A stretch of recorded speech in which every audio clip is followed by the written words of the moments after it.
It is a world of spirits and monsters where people can release their soul potential to awaken their superpowers. People in this world are strong enough to kill demons and destroy everything around them. They were called awakened heroes. The news reported that a guy driving a car killed a melon seller, after which the authorities intervened in the investigation of the case. A chess player with a high grandmaster rank named Ma challenged the undead king during a live broadcast and was defeated by the opponent in one move, but the opposite party attacked stealthily. The incident of the attack on the needle store was investigated. The perpetrator turned out to be the evil spirit, Yu, and was detained. This guy's name is Lin, and he woke up in a garbage dump. Most of all, he was worried about his head, but everything was fine with it, and he only ruined his hairstyle. He believed that the other victims were invincible from the very beginning, and they had no equal. Lin called himself untalented without any talent, and was an ordinary guy who was thrown into the trash heap. He was upset because he had been a handsome man most of his life, but suddenly he was transported to another dimension into the shameful image of a guy. Lin wanted to find out who killed him and punish them for such an act. He saw how some rogue was doing obscenities where it was prohibited, and the guy was surprised at how low the level of development was in this world. That stranger turned around because he smelled fresh human flesh. The guy was scared. He didn't understand what was wrong with this stranger. Rushing towards Lin, he wanted to taste his body. Having driven him to a dead end, he told the guy that he had nowhere to run, but Lin asked the stranger not to approach. Seeing his huge mouth, the guy didn't know what to do, so he called for help. But then something passed through that monster with great speed, and it began to dissolve in space. It was a pretty girl who saved Lin by throwing her sword-sharp scissors at that monster. The guy thanked the girl for saving him, and he was delighted with her strength. She asked him if he thought she was beautiful, but Lin was confused. He didn't expect that all the girls in this world were so straightforward. Although this was the first girl he had encountered in this world, the guy really liked her figure and thought she was magnificent. Her eyes were red and her mouth was the same as that monster's. Afterwards, the girl wondered if he still thought she was beautiful. Lin was scared. He did not understand why the monster appeared in front of him again. The guy thought she was a wonderful heroine who came to help him. She was impatient with his answer. He didn't know what to answer her. He was pleased that such a beautiful monster hugged him, but he understood that there was no time to think about her. Lin knew that if he told her about her beauty, she would immediately bite his body, and if she told her about her strange appearance, she would kill him right away. He couldn't make up his mind. Since the guy didn't give an answer, she wanted to help him with it. Since the divine selection system detected that the guy was in danger, it stopped time for 5 seconds. The guy was given 3 choices. The first was to try to escape from the monster, the second was to beg for mercy, and the third was to kiss the girl. Under each choice, there was a task rewarding S-class abilities. But since he had been playing games for many years, he decided to choose the third option to get the best SSS class reward, in which a random ability dropped. Even though it was his first kiss, he still decided to give it. He was underwhelmed by his first time with the monster in the form of her. The girl immediately turned from a monster into a very sweet beauty. Lin didn't expect her to be so cute. When a female demon appeared before him, he realized that it was his responsibility to use love to convince him. As she left, the girl said that her name was Hongya. Hongya promised the guy that she would definitely return to him, after which a magical tornado formed around her and she disappeared. Since Lin completed the task, the system awarded him an SSS, class supernatural ability, which was randomly selected. The system asked him to shout the lottery words, but Lin didn't understand how he could shout in the middle of the street so that thunder would cause darkness, because it sounded stupid. But since the guy forced himself to kiss the monster, he understood that nothing could be worse than that, and shouted this phrase, after which a spirit appeared from the darkness of the clouds, from which many lightning bolts emanated. He hit the guy with a flash of lightning, which gave him super strength. The people in the city were surprised by this phenomenon, and they thought that it was the devil descending from heaven. The girl passing by knew that someone had awakened S-class special abilities. She knew that only one person in Kanglin City had achieved such an ability rank. She couldn't imagine who it was this time, but she assumed it was a descendant of that guy. After some time, the vision in the sky disappeared. The system congratulated Lin for his SSS class superpower called Chi-Yu. The carrier's strength was weak, but the ability of the SSS class Chi-Yu could complement the guy's strength, and it could be gradually improved. The memories of this body said that the limit of power in that world was S-class, and since the guy awakened this power, he understood that he would become invincible. He was sure that he would become a boss if he climbed to the top of this world. Just the thought gave the guy goosebumps all over his body. The system warned him that a powerful demon was nearby, and he needed to leave the place as soon as possible. Lin understood that he was still too weak for such creatures, and he believed that escaping was also a kind of victory. After Ling Kuei fled from the demonic creature, he finally reached home. Since this was the guy's first time in such a mansion, he was a little nervous. Lin assumed that his loved ones were inside the mansion. Upon entering, he was met inside by his younger sister who was already waiting for her brother. He remembered that he had another younger sister named Ling Shi. Ling Shi was scared that her brother was injured and wondered what happened. But the guy replied that everything was fine and that the scratches were due to the fact that he slipped in rainy weather. Ling Shi made him some ginger root tea and left it on the table. He thanked his sister for such a sweet gesture and was very glad that he had her. The girl told Lin that she was heading to bed. The guy remembered that he was a child who was adopted by the Lin family. After the death of his adoptive parents, he lived with his older sister Ling Hua and his younger sister Ling Shi. Both of his sisters were endowed with incredible intelligence and talent to make it into the world. Only he turned out to be weak, and all his life the guy received ridicule from people in his direction. 3 years ago, his sister Ling Hua, thanks to her skills, was chosen to join the Department of Superpowers. Due to her busy schedule, she was rarely at home, so he had to take care of his little sister. The guy was sorry that in the past he was completely hopeless. He couldn't even take care of himself, let alone his little sister. When she told him that she was scared to be home alone, he simply went about his business.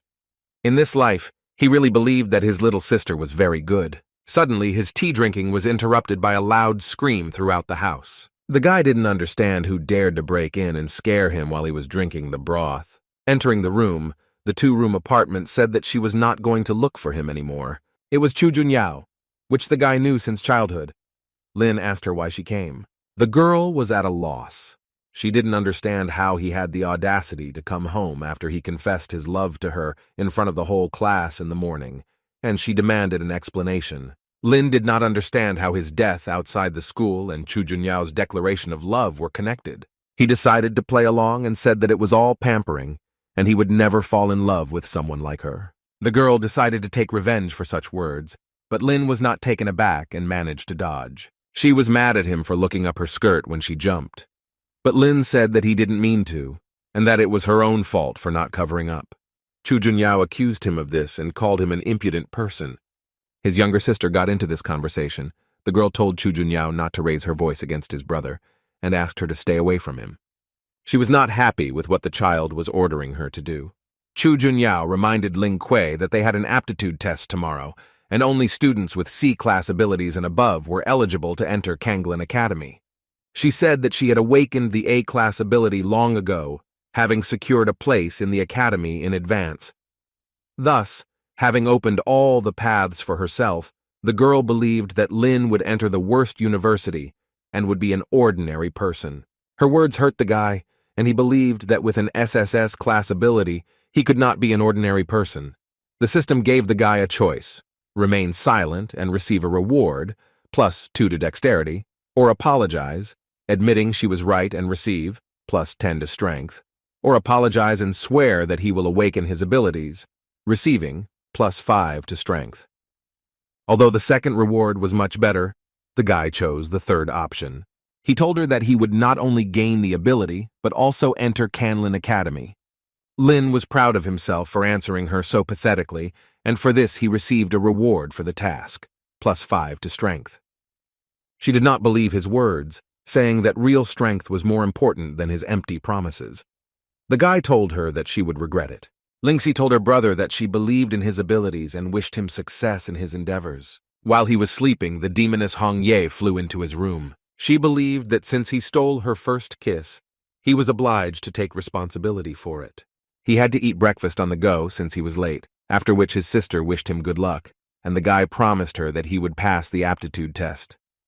The girl said, since he is the coolest, he cannot let her down. He raced with all his might so as not to be late for the exam. Lin dreamed that he slept with a she-devil, and the dream seemed very realistic to him. Chu Junyao was wondering where all the students were, because they were supposed to gather in one place. After all, the aptitude exam participants were asked to go to the test site, where the exam would take place. Among the crowd was Lin, who was wondering where the aptitude exam was held.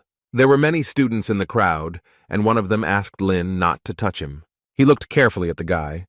He thought that he was no longer alive, and this surprised him. He asked him what he forgot there. Yang Xiao also liked the Chu Junyao girl, and Lin remembered that they were rivals, and he thought that it was he who sent those guys to him. But he didn't want to leave it like that, and planned to teach him a lesson. Since the aptitude test was about to begin, the teacher said that only C-class and above students would be able to enter Kanglin Academy. Wang Xiaoming was the first to be called to the exam.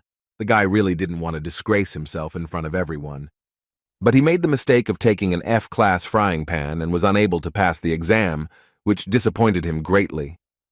Shu Chang was next, and he also made the mistake of taking D-grade sharp sticks. Right behind him was Hu Shuai, who failed the exam by taking toilet paper as his subject.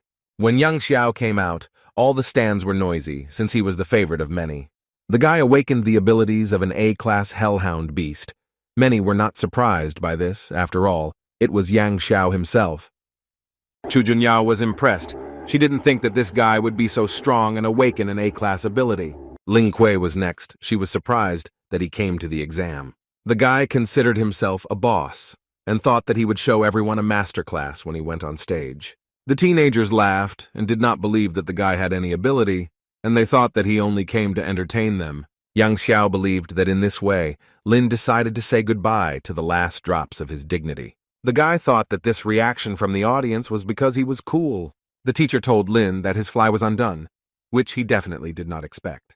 He understood that the fly was not the main thing was his ability. Lin told everyone to lose whatever opinion they had about him. He created a cosmic sphere and held it for some time. All the teachers were shocked by this because they did not expect this from Lin. He asked them how they rate his SSS grade. The teacher said that this was just an FFF, class ability, and the application was unknown to him. The guy didn't understand how the FFF class was unknown. All the stands laughed at this ability and thought that he was joking, thus showing this level. Yang Xiao told him that he did not disappoint him by showing such an unknown level. Lin tried his best and did not think that everything would turn out like this. Hong Ye appeared behind him and said she would help him. The students from the stands noticed how the potential of Ling Kui's ability began to rise sharply. The teacher was surprised that the guy continued to grow at such a high speed. He said that this was a completely new record, an S-class ability potential. Holders of such skill with due diligence could reach A-class and higher. Yang Xiao believed that Lin was cheating, and this simply could not happen. The teacher told him that although he had FFF class ability, he had S-class potential, which was 1 in a million.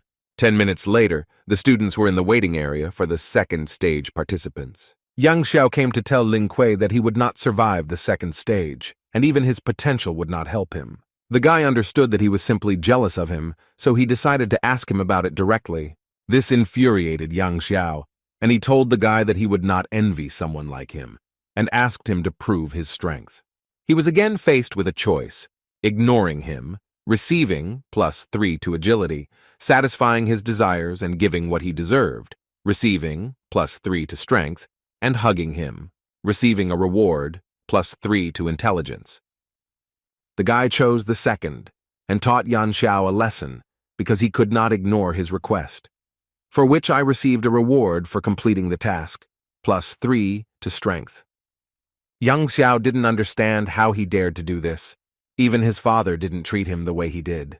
A girl came to them and asked them to stop all this, because the second stage was about to begin. She asked the past students to come with her to the site of the new stage. Lin noticed a chevron with the Tenshe emblem on her sleeve, which meant that she was from Kanglin Academy. On the trip, the girl introduced herself. Her name was Su Tan. She was a senior student at the Kanglin Academy, and she also conducted the exam. She said that the second stage of the exam was especially important, and those who could pass it would immediately enter Kanglin Academy and become official students. Su Tang noticed how Lin was looking at her figure, and she incinerated him with her gaze. The bus driver saw a flock of bats flying ahead directly towards him, but it was already too late, since they were too close. He was unable to control the controls. Lin didn't understand why the bus overturned. And where were there so many bats in one place? Sutan was shocked by the number of monsters she saw. The girl ordered the students to unite and finish off all the flying monsters. Lin knew that something was wrong, because they couldn't just engage in battle. And Yang Xiao decided that this was the most necessary moment to take revenge on him. Yang Xiao awakened the Hellhound Beast's abilities and sent the monster straight to the guy's head. But Lin managed to send the bat back. Yang Xiao was very angry and told Lin that he would not be able to hide from him. Meanwhile, Sutan dealt with the last monster and declared their victory. But that was not all. An earthquake began under their feet, and many chains flew out from under the ground and tightly grabbed the students. Then a biker appeared and used chains to hold them in the air. He called himself a gym boss, and he appreciated the cute faces of these students. The gym boss approached the girl and apologized for all this, but her boyfriend, who wanted to save his girlfriend, did not like this. The boss told him that he would touch him instead of his girlfriend. Sutan got out of his chains and hurried to help the rest of the students. Running past Lin, the guy asked her to untie him, but she had no time for that. The girl could not resist him. He was too strong for her. Lin did not let her fall. He considered himself a hero who always appears at a critical moment. The guy had a choice: escape with Sutan, for which he would receive 2 points in dexterity, or ask to let everyone go, for which the reward is 2 points in strength, and the latter defeat him and receive a reward of 1 fragment of ability improvement. He chose the third option because he was there to defeat him. The opponent was a B-class demon. The students did not understand how he was going to defeat him, but they thought that he had revealed his potential and would succeed. This was a bad idea, because as soon as he flew up in hopes of attacking him, the exact opposite happened. They were disappointed that it didn't work out for him, because he was their last hope. The demoness Hong Ye appeared behind him again. She explained to him that he needed to concentrate all his spiritual energy into his right hand and attack the monster. He was glad that she appeared and that she told him how to use her ability. Hong Ye was too close to him. He assumed that she wanted to kiss him. But since he is a man, Lin decided to get ahead of her, taking the initiative into his own hands. She suddenly changed her appearance to a demonic one and told him to go into battle. He was scared because he didn't expect her to do this. All this time, it was his vision, and all the students were screaming and trying to wake up Lin so that he could help them. He decided to take the situation more seriously. While behind him, the students asked him not to pretend to be a hero and save them. The gym boss launched his chain straight at Lin. Sutan was worried about the guy and warned him of the danger. But he was not taken aback and grabbed his chain, telling the gym boss that the blow was too weak. He didn't expect this from some boy. Lin spun him around, holding onto the chain, and threw the brute. Sutang and Yang Xiao did not understand how he became so strong, and where did he get such power from. The gym boss appreciated how skillfully the guy threw him. He decided not to play games with him and chain him up. Lin didn't expect the gym boss to drift like that. Stopping, he swung his chain again. But then Sutan intervened and crushed it with one touch. The gym boss appreciated the way she attacked from behind. He thought they stood up to him admirably. But while he was distracted by Sutan, he did not notice how Lin sat down next to him. The guy told the gym boss that he had started all this in vain. Sutan caught him and threw him off the motorcycle, which was definitely not what the gym boss expected. He ran out of energy, and instead of dealing with them, he decided to take them with him. Since he wanted to blow himself up with magical power, they began to run away. The students thought they wouldn't see them after such a powerful blast, but they noticed their shadow in the cloud of smoke. They were lucky that they managed to escape. Sutan asked Ling Kuei if he would pretend to be a hero. The guy had crowds of fans. Yang Xiao envied him and did not understand where he got so much strength. Lin received a shard for the task to improve his ability, which he was happy about. While he was thinking about his future, the students noticed something in the sky. This was the announcement that the second phase had been completed. Lin didn't understand whether they really put them in such danger for the sake of some stage. From the flying sphere, they heard that this stage was aimed at practical skills, and the cameras recorded who performed well. Students who performed well officially became students of the Santhal Academy. Su Tang was angry that she was not warned. After all, she had to conduct an exam. She was told that the academy did this in order to create a realistic environment. Afterwards, it was announced that the student who scored the most points on the exam was Ling Kuei. Lin pretended that everything was as it should be. after which all the girls were crazy about him. Sutan understood that the guy hid great potential within himself. And if he does, in the future he will shock the entire academy. After the exam, Lin returned back to his home. The younger sister was really looking forward to an answer about whether he passed. The guy said that he was so cool that he couldn't help but pass. He also boasted of his ability and the fact that he entered the Santal Academy. While he was having fun, she didn't understand whether her brother would leave when he studied there. Ling Shi wished him a good rest and said that she would prepare dinner for him. She also asked him not to forget to share this news with his older sister. Lin thanked her for this. He called his older sister and told him that he had passed the exam successfully. She was glad to hear it, and if their father was alive, he would definitely be glad to hear it. Ling Hua hoped that he would not stop there. His older sister was so busy that he could not imagine when they would see each other. Lin didn't understand why he was feeling dizzy again. Hong Ye appeared in front of him again. Lin realized that it was because of her.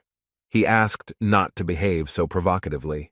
The girl said that she needed him, and she could teach him to increase his strength, but in return he had to promise her something. She wanted him to marry her, that was the condition. Hong Ye said that he must sign a spiritual contract with her, after which they will get married. But Lin replied that he couldn't just get married, and he needed time to get to know each other better. But she couldn't stand it for so long, so she took the initiative into her own hands and tied a blood contract with him. The blood was their witness, and thus they entered into marriage. Thousands of years ago, demons and gods descended into this world. They killed people, and the heroes suffered defeats, and so on for 1,000 years, until Hong Yi was reborn. Lin is very tired. The guy didn't understand why he was seeing Hong Ye's memories from the past world. His younger sister came to him and called him for breakfast. Waking up, the guy was wondering where Hong Ye had gone and what happened in her past world. He wanted to find out more about this from her. And since he was going to Kanglin Academy, he needed to say goodbye to his little sister, Ling Shi. He went to the bus, and his younger sister accompanied him. The girl really didn't want her brother to leave her. He said that he was not leaving forever and would visit her during the holidays. Lin became more and more attached to this girl, but unfortunately, he could not take her with him. The guy asked her not to be upset and said that they would meet very soon. The bus driver couldn't wait long for him to talk there, so he hurried the guy to take his seats faster. Ling Shi accompanied him even when he was already driving. The girl did not want to wait for him to return. She wanted to come to him herself. Lin appreciated Kanglin Academy and liked it very much. But the main thing for him was that there were many beautiful girls. Before he had time to visit the academy, the guy was discussed by girls who admired him. He understood that the beauties needed to be put off for later, and first he needed to report his arrival in the teacher's room. In the hall of students, the guys were arguing with the girl about whose outstanding first-year year would be. While they were arguing, Lin came there, in whom many were interested. The guy asked how he could help them. They knew he was the outstanding freshman of the year, and that's why they wanted to grab him. One of them asked him to recognize them as his teacher, for which they offered him a high-quality medicine.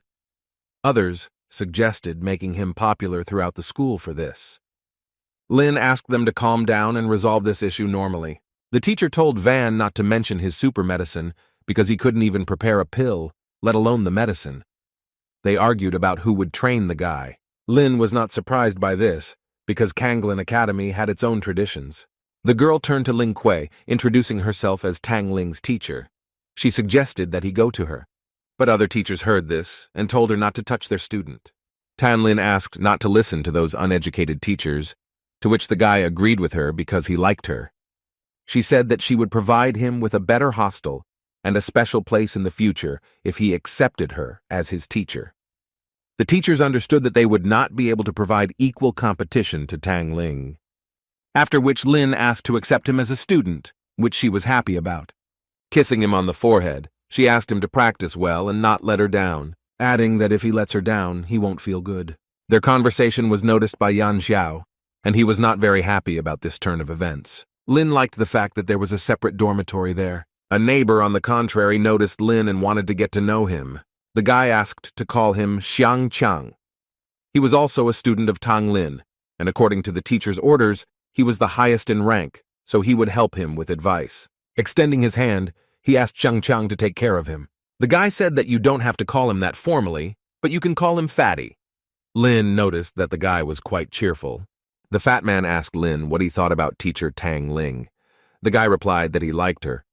Fatty understood that Lin definitely agreed after seeing her beauty, and he assumed that she had promised him a special position in the future. The guy didn't understand if she was lying to him. The fat man said that he had once been fooled like that too, and as a person who had endured a lot, he wanted to warn the guy that teacher Tang Lin had fooled him. Lin didn't understand whether teacher Tang Lin was really as insidious as this fat man said she was. The fat man decided not to hide it and tell him that the nickname of the teacher Tin Lin in translation is witch, and what she promised was a complete nightmare. And in the end, Tang Ling's special position was simply a bluff, and the hamster believed that Lin had nothing to do in this place. This scared him, because he thought he was learning something new. Lin told the elder that he was fine and would look forward to the moment when teacher Tang Ling began to act. But everything was fine with the hamster, since he simply warned him about it. Yang Xiao came to complain to his grandfather about Ling Kuei and said that he had become Tang Ling's student. Since he was competing with him, Yang Xiao was afraid that he would lose his authority, and so he asked his grandfather to help with this, to which he was glad to help his grandson. He said he would calm this arrogant guy down for his antics. Lin was having a good time. The guy didn't even think that the hostel had its own spa. He didn't expect to see Hong Ye there. Lin assumed that she lived inside him, which is why she appeared so suddenly. Hong Ye said that she lives in his spirit world. The girl explained that the spiritual world is a space created from the hidden energy that was inside the spirits, and Lin's spiritual world was simply huge, but the power was weak, so it could not be used to its fullest. And so she entered into a marriage contract with him, because it was beneficial for her to live in his spiritual world because of the internal energy, since her world was destroyed. But their conversation was interrupted by a knock on the door. Lin did not understand who decided to come at that very moment.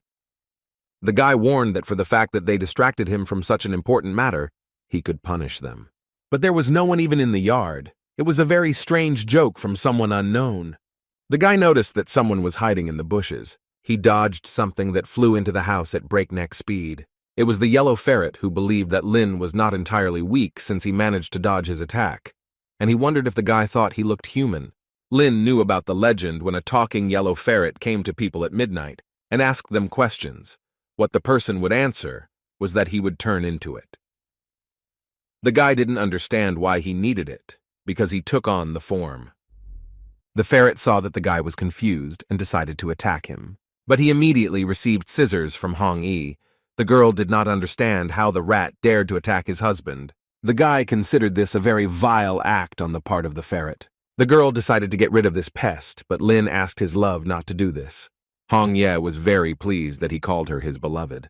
Since the ferret came to them on its own, Lin wanted to turn it into something edible, like food. The ferret was sad. He did not consider himself appetizing. But the guy believed that not every day there is an opportunity to try something like this. He was outraged because he considered himself quite cute and did not want to be eaten by two demons. The guy told him that if he didn't want to become food, he had to tell who sent him.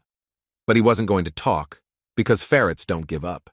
After Lin told his beloved that they would have a delicious dinner on the coals, the yellow ferret admitted that Yang Guan had sent him. Lin knew that this was Yang Xiao's grandfather, and he was a high-ranking person in Kanglan Academy. Since they had decided to get rid of him, he knew he had to be careful. He had 3 options: release the ferret and get an S-rank talent pill, kill it and get 6 ability enhancement shards, or become a chef and get a supreme steel frying pan. He understood that the first option had a very good reward, because getting a pill that improves physical abilities is cool. But letting go of the ferret could lead to difficulties. Lin told the ferret that he was letting him go because he felt sorry for living creatures. The ferret couldn't believe it. But the guy added that he really didn't intend to eat it. The ferret was very grateful to him for this. Since the task was completed, the system awarded him a pill and added it to his inventory. Lin didn't expect the task to count, so he decided to stop pretending to be a good guy. The ferret tried to escape from this den of demons as quickly as possible. Lin asked this cutie where was he going. The ferret was confused because the man let him go. Lin replied that he changed his mind because he was hungry. After the ferret heard the word frying pan, he fainted. Hong Ye wondered if he would eat it. But the guy had a much better idea than just a treat. The next day the ferret was in the role of a watchdog, which he was surprised about. He was sad to realize this, because he had lived more than half his life, and did not understand how some guy managed to tame him as a dog. The next morning, Lin woke up in the same bed with Hong Yi. After he took the pill he received as a reward, he had a headache and a fever, but Hong Ye took care of him and protected him all night. He realized that having a wife was not as bad as he thought. Waking up, the girl noticed that Lin had become much stronger and more beautiful. Approaching the mirror, the guy examined his body, and most likely it was the effect of the pill. He felt that his body was filled with strength. Although Hong Ye didn't know where he got the pill from, she warned him not to be so happy. She said that the pill he took could greatly increase his strength, but with his current body, he would not be able to fully absorb such power. At night, Hong Ye helped him so that he would not feel bad, but if Lin fully wanted to accept the power of the pill, then he needed to strengthen his body to S rank, then he could constantly refine his muscles. Hearing this, he caught fire and offered to develop together using this method. But Hong Ye did not want to use pills to increase her strength. Lin hugged his wife and said a lot of pleasant endearments to her. But so that he would not overdo it, she decided to talk about one way to quickly restore muscles.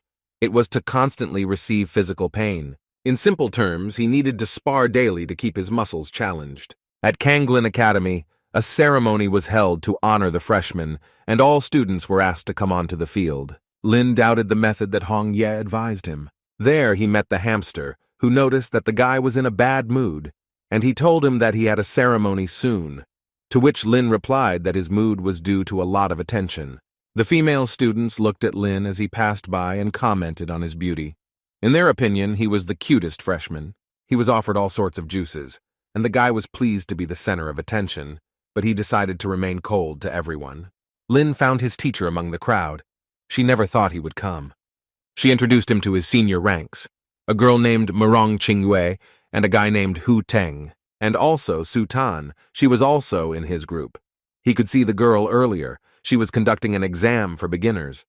Su Tan complained about him, saying that the guy was late on the first day. In response, Lin complimented her on her appearance, telling the girl that she had become prettier in a couple of days. Su Tang did not approve of his compliment and wanted to teach him a lesson, but Lin dodged her blow and began to mock. Murong Qingyue approached Su Tang and began to calm the girl down, saying that Lin was his own enemy and there was no need to be so angry. He was fooling around, running away from the girl, and she could not catch up with him. Afterwards, he did not notice how he bumped into his teacher. Tangling told the guy that he didn't move well. Tangling found little information about him. She did not think that he was Ling Yuan's son. The hamster was surprised by this, because the guy was the son of his idol. The other students were also surprised by this because Lin Yuan was the strongest person in Canlin City in the past. Lin himself had vague memories of his adoptive father, and he didn't think that so many people knew him. Chu Junyao noticed that the guy looked much stronger than before. She didn't understand what methods the 7th group witch Tang Ling used to improve him. Yang Xiao did not understand why the yellow ferret sent by his grandfather did not return, and the Ling also looked normal, which indicated that the mission was a failure. All the freshmen lined up on the field for the ceremony. They were greeted by the deputy director of the academy, Kanglin Xuanyang. He was glad to see them. Since they all came with the hope of becoming the strongest, Xuanyang said that he would look forward to good results from them. He called the outstanding freshmen onto the stage to praise them and to present them with their personal Tsanal emblems. Lin wondered what these emblems were. Komyak told him that this award is given by the academy only to outstanding first-year students and serves as a student card for all events held at the academy. At the same time, it is spatial storage, which was very convenient. Lin was surprised that there were such things. The hamster showed off his emblem, to which Lin replied that it was unexpected that he was entrusted with such a thing to someone like him. The hamster did not like the way Lin spoke about him, and the guy asked for forgiveness and said that it was just his opinion. The first to receive the emblem was the outstanding first-year student of the first group, Chu Junyao, for which the girl gave a grateful speech for this and said that she would not let them down. The second was the outstanding freshman of the second group, Yang Xiao. The guy said that he would fight for the title of the strongest in Kanglin Academy. Lin believed that Yang Xiao's performance did not deserve this emblem, and he was given it because of his connections, and at that moment it was his turn to receive the award. The system again gave him a choice. Give a speech to exalt himself and receive a reward, +5 to dexterity.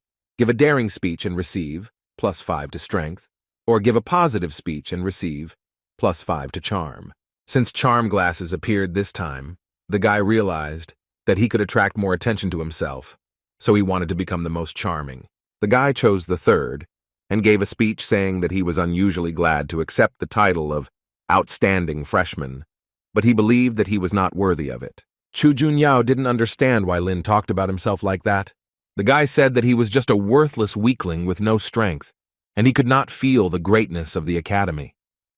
He thanked everyone for their kind attitude towards him, and said that he would try hard to become a pillar of the academy in the future. Chu Junyao did not think that he was so handsome, and because of his modesty, the girl thought that she had fallen in love with him. Yang Xiao was angry because Lin had stolen all his respect. Lin received a reward for making such a speech, and all of the above was a lie, after which the guy said a bad word about everyone. They were not happy with such statements from Lin, after which the guy told those whom he had offended to come out and start sparring with him. Lin did this in order to quickly learn the method of muscle recovery. As the welcoming ceremony was coming to an end, Xuan Yang asked all the students to leave the field. Lin allowed them to attack him altogether. Senior Hamster asked all the students to do him a favor this time and omit Ling Kuei, which of course the guy didn't expect. Since this arrangement of events did not suit Lin, he said things about Hamster and Haoten, saying that they should have returned to the village and herded the animals. The senior ranks did not like this very much, and they cancelled the request they asked for, after which the offenders dealt with him, and Chu Junyao was not surprised by his behavior. Murong Qingwei told Su Tang that she was not mistaken about Lin being his own enemy, and suggested they go see that spectacle. Teacher Tang Lin understood that since he did not oppose them, it meant that he needed it. But no one even wanted to approach him for sparring. Lin said that he was a super cool master who had no equal. The guy had been standing there since the morning and didn't understand. Did no one really want to fight him? Hong Ye came to him and asked them to come another day, but Lin couldn't just give it all up. He wanted to obtain all the power of the pill and obtain an S-rank body. He didn't want to give up and wanted to achieve this by any means necessary. The students were very infuriated by this, and they wanted to spar with him. Lin didn't understand why it was so difficult to find someone to fight with. A guy approached him and said that if he wanted it so badly, then there was an option to confess his love to Mo Ching-chung, who was one of the 4 beauties of the academy. Lin understood that since she was one of the 4 beauties, she had many admirers, and by declaring his love for her, he would definitely be chased by those who liked her. He wrote to the Academy's public page that Mo Ching-cheng was his girlfriend, and anyone who didn't like it could talk to him about it. Not even a minute had passed before a whole crowd of dissatisfied students ran towards him, which he was glad about. They told him not to even dream about their goddess, and since they had put up with his antics for too long, the students decided to deal with him. Lin realized that by writing to the public, he made a big mistake, because there were too many of them. Hong Ye told her lover that she would return to the spiritual world and wished him to train hard. Mo Ching-chung looked at his publication and was pleasantly surprised, because he was the first who dared to so boldly confess his love to her. Lin didn't understand what feeling washed over him. At the same time he liked it, and at the same time not very much. The students called him very persistent and said that they would teach him a good lesson for such antics. His teacher Tan Lin stood up for the guy. She was wondering if they were going too far in bullying her student. The students were scared because Tang Lin warned them that they had 3 seconds to leave. She understood that this was some kind of training method, but the guy denied it and told her that she was beautiful. Tang Ling was surprised by his statements in her direction and said that a spiritual source would soon open. Lin wondered, was this something left over from the spirit master? She revealed that it was a hot spring with spiritual power that could help him become stronger, and all he had to do was concentrate on his strength, because there would be other participants fighting for him. Tan Lin said that the time had come for her to fulfill her promise to his special position, which the guy was happy about. Lin didn't understand why Hamster was intimidating him, saying about this special situation that it didn't mean anything good, but he didn't want to back down. At noon, they came to the mountain, which was located behind the academy. There, Lin trained his abilities while running away from a huge boulder and did not understand whether this was his special position. Tang Ling told him to speed up, otherwise he might die. A special situation was called devilish trials. She told him to do push-ups as she sat on his back. Lin didn't understand whether this was happiness or misfortune. It was funny for the elders to watch this because they warned him about it. Afterwards, he needs to overcome his fear of heights and jump on the trampoline. Lin found it very difficult to go through this special situation and wanted to leave. But he understood that real men cannot give up and say, "I can't." Lin didn't eat or sleep all day.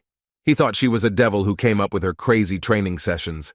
But the guy was glad that he had the opportunity to rest. She was curious to know what he knew about his father Lin Yuan's past. Lin said that when his father was alive, he did not talk much about his past, and he learned about many things related to him from third parties. She said that his father was a great man. 10 years ago, an army of demons invaded the city of Senglin. They killed countless citizens, and humanity found itself in unprecedented danger. His father, Lin Yuan, fearlessly fought against them and defended the city with his Basilard unit. She was also in that detachment, and she was lucky to fight shoulder to shoulder with him. They protected people by killing demons and fought for the future of humanity. Unfortunately, there were too many demons, and there were S-class demons. After the battles, their squad Basilard finally repelled the attack of the demons, but his father and other team members died at the altar of victory. The guy did not know that his father gave his life defending humanity, and he was pleased to be the son of such a great hero. He said that after arriving in this world, he quickly had to forget about a comfortable life. Because people did not live in peacetime, they only lived in a peaceful place. The price for a short time of peace and tranquility was the blood and lives of his father and other members of his team. After Lin's father died, his older sister joined the superpower department and continued to fight demons to protect the city. And since Lin came to this world, he understood that his goal was to protect all of humanity, and the guy wanted to become stronger before his time of peace expired in order to do good. He told the teacher that he wanted to continue this difficult training. Lin did several thousand push-ups in order to achieve the result. The academy discussed the issue of expelling Ling Kuei, since this was what Yang Xiao's grandfather wanted. This is Muhe. He was an outstanding student of the second group. Yang Guang gave him 1,000 spiritual stones so that Mu He would deal with Lin, and more than one mistake could not be made. He asked the old man not to worry, since he was an A-rank student with the right to participate in the fight for the spiritual source, so his strength surpassed Lin's. Mu He said that he would return for his reward as soon as he dealt with Lin. In the morning, Lin told Hong Yi that he was going to a spiritual source while the boy had breakfast on the way. With the help of his wife and teacher Tang Lin's demonic training and pill, Lin would soon be able to create an S-rank body. Lin noticed how the yellow ferret seemed somehow depressed. He came up to ask what happened, but the ferret was only unhappy. The guy decided to appease him with a chicken leg, but in response he only snorted. Without thinking twice, he decided to take a bite and asked not to tell anyone about it. While leaving, Lin heard from the yellow ferret that these days you need to be more careful. He said since he had not returned, his boss would not wait long and would send someone else to get him. Lin appreciated the kindness of this yellow one, but the ferret did not like being called that. The students were shown the location of their spiritual source, where they would improve their abilities. Lin was impressed that there was such a natural place near the city. Tang Ling said that each disciple had 500 spiritual stones stored in the Kanglan emblem. This was a gift to them from the academy, and these stones will be useful to them for a spiritual source, but they must be used wisely. Lin wondered what kind of stones these were. Hamster said that this is a type of natural stone that contains energy, and it can be used to restore spiritual strength and also as currency. As soon as the source was discovered, the students had to take their place as quickly as possible. Sutan hurried everyone and asked them to take their seats. Lin's teacher told him that she would be waiting for him near the entrance to the spring. He asked her not to worry and said that he would definitely return. The students assumed that each spiritual source was located in a separate cave room, and they thought that it would be nice if Kanglan Academy had a similar place. Hamster decided to leave Lin, saying that he would first help the girls find a place. The guy was not happy that he would have to look for the source alone. He noticed that Yang Xiao was also there, so he needed to be careful there. He didn't have the slightest idea where he needed to go. He found a large gate and assumed that something interesting was hidden there. Having knocked down the doors, he was scared because he did not expect to see two girls bathing there. One of the girls was the one Lin had confessed to in the academy community. He had a choice: look at them and get +5 to agility, Jump to them and throw an aqua disco and get +6 fragments. Ask them for forgiveness and get +5 to strength. Since everything turned out this way, he understood that his apologies would not be needed there, and he decided to swim with them. Lin chose the aqua disco option and plopped down next to them. They kicked him away, but the task succeeded, and Lin received 6 shards of the ability. Mu-hei, seeing that Lin was in Mo Ching-cheng's room, was not happy with this. Although it was unpleasant to fly out of the room and he only found a small source, he was glad that he saw Mu-hei and received a reward from the system. Lin decided to bathe in this spring. He really liked its dense spiritual power. Hong Ye appeared in front of him, and she was wondering why he was having fun with other girls. She was angry with him and decided to take revenge for this. Lin didn't think his wife was so jealous. Then someone broke into the walls of the cave room. It was Mu-hei, and he was wondering why he dared to break into his Ching-cheng's room. Lin recognized him. He was in the cave and communicated with Yang Xiao. He was very angry with him, and he attacked the guy using his claws, but Lin managed to dodge, after which he struck a strong blow with his paw at the source. They fell under the source. Lin didn't expect that there was something else underneath him. He managed to cling to the edge of the cliff, but Mu-hei managed to grab his leg. Since Lin couldn't hold on for long, the two of them were in free fall into the unknown. Flying into the abyss, mockingly, Mu-hei considered his mission accomplished. Hong Yi reappeared and wanted to help Lin, but the guy saw that there was water at the bottom of the abyss. Both of them and Mu-hei dived into unknown depths. Lin saw that there was land under the water, which he definitely did not expect. Hong Ye managed to catch Lin, which made the guy incredibly happy. Before the fall, Mu-hei asked not to boast about his wife Ling Kuei. Looking at him from above, he realized that he was very lucky to have such a wife. He couldn't imagine that there could be space underneath the spiritual source. Lin assumed that there was something hidden there and asked Hong Ye if they should have gone there. She was all for it. She was pleased that he was interested in her opinion. Having descended to the bottom, they realized that Mu-hei had crashed. She asked Lin what he felt. But the guy didn't feel anything because it was his own fault that he attacked him. And the only thing he could do was take everything he had with him so that Mu-hei could safely leave the world. Hong Ye approved of this action. Lin found spirit stones in his possession that he would no longer need. The girl noticed that the dark energy in the vicinity was very strong. She assumed that a large number of demons had accumulated nearby. Lin thought that other demons were just as beautiful. But Hong Yi did not appreciate this joke and said that this area was dangerous and the most terrible demons lived in it. He wondered why the area was so bright. She said that the demonic area was the sinister territory of demons, and it was especially dangerous for people. Lin realized that they had invaded directly into the home of these creatures. In the distance, they heard someone laughing, which alerted them, and someone threw a small ball at their feet. Taking it in his hands, he became interested in who it could belong to. 2 demonic creatures appeared in front of him, who asked him to play football with them, and if he refused, they said that they would kill him. He had a choice: return the ball and spend time with them, for which he will receive a reward, +3 to strength.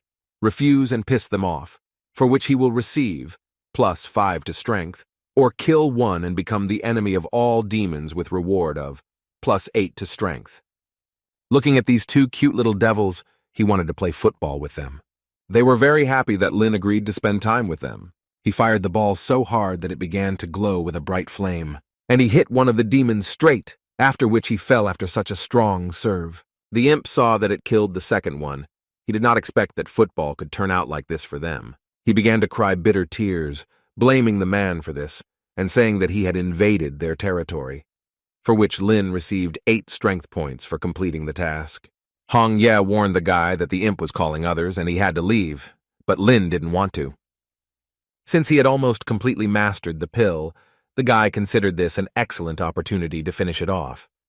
Many evil goblins came to the imp, and they were wondering who dared to offend their brother. He began to mock them and really wanted them to take revenge on him. They didn't understand why he was behaving so strangely, but one thing they knew for sure was that they would have delicious kebab. Lin's plan worked successfully. They surrounded him and avenged their brother. The goblins did not understand what the demoness was doing there, but since she did nothing and just watched, they decided not to touch her. Lin was very resistant to this and asked them to continue.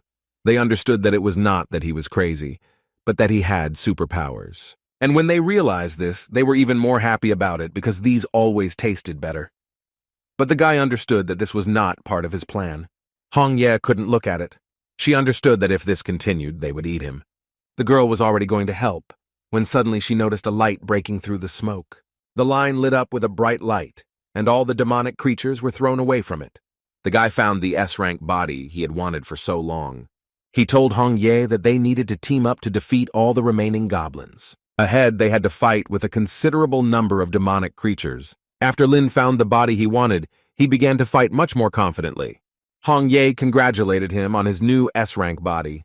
The guy was incredibly glad that all his torment led to such a result. The body had a special sensitivity, and when Lin used the power, he could feel the heat flowing throughout his body, and like a phoenix, he was reborn from the ashes. The guy felt a strange feeling that scared him. Hong Ye said that it was the aura of a demon higher than B-class. Perhaps it was the Demon King himself. First, she needed to get Lin out of there, and then return to the spirit world. They successfully escaped from the demonic abyss. There, his elders were waiting for him along with teacher Tan Lin. They said that he was very lucky to get out of that world. The aura of the strongest demon burst out from the demonic abyss. Teacher Tang Lin told them to get out of there and that she could handle the demonic creature. Lin didn't understand what kind of demon it was that even Teacher Tang had become so serious. The teacher still had to calm the demonic creatures, directing all their forces at them. After returning home, Lin watched the academy news, and there was nothing about Mu-He's body, which was in the demonic realm. Lin assumed that he had been eaten by demons. Lin received a message from Hamster, which said that due to the temporary closure of the spiritual source, the academy had decided to compensate the students for this loss, and everyone would be given spiritual jasper. Since the guy didn't know what it was, Hong Ye said that it was the energy core of demons in which their spiritual power accumulates. After the death of a demon, spiritual jasper can fall out. Its quality depends on the power level of the demon itself. Having received it, you can process the power accumulated in it, and there is a chance to gain a superpower. Watching their conversations, the yellow ferret was infuriated that they did not allow him to rest properly.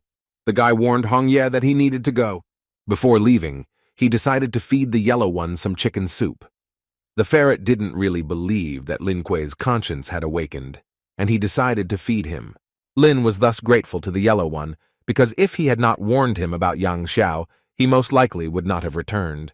Ferret asked if he realized he was good, but Lin ignored him, telling Hong Yi that he had a back pain, and she replied that she would give him a massage in the evening. The ferret understood that Lin Kuei was not like everyone else, since Yang Guang did not value him and forced him to help him. But although the guy was shameless towards him, he still considered him good. Yang Xiao did not understand why Lin was still alive, and time after time the guy got away with it. He asked his grandfather to send someone else, since he did not like Lin. Yang Guang told him that he was too young and he could not act rashly in this matter, adding that they would have such an opportunity in the future, they just had to wait. At noon, Lin and Hamster came to the treasury to obtain spiritual jasper. The hamster said that the sleeping grandfather was the guardian of the treasury, and everyone called him Old Man. Lin joked, saying that it would be better to call him Master Old Man, but Hamster asked him to be more serious. Waking up, the old man saw that two young guys had come to him. Lin didn't understand how it was. The old man just looked at him and a trembling ran through his body. The old man told the students to follow him. He led them inside the treasury. Lin did not understand what kind of cubes were located there. Hamster said that these were repositories of spiritual jasper. They were unusually strong and sealed with a spell, and it was very difficult to open them. They are used to test strength, and in the past, Hamster even managed to open one cube. The old man allowed them to begin, saying that the way to open the box depended only on them. Lin asked Hamster, as the one who managed to open this box, what was the easiest way to open it, to which she replied that the easiest way is to use brute force. The elders used all methods to open this box.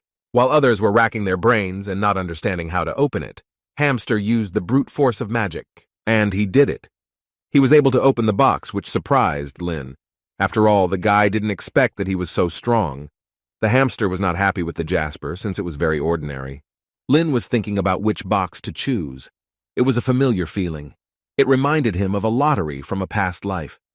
The system gave him a task: open the box in the usual way and get +5 to strength, break the box hard and get +8 to strength, or pretend to be a beginner and get +4 to strength. Lin chose to break the box hard, for which he received 8 points in strength. The elders were shocked by what they saw. The hamster told the guy to change his name to Lin Crusher. The old man asked the guy to tell him how he broke the box so easily. Lin replied that he himself told them to open it, but did not say exactly how, so he broke it with his bare hands. The guy broke one box after another because he wanted to find rare jasper, but the old man asked not to break everything. The students understood that they needed to take advantage of the opportunity and take jasper from the boxes that Lin broke. The elders also decided not to miss this opportunity. Sutan didn't think this was a good idea and called the two useless. The old man asked the guy to calm down and said that he had something to show him. Lin wondered why the old man brought him there. He told the guy that he had brought him so that he could choose a worthy spiritual jasper for himself and leave those boxes to other students. There was his collection of rare spiritual jaspers, and since Lin is very strong, the old man believed that such talent should be well rewarded. As an incentive, he allowed him to choose one of his choice. He didn't know which one to choose because they were all beautiful, and then he heard Hong Ye's voice. The girl told him that red spiritual jasper was quite good. It belonged to a flaming demon, although it was F rank and had little spiritual energy, but it could allow the owner to master the power of fire. Although his body had reached S rank, his ability had not fully manifested itself, and this jasper was perfect for him. The old man understood that the guy had chosen one of the best jaspers. He was not surprised that his choice fell on her. After all, he was the son of Lin Yuan himself, who also had a good feeling. The system discovered spiritual jasper and suggested that the guy absorb spiritual energy. Lin didn't think the system was capable of this, but he agreed. He absorbed the energy of jasper, and his Chi-Yu ability developed in the fiery direction. The guy had access to a new skill, Fiery Fist. He was glad that his wife recommended this jasper to him.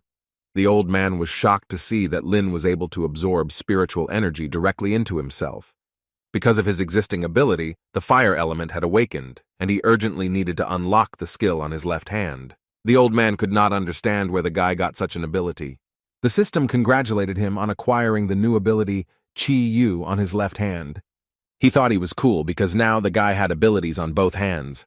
Although Lin was happy about this, he understood that the full form of Chi-Yu's power was not complete, and he needed to try harder. The old man understood that with such abilities of this guy, the academy had a great future. The hamster came running with bad news. He told Ling Kuei that it was necessary to urgently look for an emergency exit, since Mo Ching-chung's fans were coming for him. Lin knew this was a great opportunity to test his new ability.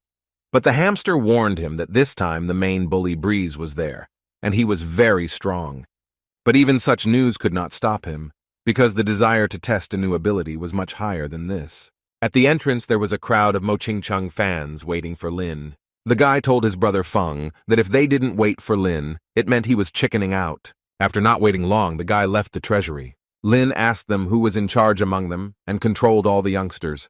They did not understand why Lin allowed himself so much, and asked why he confessed his love to their goddess Mo Ching-cheng. But he did not want to talk to them for a long time and told them to attack. Feng was angered by this and used his Gigantopithecus ability. This happened so quickly that the hamster could hardly see his trace. He understood that Lin was finished. But the guy easily parried his blow.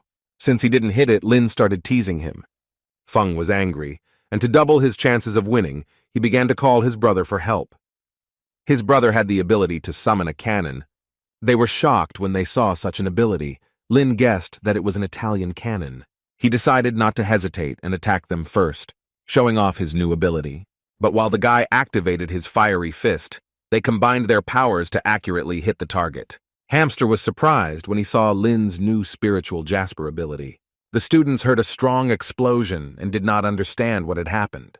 They came to the place where it happened, and there they saw the crater formed after the explosion. Feng thought that the guy had the most ordinary ability. He did not understand when everything had changed so much. He wondered how Lin managed to shift the direction of the attack, and why he decided to spare them. The guy warned Feng not to get in his way again, otherwise he wouldn't be so merciful to them. Hamster was happy for him, and he wondered if the spiritual Jasper he chose was of high level. But Lin replied that it was an ordinary F-rank Jasper, and he needed to train his abilities. Watching what was happening, the old man realized that teacher Tang Ling had found herself a good student, and the fact that this young man will be very useful in the future. The younger sister really missed her brother and she came to see him. She asked her elder sister to ask the academy for Lin's address and was glad to finally meet him. But since her brother was not at home, she decided to wait for him inside. Seeing that someone unknown had sneaked into their territory, the yellow ferret took off his bandages and told the girl to get out of there. Yellow was confused. He didn't understand why he started defending the territory of the house. Lingxi really liked this cute dog and wanted to pet it. Yellow didn't like that she called him a dog, and he told her that he wouldn't look at her age and might bite her. A huge bear appeared behind the girl, protecting her, and he asked the yellow one how he dared to snap back. Realizing that the girl could be at the level of the Demon King, he allowed himself to be called a dog. When the girl stroked him, he pretended to like it. Lin returned home late in the evening. After a hard day, the guy felt very tired. When Lin returned home, he saw that the door was open, and he assumed that there were thieves there. Hong Ye warned him that she sensed a strong energy. Lingxi decided to surprise her brother with her appearance. The yellow ferret was very worried that Lin would not be able to cope with the strong demon queen. Lin didn't find anyone and didn't understand why the front door was open. He thought he just forgot to close the door. But then Lingxi suddenly came out and hugged her brother. Lin was pleasantly surprised. He was wondering how she got to him. And Hong Ye didn't understand what kind of girl she was. Lingxi said, since he forgot about her, she decided to come herself. Lin said that he trained a lot to protect her. Hong Ye realizing that it was his younger sister who was calm. The yellow ferret was shocked that this demon queen was his little sister. Lingxi, realizing that her brother was really busy, decided to forgive him. Lin was grateful for the understanding and told her that he wanted to join the superpower flight to fight evil with his older sister. Lingxi wanted to share the good news with her brother. She told him that she had asked her sister to help her apply for homeschooling, and now the girl could live with him and be homeschooled. He was very happy about this, but did not understand how he and his wife would now spend time together. Yellow was not happy that this demoness would live with them, because this would end his happy days. He decided to leave home, but with his anger he attracted the girl's attention. The girl took him in her arms, and she was glad that Tench got a small dog. Looking at this, Lin found it funny that it would not be easy for the yellow one. She noticed that his house was very clean, and she became suspicious because it didn't look like her brother. She attacked him, accusing him of bringing all sorts of girls into the house. Lin said that he really trained a lot and he didn't have time for such things. Lingxi was glad to hear this, because she believed that all the girls except her were treacherous. Yellow believed that you should stay away from her because she is the most insidious. The only thing that came to Lin's mind was to secretly meet with Hong Ye. Hong Yi thought that Lingxi was quite an interesting girl. In the morning, for breakfast, the girl prepared something for him to eat. Looking at what Lingxi had prepared, he thought that she had decided to take revenge on him in this way. The girl was wondering why Lin didn't eat anything. The guy told her that he didn't know if it was edible. As an example, she pointed to a small dog that had eaten and was sleeping. He had to eat it so as not to offend little Lingxi. To his surprise, it was indeed delicious, which he did not expect. He described it as if he was surrounded by mermaids underwater. Looking at the way the guy praised her food, the yellow ferret knew that only a demon king could eat the demon queen's cooking. Since Lin felt full, he decided to look for a part-time job. At first, he needed to support his wife and dog, but since Lingxi appeared, his wallet was empty. He was ashamed that he didn't have money and didn't want to resort to having to ask his little sister for it. On the street, he met Hamster, and he asked him where he was going with an axe behind his back. But it turned out that he was going to work part-time. Since the guy needed money, he began to beg the hamster to take him with him. He understood that Lin would not get rid of him so easily, so he agreed. They came to the mercenary hall. Lin was surprised, because the hamster did not tell him that he worked in such a place. Although he was aware of the existence of this place, he had never been interested in it, and he was surprised that there were many people there. In every city there were unions of mercenaries. They were also called houses of earnings. Every day, tasks from the superpowers department were posted on the notice board in the central hall. Although the rewards were different, they were still worthy of attention. Komyak said that since they had a lot of free time, the academy was not against their joining the mercenary squads. Sometimes the academy itself acted in providing students with jobs to earn money. The hamster noticed that Lin was not listening to him at all because Lin found an advertisement with a reward of 50 million spirit stones. The guy was glad that he found such an offer, because by completing it, he could forget about financial problems for several months. The workers were angry that Lin was making too much noise. The hamster hurried the guy, as it was time to start completing the tasks, and he warned Lin that he could only recommend him, but whether he would join the ranks of the mercenaries or not would depend solely on him. He revealed that they even had their own team called Hubby. They had to fight their way through this entire team to get to the main office. They went to the boss, where the hamster recommended Lin as the outstanding student of the year. He was greeted by the head of the Chun-Li squad. Muzhen belonged to him. The guy said that he had heard a lot about his squad, so he decided to try his luck. Chun-Li shook his hand firmly. He told the guy that he was always glad to see the outstanding students of Kanglin Academy. The hamster said that Lin Kuei belonged to the attack class, and that a few days ago the guy received a fire-type ability, so the hamster believed that Lin was ideal for their squad. Chun-Li wanted Lin to take the ability rank test. The guy thought this device was quite similar to the one he used at school. Putting his hand on the rank measuring device, he wondered how far he had moved. The device showed a C+ rank. The hamster praised him, reminding him that when he entered he had an FFF rank and was moving well. Chun-Li considered this a good indicator and understood that something could come of the guy. He told Lin that he was accepting him into the Muzhen squad. The guy didn't think that the introduction would be so simple. He thanked Chun-Li and said that with him the squad would only reach unprecedented heights. The guy told him that he was exalting himself too loudly with his words. After these words, his fans were delighted, adding that young people were often unrestrained in words, but in fact many had enough experience, and that not everyone could become a mercenary. This guy seemed quite familiar to Lin, but he didn't remember where he had seen him. Chun-Li asked all the squad members to introduce themselves, since the guy was in their squad. The girl introduced herself as Cake Hiller, and she was glad to meet you, and the guy's name was Yujo, and he said that he had long-range attacks. Lin was pleased to meet everyone, but since the blue-haired guy did not introduce himself, he greeted him first, but he did not answer him, and the guy did not understand why he was ignored. To smooth out the awkward moment, Chun-Li introduced him in person. This was Zamo Shu. He was Mo Ching-chung's older brother. Lin did not expect such a meeting. He was sure that Mo Shu knew exactly about that situation at the academy. He was not happy to meet the one who broke into his sister while she was swimming in the spiritual spring. Lin, calling him brother-in-law, asked not to be angry and said that he would be fully responsible for what he had done. Mo Shu was angry that Lin called him that and said that only he was worthy of being in one spiritual source. He told Lin that if he wanted to join their squad, he had to defeat him. Hamster warned Lin, saying that although Mo Shu was a V rank, he should not underestimate his abilities.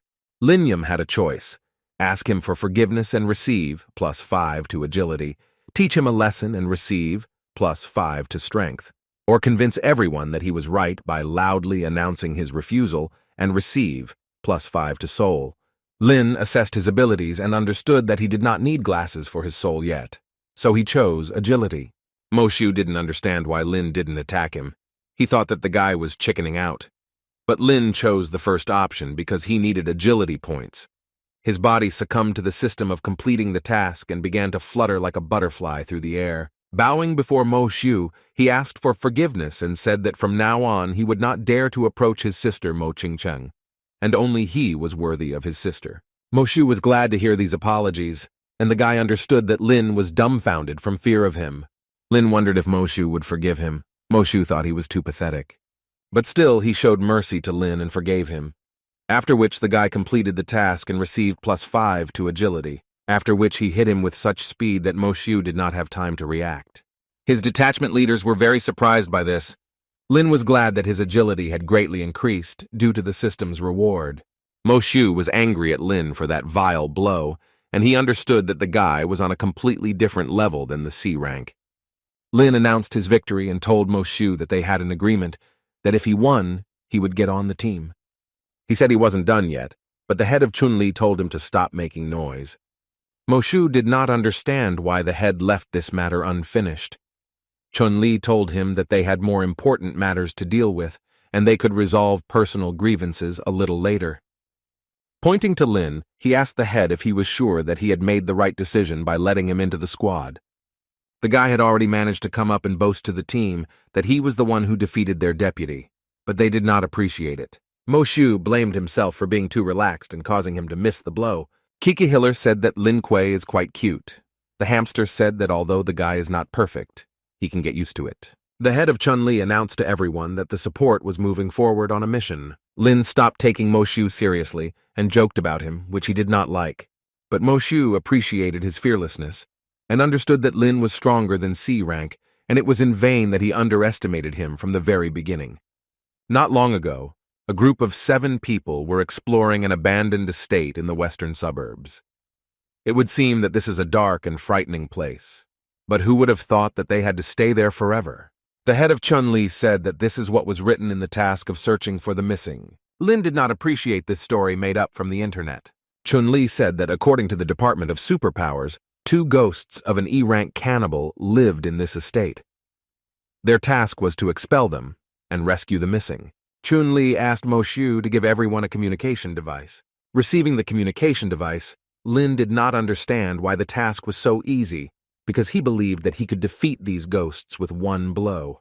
Moshu told the guy that he hoped he would survive. From that moment on, Lin realized that he was vindictive. Before entering the estate, the head asked everyone to stay in touch. He assigned duties to everyone, telling Ling Shui to go into the corridor and Xiang Qian to inspect the basement. He and Kike had the dining room, and Moshu could make his choice. Lin didn't understand why it was so cold in the corridor because it was hot outside. He felt a spiritual pressure as strong as that in the demonic realm. The only difference was the temperature, or rather the cold in the corridor. He was sure that there were many ghosts there. Hong Ye praised him, saying that his senses did not fail him, and the information from the head was not correct that there were weak E-rank spirits there. There were strong and powerful A, D, and C-rank spirits there. He was wondering why the information was wrong. She said that the local ghosts were good at camouflage, and that's why the mistake happened. Lin didn't understand where the rain could have come from in the corridor, but looking at the ceiling, he saw ghosts dripping with saliva. They blocked all his escape routes, but Lin did not mind. Hong Ye said that she would help him deal with the ghosts. But Lin asked not to rush, as he wanted to enjoy this pleasant torture. The spirits were curious which of them Lin liked best. He had a choice. Choose the left one and get, +5 to charm, choose the right one and get, +5 to strength, or choose both at once and get, +10 to dexterity. Since he liked the reward the most in the third option, he chose it. Hong Ye did not like this, and she said that she would give him a home for this. But since the task was completed, he asked the ghostly girls for forgiveness and said that he had changed his mind. He said that his heart could belong to only one girl and began to run away from them. Lin apologized to Hong Ye and said that he only loved her. She didn't understand him more and more. The ghostly girls caught up with Lin and accused him of deceiving them that he did not have a girlfriend. They said that he would pay for what he had done and called his suitors. Hong Ye said that he needed to leave from there to his comrades, since she could not help him due to the fact that she could be noticed. He listened to his wife and they began to run away from them. Hong Ye said that these were the same missing men who fell for the charm of these ghosts.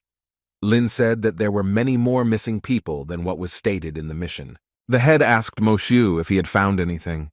The guy replied that he did not find any ghosts in the building. Yuzhou noticed that the temperature in the building's rooms was much lower than it should be. He was sure that someone was there. And Chun-Li agreed with this, and he asked where Ling Kuei was.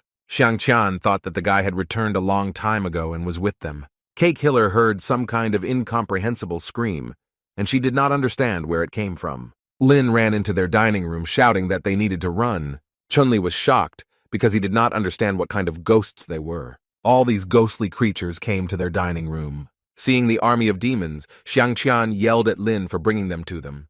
The guy asked for forgiveness for this and said that he did not know that there would be so many of them. The ghost girl was offended by him and said that his friends would not help him. She attacked them with green slime, which gave off an unpleasant odor. The slime began to eat away at their clothes. Lin was not happy about this sight when he looked at the hamster. The head of Chun-Li said that there was no time for embarrassment, and he needed to meet the enemy face to face. They fought bravely with their ghostly suitors. Chun-Li directed his phoenix at one of the ghostly sisters. Her ghostly sister was worried about her, but she also had problems in the form of Xiangqian. Cake Hiller wanted to help her team, but since her clothes were half eaten away by ghostly slime, the girl could not fight the ghosts. Hong Ye told Lin to throw something on her, but he couldn't take his eyes off her. She brought him to his senses using a magical immobilization spell. Hong Yi, controlling his body, helped the girl cover herself, for which Kiki Hiller thanked the guy for his care. She never thought that Ling Kui was such a gentleman. The girl did not understand why her heart began to beat so fast. After some time, they defeated 2 demonesses. Xiangqian understood that although they were not of high rank, they could summon and control minions. The head said that he would report everything to the superpowers department. Xiangqian decided to leave his number to the demonic sisters, but they did not appreciate this gesture. Lin didn't understand whether Hong Ye could really control him with her body so easily, and he wanted to do something about it. Kiki approached him and said that she would return his clothes after she washed them. As a thank you, the girl kissed him on the cheek. Xiangqian didn't understand why Lin didn't give him the clothes, but the guy said next time. He wondered why the hamster didn't use his powers. Xiangqian told him that he was a breaker, and such places were not suitable for his superpowers. Moshu didn't like the fact that Lin was on their team and considered himself the coolest. Lin was disappointed that Hong Ye forced him to give away the clothes and things didn't go according to her plan, which made her feel offended, and he understood that he would have to ask for forgiveness. The head of Chun-Li said that due to an error in the information, the difficulty of the task was increased, so in addition to the main reward, everyone would be paid compensation in the amount of 30,000. Sanqiang didn't understand why Lin was so happy about these pennies, but the guy considered himself rich and said that he would have meat for dinner. The head told them that they would be able to leave the place as soon as the superpowers department gathered information and took these 2 demonesses. Afterwards, the Night Watch came to them to pick up the demonic creatures. They told them that their strength was at D rank level, and their strength was close to the initial stage of C rank. They thanked them for their squad coping with such difficulty. Lin didn't think that the demonic creatures were of such low levels. He remembered the low-ranking biker in the entrance exam. It was difficult for him to imagine how strong a real B-tier demon was. Lin heard the name of his older sister spoken by one of the workers on the night watch. As he approached the car, he saw his older sister Ling Hua. She asked him what he was doing there. The head of Chun-Li did not understand why Sanqiang did not tell him that Sister Ling Kui was from the night watch. But Sanqiang replied that he himself was not aware. Lin told his sister that he joined the mercenaries for Lin Shi's sake, in order to earn more money. Since she had learned little about Lina and had little time, she had to go. But Lin stopped her and said that he had recently learned about his father's military merits and that he wanted to follow in his footsteps. He asked to tell him how to join the night watch. Ling Hua told him that he did not have enough ability and to return to Kanglin Academy and study hard, since the night watch is not a place where people are recruited only because of desires. Lin knew that he had a long way to go to reach the level of his sister. She said that he would have a chance, since the night watch would soon conduct the autumn test together with Kanglin.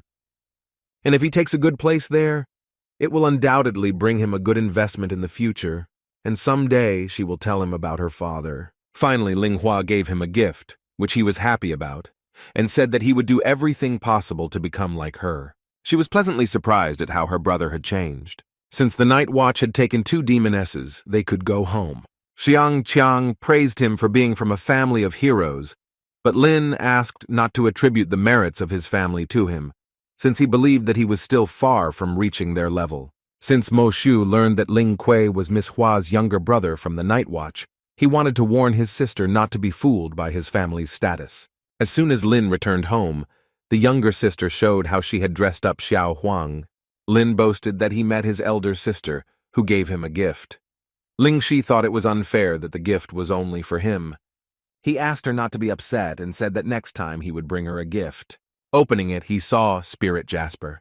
Lin couldn't believe that his sister gave such an expensive gift. Ling Shi asked him to absorb her power as soon as possible. The system, having discovered Spiritual Jasper, clarified whether he wanted to absorb its power, to which the guy gave permission.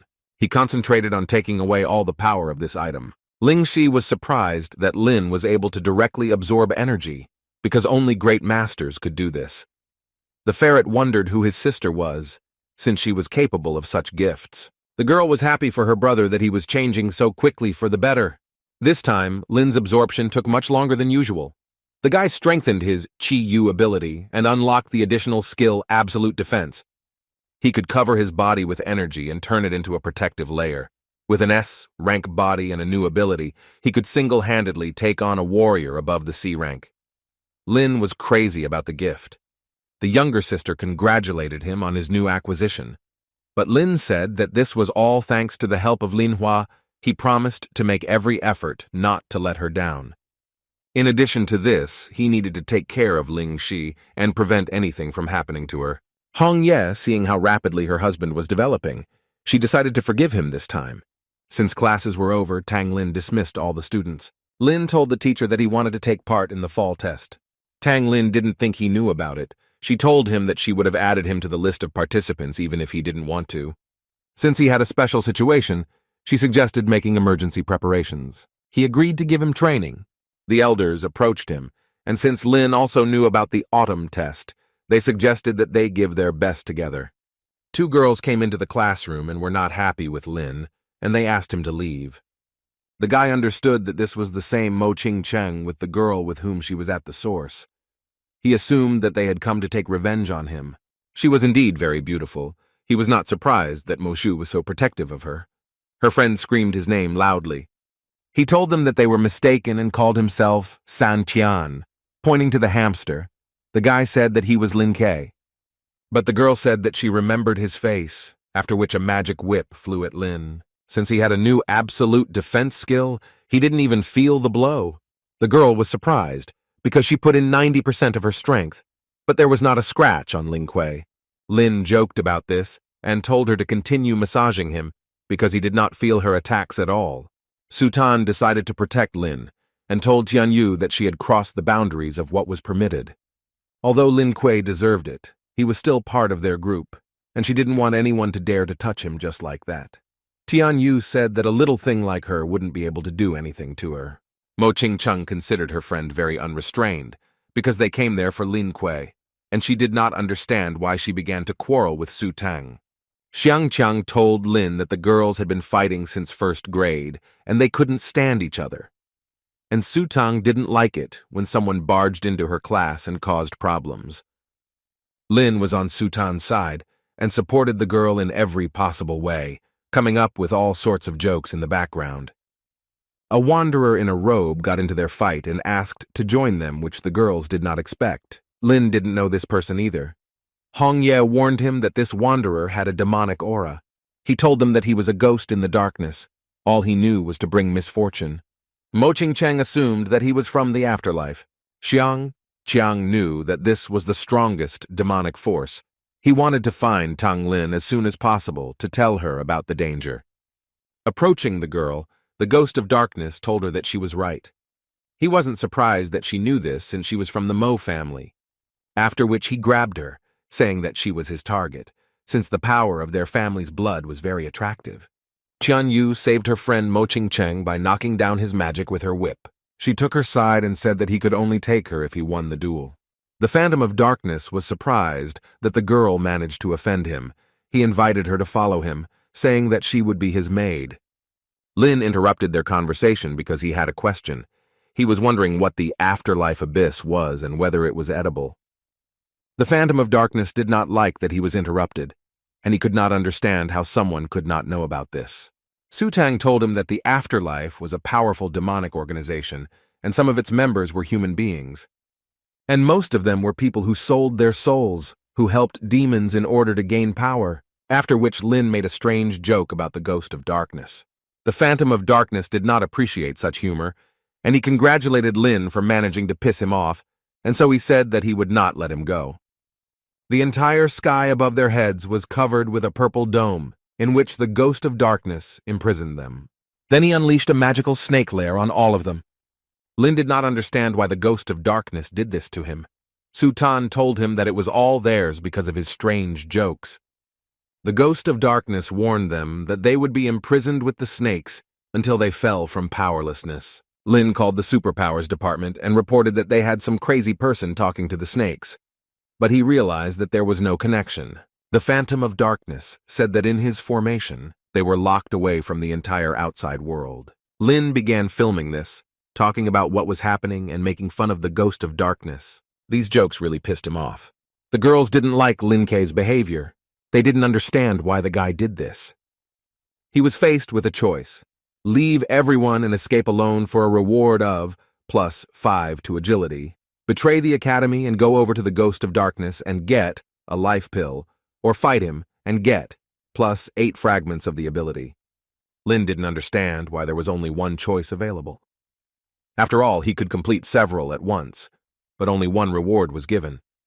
He believed that the best option would be to give Kanglin Academy and join the forces of the afterlife to obtain the life pill. The Ghost of Darkness again grabbed Mo Ching-chang, saying that she would be his. But Sutan saved the girl by knocking down his snake fight. She told the Ghost of Darkness that she would not allow anyone to be taken away from the students of Kanglin Academy. But the Ghost of Darkness did not understand how the girl could stop him. Approaching him, Lin called him his master and praised him for the work he had done. The girls were outraged by this turn of events, and they did not understand whose side he was on. Lin asked his master for forgiveness for making fun of him. He said that he liked the afterlife much more than Kanglin Academy, and he wanted to serve him by putting all his strength into the well-being of his organization. The Phantom of Darkness liked this and accepted him into his demonic organization. Since Lin served him, the Ghost of Darkness ordered the guy to bring Mo Ching-chang to him. He agreed to this, after which the task was completed, and he received one life pill. But before bringing Mo Ching-chang to him, he had one requirement. Lin wanted to prevent the Ghost of Darkness from interfering with them, and used a flaming fist. The girls were surprised by this. They realized that he was doing this only to strike a surprise blow. Lin said that he would never deal with villains, and that he would only join the Night Watch. But while he was making this speech, the Ghost of Darkness attacked him from behind. Hongye couldn't bear to watch this, so she saved him. Lin understood that only thanks to her he remained safe and sound. The Phantom of Darkness said that if he could dodge his blow, he could consider himself a worthy opponent, after which he released a dark serpent of absorption from his hand at him. Lin used his new absolute defense skill and was completely safe. He defeated the magical boa constrictor, dividing it into parts. The Phantom of Darkness was impressed by this, and released the boa constrictor with a killing move. At this moment, Teacher Tan Lin came to their aid. The students were happy about this, and they realized that Xiang Qiang had not run away at all, but had gone to bring help. Tang Ling waited impatiently for his killing move. The Phantom of Darkness did not understand how they managed to enter his formation, because it was simply impossible. She discounted his formation by saying that it was child's play. It didn't matter to him how they got there, because he had a secret move, a deadly move that no one could resist. Then he ordered the snake to attack them with oblivion. The students understood that something needed to be done about this situation. The Phantom of Darkness found it funny that they were worried like that. He told them to submit to the afterlife, because he was sure that the world would belong entirely to them. There was a huge explosion, and his huge demonic snake was shattered into pieces. Lin was surprised because this was the first time he had seen what his teacher Tang Lin was capable of. She asked forgiveness from the demonic Ghost of Darkness for accidentally killing his snake. He was angry with her, and accused her of cheating because she didn't have a single scratch on her from his killing blow. Because he blamed her, Tang Lin showed him her Ju Yan summoning technique. Her cub attacked the Ghost of Darkness with its flames of the underworld. Tang Ling didn't understand why he gave up so quickly. After all, he shouted that he was invincible with his crushing blows. Lin liked her summoned animal and said it looked like a monkey, but the monkey didn't like the fact that he approached her. Lin understood that this was a very angry female. Xiang Qiang said that he was very lucky that Ju Yan did not fry him. After all, it was a summoned mythical ancient beast that used flames and expanded Tan Ling's capabilities by granting her fiery abilities. The Phantom of Darkness told them not to do anything. He would not tell them anything. But Lin and teacher Tang Lin did not think so. They hyped him up until he revealed all the information. The Phantom of Darkness said that he would confess everything, and as soon as he began to talk, a she-devil appeared above him and did not allow him to do this. Lin didn't understand who it was, but he felt a very strong demonic aura. Tang Ling was already ready to fight this devil. But she didn't understand why Onitsi, who was number 1 in the afterlife, came to them.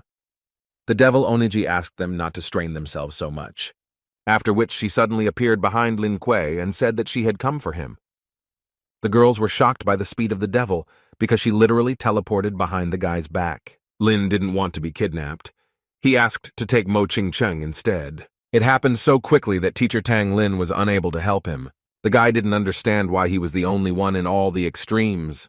Teacher Tang Ling ordered everyone to follow the she-devil Oniji. The she-devil Onitsi dragged the guy to the very top of the mountain. Lin tried to call someone for help, but Onitsi said that absolutely no one would hear him at such a height. Flame fist superpower against her, but nothing happened, and he did not understand where his strength was. She-devil Oniji said that he would not be able to resist since she had sealed his soul and his spiritual world.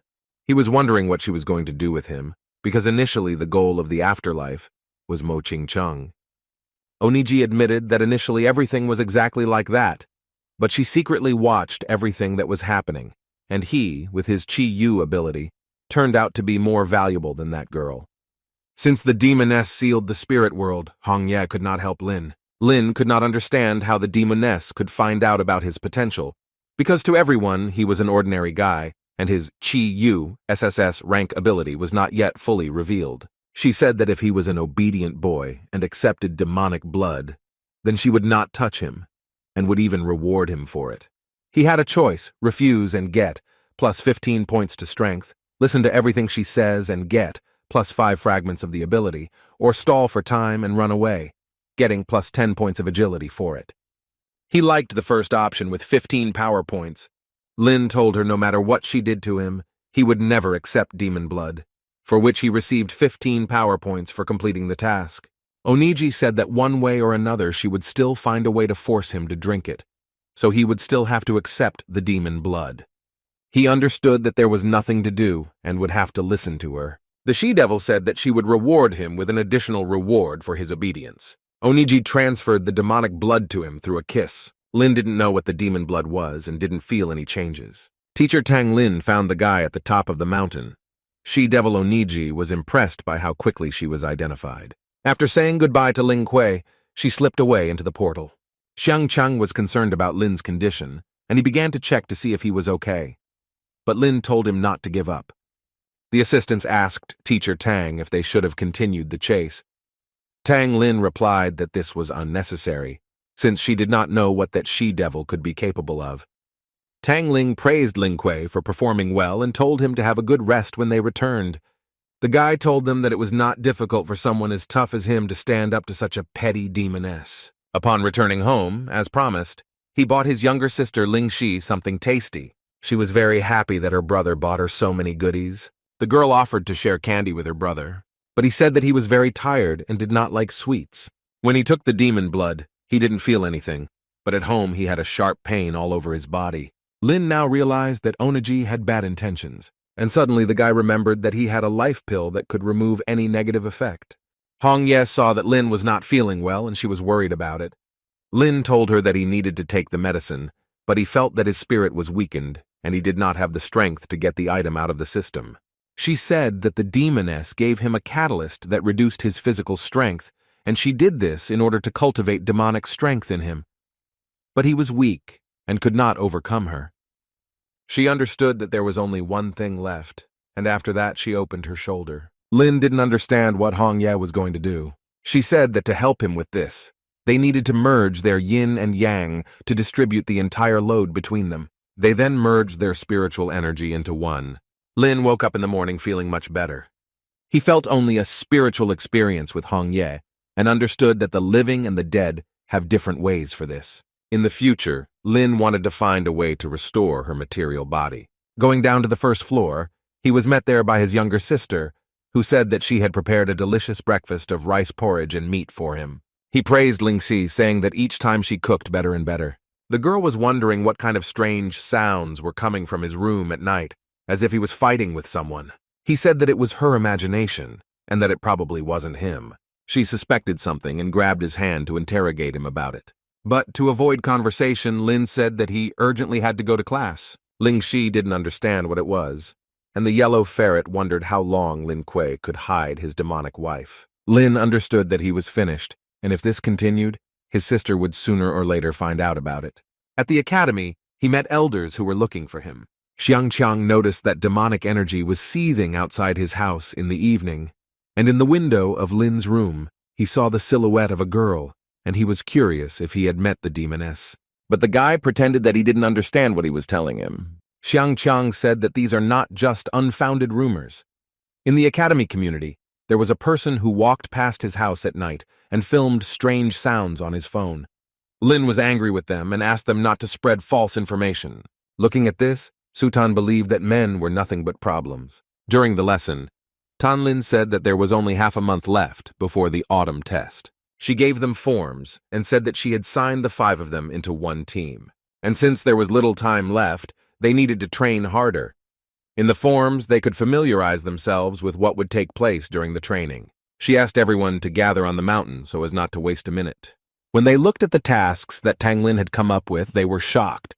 Teacher Tang Ling took teaching students very seriously. Lin told them that compared to the last training session, this one was still an easy task. While dragging a hefty boulder, the girls did not understand why they needed such hard work, because only the boys needed it. They spent hours training according to Tang Lin methods. When the students decided to rest for a while, the teacher urged them to continue until the sun went down. Half a month later, the autumn test began.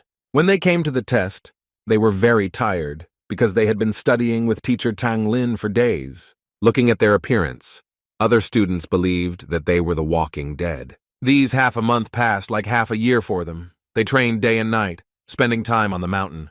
Looking at their sad faces, Tang Lin told them to brace themselves as it was the first day of the autumn festival, and she didn't want to see them like this. They did not like the name of their squad, Basilard, which Tang Ling gave them, and also the fact that the commander of their squad was Lin Kuei. She told them that it was too late to regret the name since they were registered under it, and about the fact that Lin Kuei was the commander.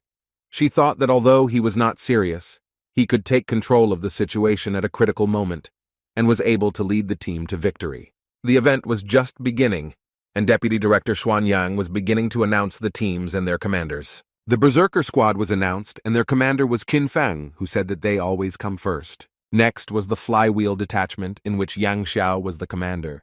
Afterwards, the Qing Cheng Detachment was announced, in which there were only girls, and the commander was Mo Qing Cheng. Then the squad, Mu Zhen, and their commander, the head of Chun Li. Then the Divine Kui Squad and their commander Lu Feng. He said that he would follow in the footsteps of his brother Lin Kuei and lead his guys to victory. And finally, the Basilard Detachment, whose commander is Lin Kuei. The guy said that with him the squad would show incredible results and take first place. Hearing this, the students did not understand how they dared to take the name of the strongest squad in history. They believed that their unit did not deserve such a name. Chu Junyao didn't think that Lin would become a commander. She didn't recognize the guy she knew before. Yang Xiao did not understand for what kind of merits Lin Kuei was made commander. He wanted to deal with it himself, since his grandfather did not want to help. Yang Xiao spoke out against him, saying that he was unworthy of such a team name. The students supported Yang Xiao's protest and began to rebel against this name. The guy was glad that so many people supported him, and he wanted Lin Kuei to leave the test. Since Yan Xiao repeatedly put a spoke in his wheels and spoke out about the Basilard Detachment, Lin believed that he had crossed all boundaries of what was permitted. And he was faced with a choice: to object and prove his determination, receiving +5 to strength, to ignore and change the subject, receiving +5 to dexterity, or admit he was right and receive +5 to soul. Even without the system, he would have chosen the former because his father, Lin Yuan, was the commander of this unit, and he fought against the demons for a peaceful sky, and therefore Lin wanted them to remember his father's merits. He didn't want to boast about it, but said that it was only thanks to people like his father that they could be there and enjoy it. Therefore, he wanted to continue the work of the Basilard Detachment and go to the end for himself and his loved ones, so that the world would know that he was not one of those who basks in the rays of other people's glory. Lin himself did not think that his speech would be so inspiring. Lu Feng held Lin Kuei along with his entire team, saying that the guy said everything correctly. Lin thought that their support was only because of some self-interest, but Lu Feng continued to defend him, talking about his achievements and how if anyone was worthy of such a team name, it was him. Lin was surprised that he was protected by the main fan club of rich guys. Qian Yu understood that although Lin Ke constantly behaved strangely, he was at least open, honest, and noble. Ching Chung also believed that classmate Lin was a good person. After Lin's speech and a lot of support from others, the students stopped protesting and had a good opinion of him. Yang Xiao was perplexed that so many people supported the guy. Many girls shouted that they loved Ling Kuei. Chu Junyao realized that she was very mistaken about him, since at that time he was completely clumsy. But now she was ready to fall through the ground for him. He was extremely pleased because he had never received so much support, and he was grateful to everyone for it. The guy from the Berserker team, Qin Feng, considered Lin Kuei to be a good person, and if the opportunity presented itself in the future, he would definitely like to fight him. Observing all this, Teacher Tang Ling almost regretted that she had transferred the Basilar detachment to the management of Lin Kuei. Looking up into the sky, she told the commander that his son had become an outstanding man, and suggested that watching him from heaven made him proud.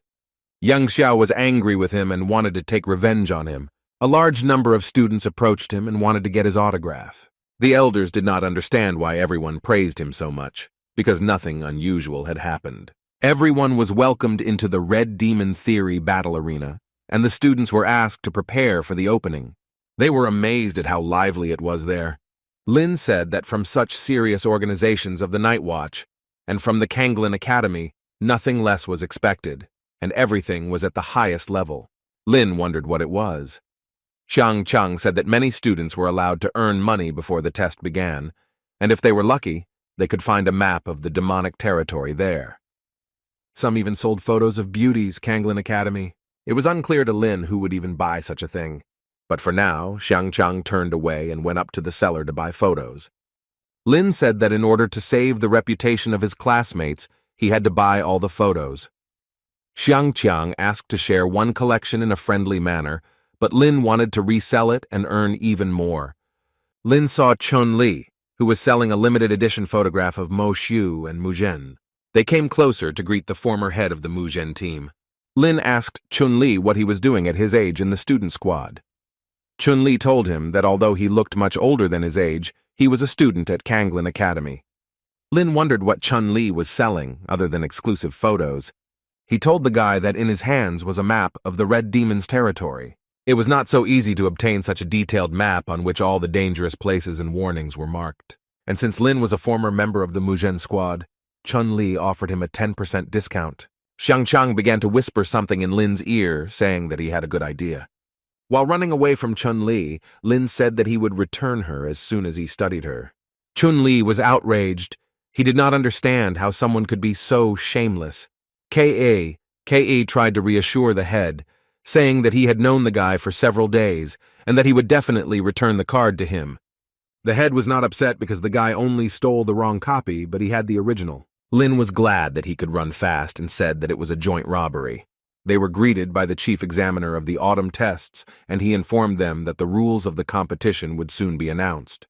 He told the students that their entire testing process would be recorded by cameras, and points will be awarded for spirit hunting, teamwork, emergency response, and other criteria. Lin understood that this was almost the same as when he entered the academy. Since the Red Demon Theory would soon be revealed, they were asked to enter the portals with their squads. Lin assumed that all the portals led to different places, but Sutan asked him to quickly make a choice. Since they did not want to wait long, the guy chose a portal for them. They had hit the very spot of the Red Demon Theory. The girls were surprised that the stolen card was really useful to them. Looking at the map, Lin said that they were finished as they were near the most dangerous area of the Red Demon's territory. They were disappointed and blamed it on Lin Kuei because his luck had turned against him and he had led them into a dangerous place. But Lin asked them not to worry, as he had a plan. The Detachment Monitoring Commission evaluated one detachment and considered that they did a good job actively exploring the territory. Tang Ling even said that they exceeded her expectations. A man from the Night Watch organization burst into their room with the bad news that a student and his squad had stolen an SUV with cameras. The old man assumed that these were fans of her younger brother, who could imitate Ling Kuei because everyone at the academy considered him the Demon King. Teacher Tang Ling noticed that it was Ling Kuei. Lin said that they were going on a tour of demon territory, but Su Tang was not entirely happy with what he did, since he could ruin his reputation. Ling Hua was ashamed of her younger brother in front of everyone, but on the contrary, they were interested in watching the events of Lin Kuei. They lost their route. Lin told them that according to the map, they should have already reached the center of the demon's territory, but they didn't understand why he was so sure of this. They came to a dead end, some village that was not marked on the map. Hong Ye warned him that in demonic regions, evil spirits lived in such dwellings. Xiang Qiang and his group discovered something in this village, and they called Lin to take a look at it. When he approached, he saw people there kidnapped by demons. Lin asked to untie them, and he went to inspect the surroundings. Su Tang was surprised because she noticed that Lin Kuei began to lead the seed like a real squad leader. Lin walked around the demon village trying to attract their attention in order to catch them. Hong Ye really wanted Lin to win the autumn trial and become king. The guy noticed a supermarket called the Red Demon. He didn't think they could have stores, and he assumed they stole it from the people. Hong Ye asked him not to make noise, so as not to run into a strong enemy. Since Hong Ye was with him, he asked her to envelop him in her aura in order to pretend to be a demon and join their lair. Changing his image to a demonic one, he went into the supermarket and said that this was a robbery. Inside was a Cyclops who felt a strong demonic force and did not understand why the Demon King came to them. Lin hinted that he did not have money, but he wanted to take something. The cycle allowed His Majesty to take whatever he wanted. The guy was glad that his wife was a demon and that at any moment he could pretend to be a demon. While the boy was filling the bag full, the Cyclops complained about him to his boss. Seeing this giant, Lin was worried that he could be at the peak of the C rank, because a strong aura was emanating from him. The boss of this supermarket was wondering why the guy came to rob him. At this moment, Lin knew that the best thing to do would be to smooth out the situation and determine the strength of the enemy in order to launch a surprise strike at the right moment. He told them that he came in peace and needed to borrow something. He had a choice: return everything stolen and ask for forgiveness, receiving +8 to dexterity, attack them and receive +8 to strength, or tactfully retreat, receiving +4 to dexterity. Lin understood that it was too dangerous to get involved in a fight or flee. Therefore, he chose the first option by returning the goods and apologized. They were surprised that it was so easy, and the guy returned the goods, and Lin received a +8 to agility for completing the task. And then he grabbed the bag and began to run away from the Cyclopes. They immediately rushed after him. The Cyclopes were angry at him for fooling them. Hu Teng and Xiang Qiang also did not waste time, and they collected many interesting items from the demons. But then they see Lin Kuei running, and they began to blame him for always being nothing but trouble. But Lin noticed that they were also not empty-handed, and he asked why they left the detachment and ransacked the demons. But while they were chatting, a whole crowd of angry Cyclops came running towards them. They had to escape from there as quickly as possible. Murong and Su Tang freed all the people who were kidnapped by the demons, and they did not understand why the rest of the squad members were gone for so long. And then Su Tang saw that they were running away from someone. Lin shouted at her that there was no time for explanations, and that she should quickly start the engine. The old man watched all this and remembered that before demons robbed people, but now it's the other way around. Tang Ling appreciated how Ling Kuei rallied his entire squad around him, and older sister Linya really hoped that her brother would not do anything like that again. Teacher Tang Lin said that although he is shameless, the most interesting is yet to come. Ling Hua could not believe that this demon was her younger brother. In the Qing Cheng detachment, the girls were robbed by demons and took away everything they had. Tian Yu compared them to Lin Shui because he is as shameless as those demonic creatures. Qing Cheng did not understand why Tian Yu had such a negative attitude towards Lin Kuei. Tian Yu was surprised that she was protecting him, and suspected that she had fallen in love with the guy. Qing Cheng replied that this was not so, and at that moment the Baselard squad appeared behind her. Lin spoke into the bullhorn that their trading store on wheels had everything you could want. Since Yang Xiao considered Ling Kuei to be arrogant, he looked for someone who would help him deal with him. He talked with one of the people of the Berserker squad, and that guy told him that their commander Qin Feng did not like Ling Kuei. Realizing this, Yang Xiao offered him an E-rank spiritual jasper for his help, and said that he wanted to discuss all the details about Ling Kuei with his commander. The guy refused, saying that it was too valuable, he could not accept it, but he asked her to just put it in his pocket. Yan Xiao was infuriated by the fact that there was no need to say anything. He even pointed out to put everything in his pocket. He asked him not to be so polite and told him to take jasper. The guy told Yang Xiao that the jasper was too small, and it was too small a price to pay to help the berserkers. Yang Xiao was infuriated by such rudeness, but the only thing that stopped him was the fact that this guy was a member of the berserker squad, but he still paid him an extra 1,000 spiritual stones for his help. The guy was happy about this and said that he agreed to help them. He showed in which direction his detachment was located. Yang Xiao and his squad were scared because the guy was leading them into dangerous lands. But since Qin Feng was the commander of the berserkers, he understood that he could easily set up camp in such a place. Lin understood that they would not be able to deal with him with the wrong hands. He was glad that his disguise plan worked perfectly and that he received a reward for it for nothing. But the only thing he didn't want was to meet the real members of the berserker squad. Lin tried to lead them to hell, but what he didn't want happened, and they met Qin Feng's real squad. Yang Xiao was glad to meet Qin Feng, but Qin Feng did not understand who he was. Yang Xiao said that his grandfather Yang Guang was an elder of the academy and asked to introduce himself to one of the members of his squad. But the guy who helped them disappeared somewhere. Lin understood that there was no point in pretending to be another person for a long time, and revealed to them his real appearance. Yang Xiao did not understand how he dared to deceive him and ordered him to quickly return the spiritual stones and jasper. But Lin didn't understand why he would return something if he himself gave it to him. Yang Xiao didn't like this and ordered his squad to teach him a lesson. Lin was almost scared and was confident that he could easily cope with 5 weaklings, but Qin Feng prevented them from doing this, blocking their path using his superpower. He told them that they had no honor, and it was not fair for a group to attack one.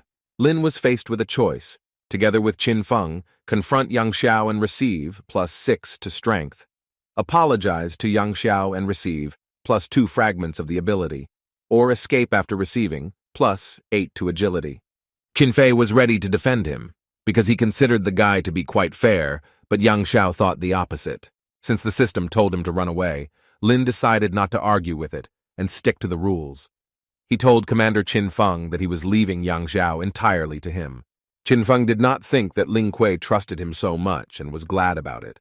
He told him not to worry about him and that he could handle it himself. Having escaped, Lin received a reward, +8 to agility. He was interested in how the hamster and the others were trading in the car. Returning back, Hong Ye warned him that there was a strong demon nearby. Then he saw a bunch of people running from the other side, shouting that there was a whole army of them there. Lin stopped one guy to ask what happened.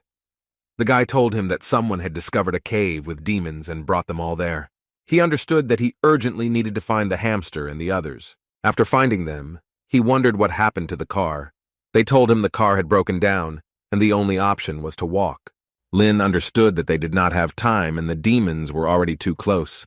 They met the Ching Chang detachment there, and the girls invited them to fight together, to which they agreed. Xiang Qiang reminded everyone that points were given for demons. Seeing that even Mo Qingchen was fighting demons, Lin Kua's team wanted to try not to appear worse in comparison. They used their abilities against demons. Lin asked the hamster why he had not used anything yet. Xiang Qiang showed him his pig dragon ability. The guy went straight astride his dragon. He told his dragon that for his help he would reward him with a chicken later. Seeing how well he handled the dragon, Lin was impressed that Xiang Qiang was a dragon tamer and that his ability was truly terrifying. But while he was admiring San Qian's ability, there was danger behind him in the form of demonic creatures. Qin Feng appeared behind him and covered him at the right moment. Lin wondered why he was helping him. Qin Feng said that he heard that the demons were attacking, so he came to help. Yang Xiao also had to come there just to earn ranking points. Activating his ability, he overtook Lin Kuei and hit him. He apologized to him for accidentally hurting him and asked if he blamed him for it. Lin also thanked him in his own way as a thank you. Yang Xiao wanted to attack him after being so grateful, but he couldn't see anything and couldn't hit him. Lit responded by giving him change for his behavior. Since Lin had managed to stock up on useful things in the storage room, he decided to use one of them, giving him a bright fireworks display. The squad was frightened by this loud sound coming from the fireworks, Sutan scolded him for misusing them again. A very large evil demon came to them, which as food ate those demons who could not cope with the detachment of the Kanglin Academy. Lin was shocked to see this B-rank demon, because he had never seen such powerful creatures before. Under the pressure of the demon, the students could not move. The pressure of the demon Yaksha automatically activated Lin's Chi Yu ability, and the guy could move freely. But he was faced with a question: leave his comrades or still fight the demon? The party told Lin Kuei that while he could move freely, he needed to escape, and not act like a hero by rescuing them as usual. But Lin told them that he never considered himself a hero, and that he always does what he wants. At the moment, he wanted to protect all people from danger. Demon Yakshi noticed that the guy was the only one who could move under his pressure, and he told him that he would eat him first. Lin had to make a choice: run away from him, having received, plus 20 points to strength, beg for mercy, having received for this, plus 15 to agility, or, together with his comrades, defeat him, having received, plus 20 fragments of the ability. Lin chose the third option and told Yaksha that he was his opponent. His sister was unhappy that such a strong demon was roaming around there. She didn't understand how this could happen, since she ordered all B-rank demons to be dealt with before the test. Her security guard said he would send help to the students, but she asked him to just send someone there to keep an eye on them, but not help them unless it was necessary, because she wanted to see what they could do. Teacher Tang Ling noticed that Ling Hua believed in the strength of her younger brother. Ling Hua said that she only wanted to give him a chance to prove himself, and she hoped that he would not let her down. Lin Kuei was unsuccessful in fighting such a powerful demon. Yaksha did not understand how this little ant could tell him that he was his opponent. The demon asked him not to resist and just surrender to him. Hong Ye was worried about Lin, but he told her that everything was fine and he had the strength to fight. She said that she would take on a fighting form to defeat the demon, but Lin asked not to do this, since they were being watched by the Night Watch, and if she was discovered, they could immediately kill her. He told her that he would win Yakshi, and after that, he tried his luck again by attacking the demon. In the depths of the dungeon in the territory of the Red Demon, two guys were guarding a huge door that was locked under a strong spell. One of them was wondering what was happening above, since the whole earth was shaking. But his partner didn't care about the autumn test, and asked him to focus on the task. His partner didn't understand why should they be afraid of that bloody demon, but the guy replied that it was always worth being on the alert. There was a noise behind them, as if someone had entered them through a portal. It was the demoness Oniji. She was immediately smitten by these two and didn't understand why the academy had placed such weak security at such a serious facility. And while Yaksha was raging on the surface, all the attention of the academy was on him, and she took advantage of this opportunity. Since there was not much time, Oniji wanted to break the unbreakable seal with the demonic stone. As soon as the door was opened, she felt a very powerful aura. There was a strong demon chained there with many chains, whom she came to free. It was a bloody demon, one of the 8 great rulers. He was angry at the people who kept him there for a long time. He was so strong that even Onitsi felt her breath taken away from his power. The blood demon smelled the fresh blood of those 2 guards, and Onitsi said that they were V-rank, and that he could replenish his energy with them. Although she and he were the same type of demon, their methods of replenishing energy through people were completely different. Since the bloody demon finished with dessert, he wanted to take revenge on those who locked him in that place. Yaksha was very strong for Ling Kuei, and the guy understood that he had practically no strength left. Qin Feng was disappointed that he could not do anything to help Ling Kuei, because the pressure of Yaksha did not allow them to move. Seeing that Lin was completely exhausted, Hong Ye was very worried about him. But Lin didn't want to give up on this, and said that until he found a way to get her physical body back, he wouldn't give up so easily. He had the life pill he had received earlier, and he knew that it would be perfect at the moment. He took the pill, and the system reported that successful recovery was underway. Yaksha told them that she would eat them one by one. He liked Ching Chung most of all, and he wanted to start with her, but Lin managed to protect her, using his ability against the demon by making a hole in him. Yaksha was surprised that such an ant, like Ling Kuei, was still able to fight. Thanks to the life pill, he was able to fully restore his strength and remove all negative effects. Hong Ye was glad that Lin was not only able to regain his strength, but was also capable of defeating such a powerful demon single-handedly. After Lin's attack, the effect of Yaksha's pressure disappeared, and all students were able to move again. Hong Ye helped him with his ability so that he could fully cope with the demon. Yang Xiao's squad also decided to help them deal with this giant. But Yang Xiao did not like that his squad was helping Lin. Together, the troops defeated the strong demon Yaksha. In the observation room, the commission watched as Lin Kuei saved his friends and successfully defeated the demon.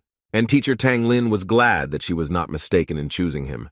Ling Hua noticed how her brother had grown a lot and achieved great success. She thought that in the future he might become like his father, an S-rank warrior. At that moment, a guard entered the observation room and informed them that communication with the dungeon guards had been lost, and the indestructible seal had broken. The old man and teacher Tang Lin were surprised that someone had released the strongest demon. Lin Hua told them to notify all participants in the autumn test that they needed to leave the demon territories. For completing the task, Lin received a random skill book, plus 20 points to strength, as well as 10 ability fragments. Having opened a book with a random skill, he received a new ability, Peerless Egg, which could transform his spiritual energy into a nutritious egg. Lin was shocked that his ability was to create countless eggs. He decided to play around with this ability and asked San Qian to open his mouth. He said it was so delicious it was as if the egg angels themselves were feeding him. Ho Tung said that he also wanted to taste these chicken eggs. Lin was upset by such a strange ability, but still fed him too. It was so delicious that Xiang Chang asked for more. Qing Cheng was curious what they ate that they praised it so much. After that, he decided to feed everyone at once and let them try his ability. They said that after these chicken eggs, their bodies were filled with energy. At this moment, Lin realized that this ability was not so bad, as he would not have problems with nutritious foods in the future. Xiang Qiang asked what they would do with the body of the demon Yaksha. Lin said that they would disassemble it into its components, and that he only needed his spiritual jasper. The girls did not object to this, since it was fair because Lin Kuei himself dealt with the demon. They shared the horns of a demonic creature among themselves. Lin was surprised that the jasper was so huge. Qin Feng said that it was quite useful and advised him to use it wisely. But then they were notified that an emergency had arisen, and they needed to leave the test site as soon as possible through the illuminated portals. Lin assumed that a demon stronger than Yaksha had appeared, but since he did not want to find out, he told everyone that they needed to leave there. Xiang Qiang was worried about Yang Xiao, who was not with them, and he thought that he could put a spoke in their wheels. Qian Yu said that this coward was the first to escape. Coming to the surface from the dungeons, the bloody demon could not find more than one person to replenish his energy. Not far from him was a squad of girls who were discussing how their squad was the worst since their commander had escaped, and they understood that they would be at the very bottom of the rankings. The bloody demon smelled their scent and came to them. The girls felt a very strong demonic aura from him and were scared by it. But when they turned to face him, the bloody demon lost his appetite. Most of all, he loved to feed on the blood of human women, and Onitsi felt that they could not escape him. He told these girls that he could make them beautiful. Although they were scared, they still strived to become one of the most beautiful girls in the academy. The bloody demon made beauties out of all the girls, which they were very surprised by. Thus, the bloody demon, changing the appearance of the girls, gained complete control over their hearts, leading them into his trap. The girls agreed to thank him for this and asked what he wanted for it. He replied that he wanted their blood, and then replenished his strength. After the bloody demon profited from them, he realized that this was too little for him, and wanted more. Oniji felt that somewhere nearby was the same guy to whom she transferred the demonic blood. Hearing that the guy was the owner of a demonic deity, the blood demon was glad that he could feast on him. Oniji warned him that the guy should not be touched. After all, he experienced demonic blood on himself, and if he eats it, she will not be able to explain it to the head. But he said that no matter what, he would eat it. And at that moment, teacher Tang Ling and Ling Hua appeared in front of them. They came to stop and imprison him back. He wondered if the leaders of the Night Watch and the Academy really thought they could defeat him. But they didn't want to talk to the bloody demon, so they attacked him. Onitsi decided to sneak up behind Ling Hua, but the girl noticed her and attacked the demoness first. Oniji underestimated the girl's strength and understood that she was stronger than she seemed. The bloody demon told them that he liked cats, but he did not like female monkeys and tigresses, having introduced their animal abilities. He told the demoness Onitsi that they needed to leave urgently, and that he needed the portals that she knew how to use. Since he didn't have time to play with them, he told them that he needed to meet the bearer of Qi Yu. They were delighted that the blood demon had the ability of flight. Ling Hua told Tang Ling that she needed to catch up with them and prevent an attack on the students. Tang Ling understood that there would inevitably be a massacre in the Red Demon's territory, and she was worried that this would not affect Lin Kuei. Lin was upset when he saw how many people were there, and knew that it would take a long time. Xiang Qiang told him that because the academy had little time to prepare more portals, and nothing could be done about it. Yang Xiao noticed Lin Kuei in the crowd, and he wanted to prevent him from leaving the territories of the demonic lands. But Lin also saw him, and told the people that this was the same young Yang Xiao whom they loved so much. But he was a coward, because he did not help them cope with the demon. Yang Xiao was very angry about this. Suddenly, out of nowhere, a portal appeared in the sky from which demons emerged. Lin recognized the demoness who shared her blood with him, but he knew nothing about her friend and could only assume that he was from the afterlife. The demon used his blood pressure against all of them. His pressure was so strong that even Lin fell in front of him. The guy understood that in front of him was one of the 8 strongest demon rulers of Shui Ye.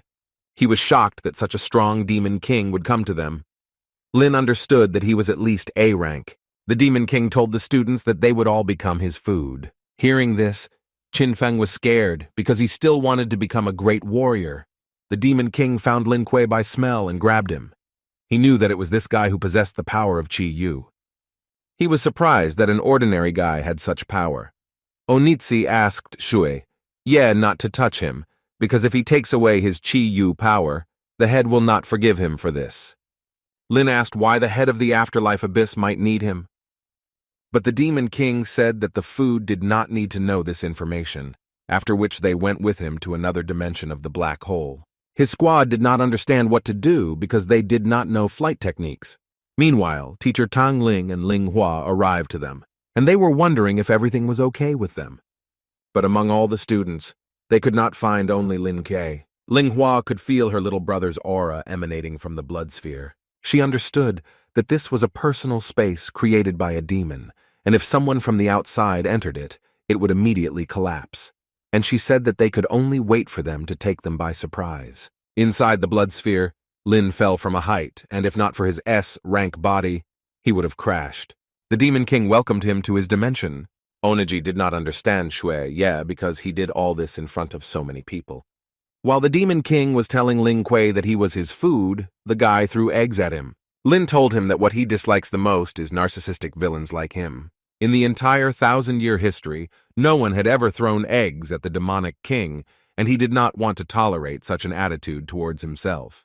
He was very angry with the guy and sent a blood seal spell at him. Lin was exhausted, and even his absolute defense was useless, as were his spiritual powers. The demon king asked him not to try to use his powers, and told him to give up and accept his death. But he was stopped by a huge sword of scissors. Hong Ye appeared, who did not understand how he dared to take Lin Kuei from her without her permission. Oniji didn't understand why the A-rank demon queen was helping Lin Kuei, but the demon king already knew her, and he asked if they had met before. Hong Ye said that 1,000 years ago, when she was a princess of the empire, he killed her and her people. And now she did not want to allow him to harm the people dear to her again. Lin was surprised that Hong Ye was a princess during her lifetime who died defending her people. After all, she had never told him about herself before. The Demon King wanted to end this story of 1,000 years, and said that he would defeat her and then her beloved, after which they fought against each other. Oniji was surprised because it was her first time seeing A-rank demons fight, and since she was a B-rank demon, she decided not to interfere in their duel. The Demon King wondered how long the Demon Queen could resist against him. He injured Hong Ye by scratching her body with his sharp claws, but since there was poison on Shui Ye's claws, the Demon Queen's inner spiritual power gradually dissipated. Lin was upset that, being a man, he could not do anything, because his abilities were suppressed by the Demon King. He couldn't believe that he would have to watch how they fought for him. He didn't understand what kind of man he was if he couldn't even protect Hong Ye. Oniji saw that Lin Kuei suddenly began to exhibit an incredible amount of demonic power, and she did not understand how this could be. Because of his Qi Yu ability, his blood and soul gave him power. This ability made him much stronger. The Demon King, holding Hong Ye, said that 1,000 years ago he defeated her, and after 1,000 years he will do it again. Lin couldn't bear to watch this, so he protected her from the Demon King. He carried her in his arms to a safer place. Hong Ye noticed that although Lin had become much stronger, he had lost his mind and was angrier than usual. While fighting Lin Kuei, the Demon King understood that his Qi Yu power gave him such power. Missing Zhue Ye's blows, the guy wanted victory more and more. Hong Ye saw that he had completely lost touch with reality. She understood that if this continued, Lin could quickly die from lack of spiritual strength. The Demon King wondered how long Lin Kuei would last. They fought against each other with dignity. The Demon King praised the guy for being able to make him fight at full strength. Although Lin Kuei had awakened the ability, he was still no higher than B rank, and Oniji knew that there was no warrior there who could defeat Zhue Ye. Lin still could not hold out decently for a long time against such a strong opponent. Hong Ye, seeing that Lin had fallen to the ground, ran up to him and asked him to come to his senses. But he was still fixated on the same thing, saying that he had to protect her. The Demon King discounted his powers and said that he would replenish his energy through him. Hong Ye told Lin that he had helped her a lot, and the days they spent together were the best. And after these words, Lin managed to return to his previous appearance, and he was very sad. And since he still had a lot to do, Hong Ye said that he shouldn't have died there because she lost too many people close to her 1,000 years ago, and she didn't want to repeat that again. And so this time she asked him to let her fight for him. And since his attacks had sufficiently weakened the demonic king, it would be easier for her to deal with him. Shu Yi mocked Lin for hiding behind her skirt, and he said that he would defeat the two of them. She gave all her strength for one crushing blow. Oniji was surprised that such a demon queen would make such sacrifices for a human.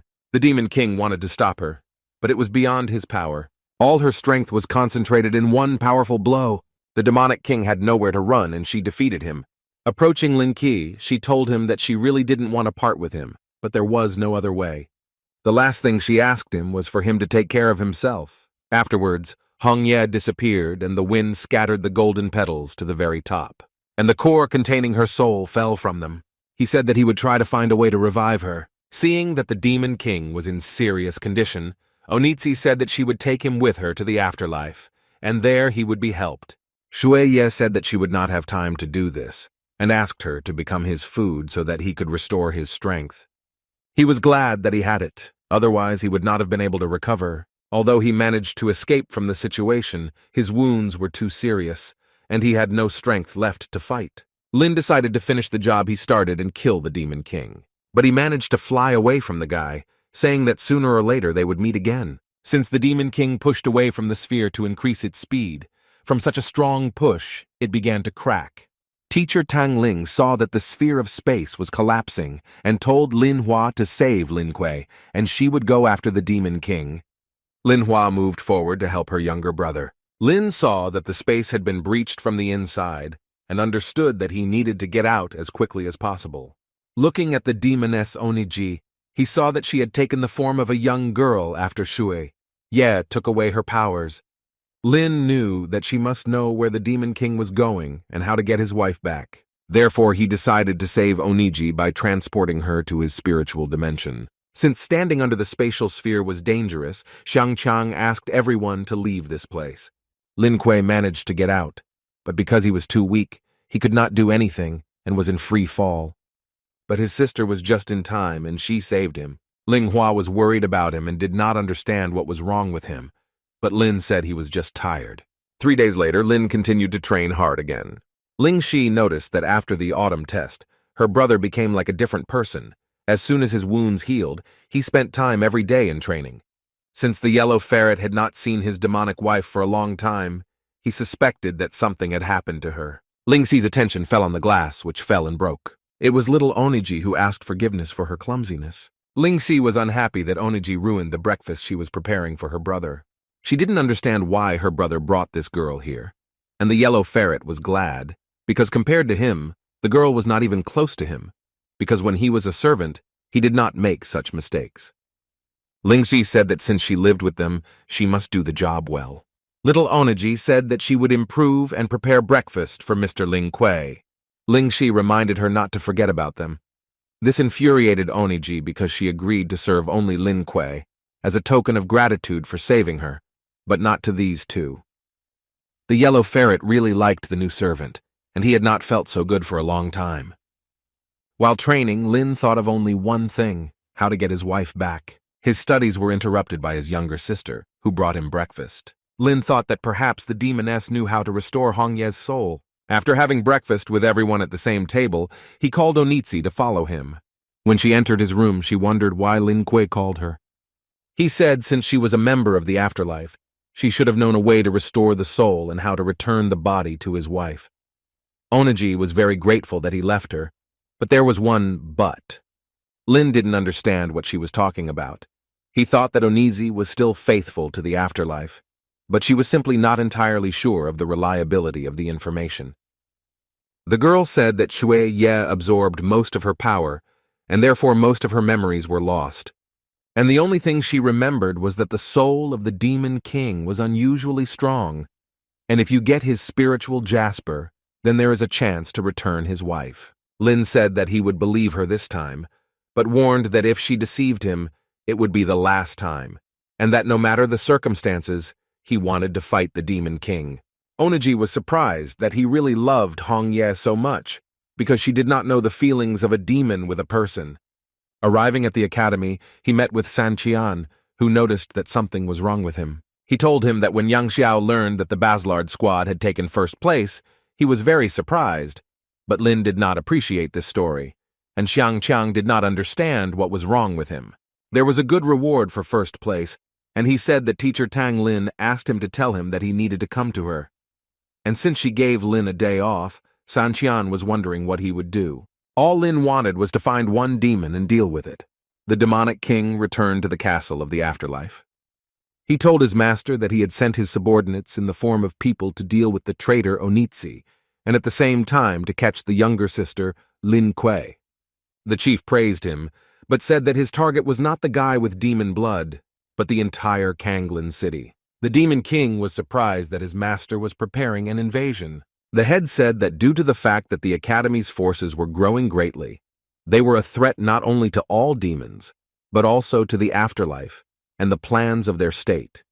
Therefore, the battle is inevitable. 10 years ago, only because of Lin Yuan's perseverance, the city of Kanglin managed to avoid destruction, and since he was no longer alive, the city could not resist them. The Demon King, having learned about his plan, wanted to lead the troops. The head did not understand how someone who was almost killed by an ordinary person could become the leader of the army. The Demon King said that he had regained all his strength and was at the peak of his power. He announced that he would lead an army into battle and capture Kanglin, making it a new demonic territory. He reminded the head of his ability, which allowed him to control people, and if he leads the troops behind him, then without much effort, they will be able to capture the city, with the power of Qi Yu as a reward. Since the portal to Kanglin would soon open and the squad would begin to attack, he told him not to waste time and take everyone else under his command. The Demon King was glad that he was entrusted with such a serious task. He couldn't wait to meet Lin Kuei again and enjoy his Qi Yu power. Teacher Tang said that they took first place in the autumn test, but it didn't mean anything because the afterlife won't wait, so they need to concentrate on training, and that they would spend the next few weeks doing advanced demonic training. They were shocked that she would chase them again. Mirong couldn't continue like this anymore because she was the team's medic, and the girl didn't understand why she needed to do this too. Xiang Qiang was surprised that Lin Kuei was still meditating, but teacher Tang asked not to disturb him because he had been training a lot lately to become stronger. Xiang Qiang, seeing a powerful aura around him, assumed that Lin would soon reach new heights. Lin's spiritual powers have increased enough and will soon reach B rank. When last time he took on the guise of a demon, he achieved the same power in one moment, and this time the power will truly be his. The system found that the guy had 10 fragments of unused fragments from completing the task of defeating the demon Yaksha, and offered to combine them. Lin was happy with this news and decided to use them. He told himself that no matter who he was, he would be the best at whatever he did. His powers merged with the Qi Yu ability, and the system congratulated him on his new B rank. His group was surprised by such a powerful blow. Teacher Tang said that his aura was that of a B rank warrior, and he managed to do it. A system panel with all his abilities and data appeared before his eyes, and he did not understand why there was a question mark on the item near his soul. He thought it was because he was from another world. The system gave him a reward for achieving a new rank, and she congratulated him on receiving the new S-rank combat weapon, Qianren Demonic Sword. Xiang was surprised that he had additionally awakened the ability of a martial weapon. The group and teacher Tang congratulated him on this, but Lin said he had a lot more training to do. They believed that with such talent he would be able to achieve S rank. Teacher Tang noticed a portal in the sky through which enemies were making their way towards them. They did not understand what was happening, because there were also hundreds of portals above the city. She was surprised that the afterlife decided to strike so early, and ordered everyone to get ready. Demonic creatures roamed throughout all areas of Kanglan City. People panicked, but the city police warned that the Night Watch warriors would soon arrive. Teacher Tang Lin asked all the students to work in groups on all the monsters. This time, Lin wanted to pay the afterlife for everything she had done. 2 demonic portals appeared right in front of Lin. 2 B-rank commanders, Jin Lei and Yin Zhen, came out from there. Lin noticed that their demonic power was at the middle stage, and he knew that he needed to be careful. Jin Lei told him that last time his father fell in the war for Kanglan, and in this one it will be him. Lin said that they thought too much of themselves, and that their demonic aura was funny. He wanted them to pay him for his father and for Hong Ye. The 4 great generals of the afterlife laughed, because the boss ordered them to bring some girl, because they considered this task easy. But they understood that since the head said it, they had to do it. They needed to take away Lin Kuei's younger sister and take revenge on Onitsi for betrayal. According to the information they have, the generals found Lin Kuei's house. While Ling Shi and the yellow ferret were resting, Oniji was tidying up the house. Ling Shi was eating the cake that her older sister sent to Lin, but since he was in no mood or appetite, she decided to help him with it. Yellow decided to use the services of a servant and asked to give him a massage. Oniji said she would do it, but she was not very happy that the dog had Lin Kuei's protection. When she gave him a massage, he still didn't like something and was indignant. But since his screams disturbed Ling Shi, the girl asked him to shut up. 4 demonic generals burst into their house and asked which one was Ling Shi. The girl didn't understand what they forgot at their house. Onitsi immediately realized that these were demonic creatures from the afterlife. One of them did not understand where Lin Kuei got the dog from. But the ferret didn't like it and said that he was the great yellow saint, after which they showed their true selves and showed themselves. The first thing the demonic generals wanted to do was teach Anji a lesson. But the other general said that first, we need to take this stupid little girl. Ling Shi didn't like the way he called her and her eyes glowed red. Oniji was scared and didn't understand where her demonic aura came from. Ling Shi told them that since they had already come, there was no need to leave. The demonic creatures understood that something was wrong, and the girl was not as simple as she seemed. She united her bear cub and the black whirlwind, and ordered him to deal with the demons. The bear swallowed up 3 demonic generals at once. Oniji couldn't even imagine that such a thing was possible from Lin Kuei's younger sister. The last demonic creature understood that while there was a chance, it had to run. But he was stopped by a yellow ferret who wanted to test his new transformation ability. The girls were surprised that Yellow could take on human forms. The great ferret saint took on a humanoid form. The commanders of the afterlife abyss repelled the attacks of Lin Kuei. Lin had a choice: personally defeat these 2 and get plus 20 points to strength, kill them together with his comrades and get plus 12 to agility. The guy chose the first option. He was then attacked by Yin Zhen, but he was able to repel her attack. Seeing that his partner could not cope on her own, Jin Lei decided to help her, but Lin used his absolute defense skill to block his blow. Jin Lei was shocked and did not understand how this was possible. The girl attacked him again and this time managed to wound Lin Kuei. Lin didn't want to play with Yin Zhen for a long time, so he threw her away. After the last training sessions on his S-rank body, the usual wounds healed right before his eyes. Yin Zhen did not understand where the new generation had such speed of recovery. Jin Lei thought he could attack the guy from behind, but Lin noticed this and dodged. Since he left them no choice, they used a joint ability technique. The demons cloned their bodies many times over and surrounded him on all sides. Jin Lei told him that he was going to make a thunder strike, after which he would definitely not survive. Lin understood that in this way, they decided to drive him into an air trap. But he only had one plan in the form of dynamite from the spatial storage. Lin managed to escape the blast wave by escaping through the air. Their demonic bodies were resistant to this, so they escaped with minor abrasions. but the generals were angry with Lin Kuei.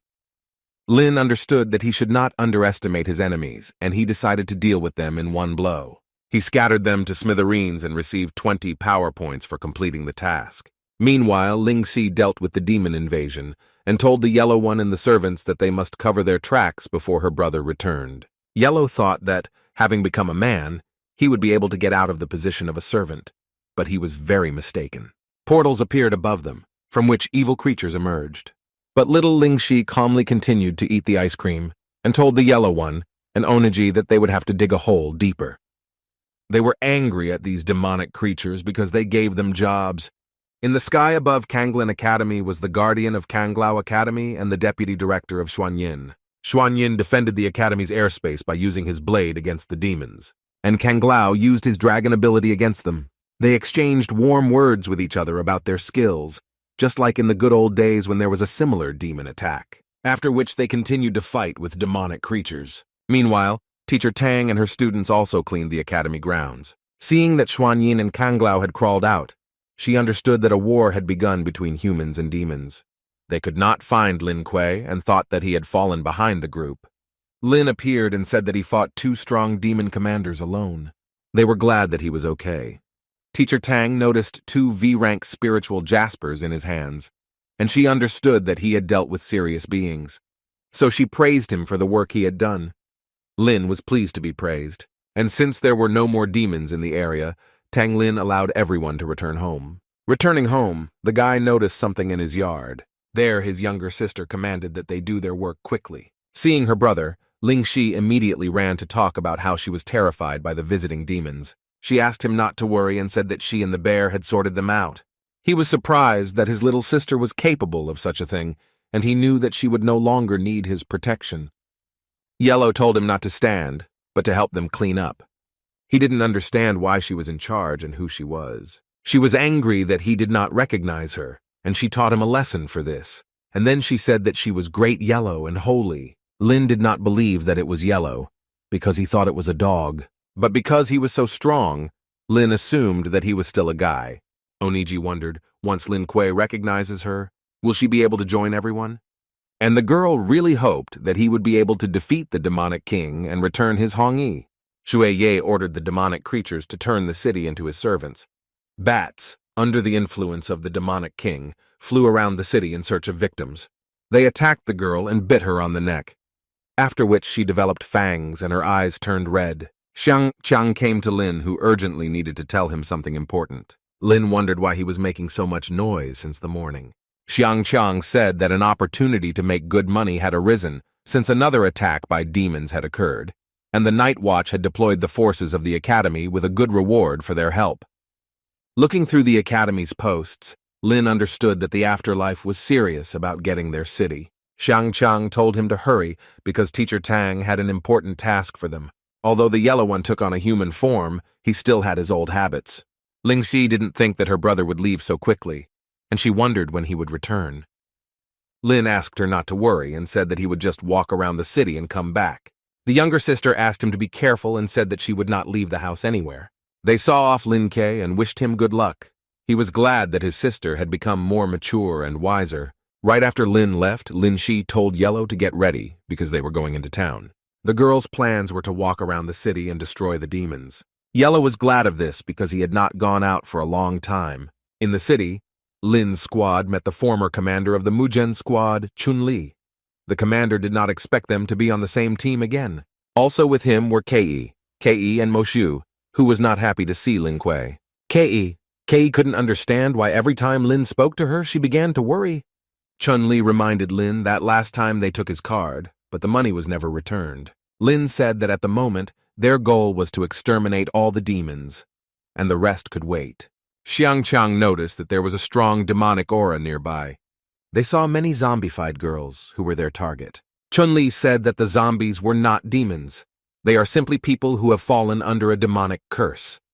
Therefore, they could not be killed, but had to be handed over to the Night Watch. Moshu asked everyone to be careful not to get bitten, otherwise they will become the same. Xiang Qiang didn't understand why all the zombified girls were attracted to him. Since they could not be injured, Chun-Li tried in every possible way to catch them. He decided to attract them in the same way as Xiang Qiang. But all of them were attracted only to Xiangqiang, and it infuriated him that not a single girl ran after him.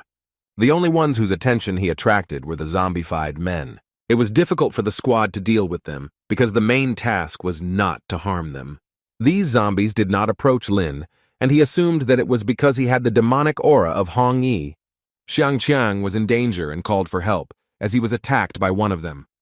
Lin saved him and told everyone that they should try to snatch the demonic fangs from them. When they tried it on that girl, she came back to herself, and Lin said that this was their weak point. Moshu said that only this time he would do as he said. The Demon King watched as his ability made puppets out of them all. He quickly wanted to see Lin Kuei and fight him in order to drink his energy. But then he saw something he did not expect. Lin Kuei again ruined his plans. The Demon King was angry with him and already wanted to deal with him, but they stopped him and said that he should not have left his current place. It was Meng Yan, a B-rank deputy. He told Shui Ye that since he led all the demon troops, he simply could not leave them. Meng Yan volunteered to help him and said that he could easily cope with such an ant as Lin Kuei. The Demon King warned him that if he failed, he would be punished. Having set off, Meng Yan told his master not to worry and to wait for him with good news. When the squad had dealt with all the infected, an employee of the Night Watch arrived and said that for their help, they would receive a reward for the task in their accounts. They were glad that they would be paid well for their hard work. Lin assumed that there were also demonic creatures in the rest of the city, so he wanted to get rid of them. And since all this was not without reason, Lin suspected that the Demon King was also in the city, and he wanted to destroy him, no matter what the cost. Screams were heard on a nearby street. Someone called for help. The squad immediately rushed to the rescue. They assumed that the demons had attacked the lovely ladies. When they came running, they saw girls asking for help. The detachment was told that they would save them and remove them from there. The girls were glad that they came to their aid. Lin noticed a demonic aura about them and told the squad not to help them. There was a magical trap under their feet, and they understood that they urgently needed to get out of there. But it was already too late and their souls were captured. The girls they saw were just scarecrows disguised with magic. It was Meng Yan's trap that activated the dream world. When entering his dream world, a person entered into a deep sleep, first losing his spiritual powers and then his consciousness. San Qian dreamed that he was surrounded by beautiful girls who looked after him, served him a lot of food, and waited for his instructions. He was surprised that his dragon came out of the spirit world to eat, since this usually did not happen. Everything was so good that the guy thought he was in heaven. He was fed and watered from all sides, and he was very happy about it. He told the girls that he couldn't eat as much anymore. The girls did not understand how he could say such terrible words, so they brought more and more. Chun-Li dreamed that he became the ruler of the mercenary world. There he was in the great demand and needed. People constantly turned to him for help in accepting their assignments. Kei and Yuzhou asked the ruler if they should take this task. Chun-Li told them to tell them that he didn't take jobs with a reward lower than 5 million because he wanted people to understand that without money, they wouldn't be able to hire the #1 mercenary leader in the world. Moshu dreamed that she and Mo Ching-cheng had a happy wedding. The seniors dreamed that they were having a good time together on a roller coaster. Meng Yan was glad that they were all stuck in deep sleep. Only Lin Kuei remained, and he wanted to pick out his biggest wound. Lin woke up in his bed at home and was surprised that it was over so quickly. Hong Ye was with him, who did not understand why he woke up so early. He couldn't believe his eyes that he was lying with Hong Yi again. Lin hugged her and told her how much he missed her. She didn't understand why he was so upset and missed her so much. Hong Ye said that she needed to get up and go have breakfast, but he couldn't let her go, and he wondered if he couldn't hold her. She did not understand why such questions were asked, and said that they could spend an eternity like this. Although he knew that it was a dream, he was incredibly happy about it. She said that she was lonely and asked him if he could stay with her. He had a choice: spend the rest of his life with her, receiving plus 200 years of dream life, and dispel the illusion and receive plus 3 fragments of the ability, or destroy the dream world and save his friends, receiving plus strength. Realizing that this was just a dream, he chose the third option and wanted to quickly deal with Zhu Yi for this. Meng Yan was horrified that Lin Kuei had managed to destroy his dream world. Since Lin managed to destroy his trap, Meng Yan received serious injuries from this. His team managed to wake up and they were upset and wanted to go back to sleep, because everything they wanted was there. Lin told everyone that they needed to quickly escape through the crack that had formed in the dream world. After getting out of the trap, Lin saw Mengyan, and he felt his strong aura, which was no lower than B rank. He understood that he should be careful with this demon. Mengyan told the guy that since he didn't mean it in a good way, he would do it in a bad way. The demon attacked Lin Kuei, but turned out to be much weaker than him. Because he was injured, he had no strength left to fight. To hide, Mengyan used magic weapons. Poisonous smoke scattered from it throughout the area, making it difficult to breathe. But Lin dispelled it with his Chi-Yu ability. While he was saving his friends, the demon Mengyan managed to escape, and Lin understood that it was too late to catch up with him, especially since his main enemy was the Demon King. Mengyan wanted to quickly report the situation to his master Shui Ye so that he could send reinforcements. Meanwhile, Lingxi, Yellow, and Oniji were driving around the city in a car. Oniji was afraid to travel with them, and she didn't think that among them, only the ferret knew how to drive a car. Mengyan was calmly returning to his master when suddenly he saw a flying car. Since he had little strength, he was unable to escape. Onitsi was wondering what they had moved, but the ferret didn't know because he was concentrating on how to stop. Demons often went out into the human world and stole things from them. They were glad to have gained so much this time, but since they were in the path of the Yellow Saint, they did not have time to escape. Lin told the party that in addition to the nightmare demon, they also had to deal with other creatures. Chun-Li was glad that everyone was motivated to kill demonic creatures, because they received many rewards for doing so. They wanted to fight shoulder to shoulder and destroy all enemies. Half a day had passed since Mengyan left, and the Demon King believed that he should have completed his task. He was going to look at his winner, but his spiritual sphere of life was broken, and he could not see what had happened to him. The Demon King was angry that he lost to this guy again. He understood that he needed to take control of the situation and went in search of Ling Kuei. Yellow lost control and they flew into the wall. Oniji managed to grab both of them and jump out of the car. She told the yellow one that next time he would not come near the steering wheel again. Lin wondered how they came to the city. Lingxi hugged her brother and said that she wanted to stay at home, but the yellow one forced her to go with her, and also that she was driving the car. Yellow didn't understand because Lingxi herself told her to go faster.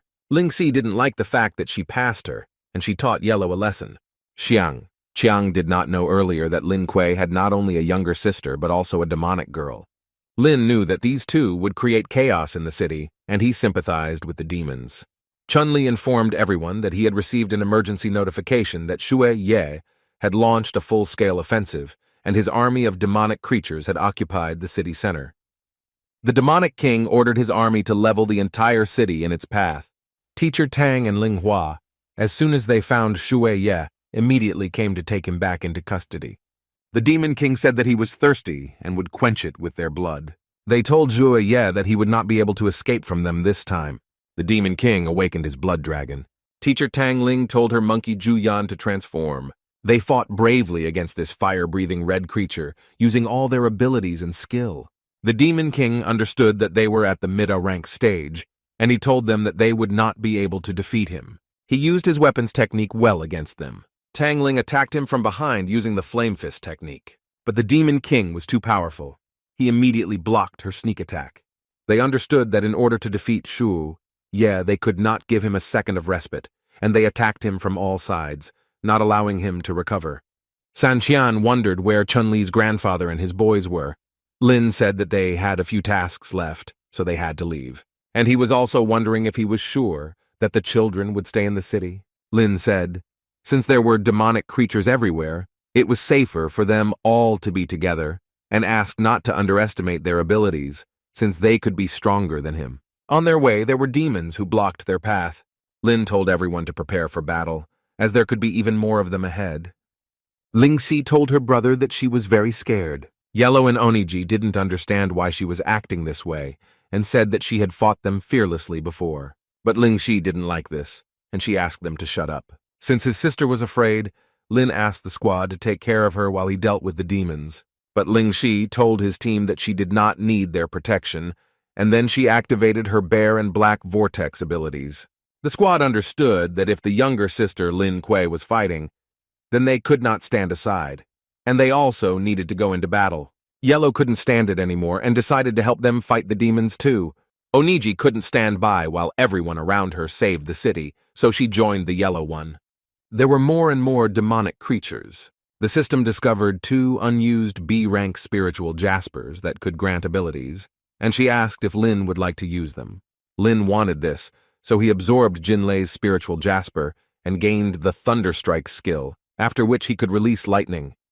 He then absorbed the Yinzhen spiritual jasper and gained an air-type skill called Windwalker, which increased his speed and agility. Lin was glad that he received 2 abilities of different nature at the same time. The girls, seeing that Lin Kuei alone dealt with all the demons, understood that he definitely had enough strength to be their commander.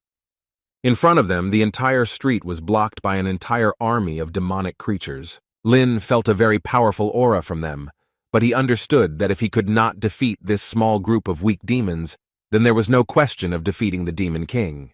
His squad said that they urgently needed to retreat, as there were too many of them. Little Ling Shi was worried about him and also asked him to retreat. He had a choice: bide his time until help arrived and get +10 to strength, run with his comrades and get +10 to agility, or defeat the army of demons and get several rewards. Lin knew that escaping from the battlefield would only make their situation worse.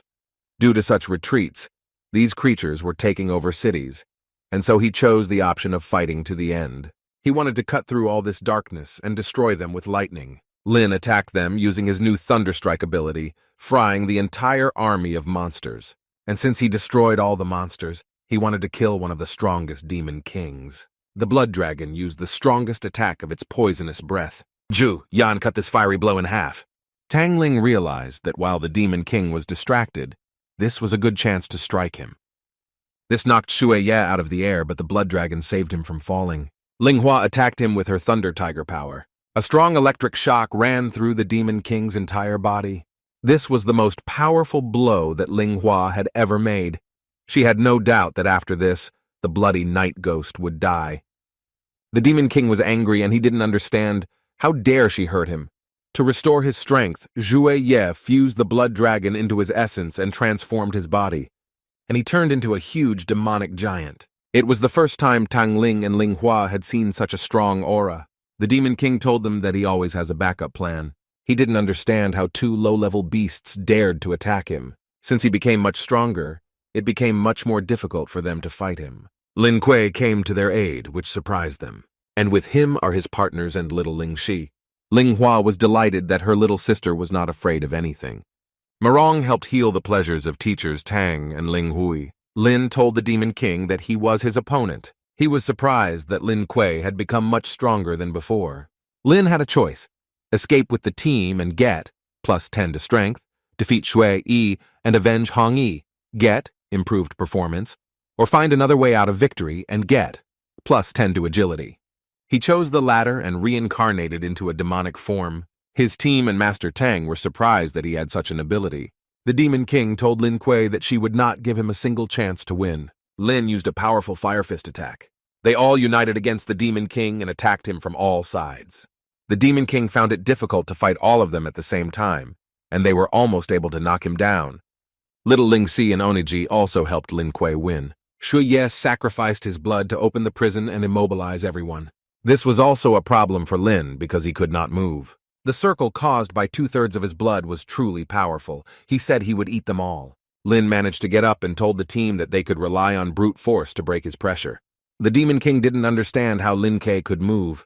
He thought that the power of Qi Yu had broken out of the circle. Lin told the Demon King that he would not give up and would finish what he started. Shui Ye spent too much of his strength, and it was difficult for him to withstand such force of thunder and lightning. Lin was very angry and sought justice for his family and friends, as well as for the return of Hong Yi. He dealt the last powerful blow. And for completing the task, Lin received +20 strength points, +20 agility points, and +15 ability fragments. And he received the jade soul of the ghost of the bloody night, and he understood that he could save his Hong Yi. His sisters were proud of him. They were glad to have such a brother. Since he became much stronger, the team told him that he was worthy to be called their captain. They were glad that there was not a single demonic creature in the sky above their city. Exactly 10 years ago, Lin Yuan saved Kanglan. Tang Lin was proud that the guy inherited the fame of the Basilard team and once again saved the city. 2 days after the purification, the power of the Bloody Night Soul Jade was finally transferred to Hong Ye. He succeeded, and he was glad that he felt the breath of life in her. She appeared before him exactly the same way she left with the Wind of Leaves. Hong Ye was incredibly happy to see him. She said she didn't think she would see him again. He told her how much he missed her and how bad it felt to be alone. Hong Ye was also very bored. Although she was in the spiritual world, she felt all its pain and anxiety. She believed that it was easier for him to refuse than to return her at such a price. Lin said that he was ready to do anything for her, and after that, they kissed. At the Min Yuan headquarters, the subordinates told the head that the Battle of Kanglin was a failure, and the Demon King gave his life in it. They wondered if he wanted to increase the demonic troops and continue attacking the city. He told them that although the operation had failed, battles in other cities had been won, allowing the territory to expand. Kanglin was just a small piece of land. The servants considered their king wise and had no doubt that he would rule Daxia. Lingxi did not understand why her brother ignored them for 2 days and did not go downstairs. Oniji said she would bring him breakfast upstairs, but Lingxi didn't like it, and she said that she would take it herself. When he entered his room, she was surprised. Lin didn't expect his little sister to come into his room and see Hong Ye. When she saw a girl in his room, the yellow one said that Lin Kuei's ghostly wife had woken up. Lingxi didn't understand why those two didn't tell her earlier. She wanted Lin to tell her who this ghostly girl was and why she was in his room. Lin understood that he could not hide it forever, and he would have to tell everything. He said that Hong Ye was very dear to him and that it was his choice. Whether she was a person or a ghost, he would always love her. Hong Ye was very pleased that Lin finally introduced her to his sister. Lingxi considered Hong Ye a very beautiful girl, but she was a stranger to her. Lin Shi wanted only her and her elder sister to be able to support and love Lin. He understood this and said that she was unlike anyone else and was unique to him. Ling Shi didn't understand what the difference was, because women are all the same. And Hong Yi was touched by the fact that this little girl was jealous. Hong Ye leaned down to pet her and said that he was not going to steal her brother. She understood that the young lady was worried about Lin Kuei, but she hoped that Lin Shi would trust her and her brother's choice. Ling Shi understood that it was just a spirit, and there was no real touch from her. Nevertheless, she was very pleased and felt something tender. Running to her room, she said that it was only because of her brother that she would accept her, but she wanted Hong Ye to understand that he would only remain her brother, not her. Lin didn't understand what it was, but the yellow one learned that the Demon Queen also had weaknesses. Lin told Hong Ye that in the future they would all become one family. She was very pleased to hear this. Then Hong Ye suddenly became ill and he was very worried about her, but Hong Ye said that she was just tired. Oniji said that her soul was severely damaged, and even if she recovered, she would still be weak, and she urgently needed to be returned to the spirit world. Lin told Hong Ye to have a good rest there and that he would think of something to make her feel better. He asked Oniji if there was any way to restore her soul to a normal state or change her body. She said that the previous battle had taken too much power from her, and even if the jade was consumed, it would barely help her. Lin remembered that Hong Ye once told him that her spiritual world was destroyed, and she could not accumulate too much energy, relying solely on her soul. Oniji said, since Hong Ye did not have a physical body, even 10 bloody night jades could not revive her soul, but it was possible to change her body shape, which would solve the problem. No matter the cost, Lin was willing to do anything to help her. Oniji said that there was only one thing in the world that could change the shape of the body, and that was the Sage Stone. It was an ancient treasure that was capable of imbuing its owner with divine power. The stone, during the battle between ghosts and monsters, was broken into 9 pieces and scattered throughout the world, the owners of which were powerful ghosts. And picking up the pieces is not so easy. Lin was ready to go through fire and water until Hong Ye restored his body. In the Kanglin classroom, Teacher Tang was telling the students that although they had defeated the demons, most of the other regions had been overrun by ghostly creatures. And due to the presence of monsters, there are few people left there, but their city will help save people there and fight ghosts. The Academy and the Night Patrol will generously reward those students who cooperate with them. The deputy director said that in the recent battle, the Basilard team, led by Lin Kuei, showed themselves worthy, and the young captain had courage and bravery, and such he was worthy of praise, and for this he receives a reward of 3 million in cash. And he hoped other students would follow his example. Lin and his team were very pleased to hear this.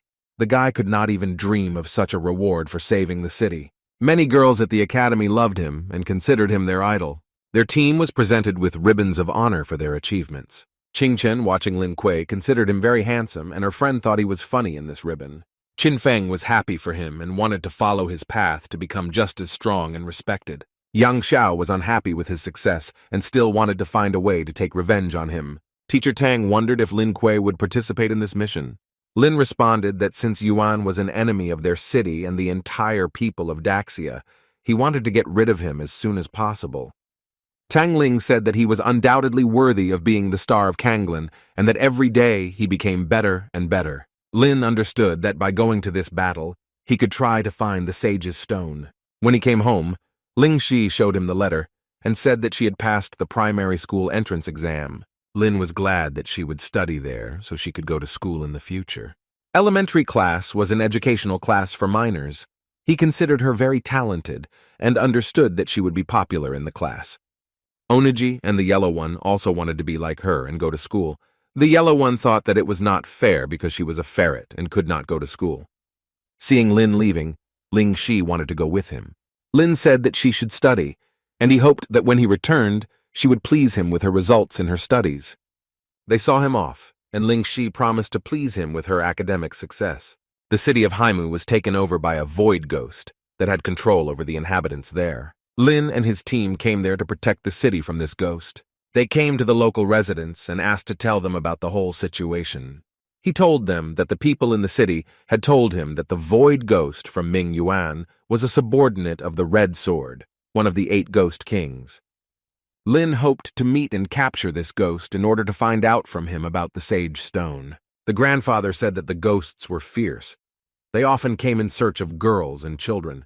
And a few days ago, they took his granddaughter and said that they would raise her as a wife, and she was only 8 years old. Lin was angry at these ghosts, and he wanted to quickly deal with these offenders. Chang asked his grandfather not to worry and promised to help and save everyone. Grandfather saw someone coming. He said that these were lackeys, ghosts of the void, and asked them to hide as soon as possible so that they would not get hurt. Lackeys were strange guys who worked for ghosts. Lin did not understand how a person could serve a ghost for his gain. The lackeys saw very beautiful girls who they liked. The footman told his comrades to deal with the guys and take away the women, who would then be delivered to the ghost of the void. Su Tang and Morong did not like this attitude towards themselves. Lin bombarded them with his invincible chicken eggs. He wanted to strike a real blow and defeat the criminals, but the girls overtook him. They taught the offenders a lesson and were glad that they would not harm anyone again.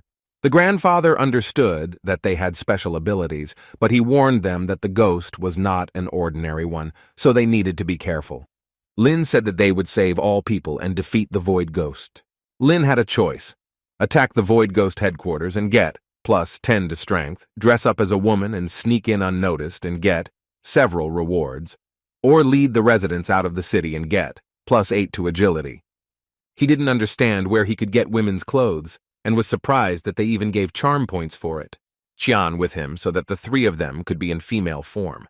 He told the girls to defend the city while they retreated. The 3 of them disguised themselves as women in order to get into the headquarters and surprise the ghost. Shang Chang was not very happy with this idea. He said that if it didn't work, he would kill Lin for it.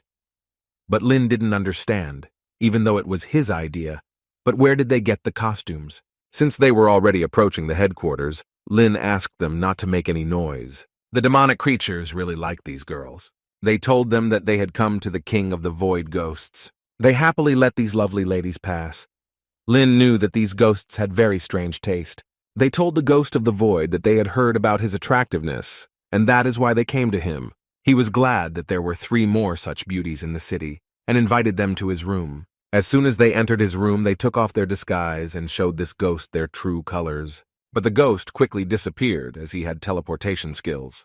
He appeared behind them and said that what he hated most was when men deceived him, and demanded that they apologize. He attacked Lin Kuei with his crushing fist, but Lin dodged. Lin said that it was not for nothing that he was called the Void Ghost, as he deserved this title. Lin used his ability and attacked the ghost with invincible chicken eggs. But since he teleported, some of the eggs fell into Hu Ten. Hao Ten didn't like this and used his 18 palms technique on the ghost. The ghost admitted that he was wrong and asked to let him go. Lin had a choice. Release the ghost and receive, +7 to strength. Rid people of evil and deal with it, receiving, +10 fragments of the ability. Or use it for his own purposes, receiving, +8 to dexterity. Lin told the void ghost that if he knew anything about the Sage Stone, he would have mercy on him. The ghost said that his boss has a red sword that contains a fragment of this stone. Since he treasured it, he attached it to his weapon. Lin thanked him for sharing such valuable information and said that he would think about how to make his life easier. The ghost didn't quite understand what he meant. Lin defeated the void ghost with his sword and received 10 ability fragments for completing the task. He believed that it was unfair to treat women this way and do this to the people of the city, and he had no intention of showing mercy to this demon. They saved all the inhabitants of the city and ended this battle. They said goodbye to their grandfather and fulfilled their promise by clearing the city of ghosts. He stopped them and said that he did not know how to thank them, but Lin said that they had come to them on a mission, and if he really wanted to be grateful, he could convey thanks to Daxia. Afterwards, they finally said goodbye to the residents of the city. They found the shortest route to Lifing and walked there through the dark forest. Sanqian wondered why Lin Kuei was collecting information about the Sage Stone. Lin understood that Hong Ye's case should not be solved, so he made up a story that he had heard that by collecting the shards of the Sage's stone, one could summon a dragon to make a wish. But Xiang Qiang did not believe this story. Some strange sounds were coming from the forest, and they could not understand what it was. Then they saw a frightened animal running from someone. Local masked natives tried to catch up with him. Lin was faced with a choice: save the life of the fox cub and receive fragments of strength, stand and not move, receiving +6 to strength, or think about the ghosts and let them catch the fox, receiving +6 to agility. Murong felt sorry for the little fox. She didn't understand what was happening. Hong Ye told Lin that this animal had a strange aura and was unusual. She asked to save him. The little fox was very scared and did not understand why these ghosts wanted to eat him. Turning back, the little fox saw that he had been helped with this problem. Lin received +8 fragments of power for this help. They discussed what they would do with him, but Lin said that the best option would be to take him on the team, suggesting that he could be their God-sent mascot. Since it was late, they decided to wait out the night in the forest, setting up camp near the fire. They fed their team mascot, and Lin said that he would sleep with Aunt Murong. But the little fox chose him. Murong was upset because she thought that they had become friends. Xiang Qiang suggested that the little fox was female, and maybe he would turn into a woman and thank him. Xiang Qiang noticed that the ghosts that were chasing the little fox were somehow strange, and it seemed to him that in appearance they looked like hunters. Sutan said that ghost hunters are cannibals who live in groups in the wild, and they are good because they are silent, and they should have been more careful while in their territory. Lin suggested that they take night duty and change every 2 hours. While everyone was sleeping, the first 2 hours of night duty went to Sanqian. But his duty consisted more of sleep, and while he was sleeping, the enemy was hiding in the bushes. Hearing a rustling in the bushes, Xiang Qiang sounded the alarm that they were being attacked by ghost hunters. Seeing that there were many of them, Lin asked them to prepare for battle. The ghost hunters had a B-rank commander who was very hungry. They did not expect such a meeting with the ghost warlord. Lin told the team that he would deal with the commander, and the rest of the ghost hunters would be on them. Xiang Qiang eagerly wanted to defeat them in order to become stronger from absorbing souls. The phantom commander attacked Lin, but he was able to resist the brute.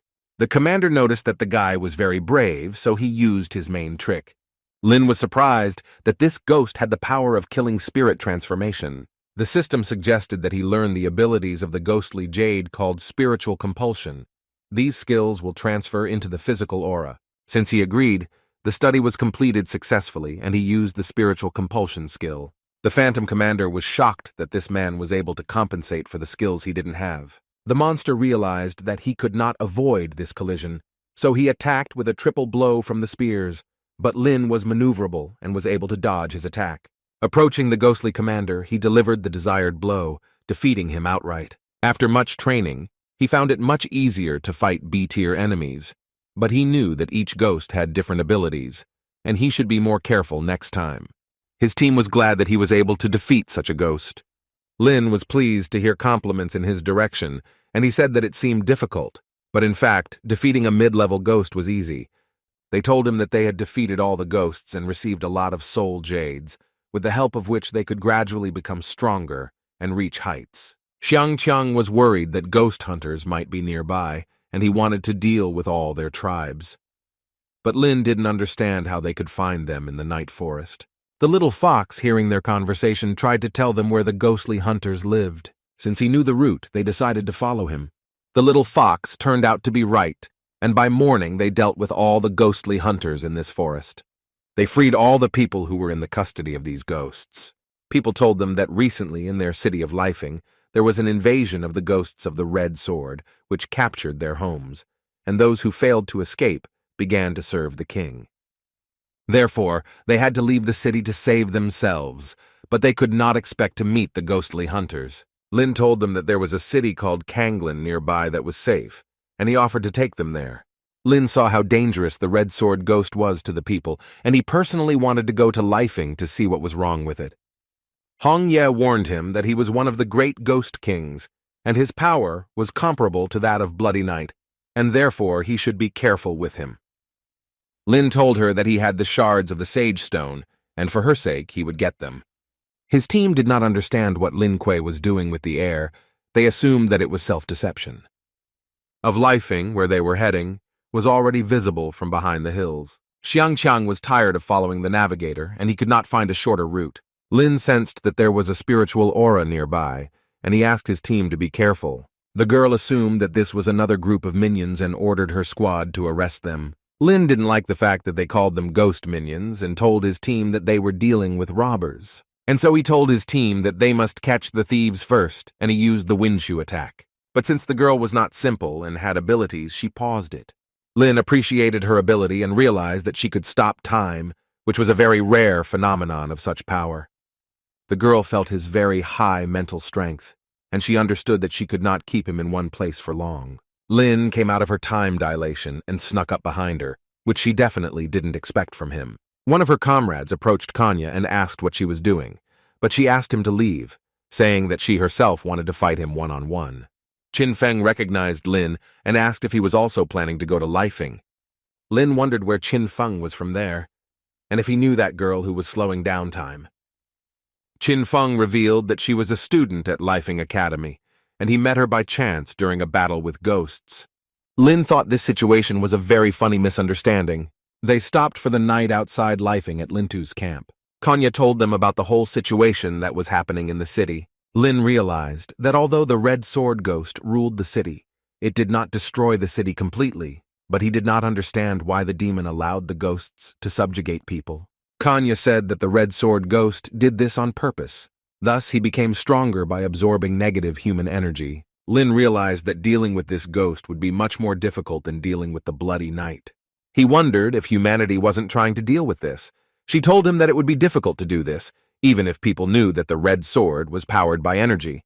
Only by crushing the ghost could the problem be solved. The Red Sword lives on a ghost ship that was above the city. He usually released negative energy through dark towers. And recently the ghost had absorbed too much energy and was temporarily about to retreat. Kanya believed that this was the best chance to attack. Lin understood that in this case it was necessary to destroy the dark towers, and then they would not be able to feed on energy. He told them that they were similar in that they wanted to defeat ghosts and save innocent people. Kanya was glad that together with them, their entire team would increase their strength. On the second day they went to the northern region of Lifinga. They were secretive because they needed to remain unnoticed. Kanya told Lin Kuei that they needed to destroy the enemy towers as soon as possible. But he didn't like the fact that she was pronouncing his name incorrectly, and he asked her not to do that again. From around the corner, they saw children studying in the middle of the street. The children were commanded by a sign that told them that study was their only way out in life. The children said that their favorite activity was studying, and they believed that this should be done every day. They asked the teacher to give him more homework because they loved to study, and they said that studying made them happy and they loved it. Lin couldn't believe that the children were only obsessed with studying because he saw how miserable they were. He wondered why they were not affected by the negative energy of the Dark Tower. Kanya revealed that this was due to their high level of mental strength. Lin suggested going straight to the control room. Xiangqiang and Haotang fell into the northern region of Lifeng. The people there were unhappy, and negative emotions emanated from them. He was sad because he had fallen in love with the same girl many times, but she still didn't want to date him. This girl believed that if she did not marry a rich man with a beautiful appearance and a wonderful character, then her soul would be broken. Looking at them, Sanqian and Haotang felt sorry for them. The rest of the team went to the southern Lifeng district. They didn't understand if they had come there, because they saw an office in the open air in front of them, where the boss walked over the employees and promised to increase their salaries next month. The employees believed that they could earn a lot by working for the boss. Looking at this, they were glad that they were not office workers. The demon did not understand how a man dared to invade his dark tower. He told Lin Ke that the red sword ghost would deal with him for this. But Lin said not to be afraid of him and then killed the last ghost in this tower. Kanya was shocked when she saw how much power he had. Lin was faced with a choice: destroy the dark tower and get earth energy, refuse capture and get sweet honey, or control the dark tower and get water of life. Kanya offered Ling Kui her help in managing the dark tower. The girl was well versed in technology, and she wanted to change the frequency of negative energy so that ghosts could feel what they do to people. The creatures came to inform the Red Sword that 3 dark towers had been captured. The sword reported that his ghost was practicing alone, and it was impossible to allow people to disconnect him from the energy source. The Red Sword called the dragon and phoenix and ordered them to catch the intruders. They jumped off the ghost ship and were ready to demonstrate their abilities to people. Konye tuned the negative energy to the frequency of the ghosts, and she said the same method was used to remotely control other dark towers. Lin did not expect that she was capable of this, and thanks to her, he completed the task and received the water of life. The towers radiated their energy at full power in all directions. The children began to realize that they were being taught by a ghost, and that they were doing their homework around the clock. Their ghostly teacher began to go crazy from the waves that emanated from the towers. Xiangqiang and Haotang saw that all the people had returned to normal life, and they realized that Lin Kui had found a way out of the situation. And the people who worked in the open office were angry with their ghost boss. All the ghosts who did evil tried to escape from the people. Observing the entire situation from a bird's eye view, the dragon and phoenix were surprised that their ghosts were so weak without the influence of the dark towers. Lin and Kanye noticed that the red sword had sent more experienced ghosts to them, and they could no longer wait to gain experience from them. Lin tried to knock them down with the force of a fiery fist, but he failed. Landing on the ground, the ghost said that they were finished. Kanye and Lin couldn't contain their laughter. They could not even imagine how these 2 midges could harm them. The ghosts did not like these taunts and began to take the form of a merger. The ghosts merged into one large creature and told the people that they were mocking in vain. Lin appreciated their skill. It reminded him of the ghost of the Bloody Night, which also increased in size. Hong Ye warned him that their strength after the merger reached level B and asked him to be careful. The system saw that he was in danger and invited him to use the water of life to cope with the enemy. After taking this, his body will become stronger and his chi energy will increase. Since the system reminded him of living water, he thought it was a great idea. To increase the chances of winning, he also gave this drink to Kanya. Lin was glad that his blood and spiritual power in his body were strengthened. But for Kanya, it was unexpected that after ordinary water she was filled with strength and felt a surge of energy throughout her body. The ghost was angry that they ignored him and drank drinks instead of fighting. Lin met the ghost face to face and parried its powerful blow. The ghost flew several meters away. He didn't expect the guy to be at B level. Lin used his ability to summon magic and wanted to finally finish with this ghost. But the ghost had the speed of a phoenix, and he was so fast that he managed to run around the guy and appear behind him. But since Kanye had a special ability, she helped Lin Kui and pause the ghost. Lin knew that facing him, he would not be able to use the sword technique, so he attacked him from behind. The ghosts were in shock. They did not understand why they could not dodge this attack. Kanya regretted that she could not fully help Lin Kui, since the ghost was stronger than her. She could only hold him for half a second. Lin attacked the ghost, but could not break through his defense because he had dragon defense. Lin stated that he would destroy the ghost's armor, but the ghost claimed that he had no chance to resist him, after which he launched a strong predatory blow. It was not easy for Lin to deal with him, and he knew that he needed to come up with something else. Hong Ye told him that normal attacks were useless, and she decided to help him and share her ghostly aura in hopes that she could break through the ghost's defenses. Unexpectedly, the fox came to Lin's defense and used his charm ability. The ghost's body stopped obeying him, and he did not understand what was happening. Since the little fox had done his job perfectly, Lin could continue calmly, and he was able to break through the dragon's defense with Hong Ye's ghostly aura. And Kanya accelerated time and used the ability of destruction, and the ghost's injury suddenly became much more serious. Thus, she attacked his wound and, using the acceleration force, aggravated his wound. Lin took this moment to strike the ghost with a lightning strike, and he received 2 pieces of jade soul from the ghost. He gave 1 jasper to Kanya and said that their victory was only thanks to her abilities. Kanya said that he was the main character of the story, and she only helped a little. Hong Ye didn't like her reaction and became a little jealous. The little fox also wanted to receive a reward, and Lin thanked him with a drink of living water. Meanwhile, his team returned and said that they had destroyed the remaining ghosts of the city, and it was time to attack the main headquarters of the Red Sword. Lin rewarded them for their excellent work with a live drink. They were glad that their strength was increasing and increasing, as if they were receiving energy from a strong source. The ghost informed the Red Sword that all the ghosts in the city had fallen at the hands of the people, who then celebrated their victory by drinking drinks. The Red Sword told the ghosts to send an additional group and bring these people to him. But they informed him that there was no point as the people were heading straight towards them, and this pleased the Red Sword because they were heading towards his trap. Lin's team traveled together to the top of the ship on Sanqian's dragon. The ghosts did not expect to see intruders on their ship, and they intended to kill them.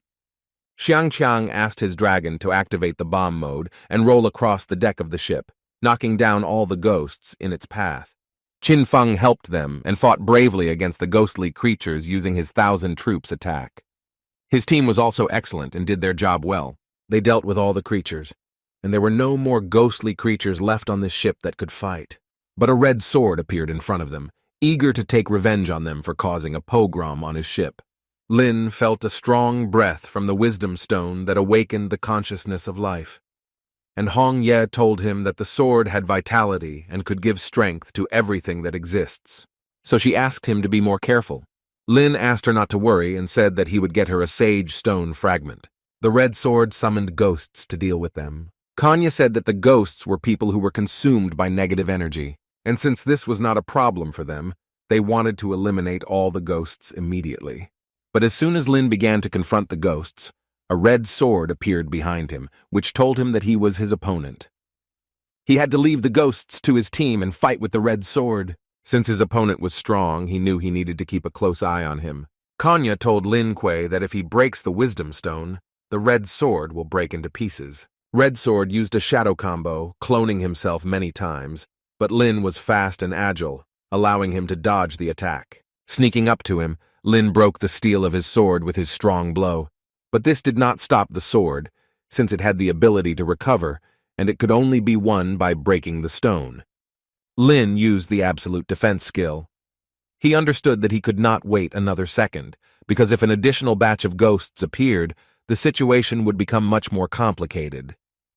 The system discovered the ghostly jade of the Void Hunter and invited him to absorb it, which was very helpful, and he was glad about it. He successfully absorbed the hunter's ghost jade and acquired the skill of hunter's intuition. Additionally, he absorbed the ghostly void jade and acquired the teleportation skill, which consumed too much spiritual power, but was very useful. Now, with each new attack from the red sword, Lin used his teleportation skill to dodge all of its attacks. Sneaking up to him, he delivered the final killing blow to the red sword and broke it in half. And he finally took the sage stone fragment, which he immediately wanted to give to Hong Yi. Since the sword that summoned the ghosts was destroyed, the ghosts began to die along with it. Lin asked Hong Ye to absorb the shard's power, which she was grateful for. She told him that her soul had finally returned to its previous state. Lin was happy about this, and said that as long as they collected the remaining shards of the sage stone, she could regain her human form.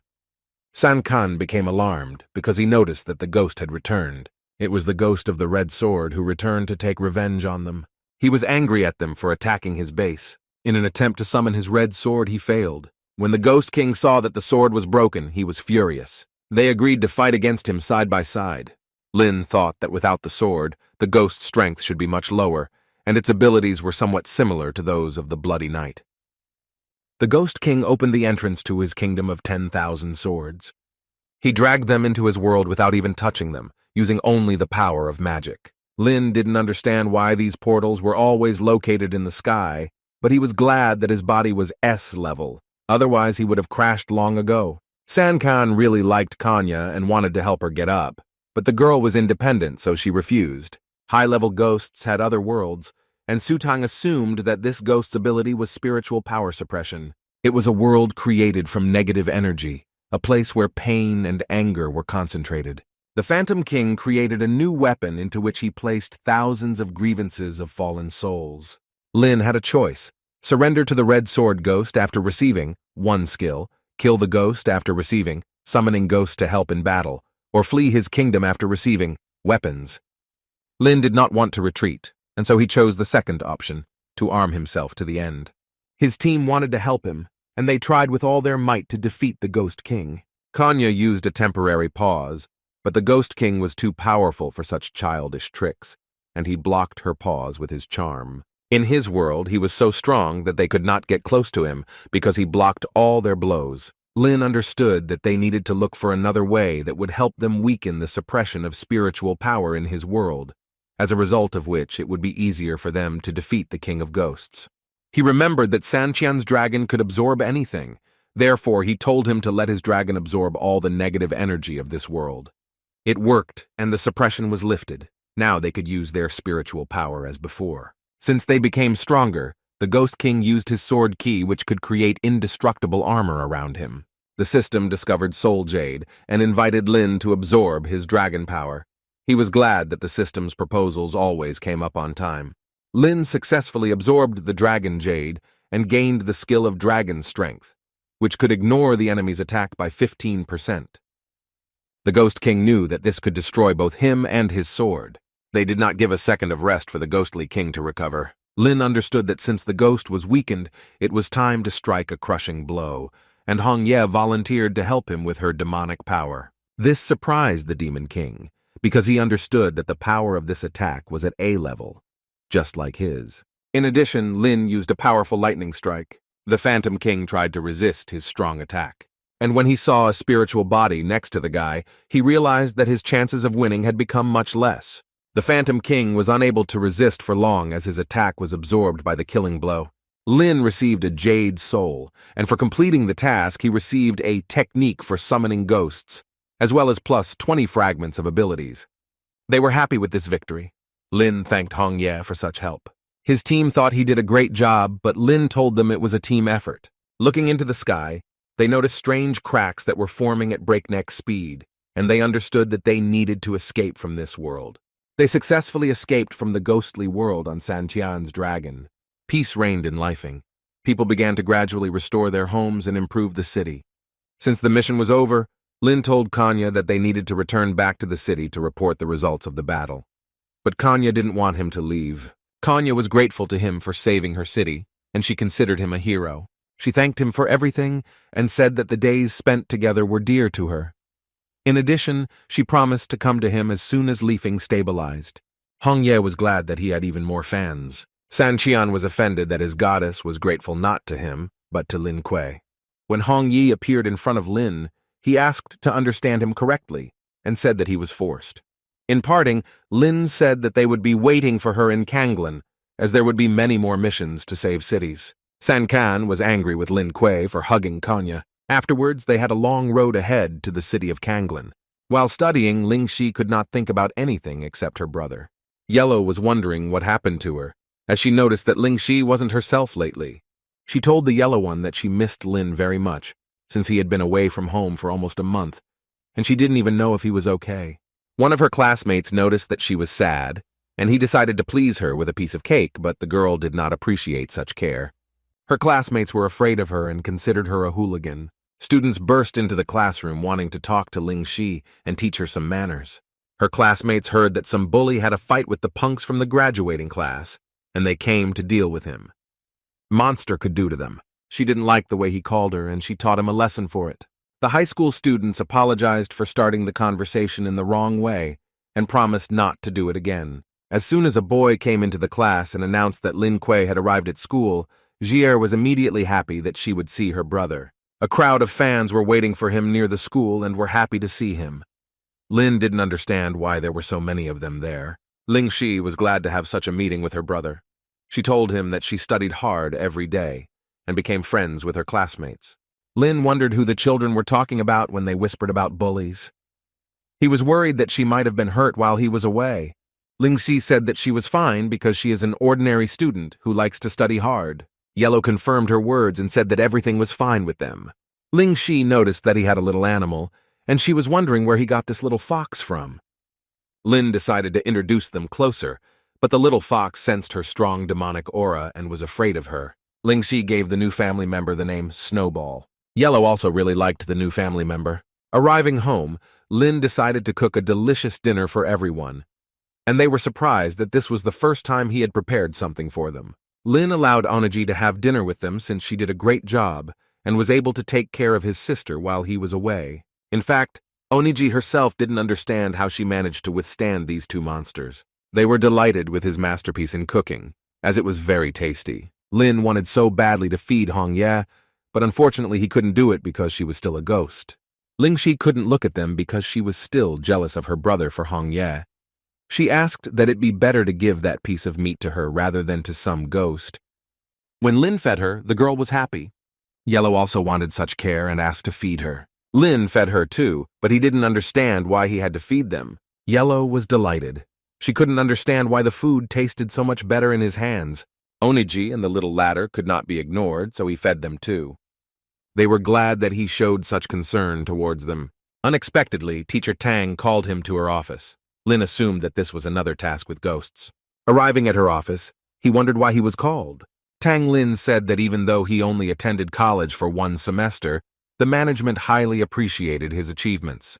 Therefore, she invited him, Tai Feng, Mo Ching Chung, and Yang Dao to act as instructors for the participation of freshman military training. Lin knew that Tai Feng was a role model, Mo Ching Cheng had organizational skills, but he wondered why Yang Dao was with them. Tang Lin said that this young man was an elder of the academy and belonged to the highly respected Hai family. Therefore, he also had the right to do so. Lin promised that everything would be done at the highest level and that he would act as an instructor. The day came when the freshmen came for military training.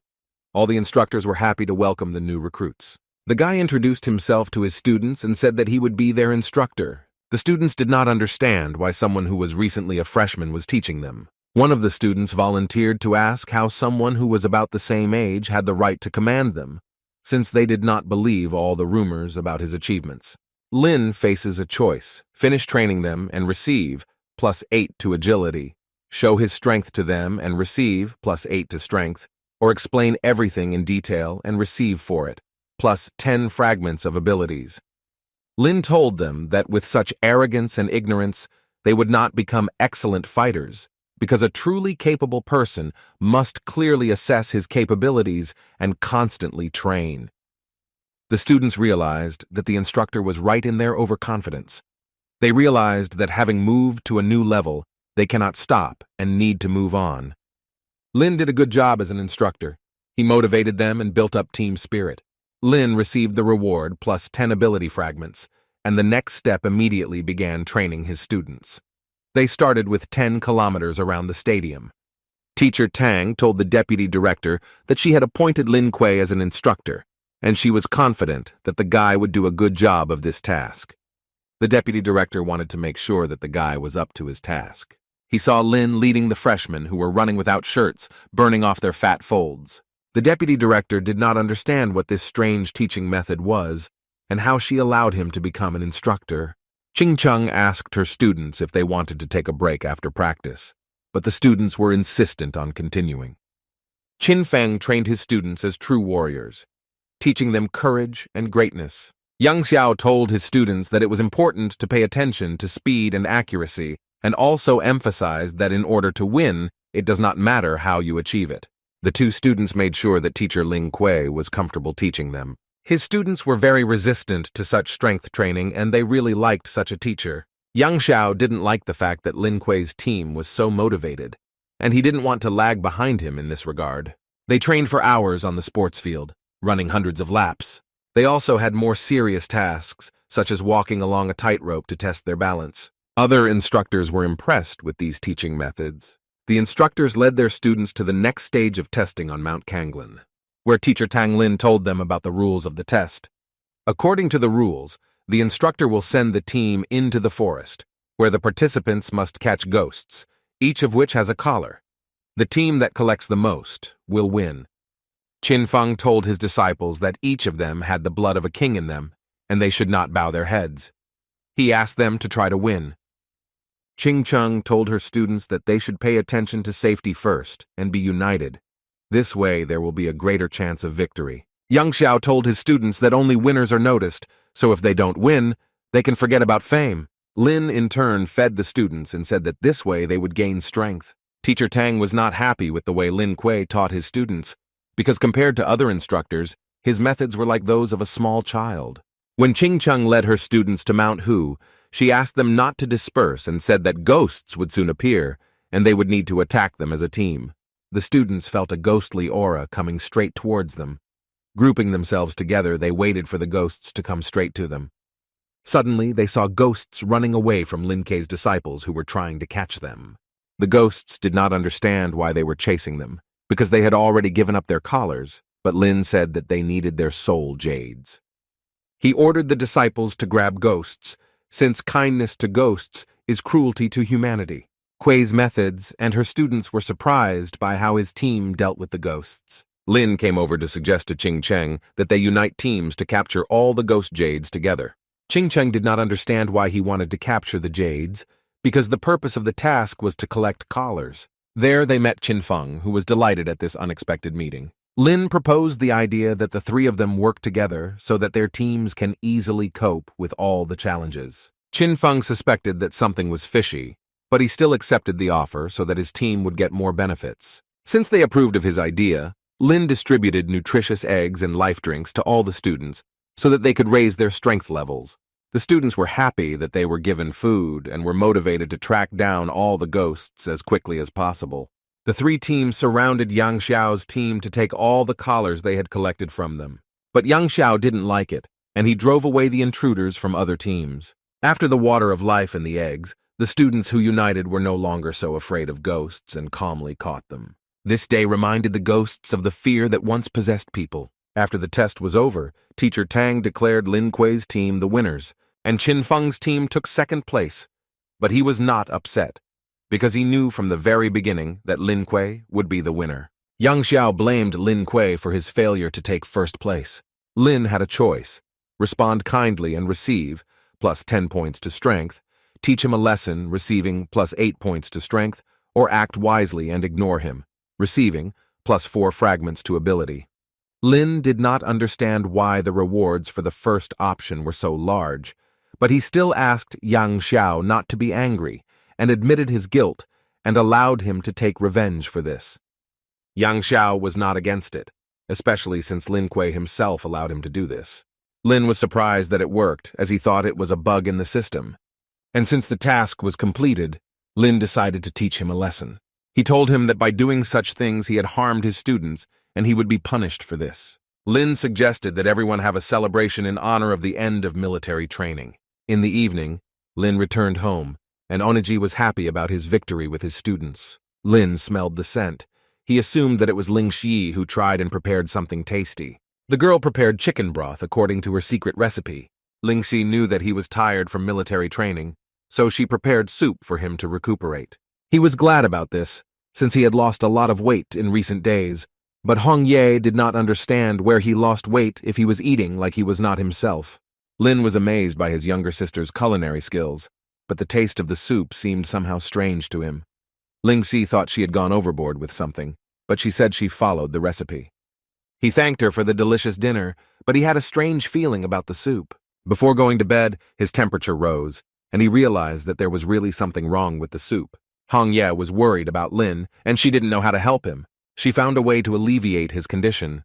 Although they both understood that people and ghosts have different paths, they still loved each other. Lin spent the last 2 days in bed. He was glad that everyone thought he was practicing and training and didn't bother him. Hong Ye wondered how he felt. Lin said he was feeling much better, and the last night seemed like a fantastic dream. Teacher Tang called him and said that he had forgotten his assignment because the others were already on their way. He understood that he needed to run to everyone else as quickly as possible. Because he went to bed too late, he completely forgot about school. Tang Ling told him that an elder would lead them on a joint mission, which he was surprised by because the man was from the swordsman's arena. Their meeting place was in the Sea of Kanglin on one of the yachts. Su Tang told him that he came too late and was almost late. She also didn't like his appearance and assumed he had had a rough night. They were all greeted by the elder of the Lebu Academy, and he was their opponent in this task. They were pleased to meet him, and they told him about their abilities, that Su Tang was able to summon weapons, and Ching Chung owned the ice technique. Yue. Bukun told them that this time they had a serious mission, and the place they needed was on the Island of Shadows, where ghosts had invaded and subjugated the people. Lin understood that all that was required of them was to defeat the demons and save the people on the island. Bukun said that first you need to explore the area of the island and collect the necessary information. Suddenly, their yacht began to sway violently from side to side, and sea ghost creatures crawled out of the water. These were the ghostly pirates of these depths, who needed spiritual stones, treasures, and other precious things. The elder hid behind Lin Ke and told the three of them to deal with the enemies. They understood that a group of level B ghosts was a piece of cake for them. But more and more ghostly creatures began to appear. Lin understood that it was time to use the technique of summoning ghosts and defeat them with the help of their kind. He had a choice in ghosts, but since he didn't figure out how to choose correctly, he called these skeletons. The ghostly sea captain told his army not to fall for human tricks and attack the ghostly skeletons. But the skeletons turned out to be stronger than they seemed, and they coped well with the naval army. Hong Ye was surprised that Lin was able to summon ghosts. His team didn't understand how he did it, and they were surprised that he had so many abilities. Wei Bukun, watching from around the corner, realized that he had greatly underestimated this guy and wanted to reconsider his plans for him. Lin was glad that he could send someone to fight in his place and win, gaining a lot of ghost jades. Wei Bukun ordered them to remove the ghostly bodies, and so that they do not forget that their main goal is the Island of Shadows. Lin wondered why, when the battle began, the elder tucked his tail between his legs and ran away, to which Yue Bukun replied that this was a test for them. Lin did not believe his words and believed that Yue Bukun was trying to set them up. Ahead of them was a very beautiful island, which was 90% vegetation. Hong Ye warned him to be careful, as there was a very strong demonic aura coming from there. The elder said that they had little information about this island, and they could not risk it. He wanted Lin Kuei to explore it alone. Su Tang and Ching Chung did not like this idea, as it was very dangerous. But Yue Buchong said that this was why he was sending Lin Kuei, and as the head of this mission, he wanted them to follow his orders. Lin asked them not to worry and said that he would definitely return. The elder appreciated his courage and said that this was a very worthy act. Having set foot on the island, Lin used the demonic aura of Hong Yi so that the ghosts would not see in him the difference between their comrades. There he saw how the sea ghosts subjugated people and used their power to build their palace. Lin thought it was terrible that people were deformed and became ghosts. He wondered why the monster that turned into an octopus was the commander. The ghost octopus noticed them and thought they were new, ordering them to go to the others to do the work. He told them that all their work was aimed at building a new island of shadows, and that for every effort God would personally reward them, and in the future they would not need anything.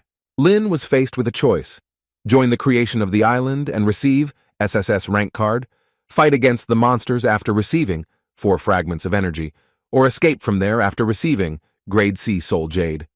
He told the ghost that he completely agreed with him, but the ghost wanted the guy to prove it. Lin said that he was ready to go through fire and water for the sake of the Island of Shadows. SS rank card. The guy was glad that once again he was able to deceive the award system. Lin decided to treat the ghosts to food from his hometown, to which they responded with joy. However, they warned him that if he poisoned them, they would eat him. After the ghosts had eaten, they began to have fun, running around in the sunset. The monsters felt a sudden flow of power throughout their body. They felt as if the body was trying to tear apart from the inside. They were scared and asked the guy what he put in their food. Lin told them that he added a few secret ingredients. He understood that all the ghosts were at B level, and given that they were weakened, he still had to fight them with care. People could not believe their eyes that a real person had come to them who could save them. When the ghosts found out that he was a man, they all prepared to fight him. Lin thought that now was the best time to use the new SSS rank sword. The enhancement was successful and his magic sword reached the SS level. As soon as he took the sword in his hands, he spoke to him. Lin didn't understand what was happening and why the sword could talk to him. While he was confused by what was happening, the sword asked him to react to the enemy that was approaching and use its power against them. Lin listened to him and attacked the ghosts. With one swing, he cut their steel tridents in half. The sword told him to deal with all the ghosts with one blow without giving them the slightest chance to counterattack. Lin saved the people, and the tyranny of demons and ghosts was destroyed. The world belonged to humanity again. He suggested that they create an island of shadows together. The elder and the girls decided to go up to the island and wait for Lin Kuei there. They were worried about the guy since he had been gone for a long time. Yue Bukun said that since he had been gone for so long, he would never return. The girls suspected something was wrong when the school elder began to respond like that. Since one of them had the blood of the Mo family, and the other was a descendant of the moon god, Yue Bukun wanted to take them with him and study their abilities. They understood that he was a real traitor who had deceived Lin Kuei in order to take advantage of his absence and catch them. Since there was no longer a need to hide the whole secret, he admitted to them that he was an agent. Yue Bukun told them that the two of them would never be able to defeat him and asked them to surrender immediately. But the girls understood that their abilities were also at level B, and there was no way they were going to lose to him. And in the far part of the Island of Shadows, people fought with the remaining ghostly creatures. While exploring the area, Lin found a passage into an underground cave. Hong Ye warned him in advance that it might be unsafe there because there was a strong demonic aura coming from there, and a ghostly god could be there. Lin warned his wife in advance to prepare for the worst. In the cave, Lin became convinced that there really was another universe there. Hong Ye showed him that there was an octopus sitting on a hill of skulls. Lin could not believe that it was a fish god, because to him it seemed like an ordinary sleeping octopus. And Hong Ye noticed that he smelled of fragments of the sage's stone. Since Lin needed them, he decided to kill this ghost in order to take the fragments of the sage's stone. But the octopus woke up and struck first. He did not understand how the guy dared to prevent him from resting and recovering. Lin didn't understand how someone could call a level B fish a god. But Hong Ye was not in the mood for jokes, so she said that she would help him deal with it. The phantom god was angry with him that he dared to be so ignorant, and he attacked them with his tentacles. He was stronger than they thought, and they didn't understand why it was so difficult to resist his tentacles. The system had detected ghost jade that could be used in the current battle. Lin understood that by listening to the system, he would have a greater chance of winning. By releasing his blood, the system will reward him with the Blood Eater sword skill. Lin used his new skill against the ghost god, and it stripped him of his limbs. This angered the sea god, and since he had the ability to quickly recover, he returned all the tentacles to their place. Lin understood that the fragments of the sage's stone played an important role in his body. The magic sword told him that his weak point was in the forehead area, in the place where the fragments were hidden. Lin didn't understand why he didn't tell him about this earlier. Lin was confident in what he was doing, so he grabbed the sea god by its tentacles. The octopus did not understand what this man was going to do. Lin said that he had heard that the octopus's tentacles contained enormous life energy, and he wanted to test it. The sea god told him not to believe any rumors and asked him to let him go. Lin had a choice: not to kill the monster and let him go, having received +10 to agility for this, deal with him in cold blood, having received +7 to strength, or taste him, receiving +6 to agility. Lin didn't understand whether the system worked properly, because all the options were terribly strange, but he still chose the first option. By tearing off his tentacle, he received a reward of +10 to his agility. This angered the sea god, and he had no intention of toying with this man. Since the ghost was leaning too far towards him, Lin knew that this was the perfect opportunity to attack his forehead. Since he was wounded, a demonic soul began to emerge from him, which led to a decrease in his size. Lin obtained the second sage stone fragment. Because the ghost god no longer had any abilities, Lin easily killed him with one blow. He gave another shard to his wife so that she could absorb its power. After this, her soul stabilized a little, and the first signs of blood awakening appeared. Uebukun believed that girls were not worthy of being his opponents. Sutan managed to send a distress signal to her mentor, as she understood that they could not stand it any longer, since he was much stronger than them. But at that moment, Lin managed to come to their aid. Yue? Bukun did not understand how the guy managed to return because he was sure that he was destroyed by a ghost. He was angry that Lin ruined his plans, so he summoned his octopus. But Lin showed him the very weapon that he was trying to summon. Yue Bukun was angry that his ghostly octopus was killed, so he decided to deal with them alone by transforming into a demon. He attacked him using many demonic swords, but Lin repelled his attack with his magic sword. Uebukun was wondering where the guy learned such a technique, since this was not publicly available. Hong Ye told Lin that she would help him get rid of the demonic creature. Uebukun fused two swords together for a stronger attack. Lin appreciated his technique and said that he would do everything possible to defeat him. Su Tang and Ching Cheng saw that it was difficult for Lin to deal with him alone, so they helped him. Yue. Bukun knew that he could not resist three at the same time, so he used the demonic technique of octopus tentacles that immobilized the victim. Yue Bukun did not understand why his technique had no effect on Lin Kuei. Lin had a choice: beg for mercy and receive 2 rank C soul jades 1, defeat the enemy, receiving plus 15 to strength, or escape from there, receiving plus 15 to agility. He liked the third option because he could get a dexterity reward, so he told Ching Cheng and Su Tang that he had urgent matters to attend to. The girls couldn't believe their eyes that Lin Kuei was just leaving them and leaving. But since Lin turned away and ran away, he received a reward of plus 15 to agility. At this moment, teacher Tang Lin came to their aid. The girls were glad that the teacher responded to their distress signals so quickly. Having attacked him, Tan Lin said that from that moment on, he was on the list of prisoners of the academy. While the teacher dealt with Yue Bukun, Lin helped the girls free themselves from the tentacles. At the Yue Bukun Academy, he was the weakest of the elders who was forced to do ordinary things. However, after he joined the Ming clan, he changed a lot. Teacher Tang apprehended this intruder, and he had nowhere to go. But Yue Bukun decided to sacrifice his limb for the sake of his own salvation, after which he activated the portal and told them that in the future he would rule the world and achieve unprecedented power.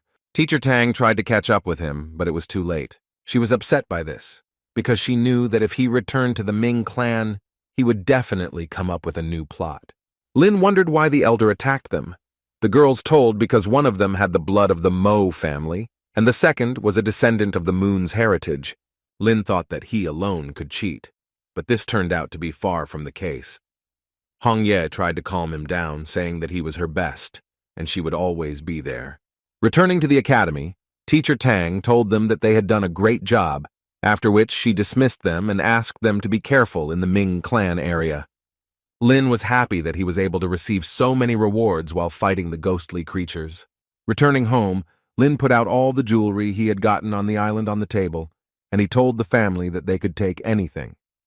Lingxi, Yellow, and the little fox were delighted with such a catch.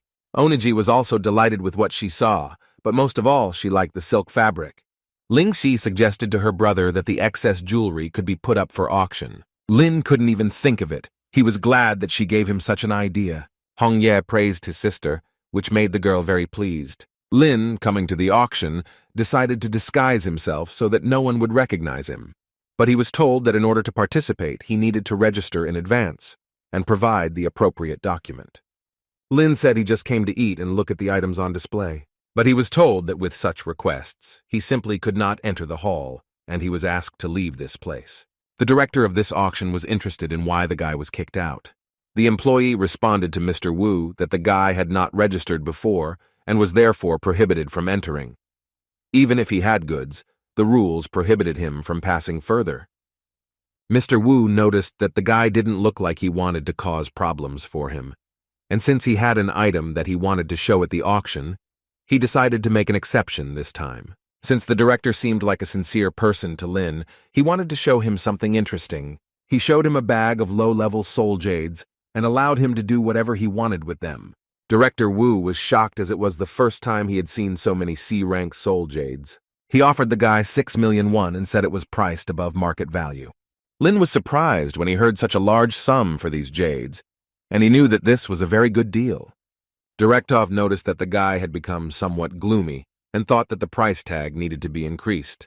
He asked him to give him the jades for 8 million. Lin was shocked by such an offer because he had never seen such a lot of money in his life. The guy still seemed not happy to the director, so he offered the last price of 10 million. Lin was glad that his thoughtfulness brought him 10 million.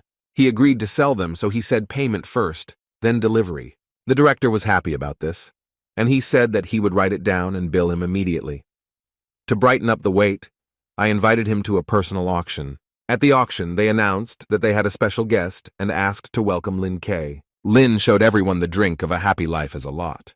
The auction participants did not like the fact that the stranger was presenting ordinary water as something valuable. The auctioneer representative thought that it was a big failure that the guy was offering ordinary water as valuable. But Lin thought otherwise, and not to be unfounded, he provided 1 can of the drink for testing. The participants shouted at him to try this drink.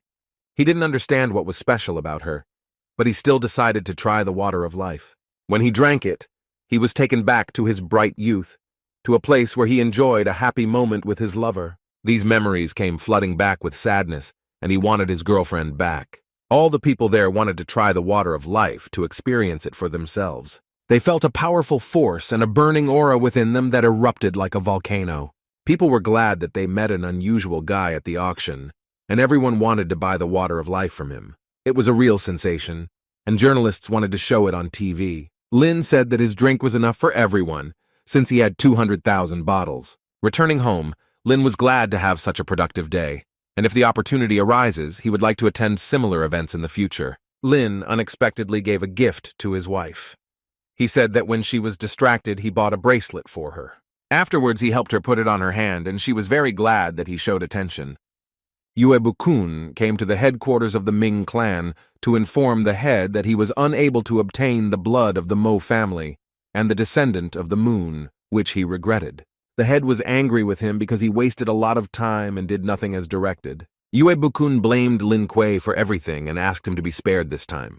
And since he had been working undercover for him for a long time, the head gave him one last chance, and he was wondering what he was going to do this time.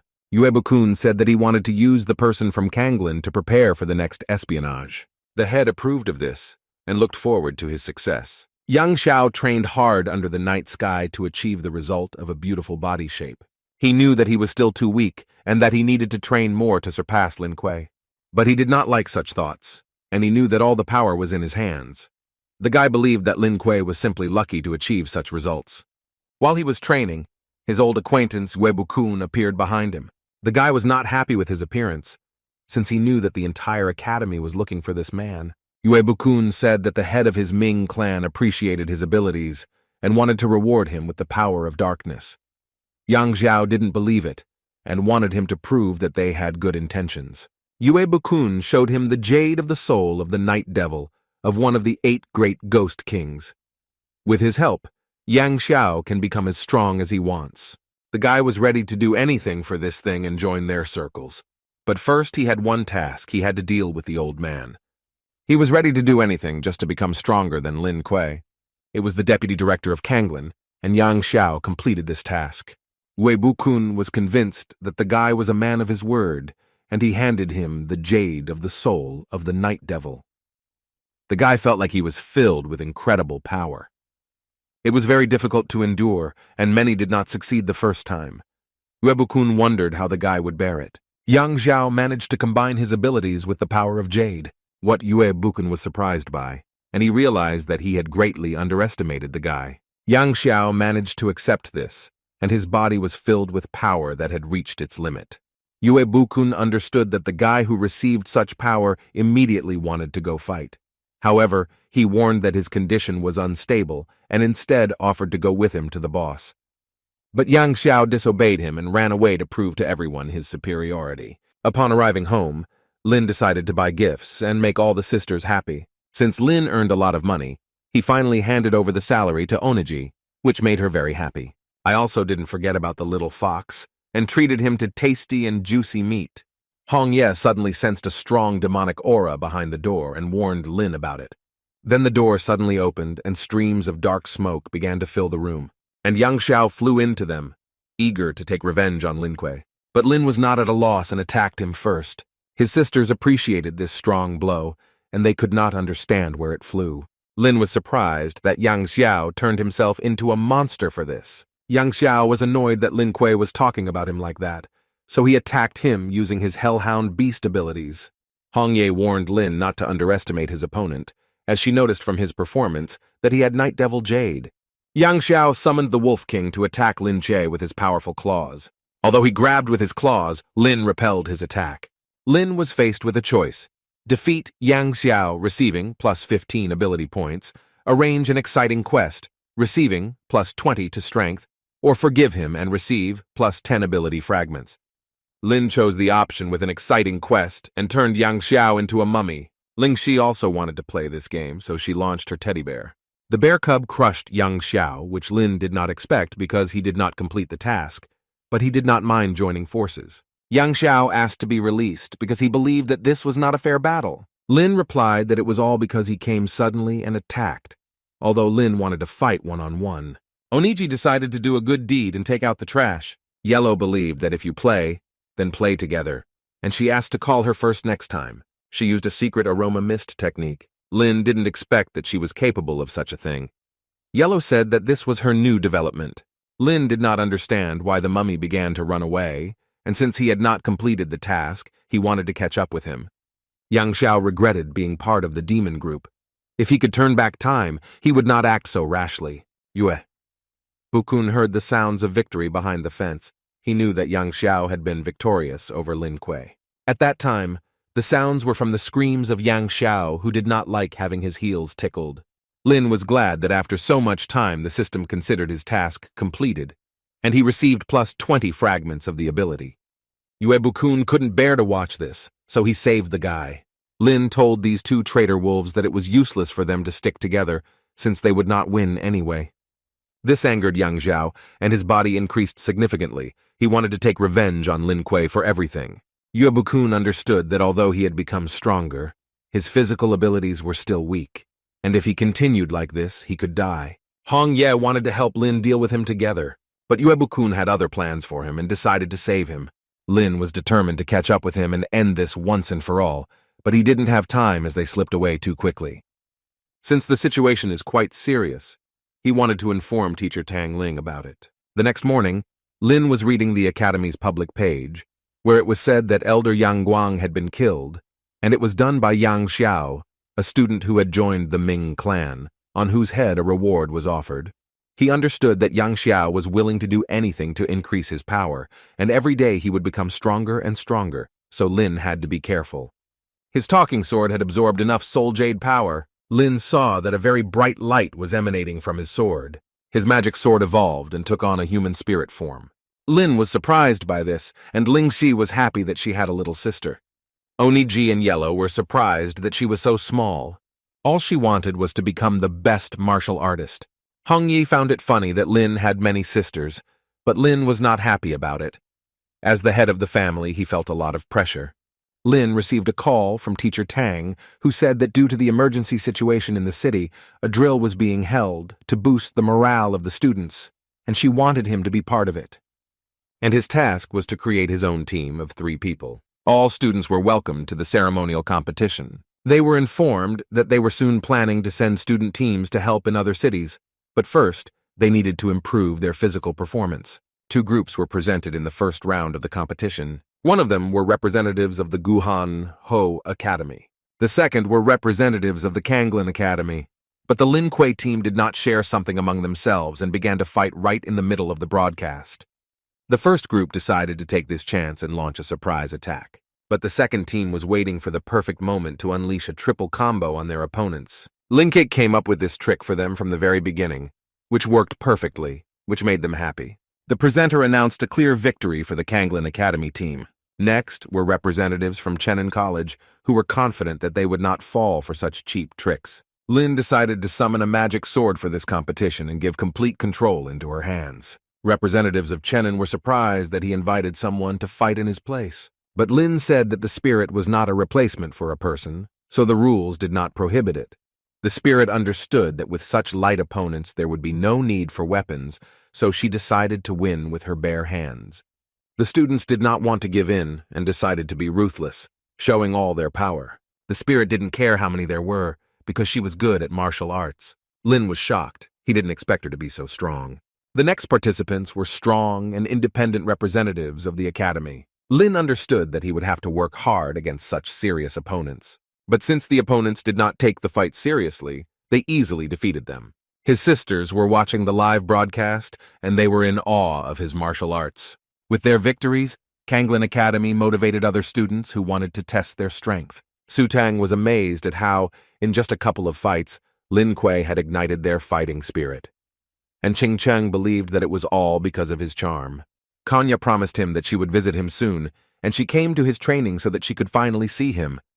The presenter declared Kanglin Academy the absolute champion. Lin was unimpressed by the 500 yuan prize and the Academy's banner of honor, but San Qian said that the main thing was participation since it was just a friendly match. Lin was delighted when crowds of fans began to approach him. His teammates weren't left out either. All the girls wanted to know if Lin Kuei had a soulmate, but the guy said that he never even touched the girl. The fans thought that they had every chance of meeting him when suddenly some girl pushed them away. It was Kanya who said that she was very close to him. All the girls were surprised by this because they did not know who this young lady was to him. Hong Ye was very jealous of him and was against it, just like San Qian, who liked this girl.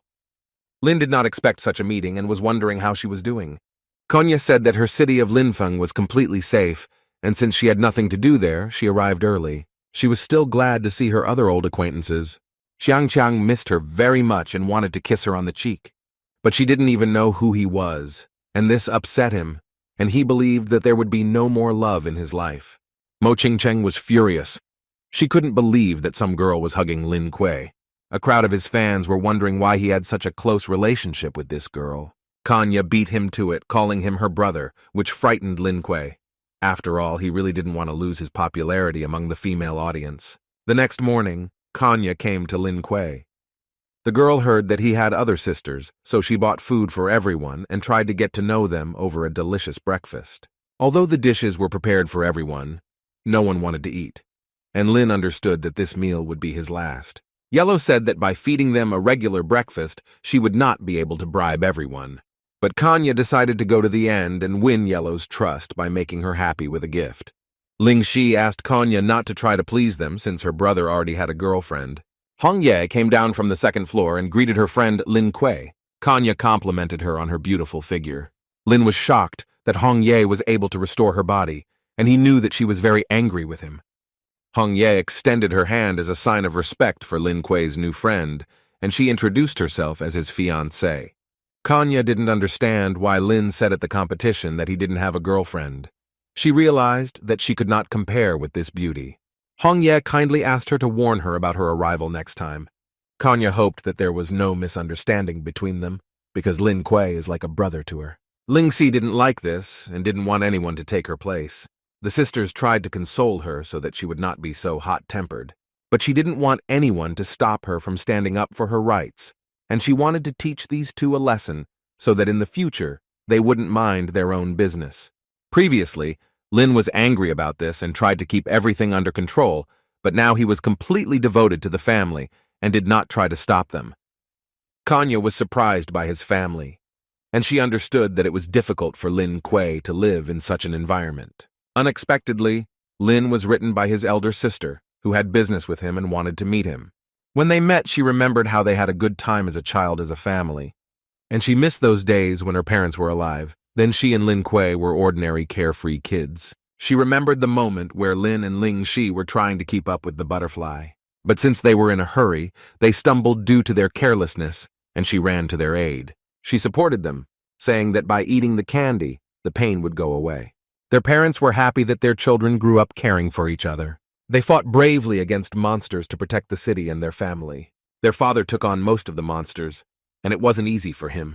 But there were an unimaginable number of them, and he could not cope with them all at the same time. Unfortunately, their parents did not survive that battle, and they lost them at a young age.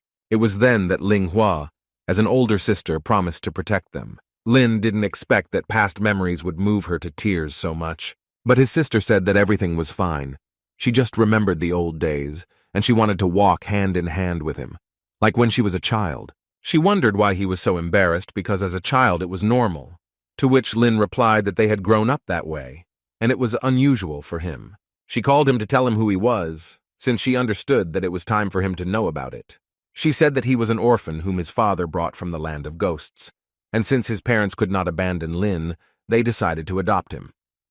Linghua saw that this upset him, and she said that she and Lingxi would never leave him. Lin said that she would always be his favorite sister, and he promised to become just like his father. Linghua was always ready to support him, and she was glad that she had such a good brother. Lin and his team flew to the city of Qingyun on a mission. The pilot noticed that there were many ghosts on the ground, which were divided into groups. He asked them to put on parachutes and jump to a safer place. They were surprised that the place was completely destroyed and that only ruins remained of the buildings. Lin told them that it was time to jump, as he had found a place where there were the least ghosts. Xiangchang decided to jump out first and show everyone how to do it correctly. He hoped to perform well in this mission so that Kanya would notice him. But since Kanya did not know how to jump with a parachute, she asked Qingcheng to take her with her.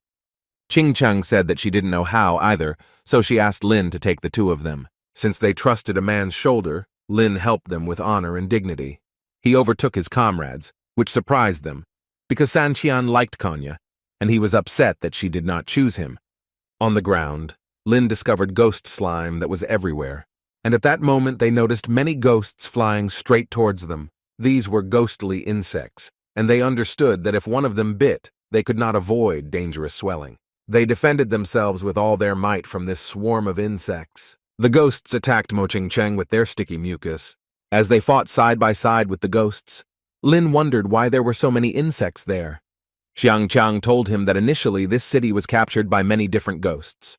Xiangchang was glad that they didn't have to fight someone really big. But after these words, a huge spider came to them.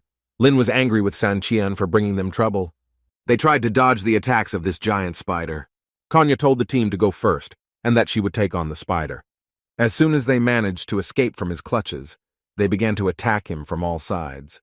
With teamwork, they defeated this spider, and it wasn't as difficult as they thought. But Hong Yen noticed that something was wrong with the spider, and she asked Lin Kuei to leave from there as soon as possible.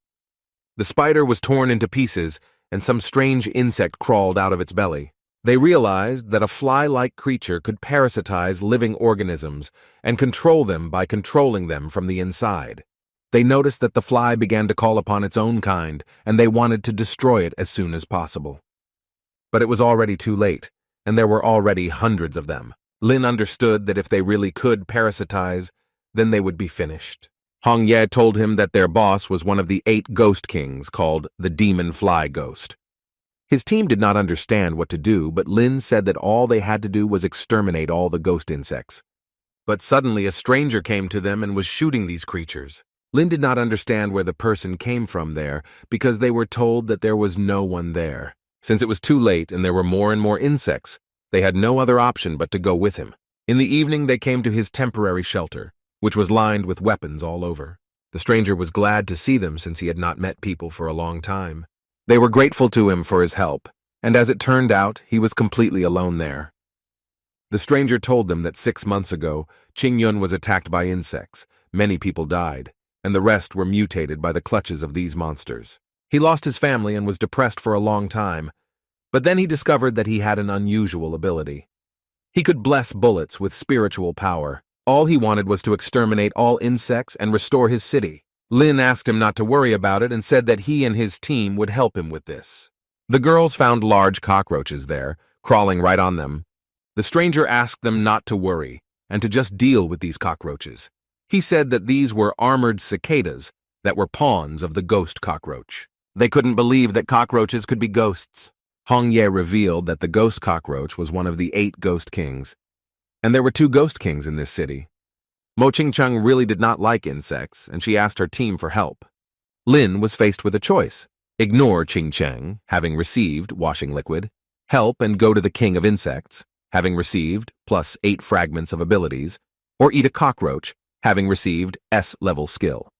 Lin knew that this was too much, but for the sake of the reward, he wanted to do it. His team was shocked by what they saw. They would never have thought that he was capable of such a thing. The stranger did not know that the guy was hungry, and he asked to tell him about it next time, since he had food supplies. Since the task was completed, Lin received an S-rank skill. He was surprised when the system told him that his skill was communicating with cockroaches. In the nightstand, the cockroaches were discussing their older brother, who was eaten by this guy. And since there was a fat man with the people, they decided to run away from there. Lin was surprised that his skill actually worked, and he heard cockroaches. The cockroaches were scared when they saw the man, and they asked to be released. Hong Ye said that the king of the cockroaches was on bad terms with the leader of the flies, and this could be taken advantage of. Lin offered the cockroaches two options: repeat the fate of his older brother, or take him to their boss. The cockroaches wanted to cooperate with him, and they chose the latter. When his team noticed that Lin was communicating with cockroaches, they were surprised. After taking the cockroaches, Lin told his team that he needed to move away. Shang Qiang understood that he may not have eaten the cockroach, but he also became a monster. The cockroaches brought Lin to the territory of their kingdom, but the cockroach relatives did not understand how they could betray them and bring a person to them. They asked him not to touch him and said that he needed to be taken to the boss, but the cockroaches rebelled, and they wanted to get rid of them along with the man. Lin understood that he had chosen completely unvaluable relatives for cooperation. Suddenly, in the mountain of garbage, he heard the voice of a girl asking him not to make noise. The girl was the leader of all the cockroaches, and because she slept too high, she fell. Lin asked if she was the king of the underworld, but the girl was not in the mood, and she asked not to look at her like that. Lin said that he was afraid of accidentally asking such a small king. The girl didn't understand how this man dared to talk to her like that, and she decided to show him her full form. But Lin thought she was still small, but the girl didn't like it, and she got a little angry. Hong Ye forgot to warn him that the cockroach queen was very strong. Lin wanted to make friends with her, and as an apology he provided the water of life. Since the queen was very thirsty, she did not refuse such a drink. The queen was delighted with this taste. She felt a strong breath inside her body. The queen asked for more of this drink, since one bottle was not enough for her. Lin said that he could provide unlimited life energy if they helped him defeat the fly ghost. Since the queen had a long-time rival with the ghost fly and had been fighting for territory for a long time, she had long wanted to fight him, so she agreed. Lin was glad that she agreed, and he looked forward to a fruitful collaboration. Meanwhile, the stranger's base was attacked by bedbugs and they were in trouble. Lin Kuei's team also helped control pests. Meanwhile, Lin was already running up to his team with the help of cockroaches. He told them that he had made an alliance with the cockroach ghost, and from that moment on they became their allies. The team appreciated his idea, because defeating the enemy with the help of the enemy was a brilliant solution. They all fought together against the bugs that attacked them. After they defeated all the enemy troops, Lin wanted to go to the leader of the flies to settle scores. The fly came to tell his queen that people had teamed up with cockroaches. And having learned this, she wanted to create the most powerful insect to cope with them. She ordered her flying rat to go and kill all the survivors. The rat flew out to hunt and immediately discovered the intruders. It was difficult for San Qian to clear the streets of fallen flies, while the cockroaches were glad they had food for the week. The rat activated many portals above their heads and launched his army. They were not happy that the ghost released his rats from the sky on them, since they had just finished cleaning the street. Lin repelled the rain of rats and sent him flying in the other direction. Mo Ching-chung didn't understand why she came across this happiness again. The flying rat did not like that this was done to her comrades, and she personally wanted to fight them. Lin was faced with a choice. Let her go after receiving, plus 9 points to agility, fight the enemy alone, plus 10 fragments of the ability, or attack with a team, plus 10 to strength. The second option seemed tempting to Lin, but since he could not fly, he had a magic blade for this. She sent Lin flying into the air, but Lin asked to fly with him and not just kick him. He single-handedly attacked the flying rat, but it parried his blow. The mission was completed, and Lin received plus 10 ability fragments, but there was one problem. He could not fly. The flying angel of the magic sword arrived in time to save him. But for greater safety, Hong Ye secured Lin.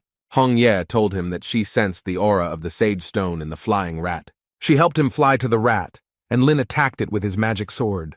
But she sent a powerful rat wave attack straight from the sage stone. Since Lin had the teleportation skill, he escaped the attack in time. He suddenly attacked the flying rat using a teleport and sent it down. Lin thought he had defeated her, but Hong Ye felt that the aura was very strange.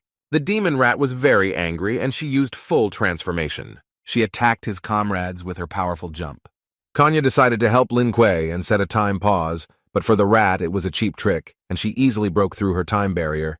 Ching Chung caught Kanya and suggested they fight together later. Kanya was very pleased that she showed attention to her. San Qian did not like that the rat offended his wife, but Qin Feng asked him not to get into the thick of it. The flying rat spread a poisonous mist from its paws throughout the area. The angel of the magic sword dispelled its poisonous fog with her invincible wind. Xiangqiang was not happy that Lin directed all the fog in their direction, but Qin Feng saw this as a test from Lin, who wanted to see how they dealt with unforeseen situations. Xiangqiang asked his dragon to absorb the news of the fog into himself. For his help, Xiangqiang promised to reward him with fried chicken in the evening. The angel wanted to defeat the enemy, so she reunited her power with the power of the sword. Lin felt the sword's power increase, and the sword told him to go and destroy the rat. But the rat also had something for him. Sharp and long claws came out of his paws. Having attacked him, the rat could not believe that a guy at that age had a divine weapon. Xiangqiang helped Lin Kuei with his dragon flame. Having flown into the wall, the rat did not like that they attacked on the sly. Lin was already happy about this. He didn't understand if this was really the end, because he and the team had just begun. Hong Ye said that the rat had a sage stone, which constantly generated new abilities for him. The rat split into many clones just like him. Lin ordered his team to stop attacking them, as this was only causing them to become more numerous. The magic sword felt that the enemy had become stronger, and he told the guy that he urgently needed to come up with something. But Lin was fine and repelled all enemy attacks. The girls understood that this was an excellent chance to attack, and while Kanya paused them, Mo Ching Cheng attacked them with crystal shards. The stranger arrived just in time. He brought them a lot of rat traps. Lin understood that good things should be used wisely, so they sent traps to them. He then used a multiple suppression attack, a sensation that squeezed the enemy's entire body. The rats began to run away from the battlefield, as they felt superior to themselves. But Lin didn't want to let the rat ghosts go so easily, so he sent his magic sword at them. The spirit caught up with the ghost and dealt the final crushing blow, which struck the rat enemy in half with light. Lin obtained the third fragment of the sage stone. He knew that the new fragment would help Hong Ye recover faster. Hong Ye felt unbridled energy flowing throughout her body. She absorbed it into herself and was grateful to Lin Kuei for what he did for her. Lin's team saw his girlfriend, and they were wondering where he came from. The stranger was surprised by the amount of energy from which new people began to appear. Hong Ye told Lin that she was unable to control her body, and his team saw her. His team was terribly interested, and they pressed him from all sides so that he would finally tell who this girl was. Lin understood that there was no other way out, and he told them that she was his guardian called by the spirit. Hong Ye added that she was his fiancée. Although there was no official ceremony, they were almost married. San Qian was offended that all the good things always went to Lin. Mo Ching Cheng could not accept this. She felt that her heart was broken, because she thought that he could have a girlfriend, but not a fiancée. Kanya supported Ching Cheng, and she understood Ching Cheng's feelings very well, since she had recently gone through this herself. Lin wondered why they saw her. Hong Ye said that the energy of the sage stone was so strong that it was closer to the human body, so it could not remain invisible. Lin was happy to hear this, as soon her body would be completely restored, and she would be like an ordinary person. The fly flew to his queen and reported that her rat had died in battle along with the rest of her comrades. She was upset because she did not understand who would be her guide that night. She decided that she would enjoy the last moments, because she had created the most powerful beetle, which would soon be born and defeat everyone in this city. The next day, Lin and his team went in search of the demonic fly. The army of cockroaches and the grandfather were also with them, for the sake of their city of Qinyuan. They moved along the map, and according to it, they were approaching the location of the Queen of Flies. But during the operation, they found a moment for privacy. San Qian did not like this because he was jealous of Lin Kuei.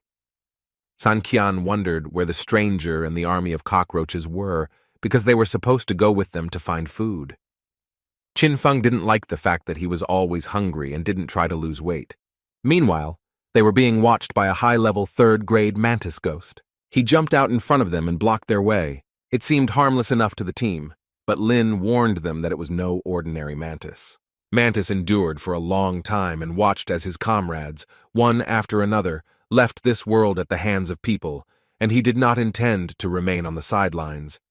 Lin told the team to leave, but it was too late and the mantis charmed them with its magic. Hongye didn't understand where everyone was, because they simply disappeared after the attack of the mantis. The magic of the mantis reduced them significantly and they became very small. Lin tried to call his wife for help, but since he was too small, his voice could not reach her. Hongye was scared and didn't understand where they had gone. The mantis switched places with them, making them look tiny in comparison. Lin knew that if it got bigger, it would only take one movement to return to its original shape. But nothing worked out for him, and he was unable to attack him. Xiangcheng realized that things were bad, and he asked Lin to summon his magic blade as soon as possible. But the spirit of the sword also became several times smaller, and they understood that this was the end. All they could do was run, as their spiritual strength was too low to fight. While they were running away, they did not even notice how they crashed into cockroaches. And the cockroaches did not understand why their boss became so small. Lin was glad that the mantis did not harm the army of cockroaches, and they joined forces to fight back. His team also saddled the cockroaches and moved to confront the enemy.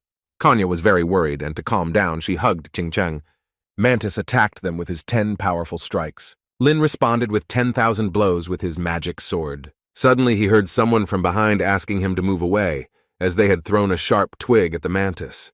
But this was not a hindrance for the mantis, because its paws were sharp as blades. While the team was fighting the mantis, Qingcheng and Kanya managed to release their spiritual power. Concentrating on the enemy, they launched a long-range attack. Lin understood that the mantis was still intact, and it was necessary to continue the battle. But the mantis did not intend to lose, and he threw it away with a strong magical impulse. Mantis took on his fugitive form, unleashing his maximum firepower.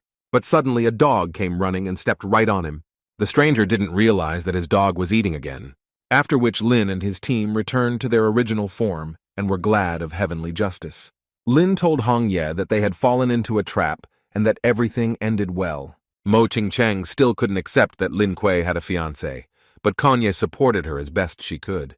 They were grateful to the dog for its timely help. Lin was still determined to deal with the head of the cockroaches and defeat the demon queen. The demonic fly queen's lair was completely covered in slime. The egg containing the queen's child began to emit strong demonic energy. From there, a giant insect similar to a level A scorpion hatched. The devil fly was happy to welcome his child. The insect was very hungry, so it ate her faithful fly. The creature told his queen that this was not enough. The demoness promised that as soon as they captured the city, he would have a real feast.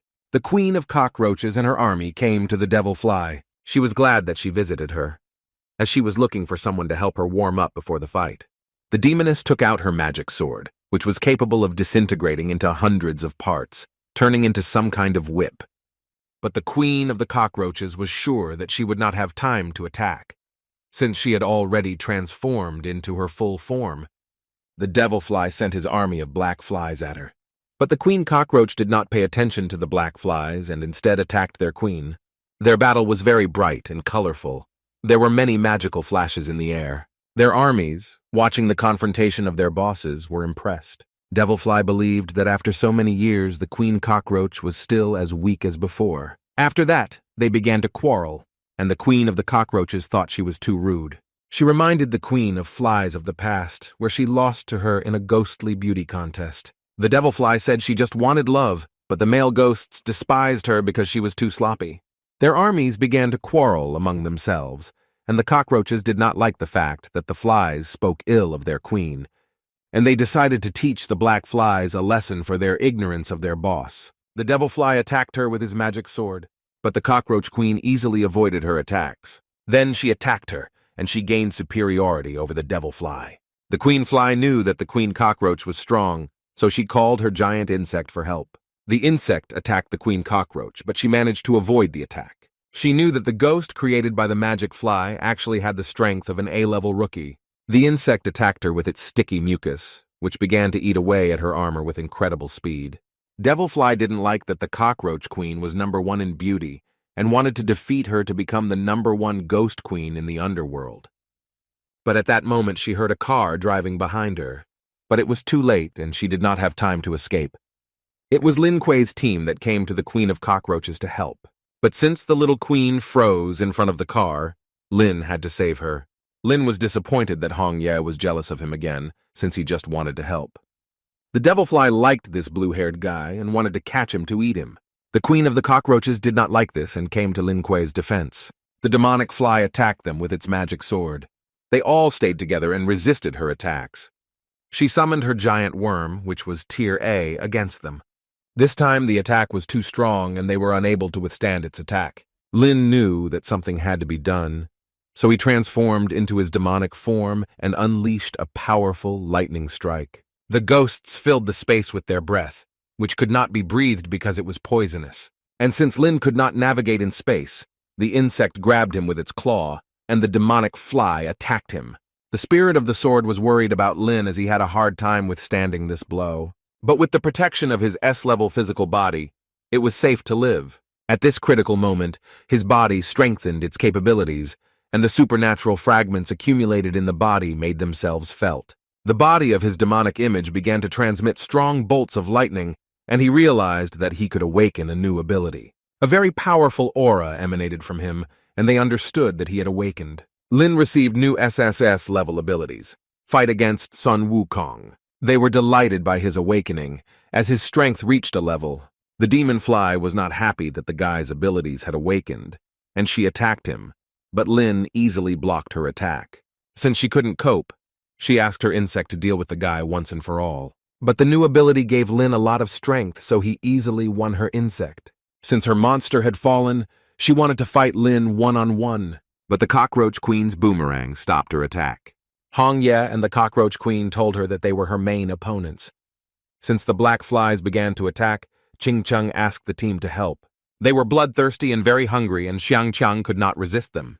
But the spirit of the sword came to his aid and saved him from these insects. But she accidentally touched Xiang Qiang's clothes, and he was not very happy about it, as he thought it was on purpose. The spirit was confident that she could kill all the monsters and become the best of the best. But she could not withstand the attack of a huge ghostly insect. Lin did not like that his spirit was attacked, and he took revenge on the insect. The monster fought him mercilessly, attacking him with its scorpion sting. But Lin decided to end him once and for all, after which he dealt a crushing blow. The demon fly did not expect that her child would lose this battle. She sacrificed his powers and took them for herself. Having acquired his powers, she became much stronger and was at the average A level. They were surprised that the demoness had the ability to unite. But the magic sword spirit also knew how to do this, and she combined with Hong Yi's weapon. Hong Ye's weapon became much stronger, as it combined a magic sword and the spirit of a magic blade. Hong Ye, the Cockroach Queen, and Lin confronted the Demon Queen, but since she had a powerful shield, Lin understood that his strength was not enough to break through. Hong Yi managed to wound the demoness with her Demon Eater scissors. She helped him a lot, and now it was Lin's turn to use his new abilities. The demoness defended herself with a magic sword, but it could not withstand such a load and broke in half. Since she was without her main weapon, Lin was able to land a strong blow. The stranger watched this battle from above, and he did not want to lag behind them. His plan was to destroy the demon fly's base along with all the insects inside. He decided to give the audience a show and broadcast live from the scene. He destroyed the enemy base of the Demon Queen and captured this moment as he saved his city. With this show, he attracted huge attention of his viewers. The demon fly believed that this was impossible because it could not lose. But Lin thought differently, and he wanted her to be punished for attacking people. She didn't understand how an ordinary person had such a strong aura. The Queen of the Cockroaches told her that times had changed, and the only way out would be a peaceful existence. But the demonic fly told them that she had more than one child, and she summoned an entire army of her beetles. But no one came to her, and she did not understand why. The team showed Lin that the stranger had destroyed the enemy base and showed it live. Since all the pests were destroyed, Lin decided to end this once and for all. But before this, the system offered him a choice: kill the ghost and receive, plus 25 points to strength, put her in prison and receive, plus 30 to strength, or forgive her and receive, plus 18 to dexterity. Lin understood that the reward for imprisoning the she-devil was great, and there must be reasons for this, so he detained her. Hong Yi was. "I wonder what will happen to her," Lin said to take her to the night watchman for questioning, as she was an important person in the underworld and had valuable information. But since she didn't want to say anything, Lin didn't like it, and he relieved the demoness of her ghostly aura. Chang was glad that now he could take her to the night watchman without fear, and for their excellent efforts, Lin invited them to dinner in the evening. They sat around the fire and celebrated their victory over the ghosts. During this period, they became friends with the stranger, and he was wondering what they would do next. Lin said that some cities were still under the influence of ghosts, and they needed to continue clearing them of them. And since his wife's body was not completely restored, he wanted to find the remaining stones. But first, he wanted to get rid of the ghost cockroach. Why was the queen surprised? Because they had been through so much together. But Lin said that she misunderstood him. He wanted to introduce her to his sisters and accept her help. He wanted to accept her into his home, just like other ghosts who once defended their rights to this. The queen of the cockroaches liked this idea, because she would no longer have to worry about food and clothing.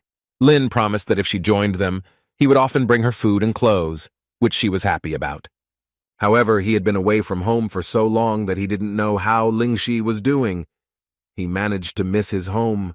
Meanwhile, CR studied hard every day and made good progress in elementary school. Onaji and Yellow didn't understand why Zier smiled while looking at her phone all day long. She was just watching the news about her brother, which talked about his mission to save the city from the Ghost Queen, and that he would return to Kanglin very soon. So she was happy for him. Ling Shi believed that he should have been with her most of his time rather than with Hong Ye, while Onaji and Yellow joked about it behind her back.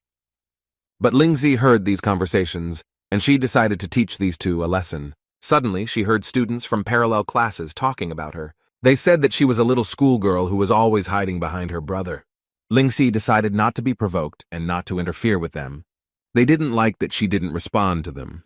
They called her a weakling with no abilities, and suggested that the rumors about her brother were not true, and that he was just as weak. This hurt her because she didn't like it when someone dared to touch her brother. She ordered her bear to teach these two a lesson. She told them not to dare touch her brother again. But her teacher noticed this, and she was very interested in what happened. The students realized that this was a good chance for them to take revenge on the girl by telling the teacher. But Ling Shi got ahead of them and told how they made fun of her and hurt the honor of her brother. She calmed the girl down and promised to deal with the offenders. But the disciples said that they were innocent of anything and tried to prove it. The teacher was outraged that they were in a parallel class and allowed themselves to treat others like that. Lingxi also admitted her guilt, saying that her companions had released their anger on her. But since she was in charge there, she didn't want to set a bad example for them. Therefore, she asked that the offenders be punished.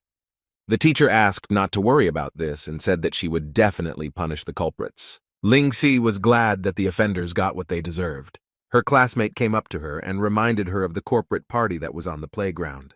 The corporate event took place among the elementary classes at Elliston College. The teacher gave a speech in which he expressed hope that the junior high students of the two schools would become stronger and stronger together.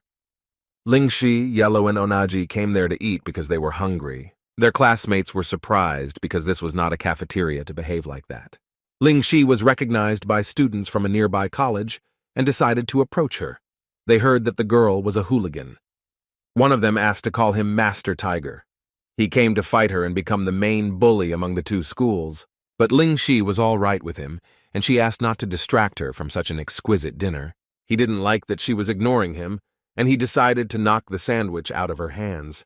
Her classmates were shocked that he dared to do this. They warned this Tiger Master that it was time for him to leave with his girlfriends as soon as possible. Lingxi was very angry with him, and she sent her bear to teach the offender a lesson. The girl taught the bear to do a spiral attack, and she was glad that he was finally doing it correctly. Master Tiger regretted that he approached the girl with such a request. Because of this, a massive misunderstanding began between the two colleges, who argued which of them was cooler. Lingxi kept her personal diary, in which she wrote that she had a good time at Elliston College, but she found such a life boring. She wanted to grow up so she could go on a mission with her brother. Lin returned from his mission and was with his team at the Kanglen airport. They were very glad that after so much time they finally returned to their city. There they were met by fans who were looking forward to this meeting. Lin was happy about this. He didn't think the day would come when they would become stars. Shangchang was upset that even the bald man had fans, but he did not. Qingcheng had important things to do, and she didn't understand how she could get through this crowd of fans. But Kanya had a solution to this problem. Kanya gathered a team to tell them her plan to get through this crowd of people. Their plan was to throw the main fan favorite to them in order to bypass them. They succeeded, and while the fans switched to Lin Kuei, they ran past. After 3 hours, Lin managed to escape, but hungry fans stole all of his clothes, causing him dissatisfaction. He knew that he couldn't go home with that appearance, so he wanted to ask his little sister to bring him some clothes. But his attention was interrupted by news from Kanglin, where his personal belongings were put up for auction for a high price. While he was upset about what happened to his things, Hong Ye noticed another problem. Local street vendors sold limited edition photographs of him with celebrities. He became so popular in his city that even in the bushes people followed him. Lin stopped liking it and had to run away from his fans who wouldn't give him peace. After some time, he managed to escape from them all the way home, and after that, he no longer wanted to be popular. At home, he saw Ling Shi and Oniji packing things, and he thought that she was getting ready to move. Ling Shi felt awkward, as she did not expect her brother to return so early. After looking at what she was carrying, Lin realized that these were his old things that he had seen at the auction sale. Ling Shi admitted that she just wanted to help him make money. Yellow said that Ling Shi was too obsessed with money, but Ling Shi was unhappy that they were shifting all the blame onto her. Although Ling Shi had good intentions, Lin did not agree with her. The girl was scared by this and said that she would return everything. But Lin meant that after everything he had done, the price of things should be higher, and he wanted her to sell everything for a more decent amount. Suddenly, a girl started knocking on the door and wanted to tell Lin something urgent. It was Mo Qingcheng who wanted him to help her. She wanted Lin to be her temporary boyfriend. Ling Shi was against this. She said that her brother already had a girlfriend. Qingcheng said that it was her grandfather's birthday, and when she returned home, she heard that they were planning to marry her off to a guy from the Luo family. And she didn't want to become part of their family and get married so early, and therefore believed that only Lin could help her. Qingcheng hoped that they would allow them to enter into a fake marriage contract so that her family would dissolve the previous one. Hong Ye took pity on her and allowed Lin to go along with it. Lin asked her to stay in his body, but Hong Ye said that she would not be jealous, so he was glad that he would not give her any trouble.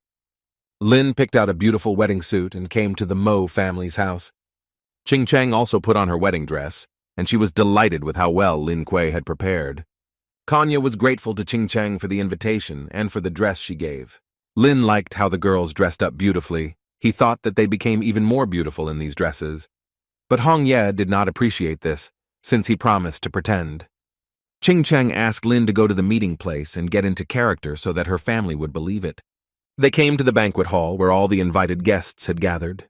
There were many girls there who were fans of Lin Kuei, and he was not happy to meet them again. At this moment, grandfather Mo Qingcheng arrived, and he was happy to welcome everyone into his home. The girls were happy that grandfather came on time, otherwise Lin would have been torn to pieces. Lin didn't expect that Mr. Mo was Qingcheng's grandfather. He assumed that he was a great warrior in his youth. Since it was Mr. Mo's birthday, the guests gave him gifts and wished him the best. Lin didn't know that it was Mr. Mo's birthday, and he thought it strange that they combined 2 holidays into one day. This was Luo Tinyi, the eldest son of the Luo family, and he was from one of the 3 richest families in Kanglan. He congratulated Grandpa Mo and gave him the A-grade Binglian Ice Lotus elixir. When Grandpa Mo opened the box, he saw the glow of the Ice Lotus, which meant that it was real. Mr. Mo was pleasantly surprised by such a valuable gift. Luo Tingyi asked not to worry about this, since he became part of their family and Qingcheng was his wife, so he respected her relatives. But at that moment, Brother Qingcheng spoke out and was against this wedding. Luo Tingyi believed that he and Qingcheng were suitable for each other, and he did not understand why Mo Xiu opposed him. Since Mo Xiu supported her, Qingcheng was not afraid to admit that she did not want this marriage. She told her grandfather that she already had a boyfriend whom she loved. Mr. Mo and Luo Tingyi were surprised that she had a boyfriend. But the guests recognized him. They heard that his father was from the hunting sword team, and they were not surprised that Lin Kuei managed to become famous and win the hand of a girl like Qingcheng. Luo Tingyi considered Lin Kuei an ordinary poor man who could not be with Qingcheng. Lin understood that Luo Tingyi was simply jealous of him and that he could not do anything without his rich family. The girls stood up for Lin Kuei. They believed that money does not solve anything in a relationship, and something completely different was important. The system gave Lin a choice: leave Mo's house and get +10 to strength, congratulate Grandfather Mo and get +10 to agility, or teach the villain a lesson after receiving, plus 15 to strength and plus 10 to charm. Since the system itself pushed him to do this, he told Luo Tianyin that his gifts meant nothing and did not show his strength. But Luo Tianyin was wondering what he could give as a gift. Lin provided the drink of life as he considered it the best gift. But Luo Tianyin found it funny that the guy considered this a worthy gift. Grandpa Mo heard that once at one of the auctions a person sold lucky water, which increases spiritual power, and he was wondering where he got it from. Lin admitted that this water was his own, which surprised Grandpa Mo. Although Grandfather Mo considered it impossible, he decided to take the opportunity and, in honor of the banquet, fulfill his request and try the drink. He felt a surge of masculine strength and felt that he was 20 years younger from this drink. Therefore, I was happy that I agreed to this. His bodyguards were afraid that their master would become completely invincible. Grandpa Mo liked the drink so much that he decided to change his mind about his previous marriage and allowed his granddaughter to be with this guy. Lin was pleased that the people in the large family were so friendly, and he received a reward of plus 15 to strength and plus 10 to charm for completing the task. But Luo Tianyin did not believe that the guy could create such water, and he accused him of simply buying it. Lin agreed that one bottle was not enough to prove it.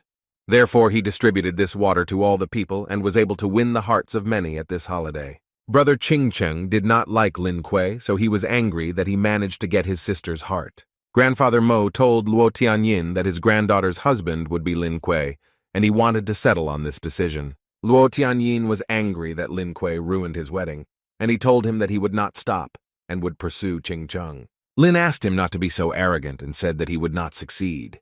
Qing Cheng was worried that she could cause trouble for Lin Kuei, but the guy said that since they were friends, it was not difficult for him to help.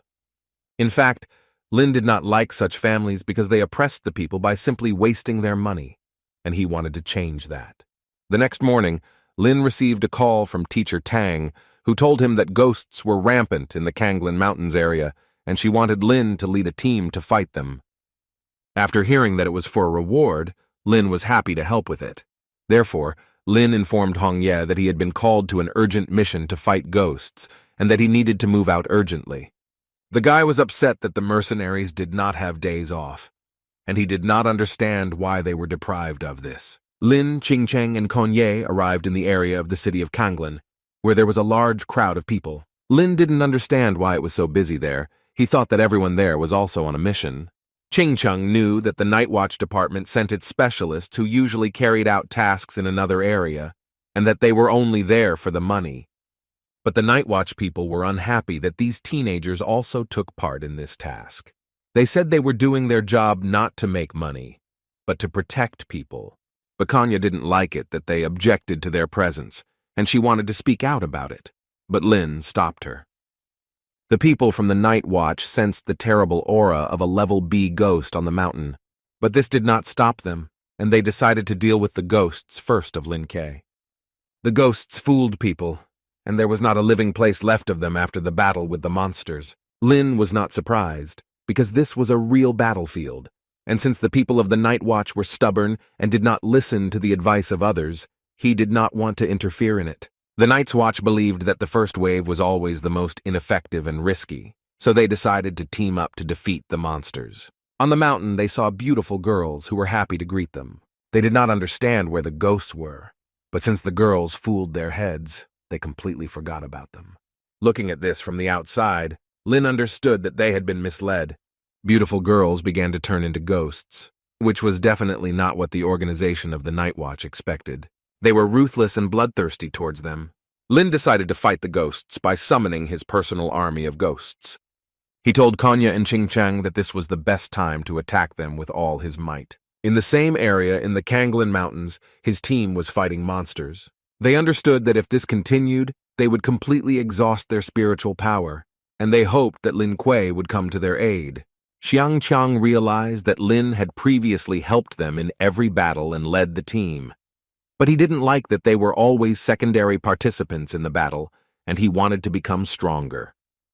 He supported the team even though their captain was not with them, and asked everyone to join forces to defeat the enemy. The team knew he was right, and they were determined to show off their powers to the monsters. A Tier B ghost dragon was coming towards them, which was too aggressive. Xiang Qiang and his dragon did not have time to dodge and fell under his attack. The team was concerned about his condition, and since Morong was the team's medic, she healed Xiang Qiang.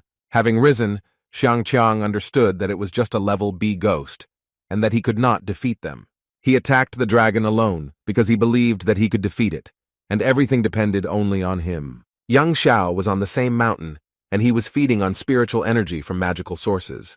With such strength, he became one of the 8 A-tier ghost kings, and the guy was determined to fight Lin Kuei. Yue Bukun watched as Yang Xiao absorbed the spirits, and he saw that by doing so, he unlocked the seals of many ghosts, causing a huge flow of energy. And ever since Yang Xiao absorbed the soul jade and turned into the Ghost King, he turned his back on them. And if Yue Bukun had known this, he would not have dared to give him the soul jade. But suddenly he saw Lin Kuei and wanted to take revenge on him for preventing him from realizing his plans. But as soon as Yue Bukun saw that the guy had personal bodyguards, his ardor subsided and he did not dare to approach him. Lin didn't want to take the bodyguards with him, but since they were afraid to stay in the forest with strong monsters, they gave him a gift so that he would take them. Lin could not refuse such a strong urge to go with him, and he said that he would show them something interesting. The guy decided to cook delicious A-grade beef, and since Lin loved his teammates, he treated them to kebab. It had a deliciously browned texture on the outside and a tender inside that gave a great boost to the whole body, and the girls couldn't help but express how amazing it was. Lin's bodyguards couldn't bear to watch them eat, so they offered to exchange spirit stones for A-grade beef. This was a lucrative offer for Lin, so he said to put all the treasures in his box. Since there was a lot of shish kebab left, he decided to sell it, with an 8% discount on the entire assortment. The aroma of the kebab spread throughout the forest, and even Yue Bukun wanted to try it, but since they were enemies, he did not dare to approach. Yue Bukun did not understand why people were still following Lin Kuei, and since the guy was not alone, he could not attack him. He noticed some guys watching Lin Kuei. It was Luo Tianyin, who was angry with Lin Kuei for stealing his bride, and he came to take revenge on him. Yue Bukun recognized this guy, and he was glad that they had a common enemy. He decided to take advantage of this moment, and with the help of his threads, he strengthened his hostile intentions. Yue Bukun hoped that this would help him achieve the desired result. Luo Tianyin was very angry, and he wanted to deal with Lin Kuei even more. Qing Cheng was surprised when she saw that he was following her, and she did not understand what he was doing there. Luo Tianyin ordered his bodyguards to attack Lin Kuei. Lin Kuei's people wanted to protect him, but something got ahead of them. It was the spirit of the magic sword Lin Kuei, who wanted to defeat all enemies. Luo Tianyin was left without his guards, and he was confident that he could do without them and cope with Lin Kuei alone. But monsters appeared behind him, which were caused by the earthquake. But Lin Kuei came to the rescue in time, and he saved him by using his teleportation skill. And then Lin used it to protect himself from monsters, hiding behind it as a human shield.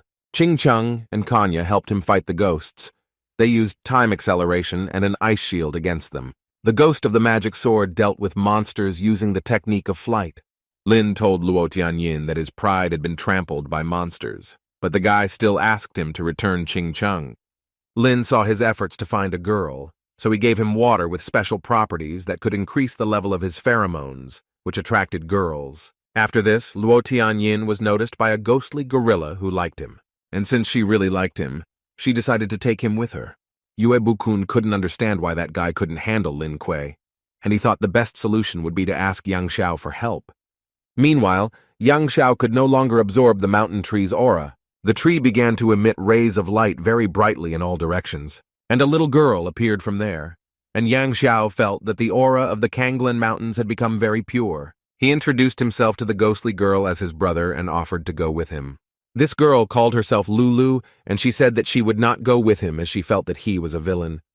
She felt some kind of energy nearby and decided to fly to check. But Yang Xiao was not finished with her, so he wanted to catch up with her. Meanwhile, Lin Kuei's team was fighting the dragon, and they realized that its energy was inexhaustible and that they had to come up with something. Xiang Qiang decided to use his technique, and a fiery whirlwind formed around him. He teamed up with his dragon to defeat the ghost. His team was surprised since he had never shown them this technique. Since the ghost could not reach him, Xiang Qiang could easily attack with fire from the sky. The flames were so strong that they incinerated the phantom dragon. The team assessed his abilities, and they believed that he was ranked second only to Lin Kuei. Murong thought that Xiang Qiang followed the example of Lin Kuei, as he motivated many to become stronger, and she also wanted to follow his path. With his new ability, Lin defeated the ghosts with ease. His goal was to quickly defeat them in order to take possession of their soul jades. Kanya and Qingcheng could not believe their eyes that he could handle all the monsters alone. Suddenly, Hong Ye warned Lin that a very strong flow of energy was approaching them. Then something flew into Lin Kuei at high speed, leaving behind a large crater. This was the same Lulu. Lin was scared that a little girl fell from the sky onto him. He asked her why she decided to attack him at such a young age. But instead, Lulu called him her dad and said she had a hard time finding him. Hong Ye was furious because she didn't know that he was a dad and that he had an illegitimate daughter. But Lin said that he really didn't know who the girl was. Then the girl Lulu pounced on Hong Ye and recognized her as her mother. Qingcheng and Kanya were shocked that they had a child at such a young age. Lin explained to them that it was just a small misunderstanding, which they themselves wanted to understand. When everything became clear and they realized that the child was not theirs, they asked Lulu where she was from. The girl said that the only thing she knew was that her name was Lulu and that she had been sleeping in the mountains all this time. Hong Ye sensed the spiritual energy of Mount Kanglin in the girl, and she assumed that Lulu was an incarnation of a deity. Lin realized that she only knew them because he had the power of the gods. Lulu felt that danger was approaching, and she warned her dad that he needed to run away quickly. Yang Xiao and his comrade Yue Bukun appeared to them from the sky through a portal. Lin suggested that he not hide behind others and talk one-on-one. Lulu told her dad that Yang Xiao tried to absorb her power. Lin was surprised that Yang Xiao was so vile that he did not even spare the spirits of children. Yang Xiao used his charms against him, blocking his ability to fly. Lulu asked her parents not to worry and said that she would help them. Because she cared about the environment, she was able to harness the power of the living plant world. The girl was so strong that she could catch two opponents with her vines at the same time. But Yang Xiao and Yue Bukun were able to get out by cutting the vines. Lin knew that the girl had helped him enough and that it was time for him to attack. Thanks to his new ability, he was able to defeat the enemy with one blow. And they fell to the ground, and Lulu made sure they landed among the thorny vines. Yang Xiao believed that he only lost this battle because he was careless. And since they fell into the thorny vine, Yue Bukun could not move normally, and he blamed Yang Xiao for this. Realizing that Lin Kuei was still stronger than him, they decided to hide in the portal and promised to return. Hong Ye wondered what they would do with the mountain spirit. Kanya suggested transferring him to the patrol department. Lulu was very scared, and she didn't want to go to the department. The girl wanted to stay with them. Qingcheng was wondering, why did the girl want to stay with them? Lulu replied that she liked them in appearance and had a good aura about them. Hong Ye was pleased to hear this and did not mind accepting this baby. Lin also accepted this girl, but since he had too many children on his shoulders, he again felt pressure from all sides. Exclusive news came out in the city of Kanglin, which said that the young hero Lin Kuei had achieved another success and won the battle in the mountains of Kanglin.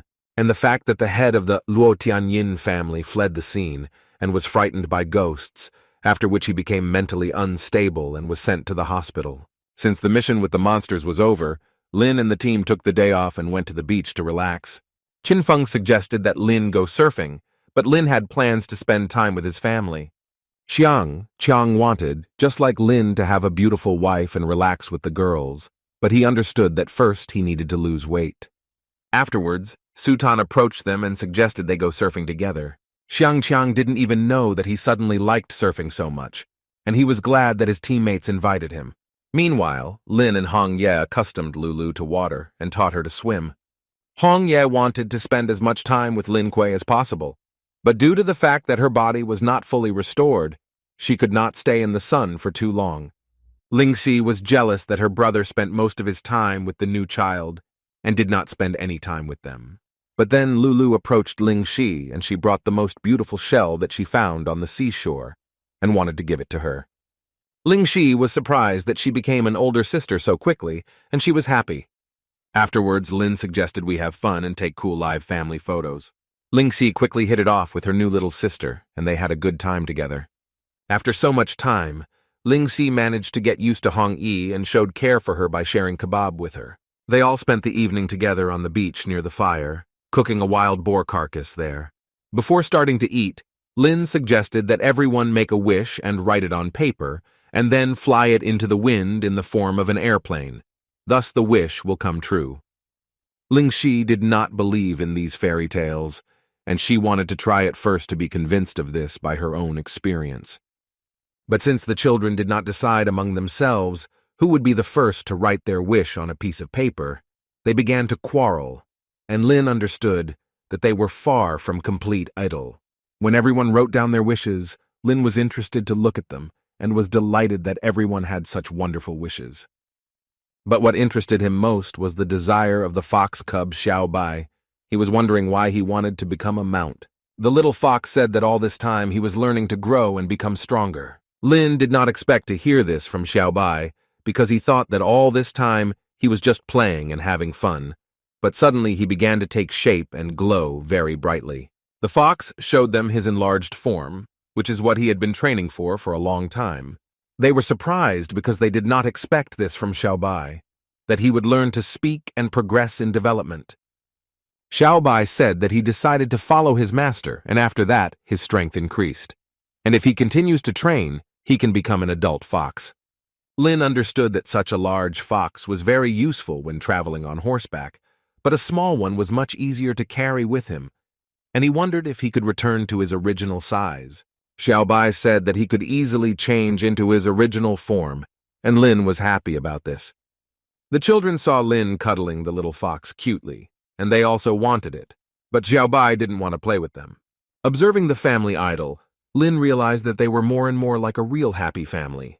Lin's wish was to help Hong Ye change her body as soon as possible, and he hoped that his wish would come true. Then he folded the airplane and flew it far out to sea in the wind. A ghost shark swam on the high seas and dreamed of becoming the king of the sea ghosts. His goal was to conquer many islands and set foot on the great land of Daxia. Off the coast of the city of Haiphong, a ship raised the alarm about a ghost invasion, but since the people there were armed, they did not worry about their safety. People began to fire at them, but the ghostly shark repelled all their attacks. Every time she went into battle, no one could defeat her. The cruiser suffered a strong magical discharge from the shark ghost, and all the people were forced to leave it. At that moment, the same airplane of wishes that Lin Ke launched was flying towards the ghost ship. The ghosts were scared when they saw this unidentified object. Because of this, there was a huge explosion on their ship, and this was the first time they had encountered such a terrifying force. The ghostly crew fell into the open sea, and since they could not swim, they asked their boss to save them. Ghost Shark thought that the plane was Daxia's secret weapon. The ghosts were planning to sail to the coast to take over all of Daxia. Meanwhile, on the shore, Lin, together with Ling Shi, sang a song that he dedicated to Hong Yi. But Yellow and Oniji didn't like his singing because it was creepy. During this time, sea ghosts reached the shore, and they wanted to become the rulers of this island. Seeing Lin on the shore, he said that if they defeated him, they could follow him. Yellow just wanted to test her new weapon called the Evil King's Tooth. She said that it was her child, which she gave birth to thanks to Carries. The ability of this sword was a fiery flame that hit the victim in a chaotic manner. But the ghost shark did not appreciate her strength, and she wanted to show true greatness. Lin came to the rescue and defeated the majestic ruler of the seas with one blow. The ghost shark couldn't believe that it lost to a common man. The next attack was made by Ling Shi, who summoned her bear, which sent this ghost far away. Yellow then struck with her fiery sword flames. Lin delivered the final finishing blow with his fiery fist and defeated the Lord of the Seas. After defeating the shark ghost, Lin obtained his spiritual jasper. He could not help but do this, but these seafood themselves came ashore to him. Due to the attack of ghosts, there was alarm, and the organization of the Night Watch, together with Sister Lin Kuei, arrived on the beach to defeat all the enemies. But when she saw Manhwa realized that he was ahead of her. She appreciated his work and realized that he was no longer the little boy she had seen him before. She also mentioned that Lingxi's strength had increased noticeably, although her height remained the same. Lingxi didn't like her older sister talking about her height, but Manhwa said that in a few years she would definitely become a beautiful woman.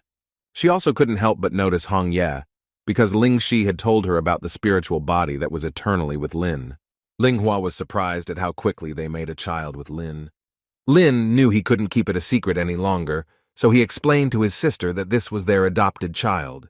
Linghua understood that although they were trained, she wanted to improve their abilities, so she had a task for them to investigate the Sand Shadow Ghost. Lin was surprised because the Sand Shadow Ghost was one of the 8 Ghost Kings. Linghua said that the ghost expanded its territory, consuming 4 cities and turning the entire land into a desert. And even her A-level unit was having a hard time controlling the situation.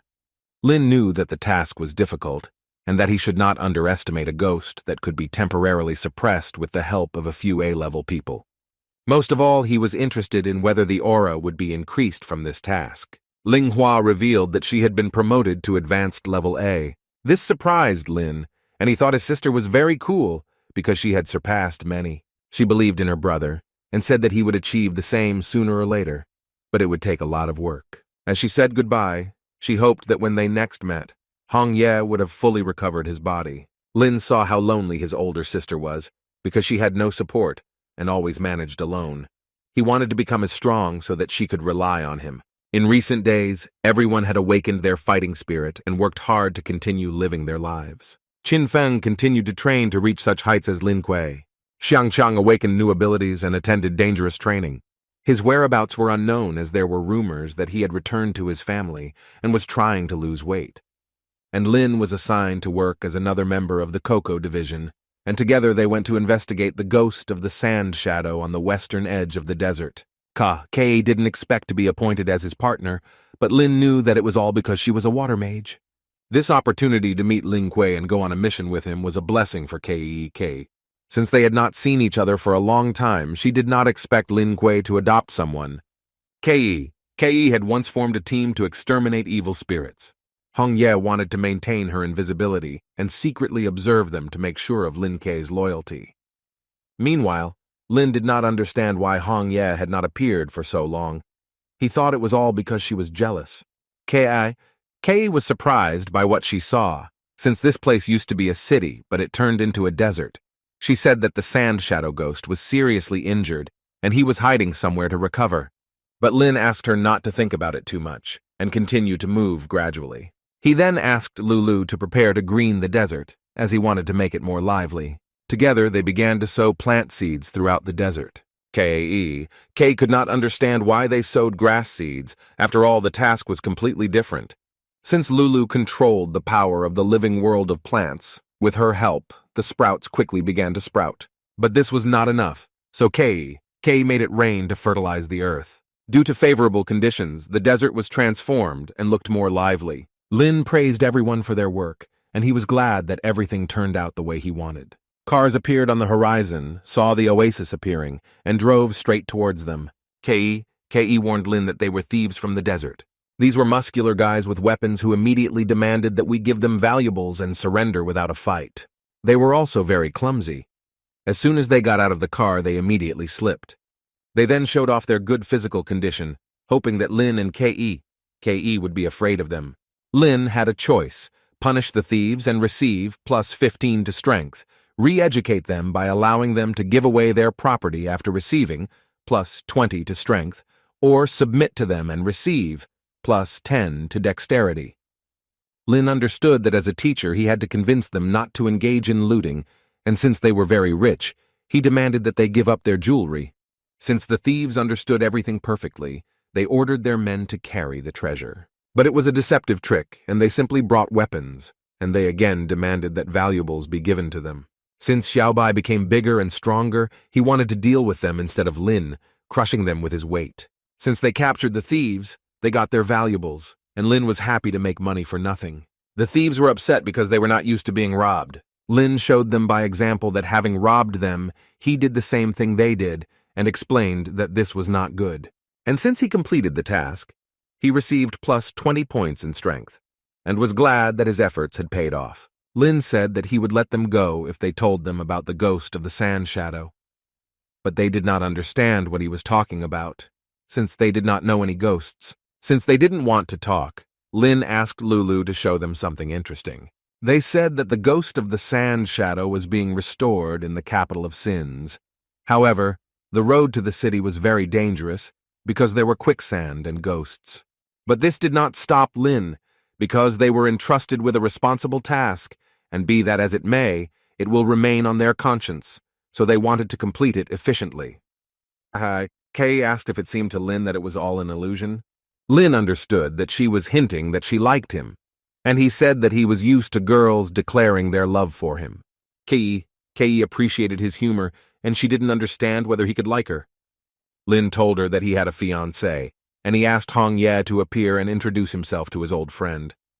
Hong Ye removed her invisibility and greeted the girl, telling her that she was Lin's guardian spirit. Kei did not expect the girl to be so beautiful, and she was delighted with her beauty.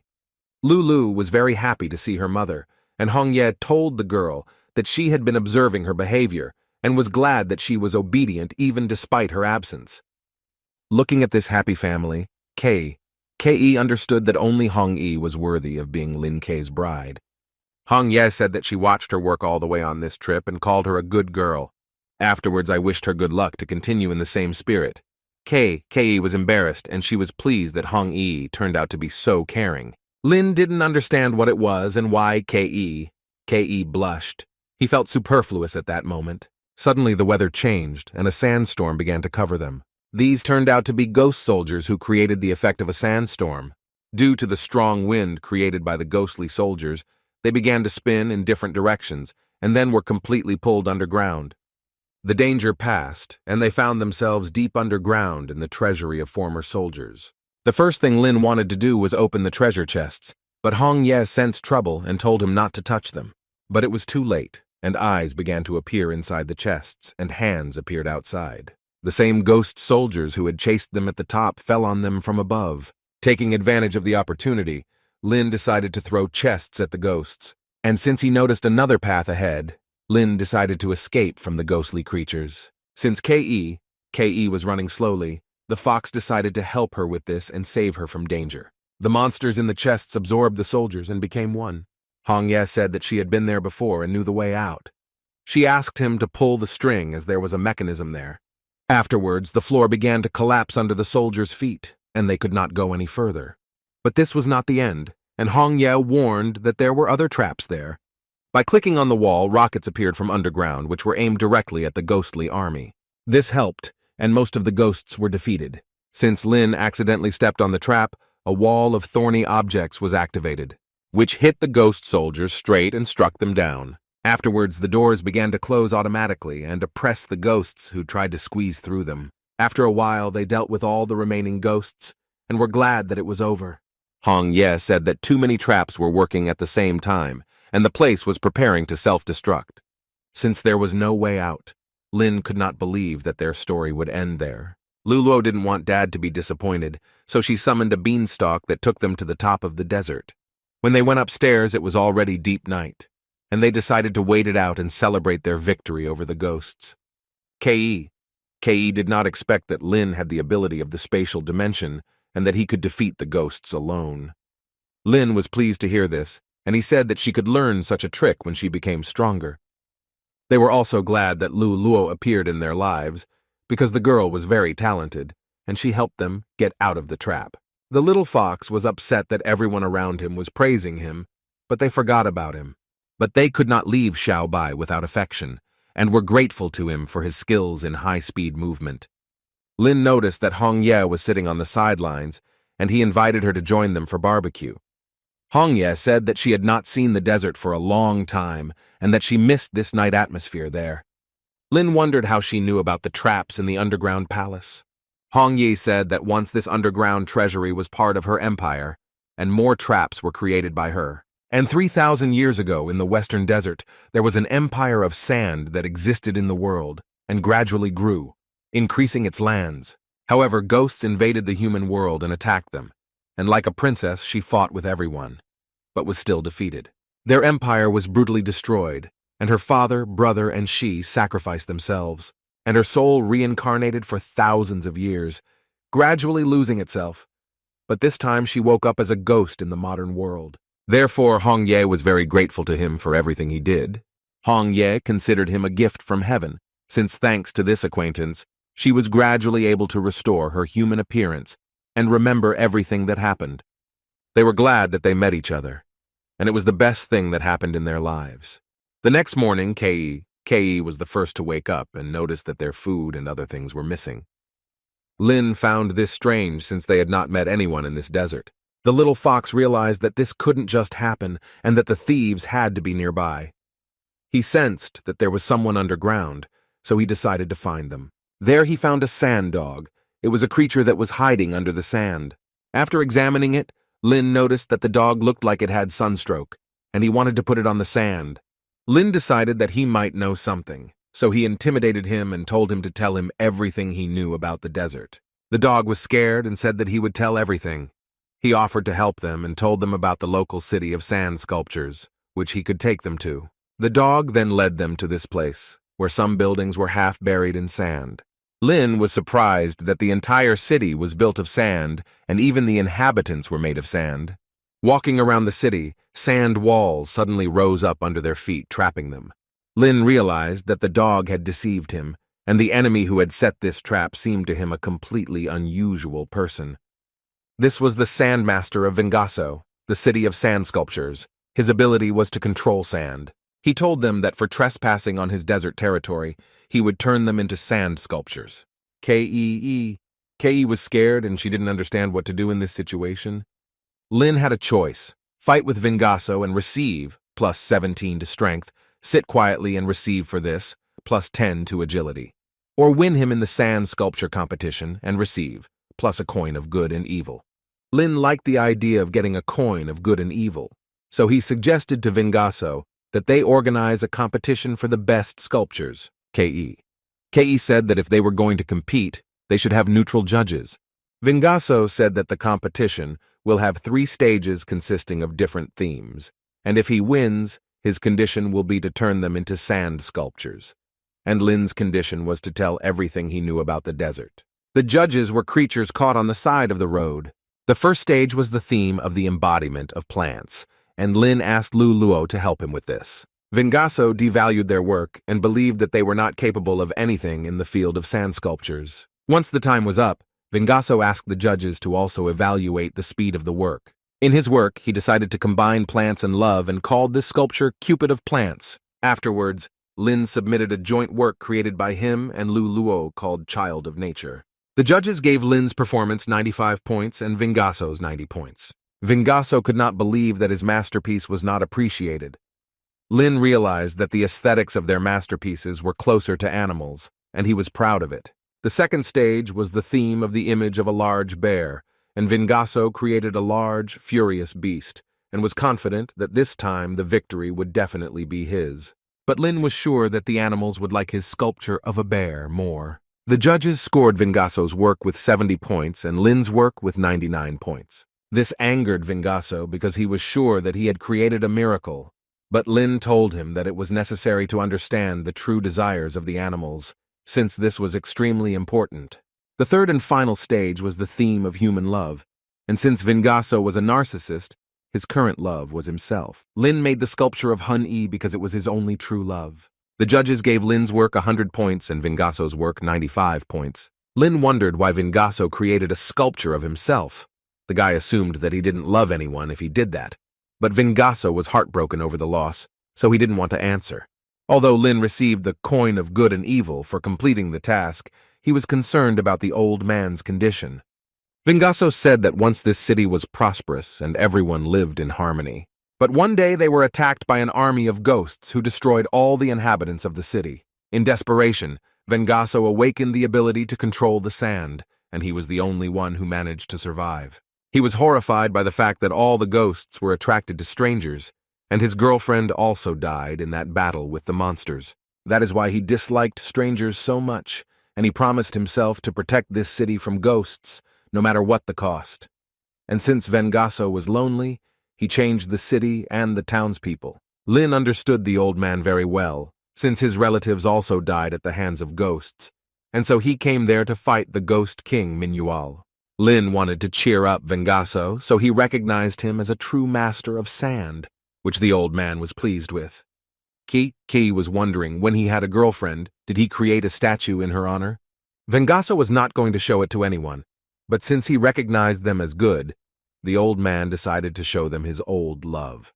He showed his beauty, but they almost fainted from her beauty, so they asked to return her back to preserve her integrity. They supported him, saying that the breakup was not the end of the world, and it helped him recover. Vengaso did not know where the sand ghost was, but after the entire surrounding area became desert, a city of sins appeared. Therefore, he advised them to go there. As a farewell, he created them a boat made of sand, on which they could get to the right place, but this boat could only last them 1 day. When they arrived in Sin City, Lin said that both people and ghosts lived there, and that people there were famous for their simplicity, but he was not entirely sure of this. Walking through the streets of the city, they saw a blind man asking for money, but suddenly a ghost stole his bowl of money, and the blind man immediately ran after him. Lin considered this the best traditional medicine, as the ghost helped a man cure his blindness. Suddenly, they met an old man who offered to help them. Kei really liked the area, so she wanted to take a photo as a souvenir, and asked the old man to take a photo of them. But the old man didn't even think about helping them. He just wanted to steal their phone. But Lin caught up with the thief and taught him a lesson so that in the future he would love young people and not do such things. As the eldest in the city, he might know a lot.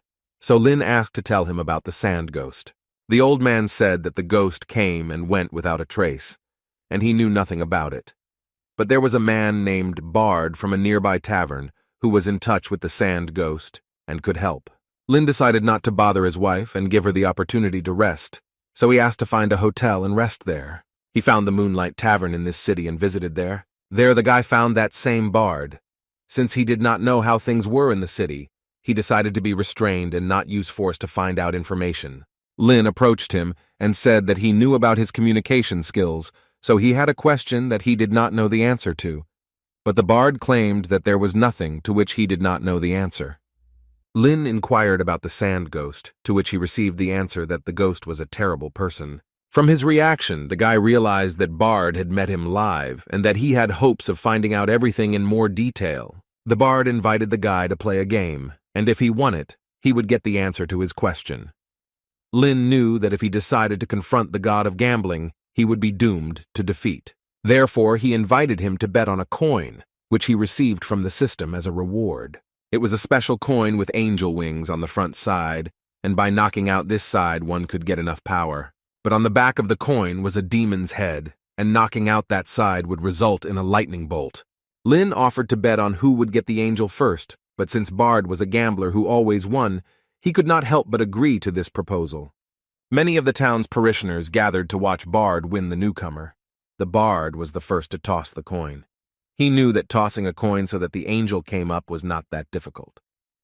This time, something went wrong and luck was not on his side, and he was struck by lightning. Next, it was Lin's turn.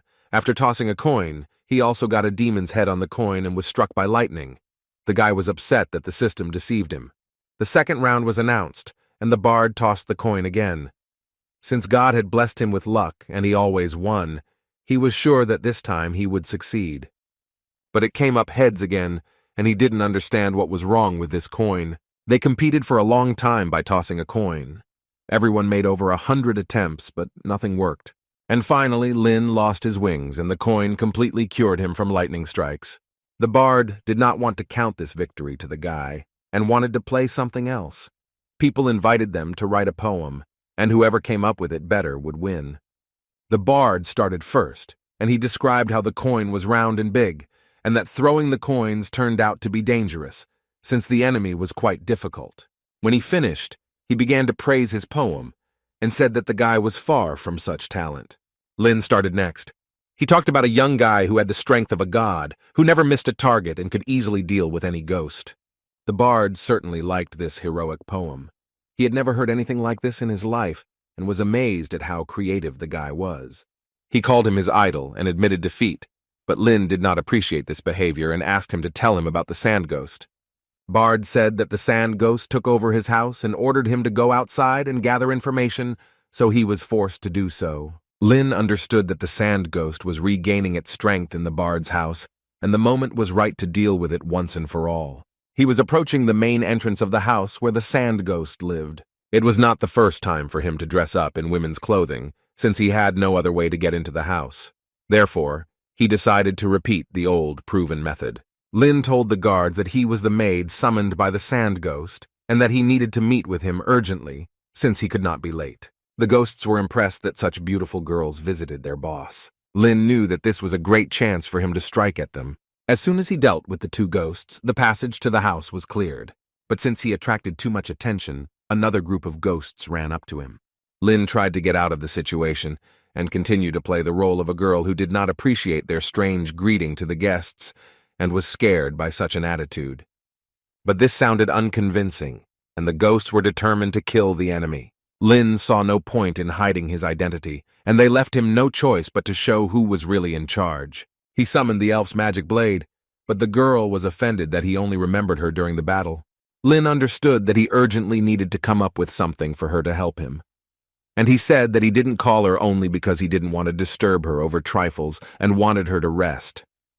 She believed him this time, and went to fight the ghosts with her flamestorm skill, which split the ghosts in half. Lin appreciated the spirit's fighting skills in battle and wanted to show her something too. He activated his second Monkey King ability, summoning golden armor. Afterwards, he helped the sword spirit defeat the remaining ghosts.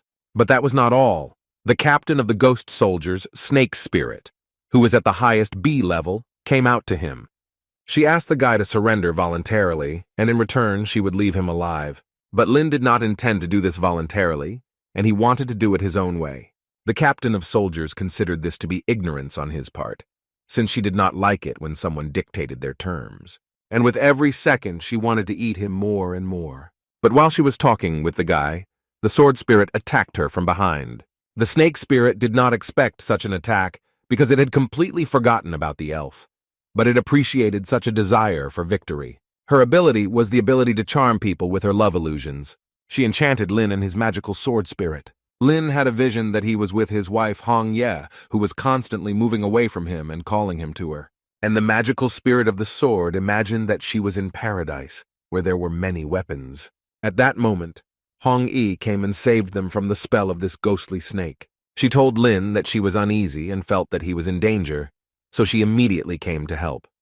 Lin was glad of this because he could not control the ghost spell. Hong Ye asked him to find the sand ghost and said that she and Lulua would take on the snake ghost. Afterwards, Hong Ye awakened her demonic blood and wanted to take revenge on the ghostly snake for charming his man. The snake ghost had the ability of a snake tail, with which it tightly wrapped itself around Hong Ye, squeezing her body more and more. But Hong Ye freed herself from the snake's strangling grip by cutting its tail with her spiritual weapon. Afterwards, she was taken by surprise. But the snake ghost did not want to fight at full strength anymore, and was ready to give up, as she was surprised that the girl was able to defeat her in battle. Hong Ye sealed the ghost into her original snake form and demanded that she give her information, and then she would spare her. In fact, the ghost snake liked it and was willing to tell her everything, and wanted to spend more time with her and travel the world in the future. Meanwhile, Lin dealt with all the ghosts in the house, and they seemed quite simple to him. The guy felt a strong aura behind the door, and he suspected that there was a sand ghost there. There a sand ghost was waiting for him, who told the guy that he had deliberately spread rumors that he was wounded so that he would come to him. Afterwards, he imprisoned the guy in a sand trap, and Lin was surprised that this ghost had a very strong ghostly aura. The sand ghost told the guy that as soon as he stepped into the desert, he immediately attracted his attention. And since he felt the powerful energy of the soul in the guy's body, he was looking forward to it. Lin didn't quite understand what kind of soul energy he was talking about, but he assumed that the sand ghost was talking about Hong Ye. Having summoned the shadow sword, the ghost wanted the soul that was in the guy to leave his body, because he did not intend to spare him.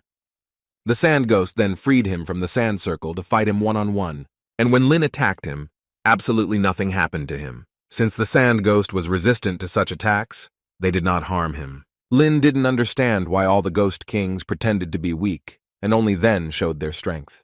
The sand ghost was determined to show the guy his absolute strength, and he stopped his attack with a sand hand. It was difficult for Lin to fight such a strong ghost king, since he blocked all his attacks and gained complete dominance. The Phantom King still wanted to know what kind of spirit was in his body, but the guy didn't want to tell him even if he killed him. But then Hong Ye comes to his aid, but the sand ghost blocked her attack with his sand shield. He felt the same breath from the girl as the guy, and realized that her soul was in his body. She told the ghost not to dare touch her husband, otherwise he would be in trouble. Afterwards, Hong Ye warned Lin to be careful, since in front of them was one of the strongest ghost kings with the highest A level. She activated her sword's spiritual flame power to attack the sand ghost. The ghost king did not expect the girl to attack him, since they had not seen each other for a long time. Hong Ye was surprised that the sand king knew her, and she felt as if she had known him for a long time. But the ghost king did not stop attacking while she was talking, and grabbed her with his sandy hand. Lin couldn't bear to watch his wife lose, so he blocked the Phantom King's attack. Lin told Hong Yi that he would take the ghost on himself, but Hong Yi did not want to let him go alone, since the ghost was too strong. She wondered who this ghost was and why they knew each other. The Phantom King was surprised that she had forgotten him after 3,000 years. Taking off his helmet, he told his sister that he had not seen her for a long time, and did not expect that she would not recognize him. Lin remembered that Hong Ye once told him about her brother Hong Shan. Hong Ye thought that her brother was not alive, and she was outraged that he had not looked for her all this time and joined Mingyuan. After all, in the past, a demon destroyed their clan. The Demon King told her that when he died, his soul disappeared and he had nowhere to go, so he was forced to join them. And for many years he restrained himself in his desire to take revenge on Mingyuan. Hong Ye was glad that her brother had not changed since then, and she asked him to join them and go fight the ghosts together. Hung Shang said that since he was half human and half ghost, he could not return to the human world. He wanted to stay in his place and absorb the human cities of Mingyuan, conquer the entire world, and restore the former Sand Empire. And since he created many ghost warriors who obeyed his orders, he wanted his sister to join him to control the warriors together and conquer the whole world. Hong Ye was disappointed that her plans with her brother were radically different, and she did not want the earth to be mired in chaos, since it was not the same time as 3,000 years ago. Lin invited Hongshang to cooperate with Daxia and take revenge on Mingyuan together in the future. But Hung Shan did not want to cooperate with them because he considered them hopeless people with other ideas about the world that did not fit with his plans. Since he did not want to harm his sister, he decided to hide from them. They wanted to stop him by force, but since he was much stronger than them, they were unable to do this. While flying away, Hun Shan said that he would allow them to see with their own eyes how he would create a new world. Since this was very serious, Lin wanted to talk to Hong Ye about her brother, who had changed a lot. Hong Ye promised him that she would stop her brother so that it would not cost her. The next day, they set out into the depths of the western desert. Using a board, they moved across the sand with ease. Hong Ye believed that it would be difficult for them to find anything to find her brother, since he could be hiding in the deep desert. But Lin promised to find him under any circumstances. Little Lulu noticed a large shark and warned her mother that it was dangerous there, but Hong Ye told her that there could not be sharks in the desert. Ke explained to the girl that sharks were creatures that lived only at the bottom of the sea and that she just imagined seeing her there. Lin told them that if this were true, he would certainly save them. But while he was talking at this moment, the little fox noticed the danger and tried to warn him about it. At that moment, a shark jumped out of the sand and opened its mouth to swallow them. Since the little fox was the only one who noticed her, he managed to save his master. But Hong Ye, Ka, and Lu Luo were swallowed up by the shark. Lin was angry that the shark dared to swallow his loved ones, so he summoned the magic sword spirit and ordered the shark to be killed. Lin also attacked her fins, but it was useless, since they grew back very quickly. Lin also didn't expect that the shark could accelerate, and this was a problem for him. Hong Yi, Ke, and Lulu fell into the shark's stomach, and so as not to be digested in its juice, they stayed on the surface of the bones. Hong Ye didn't want to give up, and she knew that there was still a chance to find a way out. Since the spiritual power was sealed in the stomach of this beast, she said that it was necessary to find something sharp and cut its stomach, after which the three of them split apart to look for sharp objects. Meanwhile, outside, Lin used the fox's speed to catch up with the shark. The spirit of the sword climbed onto the shark and plunged its magic sword into it. But this only angered the shark, and it began to chase them to take revenge. The magical spirit invited Lin to join their efforts together. They fused the two weapons at the same time, resulting in a first-class sword with the aura of a god and a demon at the same time. which amazed Lin since it was his first blade with such power. Since the shark was injured, its agility decreased. Now the advantage was on Lin Kei's side. Seeing that the guy was wielding a weapon with the aura of a god, the shark began to run away from him. Meanwhile, in the shark's stomach, the girls found a fragment of the sage's stone. Hong Ye was happy because she knew that if the stone was removed, the shark would lose its life force, and they would be saved. On the surface, Lin saw that there was something wrong with the shark, and the guy assumed that it was Hong Ye who was helping him from the inside, and he realized that this was a great chance to defeat the creature. Lin dealt with the phantom shark by splitting it in half with his top-notch sword. His wife and the others were rescued and remained safe and sound. Hong Ye showed Lin that they had found the sage's stone in the shark's stomach, after which Lin asked to absorb the power of the stone as soon as possible.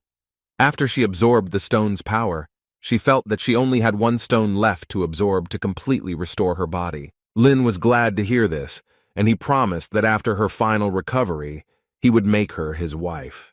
But first they had to defeat the sand ghost in order to find happiness. The next day they wandered into a small village. At the beginning of the village they saw a magic rod that was stuck into a stone slab. This was the rod that Hong Ye lost when she was a princess. She could not even think that he could be in this village.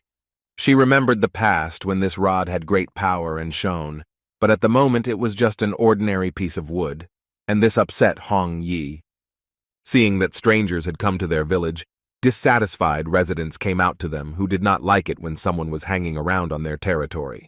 But after looking carefully at the girl, they recognized her as their princess of the sandy desert, and were surprised that she managed to resurrect. Hong Ye did not even think that anyone could remain from her empire, since more than 3,000 years had passed. The residents were happy to welcome their princess, and as a sign of respect, they began to bow to her, which Hong Ye did not really like, because she did not want this, and asked them to stop. The first thing she wondered was why only the old people remained. A resident told her that all the young people were grabbed by the ghost of a sand shadow and sent them to build a pyramid. Upon learning this, Hong Ye realized that his plan was to summon even more ghosts, and he urgently needed to be stopped. The old man said that in the nearby areas where the pyramids were built, night ghosts ruled there, who captured people into slavery and controlled the source of water. And the villagers were unhappy that the ghosts used clean water, but they were given dirty water. Lin asked not to worry about it and promised to help the villagers. The guy suggested splitting up. He and Hong Yi would storm the enemy camp, and Ke, Luo, and Fox would capture the water source. Since KK's element was water, it guaranteed the completion of the task. Meanwhile, Lin and Hong Yi watched from the hill over the enemy camp where the pyramids were located. There, ghosts controlled people to build the pyramids and hurried them to complete their work as quickly as possible. They noticed that the pyramids were almost ready, and the ghosts could summon the ghosts, so they had to hurry to stop it quickly. The largest pyramid was the lair of the night ghost, and they were contemplating a plan on how best to get there. Lin summoned his great army of ghosts and ordered them to attack his enemies. The commander of the ghostly army was dissatisfied with the preparation of his troops, but the leader guaranteed that everything was safe and no one could get to them. After these words, they were attacked by an enemy which they could not foresee. The ghosts did not like that their camp was attacked, so they gathered their enemy army and began to confront the army of angry skeletons. The people controlled by the ghosts understood that this was an excellent opportunity for them to attack the army and free themselves from hard work. At the top of the pyramid, a level A night ghost was floating in the pool. His subordinates informed him that an attack had been made on their camp below, but the night ghost was not worried, since he was confident that if they reached him, he could handle them alone.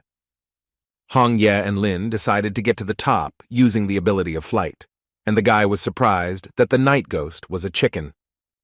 But the golden chick thought that being called night ghosts was a great name for them. Suddenly, the ghost of a snake appeared in front of Hong Ye, who wanted to help her deal with the chicken in her place. She allowed her to do this, and the spirit of the ghost snake took its full form. Thanks to Hong Ye's power, her strength also increased greatly. Lin was surprised that Hong Ye had her own spirit assistant. But since there was no time to explain, Hong Ye said that she had temporarily subdued her. The night haunter was not happy that the snake ghost was a traitor and opposed him. Lin told the night ghost that if he didn't give up, he would become dinner and go for some delicious wings. But the night ghost did not intend to obey them and attacked them with its sharp flying feathers. But his attack was sheer fun for them, and they dodged all his feathers. The night ghost was very tired of confronting them, and he was not used to this attitude towards himself, because he was the most talented, and everyone in the area knew him. Lin didn't like the fact that the ghost was throwing feathers, so he used his teacher's technique. The ghost chicken was upset that he was cut without his permission. Afterwards, Lin was given a choice. Kill the night ghost, receiving +12 to strength, release him, receiving +18 to agility, or subdue the ghost, receiving +12 to agility. Since the reward for freeing the ghost was the highest, Lin let him go. But the chicken was not going to leave, as he suspected that the guy was up to something. Lin understood that the ghost could ruin everything for him, and he would not receive the reward, so he threatened him with a blade and insisted that he leave. The night ghost listened to the guy and began to fly away, and after that the task was credited to Lin, and he received +18 to his agility. Afterwards, Lin told him to come back, because when he released him, he did not say exactly when he could go, so he asked him not to rush. At this time, Ke, Lisa, and Lulu dealt with the enemy army and opened a source of drinking water for the villagers. When the old people saw the river flowing, they were happy and praised their queen for it. After Lin returned to the village and as a guy and promised, he returned the source of water to them and saved them from the night ghost. The villagers were saved, and they thanked their queen and her companion for this. When the old people saw the night ghost, they decided to teach him a lesson for everything he had done to them. Since Lin was hungry, he asked Ke to light a fire and suggested eating chicken for dinner. Chicken Little didn't like it, and told the guy that his lawyer wouldn't just let it go. Lin decided to compromise with him, and said that if he cooperates with them and shows them where the sand ghost is, he will remain safe. Chicken Little said that the sand ghost was in a village 100 miles away and was stationing his troops there to attack Daxia, and he could find them transport to get there. But Lin had other plans for him and wanted the chicken to be their means of transportation. The chicken was categorically against it, as he considered it a disgrace, and he refused the guy this. After learning from Linke, he was happy to help him and enjoyed being a vehicle. After a short flight, they arrived in the Iron City, the habitat of the sand ghost. They decided not to go straight to the city, but to sit in an ambush to reconnoiter the situation, and Lin could not find anything unusual. Ke realized that the city might be well guarded, so she insisted on finding a way to get in and check. Hongye wanted to use her invisibility and go on reconnaissance, but Lin told them not to worry about it and entrusted this matter to the chicken. Night Haunter agreed, as he understood that he could take the chance and switch sides to his boss. Before the task, Lin warned him that he had secretly placed a contact curse on him, which, if betrayed, could detonate his body. Chicken Little knew that his plan to cross to the other side would not work, so he promised to wait for good news. Hong Ye was surprised that there was such a method in magic, but Linny said that he lied to the ghost so that he would not fool him. From the sky, the chickens saw that the army was large, but the ghosts also noticed it, and they did not understand how the night ghost that guarded the pyramids could end up on their territory. Chicken Little watched as they greeted him friendly, and since he was popular in these parts, he thought they wanted his autograph. But the army had no time for this at all, and they wanted to defeat him in order to have a hearty meal. Meanwhile, Lin and his friends decided to set up camp and have a good time playing board games. When the chicken returned, he didn't like that they were playing games while he was on a dangerous mission. Because the chicken proved that the city had a strong army, Lin rewarded him with the drink of life. The little fox gave birth to a brilliant idea to dig a tunnel under the city and get out without being noticed, which Lin liked. Thanks to their supernatural powers, they quickly broke through the tunnel. The chicken felt the strong humidity and showed in which direction to go. Coming out of the tunnel, they found an underground reservoir of water, which was guarded by ghostly soldiers. The army wanted to attack them and defend their territory, but the chicken defeated them with one flap of its wing. Ke had to control the water source to prevent a flood, so she called upon the water spirit. The body of water began to surround her and interact with her magical staff. When she began to summon underground water, Lin was worried that the Iron City would be flooded. On the surface of the Iron City, the army did not expect that the desert would be flooded, and they planned to evacuate from there. But since the ghosts did not know how to swim, they called their captain for help. Having reached the surface, Lin saw no one except land ghosts, After Ke controlled the water source, she spent too much energy and felt tired. Lin didn't like her condition, so he gave her living water to replenish her strength. The girl felt very weak, but she still wanted to continue helping Lin Kuei. Hongye told little Lulu that she had to return home rather than risk her life. Lin asked the chicken to take Ke and Lulu back to safety and rewarded him with 3 jars of living water for this. After drinking this water, the night ghost regained his strength and he was very happy with such a reward, so he promised to complete his task perfectly. Lin then decided to deal with the remaining army that was floating on the surface of the water. Next came the second captain, the lizard ghost, who was not happy that the guy was trying to take over his iron city, and he said that he would protect it instead of the snake spirit. Lin did not fully understand why the lizard ghost mentioned the snake spirit, because he served them. The snake spirit, although she was the first captain of the ghosts, did not want to help Iron City since she liked serving her new owner more. But since Lin wanted to deal with all the ghosts so that they would not bother people, this one was no exception. So he fused his purple and gold sword with the magic blade to deal with the lizard ghost.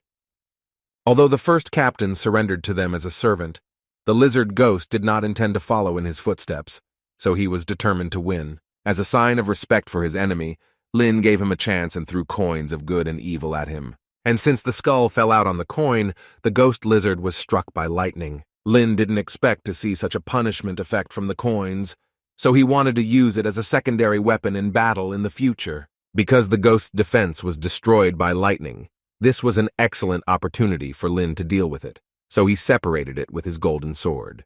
Hongye was surprised that Lin could easily kill a Tier B ghost. Lin received the Ghost Soul Jade, which could increase his strength by 20 points. The guy was happy about this, since it was comparable to the rewards for the tasks, and he decided not to delay the moment and immediately absorb the power of Jade, and when the guy absorbed it, he felt how this power flowed throughout his entire body. Hongye told him that it was time to check out Santo's mansion and fight the rest of the ghosts in this city. But the spirit of the snake and the fox decided to help them, and took on the remaining ghosts so that their owners could fight a more serious ghost. Having said goodbye to their pets, they went in search of the sand ghost. Waiting for them at the top of the mansion was the Ghost King, who was impressed by the flood trick. Hongye told her brother that his plot would not lead him to the victory he desired. The sand ghost wanted to hear from his sister that she agreed to cooperate with him and conquer lands together. But Hongye did not want to unite and asked him to abandon all these plans, since it was not too late to change everything. But that didn't suit him, so he summoned his sword to fight them. Lin and Hongye attacked him with lightning and spiritual energy, but the sand ghost dodged the attacks. He flew high into the sky and called all the sand in the area to his sword. In the strong winds of the sandstorm, Lin and Hongye were increasingly covered in sand, making it difficult for them to breathe. After which, the ghostly king brought down on them all the sand that he had collected in the sky. They could not hold such strong magic, and the pressure pressed them more and more into the ground. It was useless to resist, as the ghostly king poured more and more of his power into it. Lin could not let go of Hongye, but the demonic power was beyond his capabilities, and although they tried to stay together, they were thrown in different directions. Afterwards, there was a strong explosion, and the Sand King was glad that it all ended with his victory. Watching this from the side, their pets did not know what to think, since they were not sure that their owners were safe. Lin found himself in his subconscious, where he could reflect on his life, and the guy wasn't sure that he was still alive. He was afraid that this time he wouldn't be able to bring gifts to his little sister, and didn't want her to blame him since he knew he wasn't the best brother. He was sad that he had failed his elder sister Hua, because he had promised to walk hand in hand with her. He also felt ashamed for letting down the academy and his team, who needed his leadership skills. But what worried him the most was Hongye, as he was unable to protect her properly. And all this motivated him to continue further. He was able to wake up because of the promise he made to Hongye to help restore her body, and he understood that he couldn't give up so easily. The ghostly king felt the breath of the gods, and a powerful stream of magical power burst from the ground. This made Lin much stronger, and he transformed his body into his original martial form. Lin told the Ghost King that this was not the end, and he wanted to finish what he started. But Hongye warned Lin that the sand ghost was full of energy, and that he should not be underestimated. Afterwards, Lin attacked the sandstorm ghost and he was glad that he could feel all his power in a real battle. Lin protected Hong Ye from all the attacks of the ghostly king, but she told him that she still had the strength to fight, and after that she combined her powers with his sword spirit and her sword became a demon eater. Their pets came to their aid and wanted to fight together against the sand ghost. The snake spirit asked the ghost king to accept that only when they start getting along with people will they have a future. But this only angered the ghost king and he activated his sand shadow field technique. This was the ghost king's unique technique, which sucked all living things into a completely different dimension through a fiery vortex. Lin and his team found themselves in a field of another dimension where there was not a soul. It was a remote world, isolated from all living things, where there was only a desert of limited space. In his world, the Ghost King was much stronger than he was on Earth. He called his subjects, the Sand Soldiers, and sent them to fight them. But the fox asked to leave these sand ghosts on them so that Lin could fight the Ghost King without interference. As the Ghost Soldiers were dealt with by his assistants, Lin used his new flight ability to attack the Ghost King. But the Sand Ghost very quickly dodged his attack using its movement ability. Then he attacked the guy but could not break through his absolute defense. Since the Ghost King loved to cheat, Lin decided to surprise him too and send a fiery ball at him. While the Ghostly King was fascinated by Lin's attention, Hong Ye sneaked up on him, and together they were able to split his helmet from his head. But unfortunately, this was not enough to defeat him, and the Ghost King attacked them with his sandstorm. When the Ghost Snake and the Fox dealt with all the Ghost Soldiers, they came to the rescue and surrounded the Ghost King from all sides. Lin and Hong Ye had a great opportunity to strike hard. Crossing their swords, they combined their powers and aimed them at the Ghostly King. But even this did not stop the Sand Ghost, because he was much stronger than they could imagine. This angered the Ghost King, and he summoned the forces of a sandstorm, which began to destroy his portal to another world. They were unable to escape from its sand shadow field dimension, and it self-destructed along with them, appearing in the ordinary world. The Ghostly King was glad of his victory over his sister. But while he was rejoicing in his victory, Lin plunged his sword into his body. Since Lin had an S-level body, this explosion could not harm him, thanks to which he remained unharmed.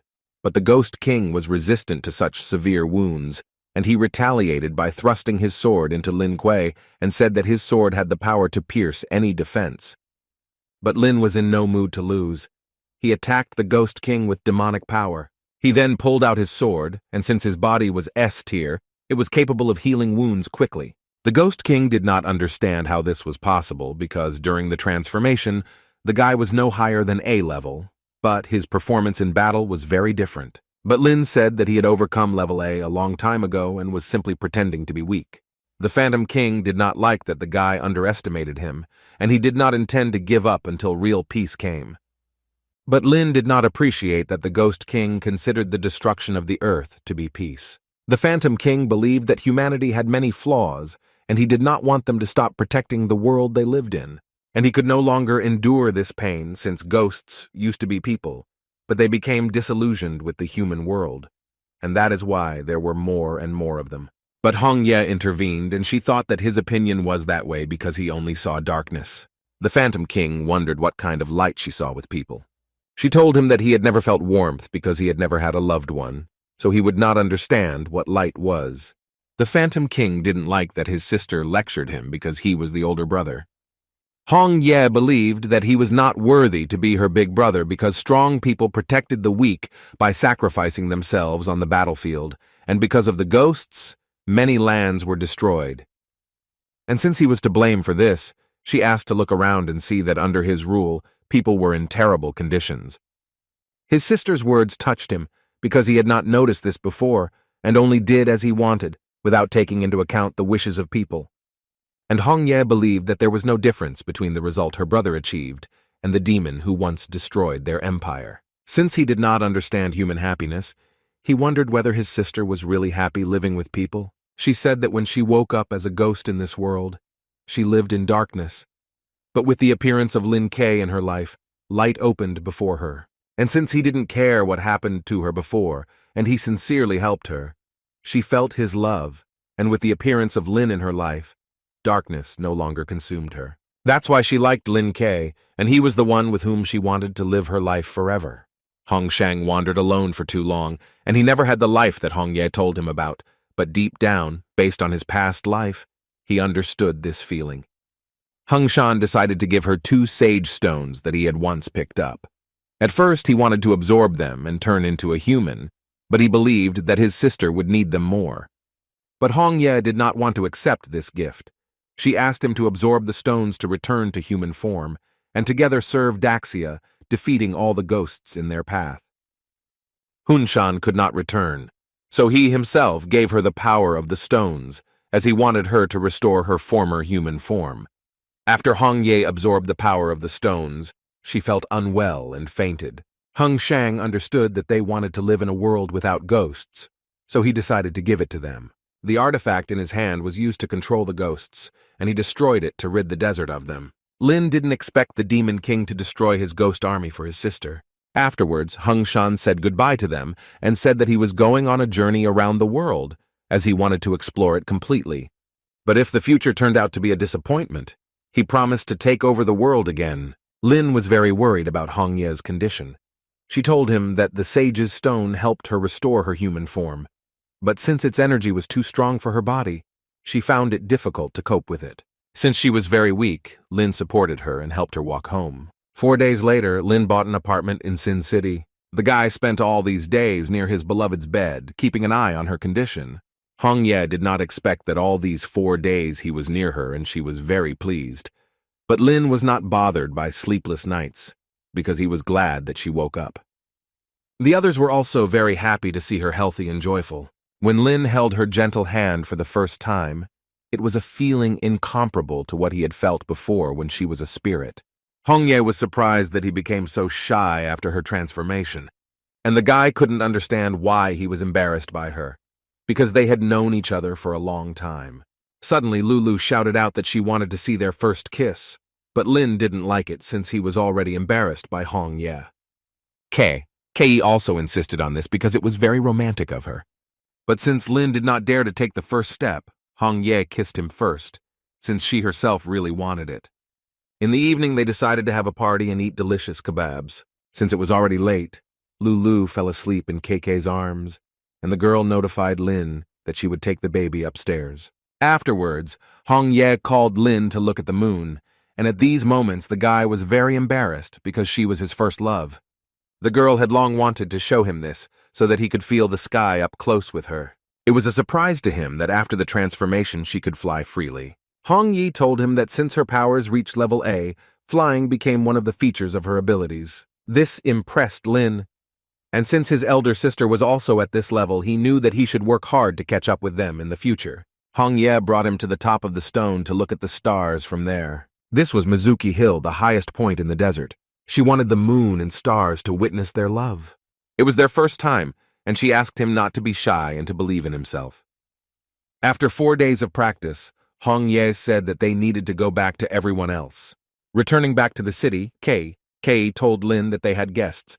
It was his older sister, who during this time managed to find a common language with Lulu. Lulu was glad that her parents were home again, and she showed them the rabbit that Lin Hua had given her. Ling Hua told her brother that she did not expect that they would be able to collect all the ghosts together, since she sent them out for regular research. She revealed that the sand ghost had become a member of Daxia, and that the inspector had agreed to accept Lin into the night patrol division. But Lin was not entirely sure of his desire to join the ranks of the Night Watch, since he wanted to be a free man and spend more time with Hong Yi. Ling Hua reassured him by saying that night patrol was just a rank, in which the only difference from his everyday life was performing other tasks.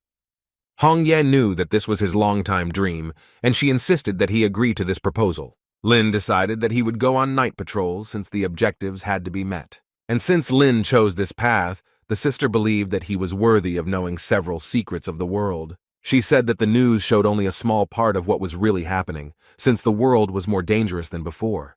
The island of In was engulfed by troops and natural disasters, and the area was completely overrun by ghosts. Troubles also affected the Western Kingdom, in which ghosts disguised themselves as civilians and merged with the crowd, and thus they managed to get rid of many enemies. There was also a desperate battle in the Snow Kingdom, where everyone, despite the lack of people, sacrificed themselves for the common good. Even the sea areas were unsettled because there were giant ghosts that came out of the water and destroyed the islands. But since they had many strong people on their borders, they could resist the invasion of ghosts. However, enemy forces did not give the Mingyuan a break from constant attacks. Therefore, they needed talents like Lin, but she warned her brother in advance that the path was not easy and that he had to be mentally prepared. Lin wanted Hongye to return with him to Kanglin and join the ranks of the Night Watch. But Hongye told him that she wanted to stay in the desert because she believed that they could not live like that. And since she respected his goals, the girl decided to stay there and give him the opportunity to succeed. Lin understood that they were happy to be together, but each had their own priorities in life. Linghua encouraged a person to have their own goals, and she told Hongye that she could join the Night Watch as a special agent and remain living in the desert. But first, it was necessary to rename the City of Sins to the City of Sand so that people would feel safe, and so that this would serve as an example for Hong Yi for her future mission. Lin didn't expect Hongye to take their separation so seriously. On the one hand, he was happy for her, but at the same time, he was sad to think about the upcoming separation. Hongye wondered how Lin would feel about this decision, but since this was what she wanted, he fully supported her in this. The elder sister was glad that her brother had found a worthy wife, and she saw them as a real family. The next morning, a helicopter arrived to pick them up and take them back to Kanglin. As he left, Lin handed the phone to Hongye so that she could call him at any time, but she asked him not to worry about it since they were spiritually connected and could exchange souls. Ke also wanted to stay in the desert, since her abilities associated with the water element could be useful there. Also, little Lulu stayed to help her mother with work, and she asked her father not to be bored. And as a farewell, the inhabitants of the desert wanted to give him gifts from the bottom of their hearts. The guy did not expect that so many people would see him off, and he happily accepted their gifts.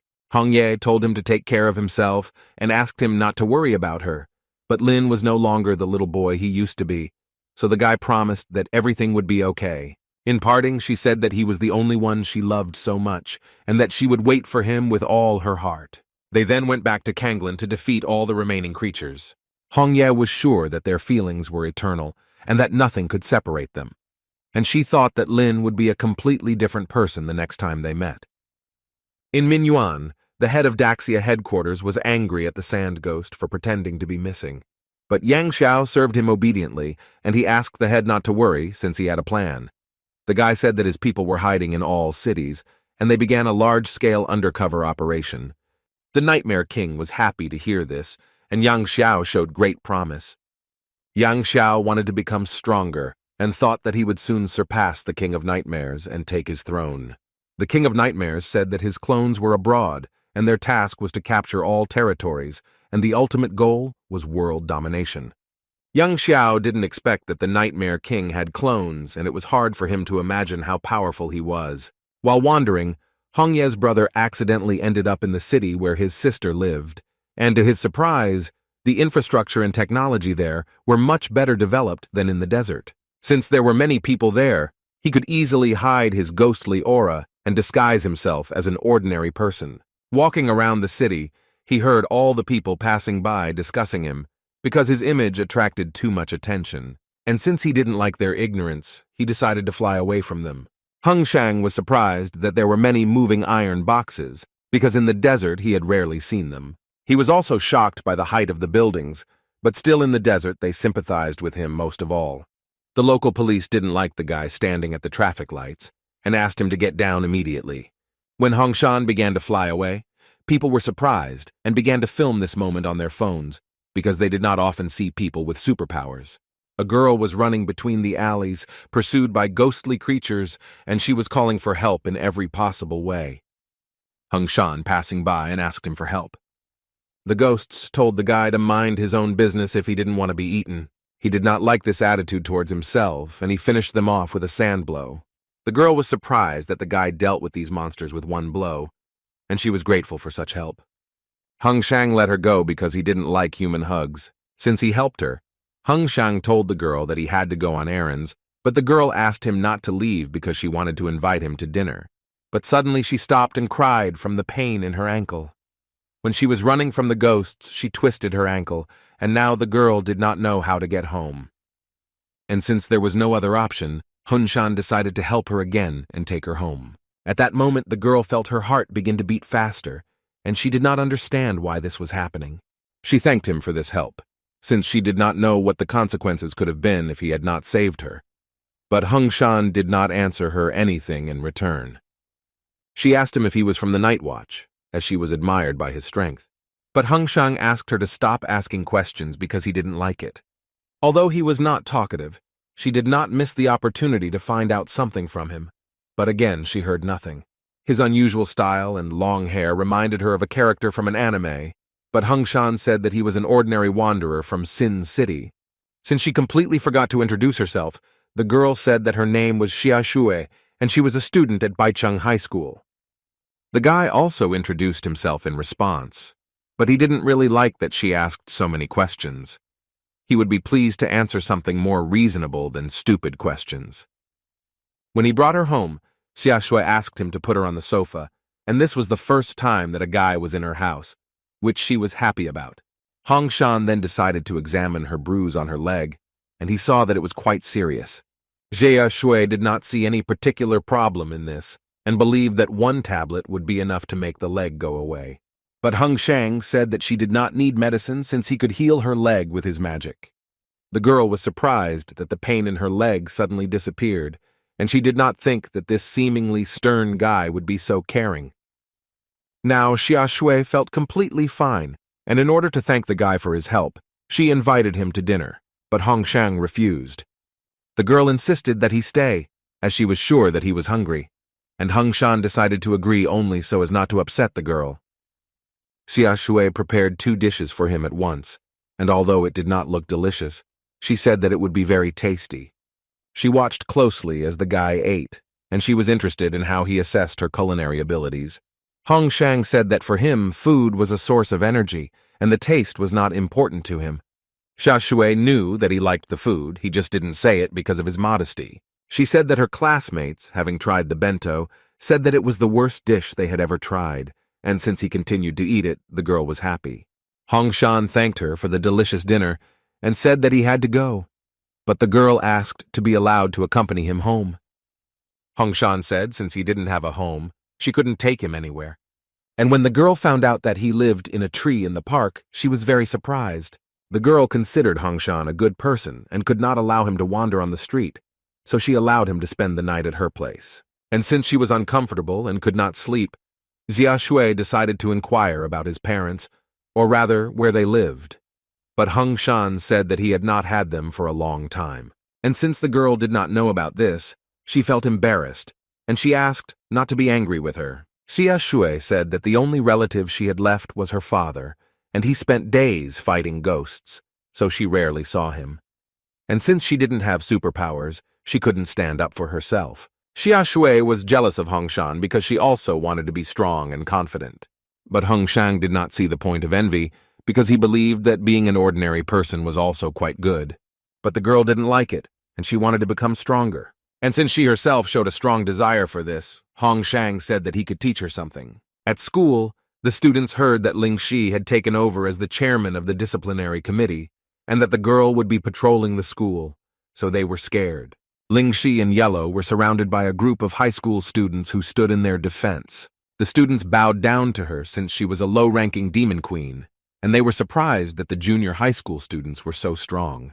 Ling Shi was glad that under her strict guidance all the students would become good and polite.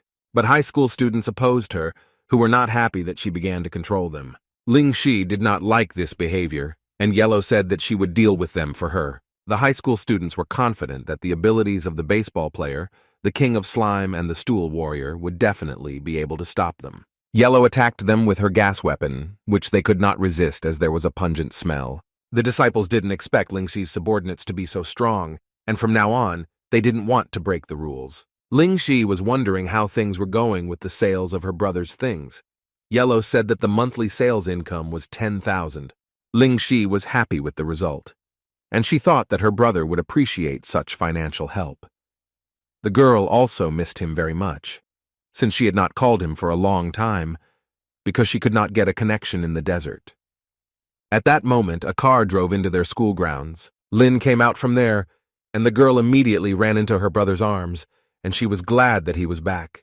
In the evening, Lin came home and asked Onji to take a break from work and go look at the gifts he had brought for everyone. Oniji was happy when she saw the new-made uniform, and Ling Shi received new clothes. And Xiao Huilin gave a large bone of a land shark, but he did not expect that it would turn into a dog. Ling Shi was wondering why Hong Ye and Lulu did not return, since she was worried about them. Lin told her that Hong Ye had already recovered and found a job, so she remained in the desert with Lulu. Ling Shi was surprised that she recovered her body so quickly, and she was glad that everything was fine with them. Lin said that he was taken into the night watch, and that he would fight alongside his older sister. Ling Shi didn't think her brother was so courageous, but she was glad that his goals were fulfilled. The next day, Lin came to the night watch department in the office building of Kanglin City. The guy was surprised that the inspector had such a cool place, since he had never been to such places before. Lin Hua said that her superiors ordered that she and Hong Ye join the second task force, but Lin was upset about this because he wanted to join his sister's group. She led him to the head office of the second group leader. Yun Shi, who was the leader, was waiting for him there. The girl was surprised that the one who dealt with most of the strongest ghosts looked like an ordinary guy. Ling Hua told Lin that Yun Shi would be his boss, and that he would need to fulfill all her demands. Yun Shi heard that the guy was her younger brother, and she believed that that was the only reason he was taken into their night watch organization. Ling Hua did not like the fact that she was slandering her younger brother, since he was famous throughout the world. Lin couldn't watch them quarrel, so he separated them and said that he didn't care about the opinions of others in his direction. Yun Shi told Ling Hua that she would take care of her younger brother, as she wanted her group to be better than the first group, which included his sister, with this guy's strength. Ling Hua was worried about her younger brother, and she warned Yun Shi to be careful with him. As soon as his sister left, Yun Shi told the guy that he had to control himself in the office and forget about what happened with his sister. Although she had heard about his achievements, she believed that the monsters he fought were of low level, and since he came to her, she demanded quality work. She said that his salary was 5,000 for a 6-month internship, and there would be a corresponding reward for catching the ghost. Lin understood that it was a very small salary, but he was not interested in money since he came there to become stronger. In addition, he made a lot of money from sales. She said that newcomers who just joined received more rewards for completing tasks on their own. Lin was not happy about this, because at first his older sister teased him, and now he was doing it more, and his boss and he were tired of it. After Yun Shi gave him the documents, Lin understood that even though he was a trainee, this stage would still end, and he was glad that he ended up in the Night Watch organization.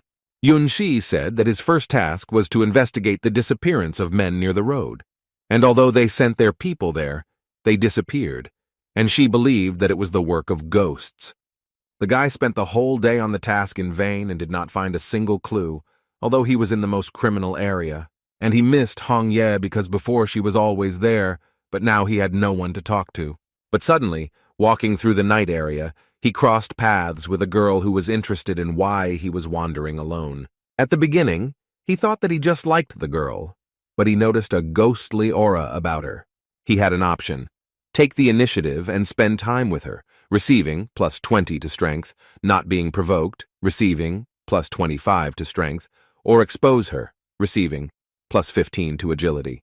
The girl was very hungry and asked the guy to join her for a delicious dinner at her home. Since Lin chose the second option, he refused dinner because he was not interested in it, and he invited her to eat alone. The girl did not expect such straightforwardness, and in order to smooth out the situation, she offered to just go and sit with her, but Lin again refused, since he had a wife. Lin completed the task and received a reward +25 points to his strength. Now the guy decided to do the opposite. He asked the lady for forgiveness and agreed to her offer to meet. The girl was glad that no man could resist her beauty. Lin understood that the disappearance of the men was her doing, but since he needed to make sure of this, he decided to penetrate her lair. Arriving at her apartment, the girl was very hospitable to the guy and told him to feel at home. Lin felt a very strong, ghostly aura in her apartment, But he decided that this was not enough to capture the ghost. The girl treated him to a special drink from the Apache regions. But Lin refused because he led a healthy lifestyle and preferred cola.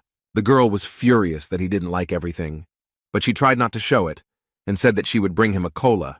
But Lin said that there was no need to go since he had several jars with him. Afterwards, they decided to drink to meet him, and the girl wanted to find a way to deal with him. But she completely forgot that she couldn't drink from a glass, and she was horrified by it. This was the last straw, and the girl showed her true appearance as a ghostly creature. Lin was glad that he was able to reveal the true nature of the ghost. He was confident that he could handle her with ease since she was at level B. The ghost attacked the guy, but he easily defended himself without much effort. The ghost realized that the guy was not so simple, but she still attacked him again. After 100 blows, Lin Kuei defeated the ghost and celebrated his victory. Afterwards, he interrogated the girl about why people were disappearing in the city of Canlin. The ghost repented of what he had done and said that she had deceived people into being sent to slaughter. Lin was surprised that they were being sent to the slaughterhouse, and he understood that the matter was not yet finished, and that further investigation needed to be carried out. The ghost had no choice but to cooperate with the guy, and she took him to a meat processing plant called the Juicy Slaughterhouse. Since this was her lair, she offered to open the gate with her key, but the guy had his old ways and just climbed over the fence. He felt that the missing men were somewhere very close, as he could smell blood. And he was afraid that they had all been overcome by ghosts long ago and turned into food. The guy assumed that all the ghosts were afraid of him and were hiding in the hangar. When they entered there, they saw many ghosts who welcomed them to their meat processing plant. Lin was not afraid that the ghosts ambushed them, and he allowed them to surrender voluntarily. The girl found it funny that she could fool the guy so easily, because while they were going to this place, she sent a signal to her brothers and just waited for him to come to their trap. The ghosts were glad that they had so easily tricked a man around his finger, but Lin laughed back at them because he knew it wouldn't be easy. Therefore, he came to them to personally verify this. Since the ghosts were hungry and bloodthirsty, they attacked the guy in a crowd. This did not scare Lin, and he made an explosive thrust and used the aura of his bloodthirsty sword. The guy killed some of the ghosts with one blow, but their brothers united into one large ghostly aura. Lin realized that in order to defeat everyone together, he needed to use a weapon of mass destruction, and he attacked them with a lightning strike. The ghostly girl asked not to approach her and said that she would call her older brother, but Lin did not mind fighting a stronger opponent. The ghost of a level A butcher came to him, who was unhappy that his sister was being bullied. The Ghost King called his allies to deal with the guy together, but Lin was not afraid, and transformed his body into the original form of a military appearance in order to equalize the forces. The guy single-handedly confronted all the ghosts at once, and since this was not the first Ghost King on his way, he was confident that he would defeat him. The Ghost King didn't like that the guy was so skilled and attacked him with his wind kick, but Lin was so fast that he was able to dodge all the attacks. The Phantom King was very tired of confronting Lin and was angry at him for injuring him.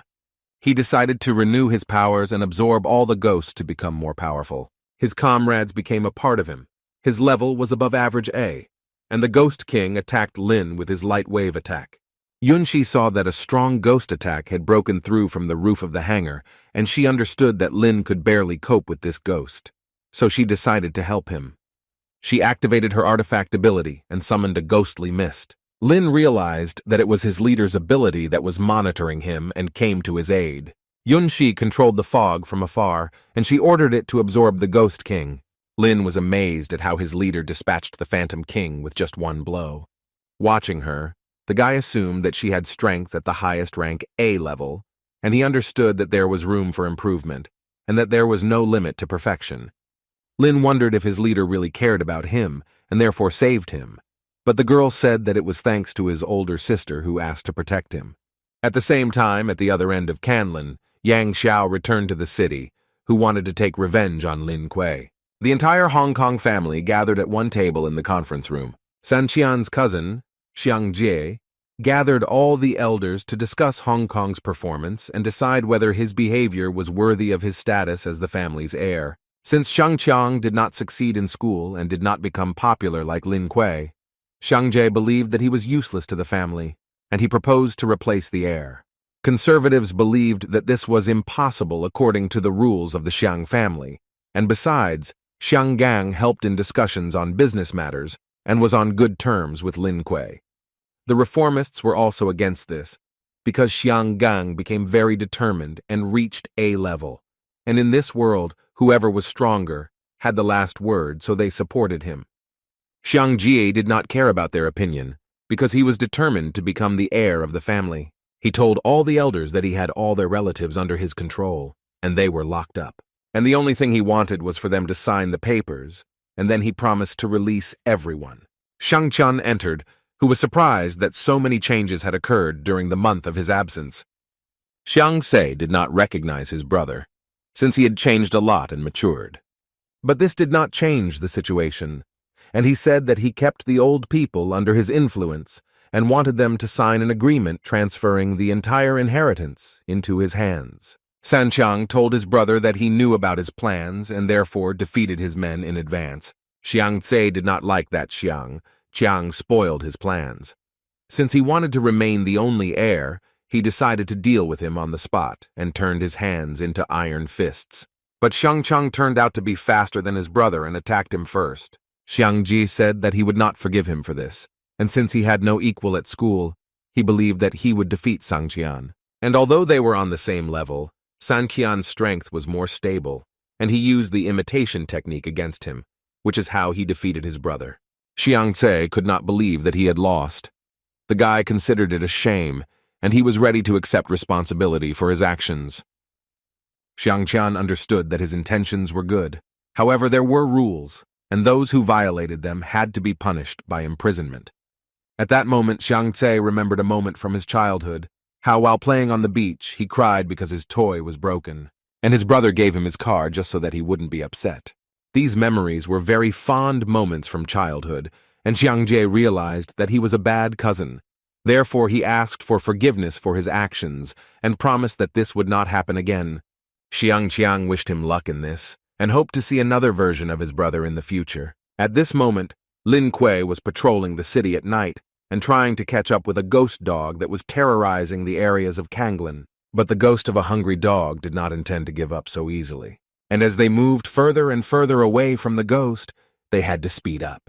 At this moment, Xiangqiang was walking through the night streets of the city and enjoying the wonderful moments of silence and solitude. He stopped the ghost of the dog from running away from the night watch, and he knocked him down. This was the first time that Xiangqiang, after a long diet, allowed himself to buy ice cream.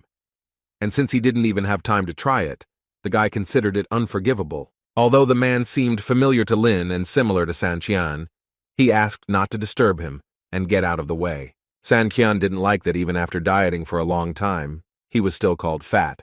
And since the guy was tired of enduring this, he attacked the ghost dog with his fiery flame. Lin was surprised that the guy dealt with the ghost in a matter of seconds, and he wondered how Sanqian managed to change so much while he was out of town. Qiang decided to tell the truth, but suggested doing it in a more cozy atmosphere over a plate of noodles. He said that he went to the mountains and trained hard every day, physically exhausting himself. Even after he lost weight, he did not stop because he needed to keep himself in good shape. Lin also decided to say that in the past 2 days, he had reached A level, but he understood that at this rate, Xiangqiang was only a few steps away from his level and could catch up with him. But Xiangqiang considered Lin to be strong too, since he managed to get into the night watch. Returning from the mountains, Xiangqiang learned that relations between Hutang and Murong had improved, and they began to meet. And also, at the suggestion of Teacher Tang, they decided to go teach at the academy. And Sutang was still alone in the mountains, and Xiangqiang could not contact her. Therefore, he was troubled by a feeling of concern for her. Qin Feng got a job as a teacher at the academy as an instructor for first-year students. Kanya and Mo Ching-chung became entrepreneurs and opened a business making jewelry for ghosts. And Xiangqiang also wanted to follow in Lin's footsteps and join the night watch to fight ghosts. Lin asked not to worry about it and said that he would recommend him for this position, but he would have to work hard for this. After this news, Xiangqiang was very happy that Lin valued their friendship. Arriving home, Lin spent the entire night chatting with the leader of the night watch group. Hong Ye appeared in front of him, and the girl was very interested in who he was flirting with. Lin was offended that she thought he was interested in other girls, and he said it was for work. Hong Ye believed him, and since she had business in the desert, she needed to return, but she promised that they would meet soon.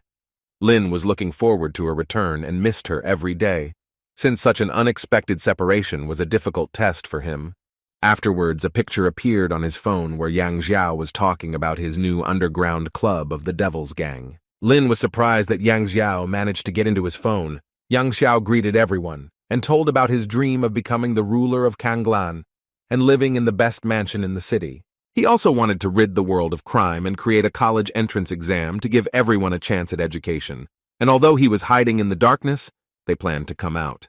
There were many ghosts with him who were waiting for this very day to share this joy with him. All the residents of Kanglan City saw this broadcast on their phones, and they were not happy about it.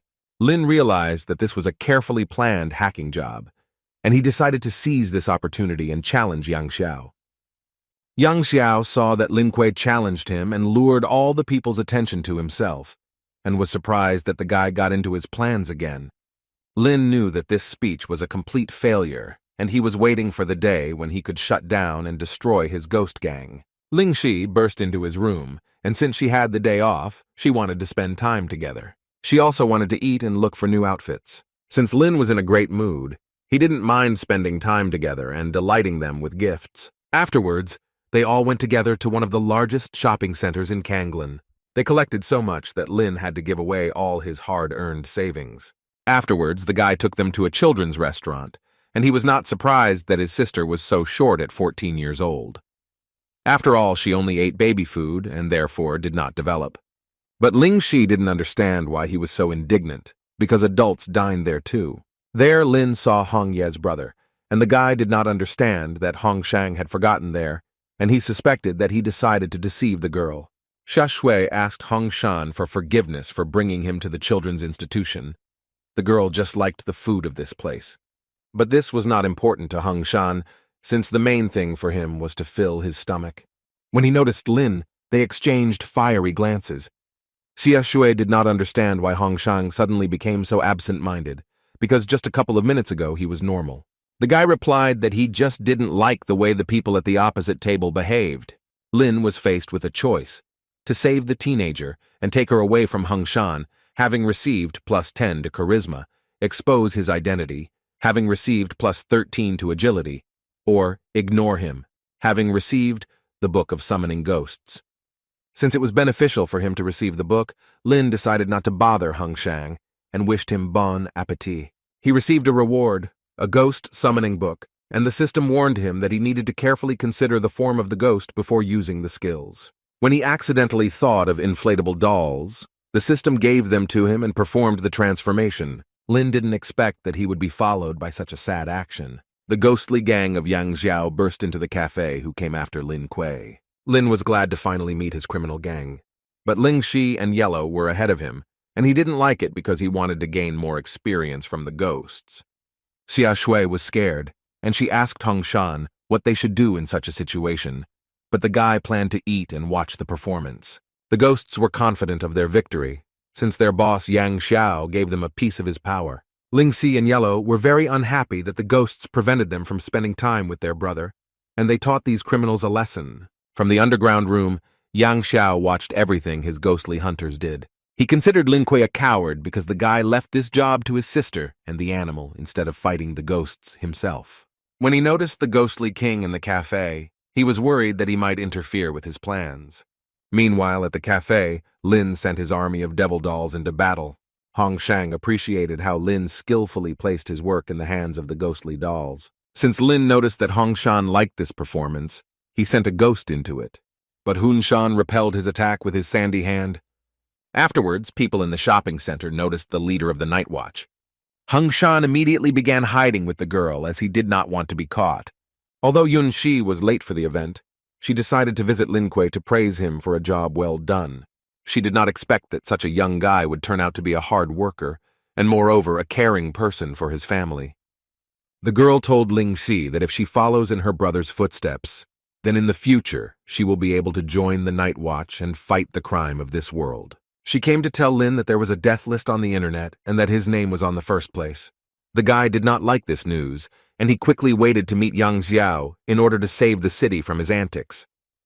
While Yang Xiao was angry that his plans were always interrupted because of Lin Kuei, Yang Xiao had assistants who asked him to entrust this matter to them.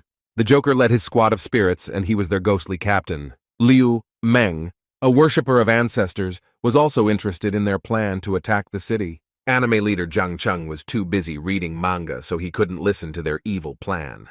The great inventor Wenxi believed that his invention would be useful in this mission. Since Mr. Yang Xiao discharged them from the psychiatric hospital, they felt it necessary to repay their debt to him and go through thick and thin.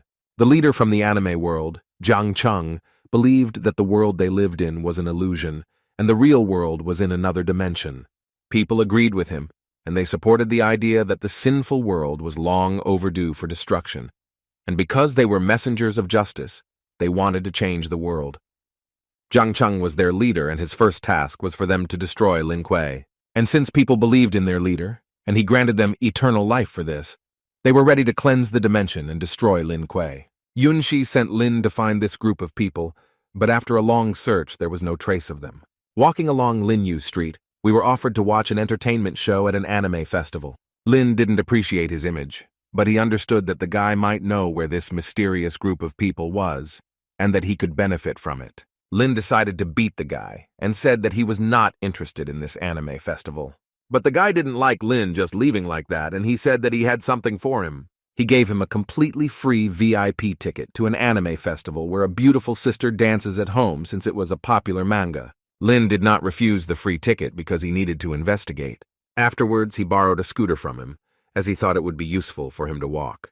The guy was unhappy that he was left without a scooter, but he was sure that their leader would sooner or later get to Lin and teach him a lesson for such actions. A little later, Lin Kuei used his stealth technology and reincarnated to disguise himself. The sword spirit appreciated his disguise and makeup skills, and she thought he looked great in those clothes.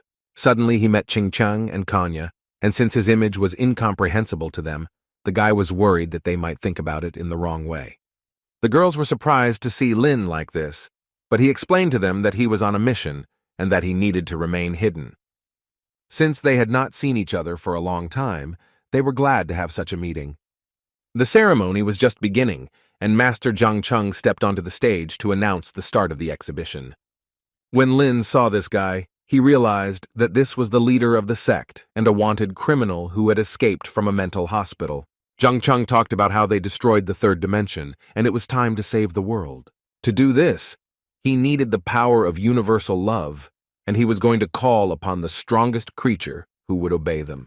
Zhang Cheng asked everyone to close their eyes and gather their courage to summon the most powerful sorceress.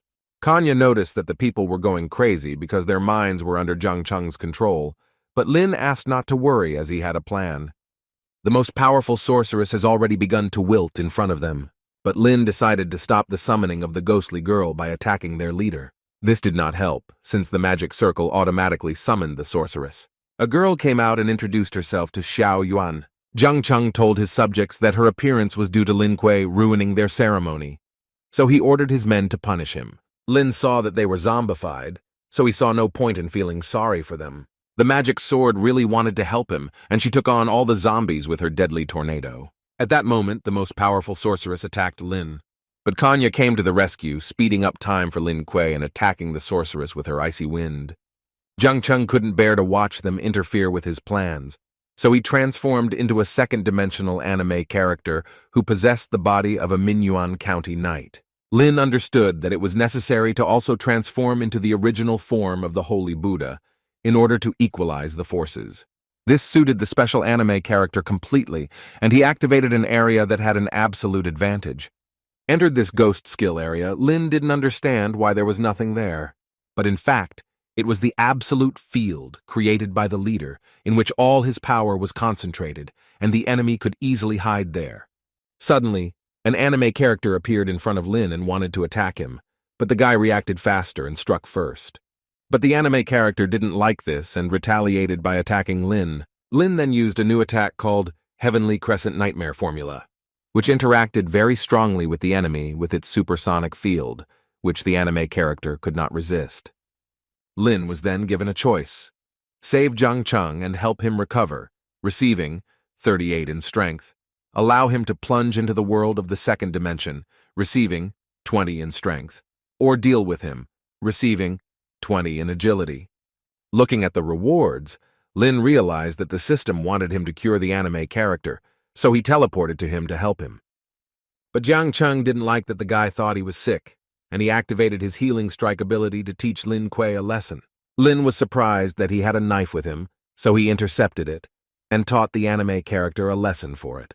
But the knight didn't like that the guy dared to address him like that. Lin knew that he was not a knight or an anime character, and that all these were just his subconscious illusions, and he was trying to tell him about it. Taking off his mask, Jiang Cheng was disappointed that the guy had destroyed his dreams of a wonderful world. Lin told him that it was all because he was taught to achieve goals by any means, and his goal was to heal him and explain that he was not an anime character. Jiang Cheng did not think this was right, because he had his own problems that bothered him every day. Jiang Cheng was able to destroy Lin's transformation form with his strike, so he decided to finish this quickly. But Jiang Cheng said that he would do it first, and he used his strong flying night strike. Lin had exactly the same blow, and although they used it at the same time, Lin was stronger and defeated Jiang Cheng. His attack was stronger because the knights always lost when they attacked from the left. After Lin won Jiang Cheng, his absolute field ceased to operate, and they appeared where they started. During this time, Qing Cheng and Kanya defeated the magical girl, and the sword spirit defeated the zombified people. Jiang Cheng said that his parents divorced when he was very young, and they didn't care about him. Because of this, he felt out of place in the family, and after school he was abandoned by a girl who went to a rich man. And the only thing that saved him was his own world, in which he was an anime hero. But since Lin destroyed it, the guy was left with nothing.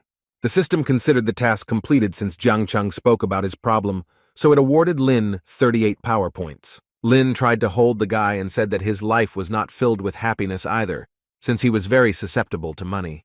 And it doesn't matter what kind of world you are in, the main thing is to remain happy under any circumstances. And he explained that his main mistake was trying to destroy world peace.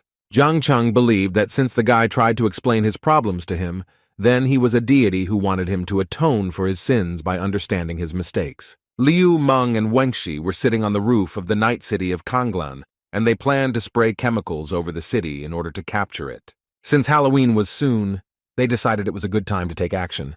The next day, Lin communicated with Hong Ye via video call and was very happy that he finally saw her. Hong Ye said that there was no more work in the desert, and she promised to return soon. Lin wanted her to join the Night's Watch when she returned, to fight the monsters together, side by side. Ling Si came into his room, and the girl said that they were having Halloween at school, and she wanted him to keep them company. Lin really didn't want to refuse her, but because of this holiday, many people took to the streets, and to prevent danger, the Night Watch increased patrol. And since Lin could not keep them company, they also planned to go out into the city in the evening. In the evening, Lin went out to patrol, and he was surprised that people did not care about the restrictions on going out, since they only had fun on their minds. That's why he was worried, because the ghosts wouldn't wait. In the city, the guy was recognized by his fans, and although he tried to hide his identity, he was unsuccessful at it. Lin didn't understand why people were still delighted with him, because he was an ordinary trainee of the Night Watch. Also walking around the city was the spiritual detachment of Yang Xiao, who did not miss the opportunity and also celebrated Halloween. Liu Meng gave Wengxi the task of attracting people's attention and distributing ghost candies to them. They distributed a lot of candies, attracting people because their owner of the candy factory was doing a promotion in honor of the holiday. Although people were surprised by this event, many happily took these candies. These sweets turned them into bloodthirsty monsters, destroying everything in their path. The Yang Xiao spiritual detachment were glad that they were able to gather an army and subjugate them. When they collected all the ghosts, they headed towards Hulao. After changing into a suit, Lin saw a crowd of people running, and the guy didn't understand why fans recognized him again in this outfit. But when he saw ghosts in the likeness of a hybrid of a Hulk and an Orc Lin, he realized that the city was attacked by monsters. Suddenly he noticed a child who was in danger as a cured monster was standing over him. The guy couldn't just look at it, so he saved the girl from the monster. And when he found her mother, he gave the girl away, warning in advance that they urgently needed to leave the city. He could not allow the ghosts to arbitrarily control the people in his area, so he struck them down with his sword. Lin then saw the most dangerous members of Yang Xiao's spirit team. They had been waiting for this meeting for a long time to defeat Lin Kuo, and since such an opportunity arose, Liu Meng immediately attacked him. Wangxi believed that the success of any business lay in science, so he tried his new development of biochemical radiation. Lin did not expect such a turn, since he had not seen such a thing before. Yan Xiao observed everything that was happening in the city from the roof of the building. He was glad that this time they were able to launch a full-scale attack, and that the spiritual team was doing a great job. The Joker assured his boss that the fun was just beginning. He decided to also take part in this and help his team. The Joker introduced himself to people as a hero with superpowers, and he offered to help them. And although he seemed strange to them, since monsters were roaming the city, they decided to trust him and follow him. But when they saw that there was nowhere to run, they realized that the guy had deceived them and led them into a trap. Unfortunately, they were unable to escape the Joker trap. At that moment, the leader of the Night Watch group, Yungxi, appeared behind him. She wanted to stop the Joker, but it was too late. To distract Yungxi, he launched throwing knives at her. Since he was too busy, he decided to escape by dissolving into the illusion of red smoke, and Yungxi did not have time to catch up with him. Afterwards, he laughed that the leader of the Night Watch group could not catch him. Yungxi blamed herself for not having time to save people, because if she had arrived a minute earlier, she was sure that they would have been alive. Local ghosts approached her and offered to have fun, but Yungxi was already angry, so she called upon the hidden fog to deal with the insolent people. The girl was disappointed that she failed the mission, and she considered it unforgivable for the spirit squad. At this time, Lin confronted the members of Yang Xiao's spirit team. They didn't think the guy would be so strong, and Wangxi was angry at Lin because he destroyed his biochemical gun. In honor of Halloween, Lin decided to demonstrate a real transformation by transforming into the form of a demon. Wangxi told his partner Liu Meng to run and deal with the others in another area. But Lin was not going to let the criminal Liu Meng go. Wangxi helped his comrade and used the ability of the great inventor to transform into a robot. The blow was so powerful that Lin's transformation subsided. He had a choice: go to the end, receiving 30 points to strength, use the fighting technique, receiving plus 30 to resistance to immunity to negative characteristics, or save Wangxi, receiving plus 20 to charisma. Lin thought about choosing the second option to increase resistance, but Wangxi said that before his invention, any resistance was useless. Lin decided to call upon the ghostly dolls and join forces to destroy the robot. But Wangxi had a shield for this case, but since the weapon was endowed with supernatural energy, his robot could not withstand this attack for long. As soon as the robot's protective field failed, the ghostly dolls immobilized the piece of iron with their own hands. Lin believed that this was not enough, so he called on several more sorceresses to destroy the villain with the entire army. And when they destroyed the robot, Lin received plus 30 points to the resistance for the completed task. The defeat left Wangxi disillusioned as his inventions were still useless. Previously, he showed his grandson his masterpieces, the latest in robot technology. His grandson was delighted with his work and believed that his grandfather deserved the Nobel Prize.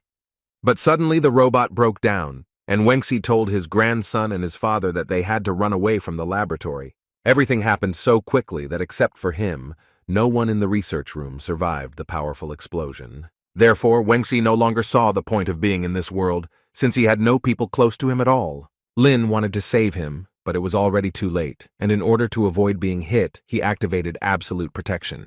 The guy didn't think that Wangxi would prefer such a conclusion, but he really wanted Wangxi to become a truly good scientist and find his place in the spiritual world.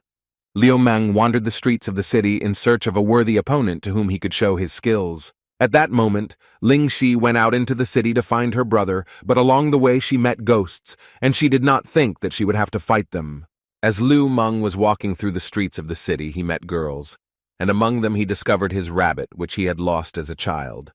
The girls did not understand why a mentally ill patient escaped from a psychiatric clinic. Liu Meng was angry that they stole his rabbit, and he attacked them to get what was his. Ling Shi did not intend to tolerate such treatment, so she called the bear to teach him a lesson. Oniji saw this as her mission as a maid who wanted to improve his hygiene. She gave him a free procedure to remove hair from the armpit area. Since the forces were not enough to deal with the criminal, they combined their efforts together. Liu Meng was upset that after 1,000 years of training, he lost to people like them.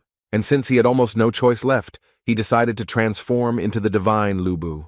who was determined to fight even if this change consumed his life breath. The girls were scared because the enemy's strength had increased to level A, but the bear Haifei asked them not to worry about it, since his strength reached a level. Liu Meng found it funny that they were going to stop him with this bear. At this moment, Yellow had the brilliant idea to escape from Liu Meng, but Ling Shi had never lost, and she had no intention of doing so. Therefore, she decided to reveal her second ability to them and summon another panda spirit, Bai Wu. He was many times different from the bear Haifei in his ferocity and strength. The bear did not want to stand on the sidelines, so he finally helped make a crushing joint blow. Liu Meng could not believe how, with his Lu Bui ability, he could lose to the spirits. But Yellow believed that he was unworthy to call himself Lu Bu, since they were categorically different in strength. At that moment, Lin found them, and he was surprised that his little sister was able to defeat such a strong opponent. Ling Shi was happy to meet her brother, and she said that Liu Meng was her gift to him. Lin asked them to go home, and promised to bring them dinner after he handed the criminal over to the night watch department. Since Hong Ye was returning in the morning, Lin was looking forward to this moment. He deliberately worked overtime so that he would have free time to meet Hong Ye. There was no way he could reach her, but since they were mentally connected to each other, he was sure that he could sense her from a distance. Suddenly, Lin felt Hong Ye's breath and saw her in the distance. During this time, the girl changed her clothing style and changed her hairstyle. When she saw him, she immediately ran up and said how much she missed him. Lin wondered how things were going to be for her in the desert. She said that the city building program was almost completed, and thanks to Ke, she finished faster. Lin was amazed at how skillfully she planned things after restoring her body, and for him it served as an example of how to do things right. When Lulu saw how her parents behaved with each other, she worried that she was the odd one out in the family. They saw that little Lulu was depressed and told her that she was the best girl and asked her never to think that way again. Lin bought her a gift, a squawking chicken, and he hoped that she would appreciate such thoughtfulness. Afterwards, they returned home, and Lulu looked forward to meeting her sisters. But in the crowd, they met the Joker, who grabbed Lulu. They were perplexed that the clown dared to touch their daughter and rushed to save their girl. But the Joker was not himself, and he was protected by a team of armed creatures. Lin was very angry and wanted to kill anyone who stood in his way. Hong Ye said that they were all A-rank primal creatures, and she wanted to finish with them quickly. Once they dealt with all the ghostly creatures, they went to catch up with the Joker. But they didn't have time to take Lulu, because the Joker was already in the air, and he said that if they wanted to save their daughter, they had to come to the 8th factory in the slums. Lin considered this a very low act on the part of the Joker, and since the clown was Yang Xiao's disciple, he suspected that Yang Xiao was involved in this. Hong Ye assumed that this was all to deceive them, so she asked Lin to calm down first, and then go with a fresh mind to save Lulu. She could always support him in difficult times, which is why he chose her. But Lin understood that this was not the time to talk about love, and they had to save the baby. So he asked the leader of the night watch group to take them to the factory. Yunxi was not happy to go with this loving couple, but she only did it because she needed to catch the clown. Hong Ye decided to ask Captain Yunxi how Lin had proven himself throughout the entire time. Yunxi replied that if you don't take into account having fun with girls, he turned out to be pretty good. Hong Ye was not very happy to hear this, but the guy said that it was a lie and that he only loved her. Since Yunxi could not get closer to the plant, she dropped them off not far from it. Hong Ye was grateful to her for taking care of Lin Kuei in her absence, but Lin felt that these thanks were too much for her. Yunxi said that she would lurk nearby and help them if they needed help. At this moment, little Lulu was very hungry, and she asked the ghost to feed her. The ghosts didn't like that the girl was so talkative, and to keep her quiet, they gave her a loaf of bread. But the girl refused to eat it, since they usually gave her donuts and cakes. The ghosts decided to leave this stubborn girl and go have lunch, while Lulu managed to summon branches of vines, which gradually freed her from the rope. When they turned around to make sure everything was okay, the girl reprimanded them for treating her like that. Then she found boxes of ammunition, and since she saw her dad playing with the same ones, she decided to use them. Hearing the strange sounds, the ghosts decided to check the room, and were surprised that the girl managed to get out. Afterwards, she dealt with the criminals with their own weapons once and for all. Her attention fell on the TNT boxes, and since she suspected that it was something valuable to the ghosts, she decided to get rid of it. When they got to the factory, Lin and Hongye were surprised by what was happening there, and they were very worried about Lulu. Lulu realized that TNT were big fireworks, and she really enjoyed spending time like that while in the ghost factory. At that moment, a joker appeared, who communicated via video with Mr. Yang Xiao, and he said that he had successfully completed the task of kidnapping Lin Ke's daughter, and for the boss to make sure, he showed him the video. But when he pointed the camera, he saw that the entire building was destroyed, and that the girl was outraged that this green-headed man did not feed her. Yang Xiao was annoyed that things weren't going according to plan, and he gave the clown a minute to solve the problem. The Joker was unhappy that the ghosts couldn't look after the little girl, and that he had to do all the work for them. For this, he had to deal with them, as he believed that they did not deserve to serve him. Afterwards, he planned to punish Ling Shi for disrupting his plans. But at that moment, Lin Kuei and Hong Yi came to her aid. They attacked the Joker, but he anticipated the situation and dodged.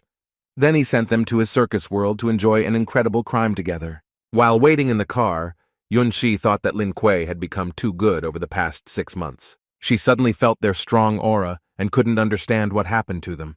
Meanwhile, Lin was wondering how the Joker could control the entire field. Hong Ye said that some creatures, in addition to ghosts with strong souls, had the right to receive dimensions. When they appeared in the clown's dimension, he welcomed them to his circus world and promised that this place would be a paradise for them. He wanted to show them the power of his incredible circus, so he unleashed his clown puppet on them. But Lin didn't see any problem in this, so he broke the puppet's wooden leg. Joker told them that it was useless because it was an incredibly advanced puppet with the ability to reincarnate. Hong Ye wanted to test how fast the reincarnation speed was, since she was sure that her scissors would be faster. The Joker did not expect that they would overthrow his invention so quickly, because he had high hopes for it. Lin decided to joke that he noticed Batman in the distance. The clown was very scared, and Hong Ye was surprised that he actually fell for this trick. Lin knew that high-quality prey always fell for the simplest baits. After they dealt with the puppet, they moved on to the Joker. And since he loved the show, they gave him a real extravaganza performance where he performed in the main roles. At the end of the performance, they launched a magnificent fireworks display with his participation. Lin had a choice: put the clown down and gain 35 to agility, continue his performance number by gaining 40 strength points, or defeat the clown using strength to gain 30 to resistance. Lin liked the second option, so he continued. Borrowing scissors from Hong Ye, he changed the Joker's image. Afterwards, he had a test to walk along a rope with steel spikes. Then there was a blind knife-throwing act where the Joker got a new haircut. The clown realized that his opponents were too strong, so he decided to retreat to further consider the new plan. He threw a smoke bomb that filled the entire space with smoke. As the smoke began to clear, they saw that the Joker had escaped, and the system rewarded Lin for completing the task and releasing the clown, but the guy was at a loss because he was not going to let him go. The clown managed to get out of the dimension, and next time he planned not to let Lin Kuei go so easily. But suddenly behind him he heard the voice of Yun Shi, with whom he had not recently finished the dialogue. The girl summoned a ghostly fog, brought justice, and avenged all the townspeople. When Lin and Hong Ye escaped from the clown dimension, they were glad to have the captain's help. Yun Shi admitted that they had done a better job than her this time, and she knew that they were the perfect team and also perfect for the role of the night patrol squad. During this time, Lulu watched her parents interact on the sidelines, and she was disappointed that they forgot about her. After the defeat, the ghosts came to inform their leader Yang Xiao that the clown had lost to the night patrol squad. Yang Xiao was dissatisfied that the spiritual team did not live up to his expectations, and this time he planned to handle this matter on his own. The next day, Lin and her entire family congratulated Hong Ye on the restoration of her physical body. Hong Ye and Lulu had gifts for their younger sister Lin Kuei. But Ling Xi was looking for a catch in this because she thought that Hong Ye had come to steal her little brother. But as soon as she opened the gift, she saw a beautiful dress and was very grateful to her for it. The surprises didn't end there, because Hong Ye had prepared gifts for other family members too. Oniji had a new combat version of the maid outfit, and she was extremely happy about the upgrade. And Yellow was disappointed that she was considered a dog, and was always given bones. She gave Lin Hong Ye the latest model of silicone scrub board because it is especially comfortable to sit on your lap. Lin was not very happy about this gift, but fortunately he also had a corresponding gift for her. Since the guy thought about her every minute of every day, he gave her a photo of himself in her image. Hong Ye was not happy about cosplaying herself, but Lin promised that there would be no more such jokes and that he would pay in full that night. Since the issues in the desert were resolved, they could finally spend time together. In the morning, Lin was happy that he was waking up in bed with his beloved, and he also realized that joining the night patrol squad was a great decision. Hong Ye didn't understand why he didn't wake her up, but since she was tired on the road and worked hard at night, he couldn't wake her up so early. Lin said that Captain Yunxi called him along with his older sister and said he was going to work, so it was time for them to go. Since they did an excellent job with the task, the authorities decided to accept them earlier in order to inform them that they had officially been accepted into the team. Linghua was proud of her brother and believed that Yunxi should have found someone like him, but Yunxi did not see a problem in this, since the guy was her subordinate. Lin knew he needed to quickly change the subject so they wouldn't fight, and he wondered if they had asked to take Hong Yi to join the squad. Linhua said that because Hong Ye had done a good job in the desert, they wanted to make her a full member of the squad. Lin was delighted that his wife was so good that they didn't even test her strength to join. Since they did these favors publicly, Linghua and Yunxi were a little jealous of such a warm relationship, since they had not had anyone for a long time. Yunxi also added that she and Hong Yi were allowed to create a group of new arrivals, and they had to come up with a name for it. The guy understood that since the top of the Night Watch valued him so highly, then this opportunity should not be missed. He wanted to call the group Hunter's Blade. He had originally created this name to inherit his father's will, but now for him, this word was a faith of growth in everyone else. His sister appreciated his choice, and she was sure that his father would be proud of him. But the guy was mostly grateful to her, because thanks to her help, he achieved this success. Yunxi said that due to the fact that the night patrol squad and the college had many applications to join, he would be responsible for protecting the students as an observer from the patrol squad.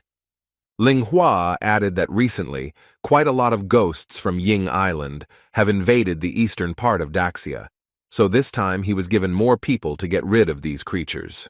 Lin was glad that this was his first mission with Hong Ye, and he guaranteed that the task would be completed perfectly.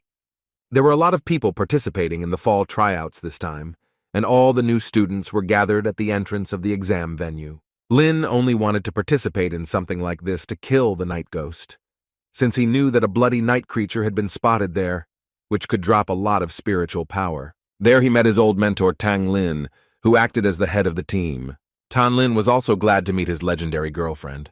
She wondered how eager Lin was to catch the ghosts, but the guy had absolutely nothing to do with them, and he understood that she wanted to teach him as before, but there was no point in that.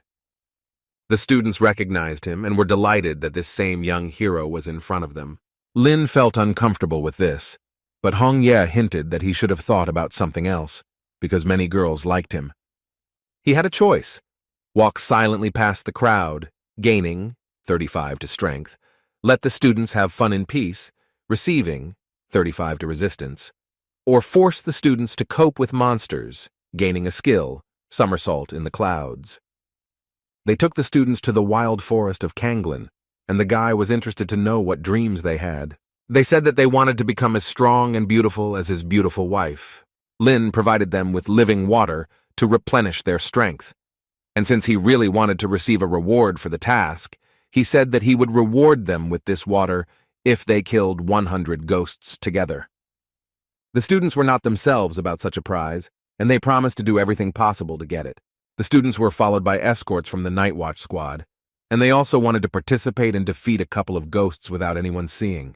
Lin showed them a master class on how to properly defeat ghosts. After this, the students did so well that the monsters were horrified by how ferocious they were. Lin told them that it is best to fight as a team, since the ghosts would find the ghosts to be on their own and would be easy prey. At this time, in the bushes, Lin was being watched by a strong ghost who was waiting for the moment to attack. After searching the forest for a long time, Lin did not find a single ghost, so he decided to leave it to the students' teamwork. Since they were one step away from victory, they went out in search of the remaining monsters. Hong Ye wanted to secretly monitor the students, and she told Lin that if he found something, he would definitely contact her through spiritual consciousness. At this time, Lin continued to be watched by the ghost of Ying Dao, Lady Yu, who was sent by Mr. Yang Xiao to deal with the guy. Lin found it strange that it was sunny all around, but it was raining in a certain area.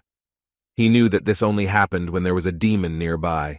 There he met a girl who asked for help, but Lin understood that it was all the acting of a ghost who was hiding behind the shell of a beautiful girl. The guy decided to play along with the ghost and unexpectedly attack her. The girl was grateful for the help and felt much better. She introduced herself as the goddess of a lake that was not far from them, and she assumed that he was looking for something. Therefore, she offered her help. Lin knew that the ghost wanted to use an old trick on him, and he wondered how she would behave when he refused to let her go to the lake. The girl showed him 2 axes, and she suggested that one of them could belong to him. But Lin said that he had nothing to do with this weapon, since he only threw a titanium axe. The girl was angry that he joked about her like that, and she wanted to reveal her ghostly nature to him. But Lin attacked her at that moment, explaining that a mosquito was sitting on her.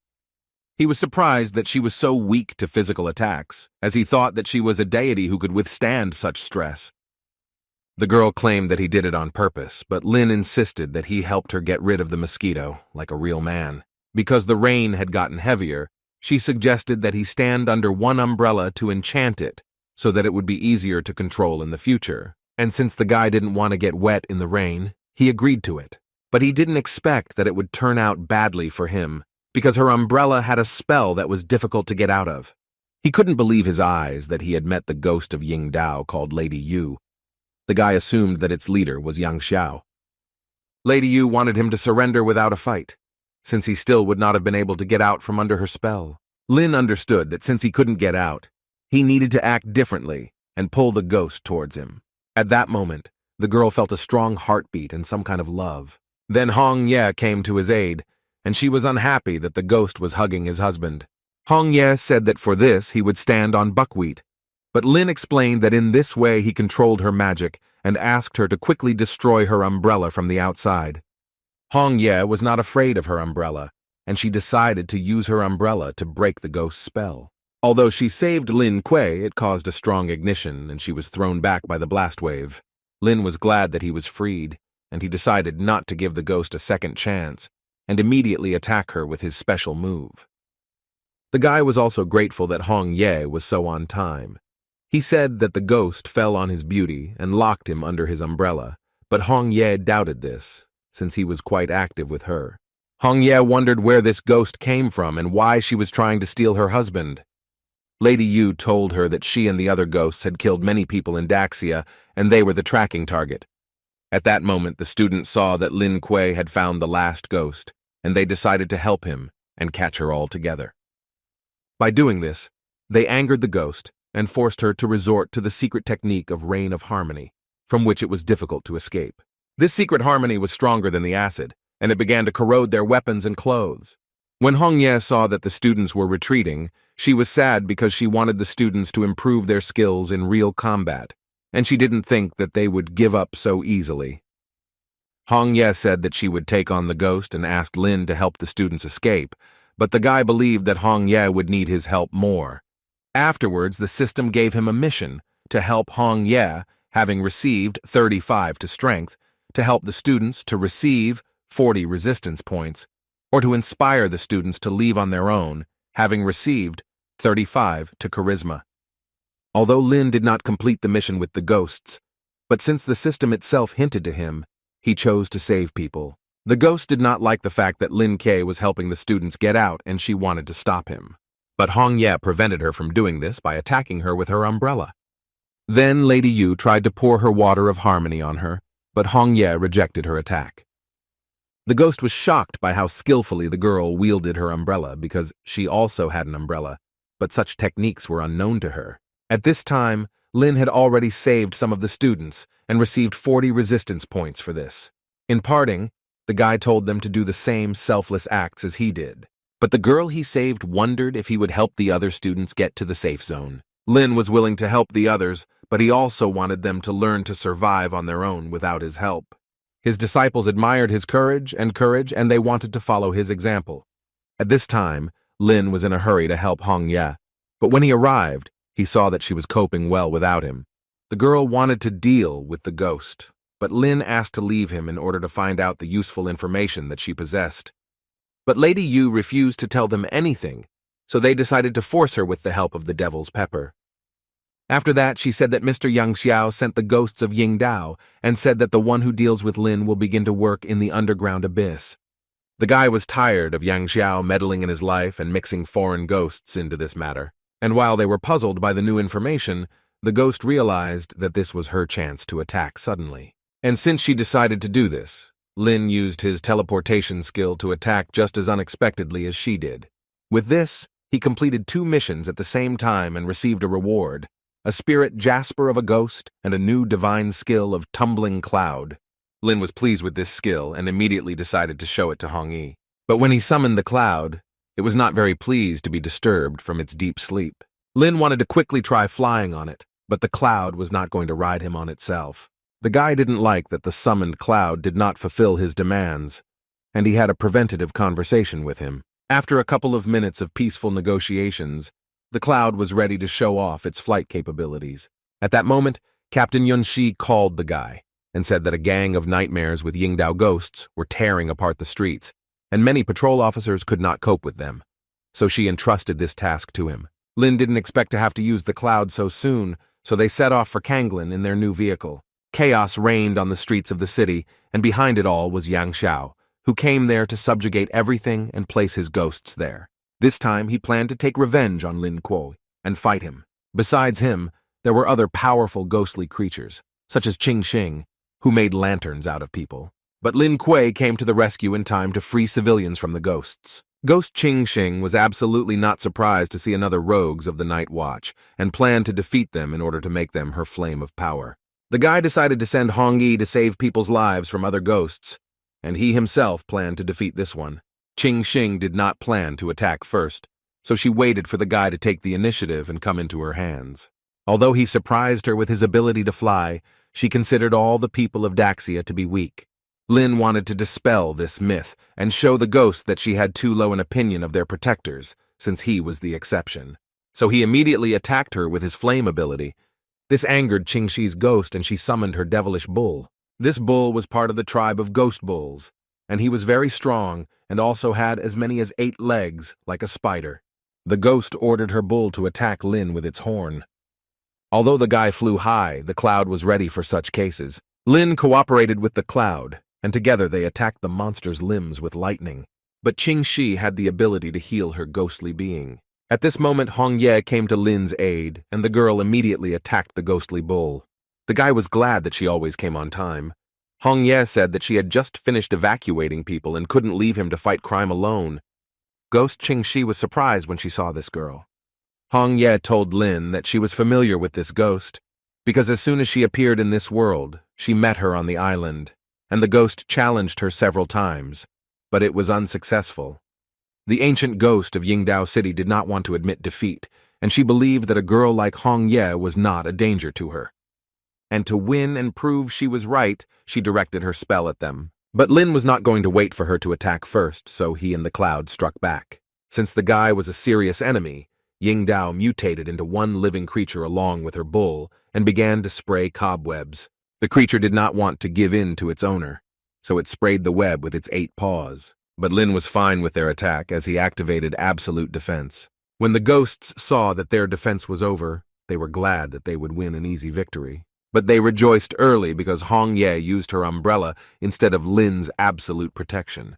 Just as the Yingdao ghost finished attacking, Lin unleashed a thunderstrike on them. Since the web attack didn't work, the ghost decided to use her hallucinogenic illusions to confuse them and take over their minds. And since Lin did not have time to close his eyes, he went crazy and began to ramble. And while the ghost of Yingdao was consoled by her victory, Lin teleported to her and pierced her with his sword, because the guy was just playing along with her in order to suddenly attack. After the bull was left without his owner, he decided to retreat.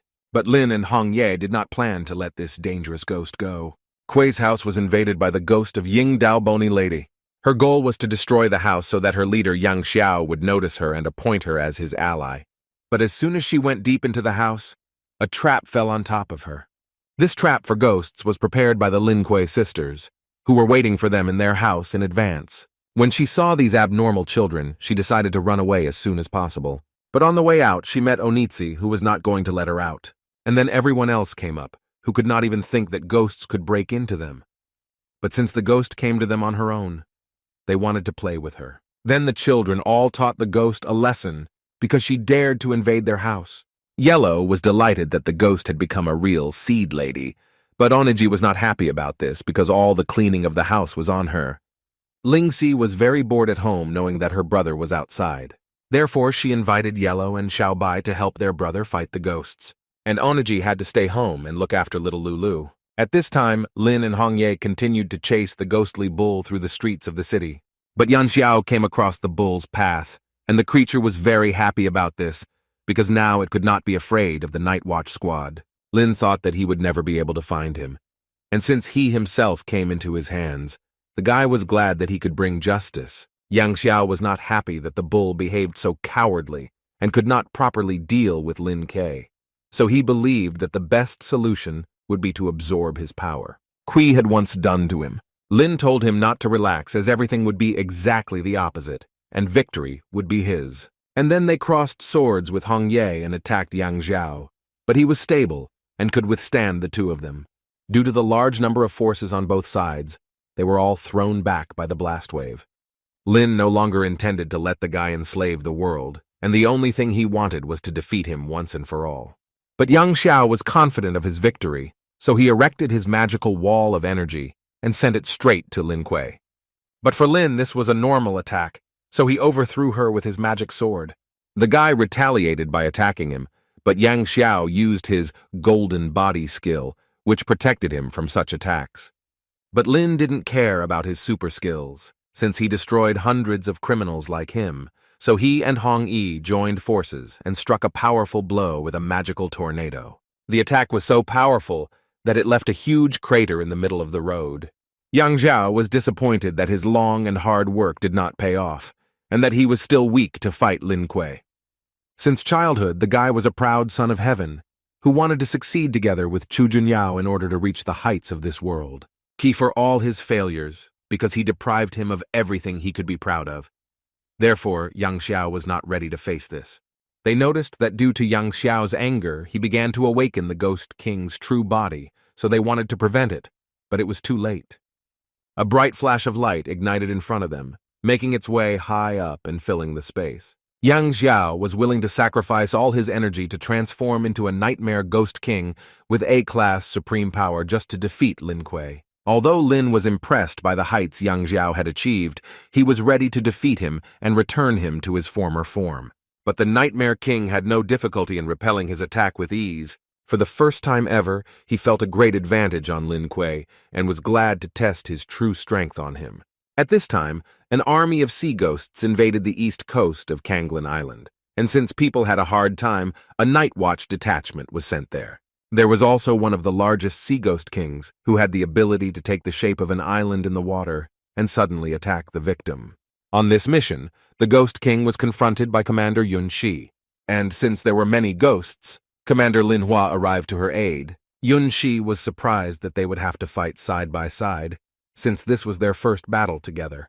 There were also ghosts in the eastern region of the city of Canglian, where the spirits of Ling Shi dealt with them.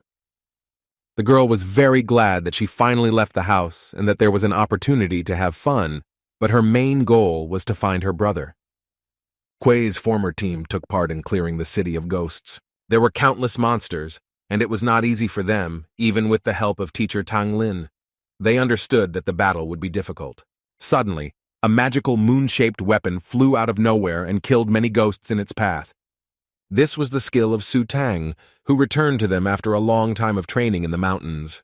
They were glad that Su Tan returned to them again to fight the ghosts together. When they were done with the monsters, they wondered what Su Tan was doing there. The girl said that she went out to get some fresh air and came across an invasion of Yingdao ghosts. Xiang Qiang noticed that after the time of absence, the girl did not look any more feminine. Su Tan also noticed his changes in figure, but his speaking abilities still remained the same. She wondered where the rest of the team were, and Tang Ling revealed that Mu Rong, Qin Cheng, and Tai Feng were helping the others in the city deal with the ghosts.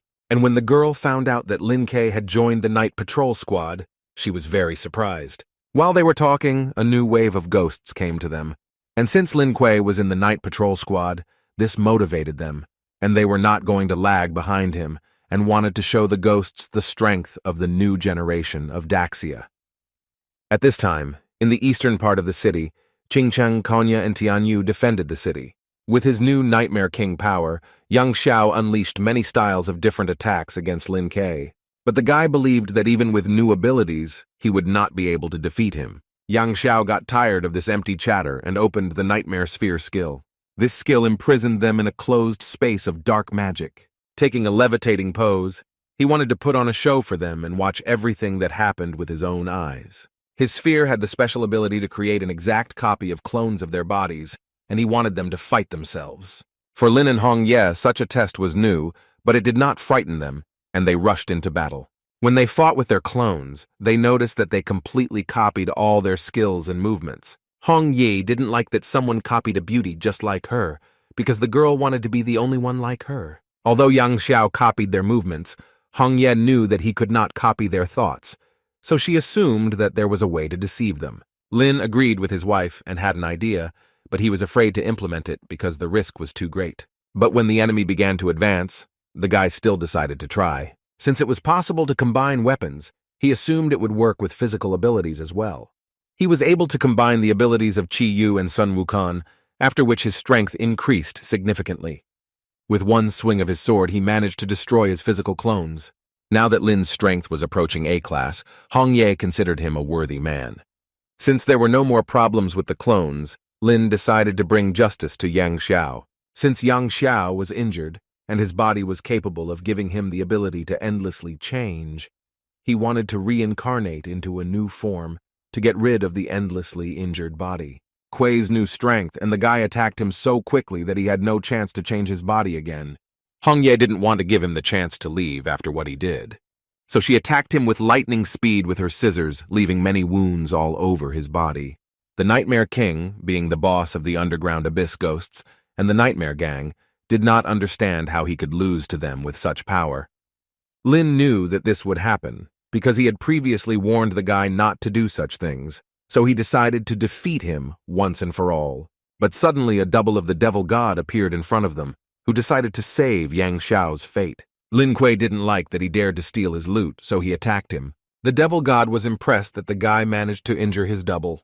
Afterwards, he dragged Yang Xiao into the depths of the devilish abyss, and because he dared to attack him, he remembered this act, and in the future he wanted to fight with him.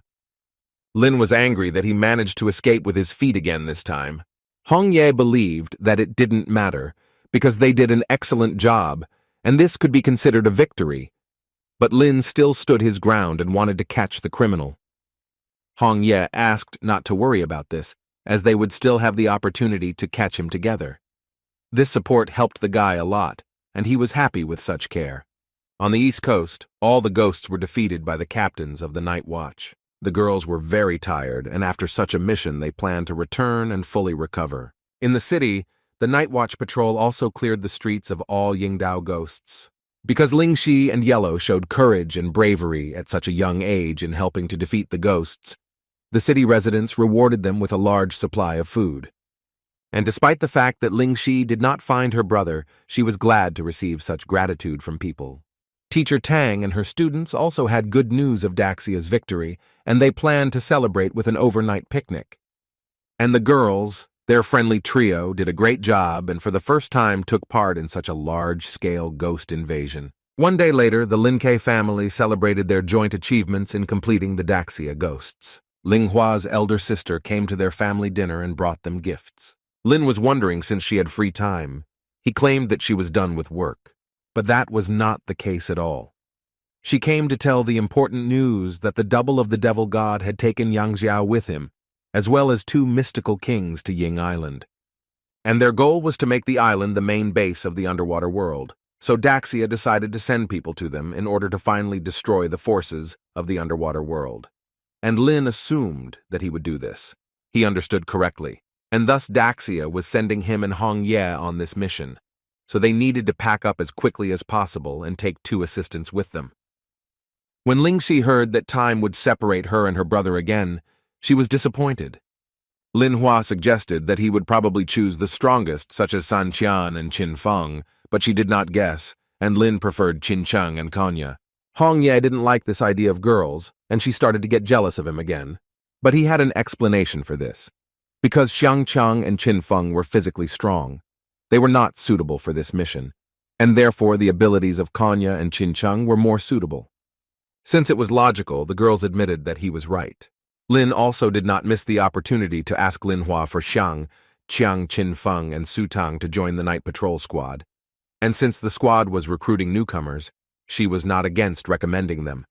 Since the team was determined, Ling Hua allowed them to take family members with them, and when the girls heard this, they realized that this was their chance. Lin made his choice in favor of his younger sister Lin Shi, and the girl was crazy with happiness because she did not want to be separated from her brother. He also took Lulu, Xiaobai, and Yellow, and the girls were glad that they were not deprived of attention. Only one Oniji was not chosen, and the girl was upset that the maids were always left out. Lin Hua did not understand why he broke the rules, because you can only take one, to which Lin replied that the yellow-skinned goblin, the three-tailed fox, and the spirit of the green vines were not human beings. Lin wondered if she agreed to this. Ling Hua realized that the older the child, the more he needs, and since she could not refuse her younger brother, she agreed. Afterwards, Lin Kuei gathered his former team at a local cafe to tell them that he had recommended them to the night patrol squad. The guy was pleased that they were grateful to him, but he knew that they were so good that sooner or later they would have been able to get there without his help. They promised that they would exceed his expectations and become heroes like him. Qian was wondering why Lin didn't take his girlfriend, and Tai Feng wanted him to get married as soon as possible in order to become his godfather. But the guy decided to remain silent in response. Spending time in such company, Su Tan would never have thought that she would have such close friends, and in her shared adventures with Lin Kuei, she discovered that friendship could be quite simple. On the day of the expedition, Lin went to Ying Island with his entire family to finish what he started with the nightmare King Yang Xiao.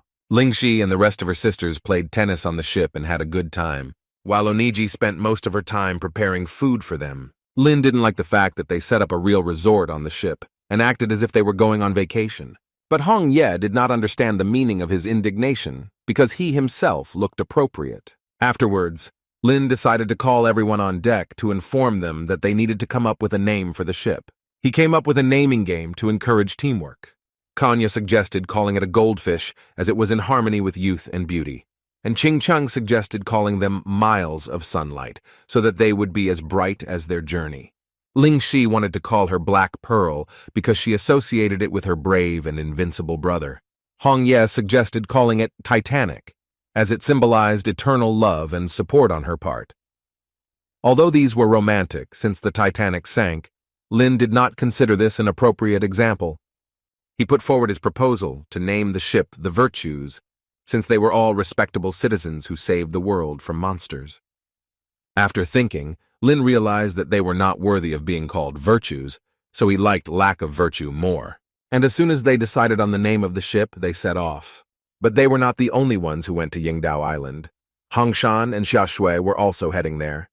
The girl believed that Hongshan followed Lin Kei, otherwise she did not see other reasons for such spontaneous travels. But the guy claimed that he was just tired of living in one place and wanted to see another country. Hong Ye made sure that her man did not go hungry on the trip and brought him freshly cut assorted fruits, and Lin was pleased with such care. On their way, they noticed a small boat in which a man was pulling nets to catch fish from the sea. They thought it was a ghostly creature and went to kill it. But it turned out to be a man with a rather specific appearance and the ears of an elf. As they got closer, they were convinced that it was a man since there was no ghostly aura emanating from him. Climbing aboard, he introduced himself as the head of the village of Whale Island, who had come to fish. Lin also introduced his team in response by calling himself the Psychic of Daxia, who arrived to rescue Yin Yuan. The old man turned out to be quite friendly and was happy to receive guests on his Whale Island. Whale Island was famous for its shape, which was similar to a whale, hence its name. The old man called his companions and, as an introduction, showed his hospitality by treating them to delicious grilled fish in coconut milk. The fish was so delicious that Lin and his family fought over it among themselves. Hong Ye was very uncomfortable, but she still inquired about their unusual appearance. The old man said that from generation to generation, it was customary for the inhabitants of the Whale Island to make a living by fishing, leading a hard life in the era of ghosts. One day, they met a ghost named Chemical Whale, who destroyed all the nuclear power plants in the nearby sea, because of which an outbreak of nuclear pollution occurred. Nuclear radiation made them this way, and they were often mistaken for ghosts. When Lin heard this, he realized that all the food he had eaten was contaminated by nuclear radiation. When the old man began to tell why it was impossible to fight this creature, it jumped out of the water right in front of them. With his wave, he threw many ghostly sharks onto the ship, which began to gnaw people. With her abilities, Kanya accelerated time, and Ching Chang froze the water with all the dangerous fish. Little Ling Si also decided to take part in this and released Black Wind and White Night to deal with the ghostly fish. Hong Ye asked Lin to take advantage of the fish's weakness to kill them all with one blow. Lin complied with her request, and he believed that this group of crazy fish was not enough for him to oppose him equally. Although they dealt with the ghostly fish, they still did not deal with the whale that swam in the depths of the ocean. They boarded the Whale Island, where Lin asked the entire crew to stay behind him. Lin and Hong Ye went out to search for the chemical whale, which had escaped into the contaminated area. They could not understand why there was nothing living in this place, and whale bones were scattered everywhere. At that moment, from the water, they heard from the whale that they had been deceived by a group of villagers. A whale appeared before them, who told them that this place was a slaughterhouse for crazy people who, through their own fault, ruined their appearance. The place also served as a cemetery for his family's whale children.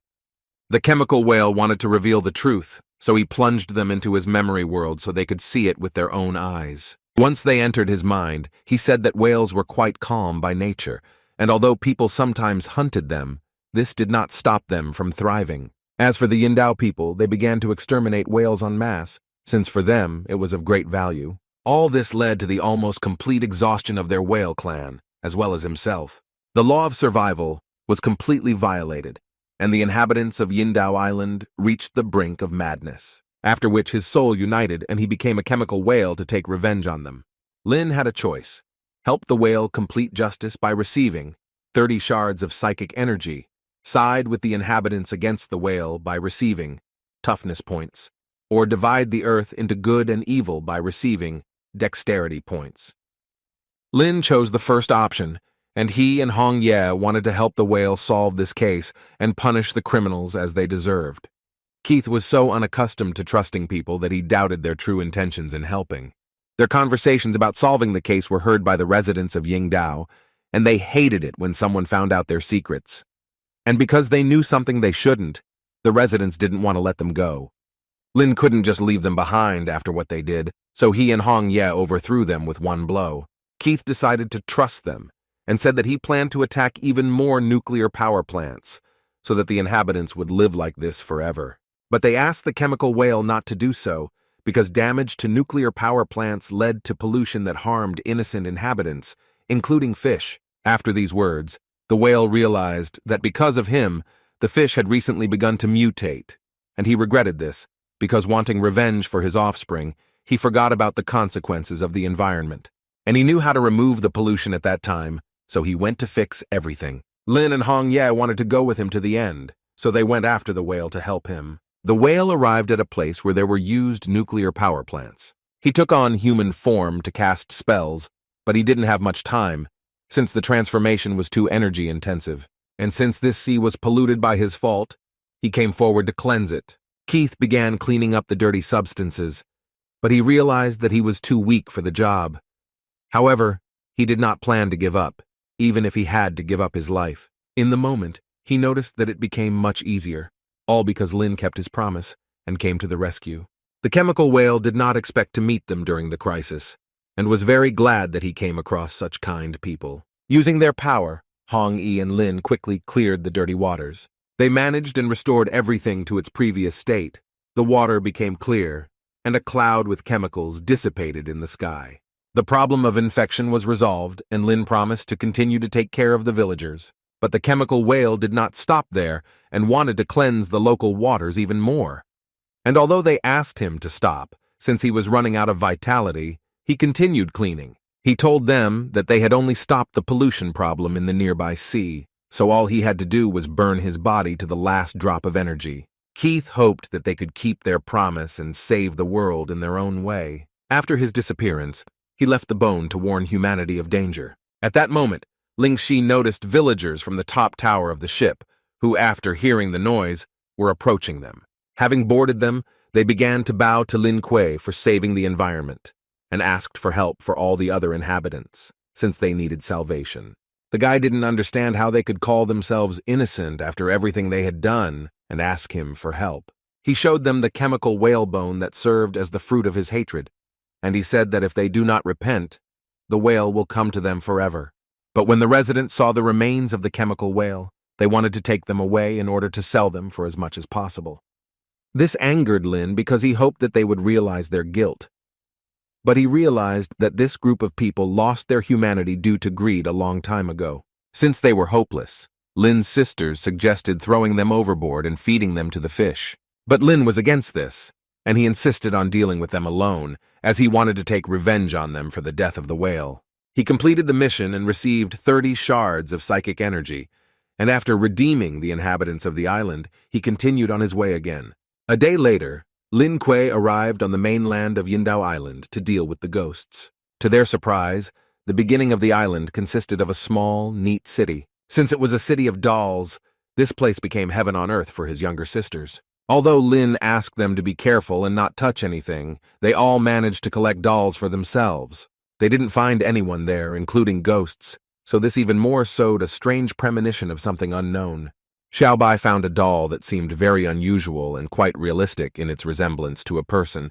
Suddenly the doll came to life and attacked them all with its doll beam. It was a Ranke ghost doll who welcomed them into her large family of dolls. After her attack, most of the team members shrank and became dolls. Since the rival sisters became dolls, Oniji was glad that her time had come to save everyone. But on this island, only a ghostly doll could dictate its rules, and she very much asked them to behave according to local customs. Ching-Chung didn't understand what to do, but Lin asked not to panic in this situation and see what ways the puppet ghost could have to return everything to normal.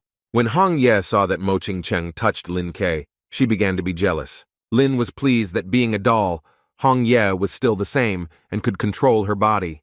To keep everyone safe, they put them in a sack and entrusted their lives to Oniji's hands. At that moment, while in the bag, Ling Shi realized that in ordinary life she was the smallest, but among the dolls she was the largest, and this consoled her. The ghostly doll sent its army of hostile dolls to attack all the remaining team members. To defeat the dolls, Lin decided to call upon his army of dolls and ordered them to show the ghost of Yingdao their power. But the ghostly dolls of the island turned out to be much stronger than his army, and they defeated every single one. Lin mourned them, and he really did not want to part with them, but Ching-Chung asked him to calm down, as she thought that he could summon new ones. But since the ghostly army of dolls defeated his army, it then began to attack them, and Lin Kuei ordered everyone to retreat as quickly as possible. But when the dolls drove them into a dead end, they realized that since they could not kill them, they needed to attack them in return. Lin wanted to take over the giant dolls, and he left all the small ones to them. Ching-Cheng used her ability and attacked first, freezing many small dolls. Oniji wanted to help and pave the way in front, so she used her portals to deflect the attack of the flying knives. The girl got angry and showed them her taste of the maid's anger. But the ghost doll didn't like being underestimated, so she personally attacked Anji with her magic candy. Lin came to her aid and spun the ghostly doll at high speed, but he didn't stop there and used the golden right leg technique. The ghostly doll flew so fast that it broke through the wall, leaving its silhouette in it. She didn't like this attitude and showed her true full ghost form. After that, she immediately kicked Lin Kei, and the guy said that her kick was worse than that of the football team. Immediately, she launched another punch from the pink puppet fist, but Lin used her absolute defense, which was harder than iron, and she was unable to penetrate it. Lin asked his team to find the weak points of the ghost doll so that they could then focus on one strike and attack directly. Oniji had a solution. She remembered that the dolls usually had a zipper on them, and they were often damaged, and cotton wool was taken out of them. She told Lin that this ghost doll might also have lightning, which was its weakness. The guy didn't mind doing a personal search, since that's what he did best. But the ghostly doll heard their plan and attacked Lin Kuei, but he easily avoided her blow. Since the doll was slow in this transformation, he managed to climb onto it and find the lightning. Although it looked very strong, he managed to unfasten it. After this, the ghostly doll felt like all the cotton wool fell out of its body, and it began to decrease in size. The battle was over, and Lin managed to pull the ghost doll out of the body, and since the task was not easy, he felt devastated. Everything returned to normal, and his loved ones became themselves again. Lingzi and the others never wanted to touch other dolls again. Other dolls also turned into people, and these were the inhabitants of this small town, who for many years were under the control of a ghostly doll acting as toys. The people of the town were curious. After such a victory, would they move forward? Lin said that his plan was to save Yin Dao from all the ghosts.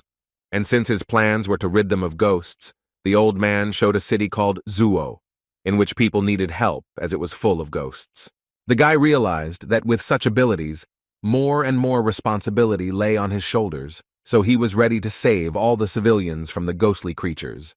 The next day, Lin Kuei and his team arrived in the city district of Zuo. The first thing they saw at the entrance to the city were the bodies of people who had died at the hands of ghosts. As soon as they crossed the line into the city, they were attacked by ghosts that were shaped like hearts. Yingdao fighters, who were responsible for clearing out the ghosts and monsters, came to their aid. Lin, Hongye, and Lulu worked together against the ghosts, covering each other. Kanya and Qingcheng were also paired up, and they attacked the ghosts using the ability to accelerate time and freeze all living things. And Ling Shi moved in a team with Oniji Xiaobai and two bear spirits. Lin and his team dealt with the ghosts so quickly that the local fighters did not know how to help them. When they dealt with the ghosts, the fighters asked them to go to cover. And this was a profitable offer for them, since after arriving at the shelter, they could collect information about Ying Dao. When they arrived at the subway shelter, they saw many people wounded by ghosts. The head of the fighting squad told Lin that these people had previously been captured by the ghost's subordinates who greatly injured them physically. Lin asked him not to worry as he had brought his team to free Yin Dao this time. And when the guy found out that he was the same Lin Kuei, he was very surprised by such a meeting. And he was glad to meet him, since Lin was an idol for him, and he tried to imitate him. Based on this, Lin Kuei invited him to cooperate for the liberation of the city. The guy told him that he had previously been studying spirits, and while going to help a student, ghosts stopped him on the way. Fortunately, he met Lin Kuei, and luckily, he helped him. When Lin heard about the beautiful girl, his eyes lit up with this mission, but Hong Ye didn't really like his reaction to this task. The guy begged him to unite and save this girl, but Lin was not at all against helping the future generation. He told Kanya and Yellow that they would go with him and his wife, and ordered the others to stay and defend the refuge. Because Lin did not want to take his younger sister with him, she began to rebel. But Lin wanted Ling Shi to stay, as he believed that her strength was very much needed by the people in the shelter. The girl did not expect that he trusted her so much, and was ready to stay. After Lin told them he was going to rescue the student, but Hong Ye had a strange feeling about this operation. After all, she didn't like that Lin Kuei showed such a desire to save beautiful girls. Since there was no safe way to move on the surface, they had to go through the sewers. They were under the high school, on the surface of which there were soldiers who worked for the ghosts. The head of the fighting squad did not know that the place would be so guarded, so he said that they had to find another way out. But Kanya did not want to go back through the sewer again. Therefore, she decided to settle this issue on the spot and deal with the soldiers alone. And while she slowed down time, Lin Kuei and the others decided to run quickly so as not to be noticed. According to intelligence, these students were in the research building and could be used for human experiments, so they had to act quickly. Lin didn't understand why the soldiers were helping the ghosts. The guy said that they served Yin Dao, and in order to gain power, made a deal with monsters and voluntarily turned into semi-ghostly creatures. Lin did not intend to wait while the students were in danger, so he went to fight the ghost soldiers. He used his new skill of celestial psychic power against them, which had a great speed advantage. Since there were too many soldiers, he decided to deal with them all with a fiery flash. When Lin dealt with the ghostly soldiers, the head of the fighters fell to his knees in front of him, with delight. And Lin didn't understand why his fans always behaved so strangely. Since the entrance was clear, Kanya hurried them to go rescue the students as soon as possible. In the research building, after half a day of searching, they could not find either people or ghosts. Lin found it strange that he could not detect the ghostly aura. Since they couldn't find any traces, Lin asked Yellow to help them find the students, but she didn't like that they thought she was a police sniffer dog. Lin was upset because he had cooked a juicy chicken leg, but since she didn't want to help him, he had to eat it. But Yellow said she was only joking, and she was the best police agent. It amused the girls that the guy was again exploiting Yellow's weak points. For more motivation, Lin tied a chicken leg on a stick. Yellow wanted her so much that she even smelled the scent of ghosts. Looking up at the ceiling, they discovered spider-like ghostly creatures. The spiders didn't like that strangers were on their territory, so they attacked them with their web. And although Lin and Hong Ye managed to dodge, the other team members had to get stuck in the sticky spider threads. The guy told Lin that ghosts with human eyes had the ability to observe and could report an invasion, so the only option was to destroy them. Afterwards, they mercilessly defeated this entire group of spider-like ghostly creatures. The guy felt guilty about this for putting Lord Lin in danger, but Lin was fine, and the only thing he didn't like was being called a lord. At that moment, Yellow realized that this was not the end yet, as she sensed a large number of ghosts that were heading straight towards them. The guy felt a strong ghostly aura, and assumed that the spider had reported to the other ghosts about the invasion, so he told them that they needed to run away immediately. A large number of monsters came out of the ventilation and were ready to defend their territory. But Lin was not ready to retreat and wanted to go to the very end to save the students. Hong Ye didn't like the fact that he showed such courage in saving girls rather than boys. The guy felt like part of a family because Lin Kei's team treated Yindao's affairs with special trepidation and determination. Kanya wanted to quickly deal with the new ghosts, so she rewinded time for them. Since the number of ghosts was too large, Lin knew that they could not waste their precious time fighting everyone. Therefore, he wanted to defeat them in one blow. The head of the fighting squad had already encountered these creatures before, and this time was no exception. He was an accurate marksman and could easily deal with a small number of monsters. When they dealt with all the ghosts, they went in search of the students. At that moment, they heard a cry for help made by the girls, and they were surprised because they did not expect to be found so quickly. Lin ran the fastest to save the beautiful girls from the monsters, and Hong Yi didn't really like this. Hong Ye didn't understand why Lin froze in place, and she thought that looking at them was a very exciting moment for him. But in fact, the guy was shocked by the monster he saw, which was devouring the students. It was a Class A ghostly humanoid monster that lured victims by hypnotizing girls. When Lin saw many pretty girls, he wanted to go to them, but Hong Ye stopped him. Lin said that the ghost almost hypnotized him, but Hong Ye did not believe him and thought that he did it on his own. The head of the fighting squad wanted to cope with this thermonuclear monster alone, and Yellow by the chicken leg was ready to become the leader. The ghost opened his treasure trove of sharp stationery and wanted to attack them with it. Although they didn't understand how it was possible to use stationary items on the battlefield, Kanya still slowed them down, stopping his attack. Hong Ye had an idea on how to take the monster by surprise. She asked Kanya to slow down time at her command so that the monster would be helpless when they launched an attack. The ghost did not want to wait for them to attack him, so he got ahead of them by attacking with his tentacles. It grabbed all of his comrades, and under the influence of the tentacles, Lin could not activate his psychological power against the monster because it absorbed his power. Catching people, the monster digested them and they became part of his body. Hong Yi couldn't stand to see the monster devouring the people she loved. Lin always helped her out, and this time she wanted to do the same for him. When she attacked the ghost, he repelled all of her attacks, and even her blood spirit scissors could not harm him. Being in the stomach of a thermonuclear monster, they were completely exhausted and could not do anything. No matter how many times Hong Ye attacked him, she was defeated time after time and could not resist his tentacles. She assumed that the fusion monster absorbed Lin Kuei's power, which is why it became so strong. At that moment, the spirit of a magic sword appeared in front of her, and Hong Ye did not understand why it appeared, because usually only Lin could summon it. She said that since Lin Kuei had acquired the new Devil God Blade, he had not often summoned her, and since she was bored, She decided to get out of her world to help them. The monster didn't like that a small, flying dwarf appeared in front of him, and he sent him into the distance with his tentacle. The sword spirit was outraged by this attitude towards himself, and he asked Hong Ye to merge the powers of her sword in order to defeat the ghost together. The sword spirit transformed into a new form and imbued her sword with a murderous aura.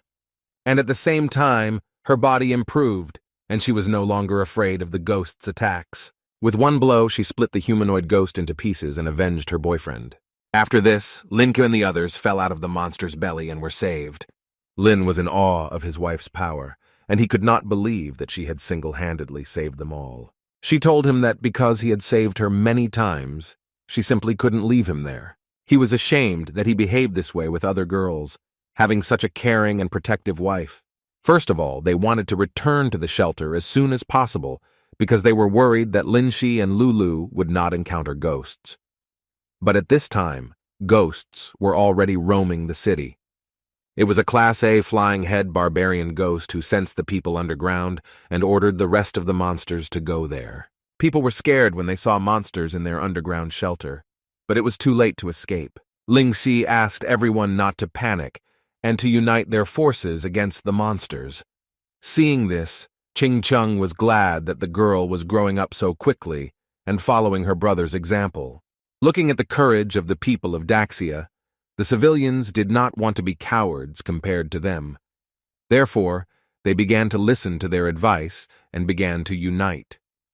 Ling Xi called on the Black Wind and White Knight for help and ordered to deal with the advancing enemy. When the flying head barbarian sensed the girl's demonic aura, he was very interested in her. Ling Xi didn't like that the ghost called her a demon because she was the psychic queen of the great Daxia, and because he called her a demon, she told him that she would deal with him and kill all the ghosts. The flying thug was delighted with such a purposeful child. When he saw the two spirit bears that attacked him, he appreciated their martial arts technique. However, they were too weak to compete with him. Ching Cheng attacked the flying head ghost with her ice shield, but her attack was so pitiful to him that it didn't even reach him. Sister Lulu was scared and didn't know how to act in this situation, so she suggested calling Lin for help. But since her brother entrusted her with such a serious matter for the first time, the girl did not want to let him down, and she decided to release the potential of her body and show the ghosts that it was not worth attacking. When they saw such demonic power from their sister, they were surprised, and Xiao Bai asked everyone to be careful and not get hurt by mistake. Lingxi realized that the power of the demonic form was too great, and if she used it for a long time, it might affect her body. Therefore, she planned to cope as quickly as possible. The flying thug was surprised that the girl had such powers, but it did not bother him, since he liked it when his food had such powers. He attacked her with his fog of darkness, which filled the entire space. Ling Xi understood that this stuff could affect her psychic power, so she tried not to inhale it. The flying thug considered her too weak for a full-fledged battle. He grabbed her, and she couldn't control the strength of her body. Suddenly, the girl lost control and was able to activate her power and get out of the ghost's fight. Her loved ones noticed that she had completely lost her mind due to her demonic powers, and were concerned about her condition. The flying head ghost wondered how the girl planned to defeat him if she had no control over herself and fought only on instinct. He attacked her with a huge hammer, and she flew to the very bottom, and because of its own fog, the ghost could not detect it. While the flying head ghost was trying to find her, she attacked him from behind, and while he was in a state of shock, Ling Xi decided to raise him to a height. She used various available means to launch a massive attack on the monster, but the flying thug also took up a weapon, and they clashed in an aerial duel. At that moment, Lin Ke, Hong Ye, and the head of the fighting squad were flying over the city, and they noticed that something had happened at the metro station. Lin was worried about Ling Xi, and in order to get to them as quickly as possible, he filled the cloud with holy water. This gave him a lot of strength and energy, and the cloud flew at the speed of a rocket. At this time, the flying thug took Ling Xi to his dimension, where he had more advantages. He summoned many ghostly flying snakes and ordered them to deal with the girl. The flying thug knew that they had an old saying in Daxia that said that there was strength in numbers. Therefore, he wanted to make Ling Xi understand its full meaning. But Ling Xi did not intend to give up, and she defeated all of his ghosts with one blow. The ghost flying thug was the strongest in the entire Middle East, and he couldn't believe that he was being defeated by a little girl from Daxia. When Lin Kuei arrived, he did not understand what kind of vortex they had formed and why Ling Shi's aura was there. Yellow told him that this vortex served as an entrance to the dimension of the flying thug. Hong Ye said that his little sister was captured by a flying thug, and since the vortex was in a sealed state, Lin wanted to find a way to break the seal and go to her aid. At this time, Ling Shi held the victory over the flying thug. The flying thug was tired of all this, and he wanted to win so much that he was ready to sacrifice his own life for this. Therefore, he activated the destructive self-destruct skill. Ling Shi did not want to endanger her loved ones and the people of the city of Zuo, and she was ready to sacrifice the last remnants of her sanity and raise this ghost as far as possible from the people. Lin saw how his little sister was able to break the seal and pull the flying thug out of his dimension. When Ling Shi saw her older brother, she told him that she was old enough to protect the world like him. Although she loved him very much, she wanted to show that she could stand up for herself and be the same support for him. At that moment, she remembered how in childhood, when she and her brother were playing in the sandbox, a local bully took the bear away from her, and Lin was determined to return it to her. Lin didn't like it when people acted like that towards his little sister, so he always protected her. By any means he achieved what he wanted for his sister, because his dad taught him that real heroes must protect others. Therefore, this time she considered it necessary to protect her brother. And since he entrusted her with such an important mission to protect people, she wanted to see it through to the end. Lin asked her not to do anything stupid and to jump onto the cloud with him in order to fly as far as possible. But it was already too late, so she asked him to run away as soon as possible. But Lin stayed until the last and was thrown back by the blast wave. The flying thug was defeated, but Miss Ling Xi left with him. At that moment, city residents noticed that after the explosion, something was falling from the sky. It was a large egg that had the breath of Ling Shi, and Lin Kuei caught it safely. And everyone was very worried whether the girl would be able to return to the other world. Lin knew that she had the blood of demons in her, and with proper care, she would definitely be able to come out of nirvana. At this moment, in the winter temple of Kionishima, an experiment was conducted on Yang Xiao, which brought progress, and his body began to strengthen. They wanted to completely restore it so that it would serve only them. But suddenly the demon received a message that changes had occurred in the Zhuoxi region, and the ghost of Faituman was killed by the Lin Kui group. The devil god didn't think it was a big problem, but since Lin Kuei and his comrades had arrived, he asked that orders be passed on to the last two of the ghost kings to deal with this guy. They were confident that the last two S-tier kings would be able to defeat him once and for all. 3 days later, with the support of Lin Kuei and others, the city began to rebuild, and a new city manager was elected and appointed by Daxia and Yindao, and he did all this for the benefit of the peace agreement. Lin really missed the little demon queen, and he wanted to find a way to bring her back as soon as possible. Onaji and Yellow tried to summon her using her favorite treats, such as strawberry cake and saltine crackers. Little Lulu had been taking care of her teddy bear all this time, but lately he had really missed her and couldn't find a place for himself. It was painful for Lin to see how sad she was for her sister, and he promised to return her soon at any cost. Lin heard that a mother's love could most engender humanity, so he asked Hong Ye to feed Ling Shi milk. Hong Ye was outraged because she had never given birth and could not have milk. At one point, Lin Kuei felt the egg begin to move as he tried to feed it so that Lin Shi could absorb some of the power of the jade stones. The egg began to absorb the power of these magic stones at an incredible speed. Lin didn't expect his sister to consume all of his soul jades from his private collection, and he assumed that this was her way of showing her jealousy and deliberately doing it. At this moment, Lin was disturbed by the head of the fighting squad, who came to report that he had heard from the inhabitants of a neighboring city that the ghostly king of the underworld was looking for him.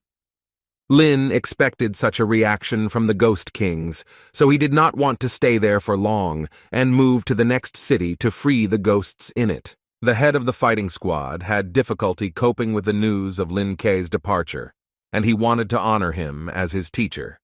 And Lin didn't mind if he considered him as a spiritual guide. He told Lin that after he left, he would promote Daxia's culture and make Zuo a part of it.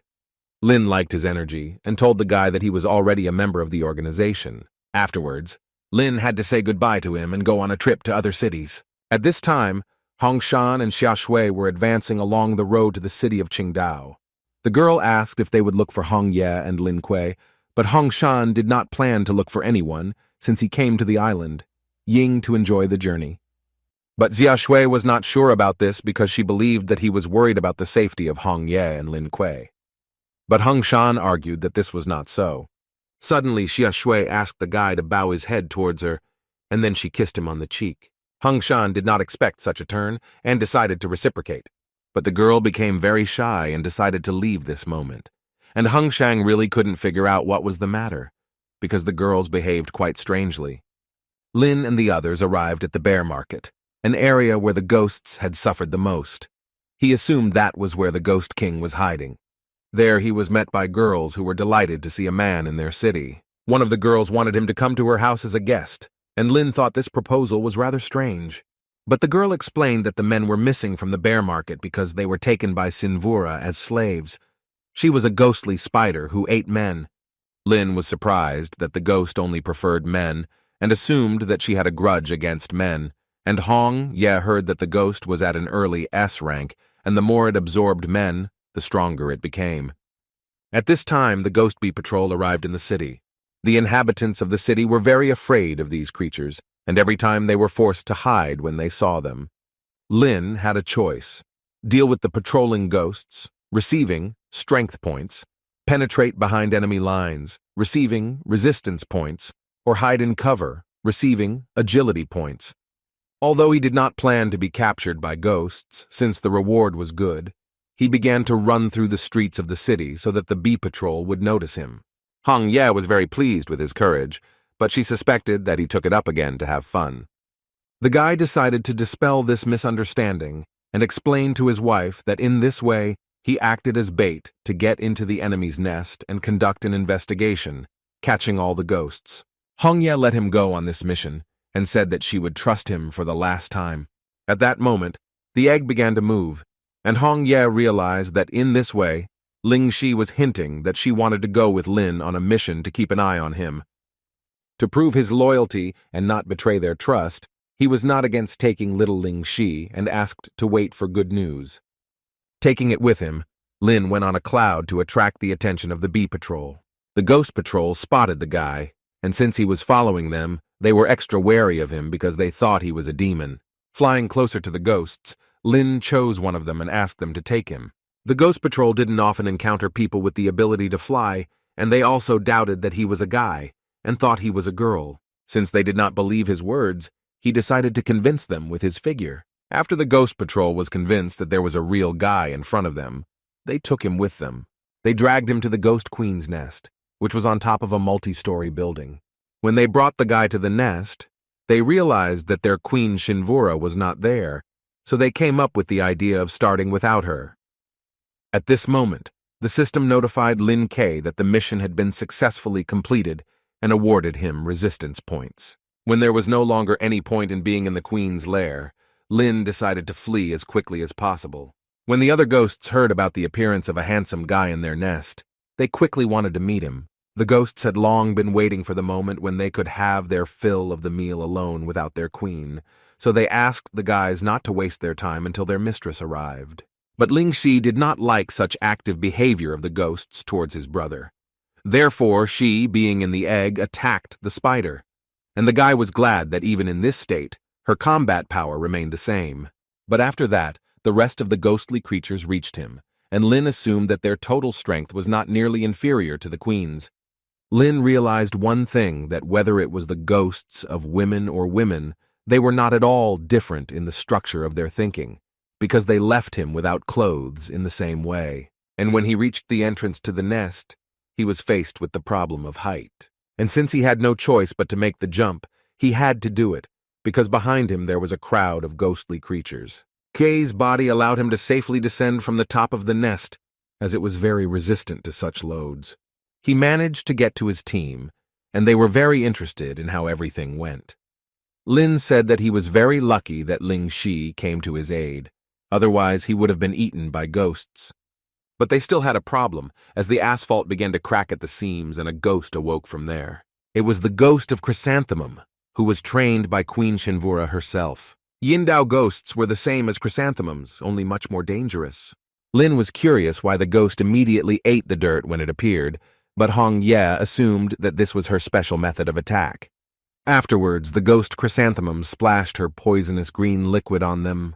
They couldn't understand why the ghost's attack targeted their shadows. This ghost's attack was to hit the opponent's shadow with sand, causing the owner of the shadow to suffer severe accidental poisoning.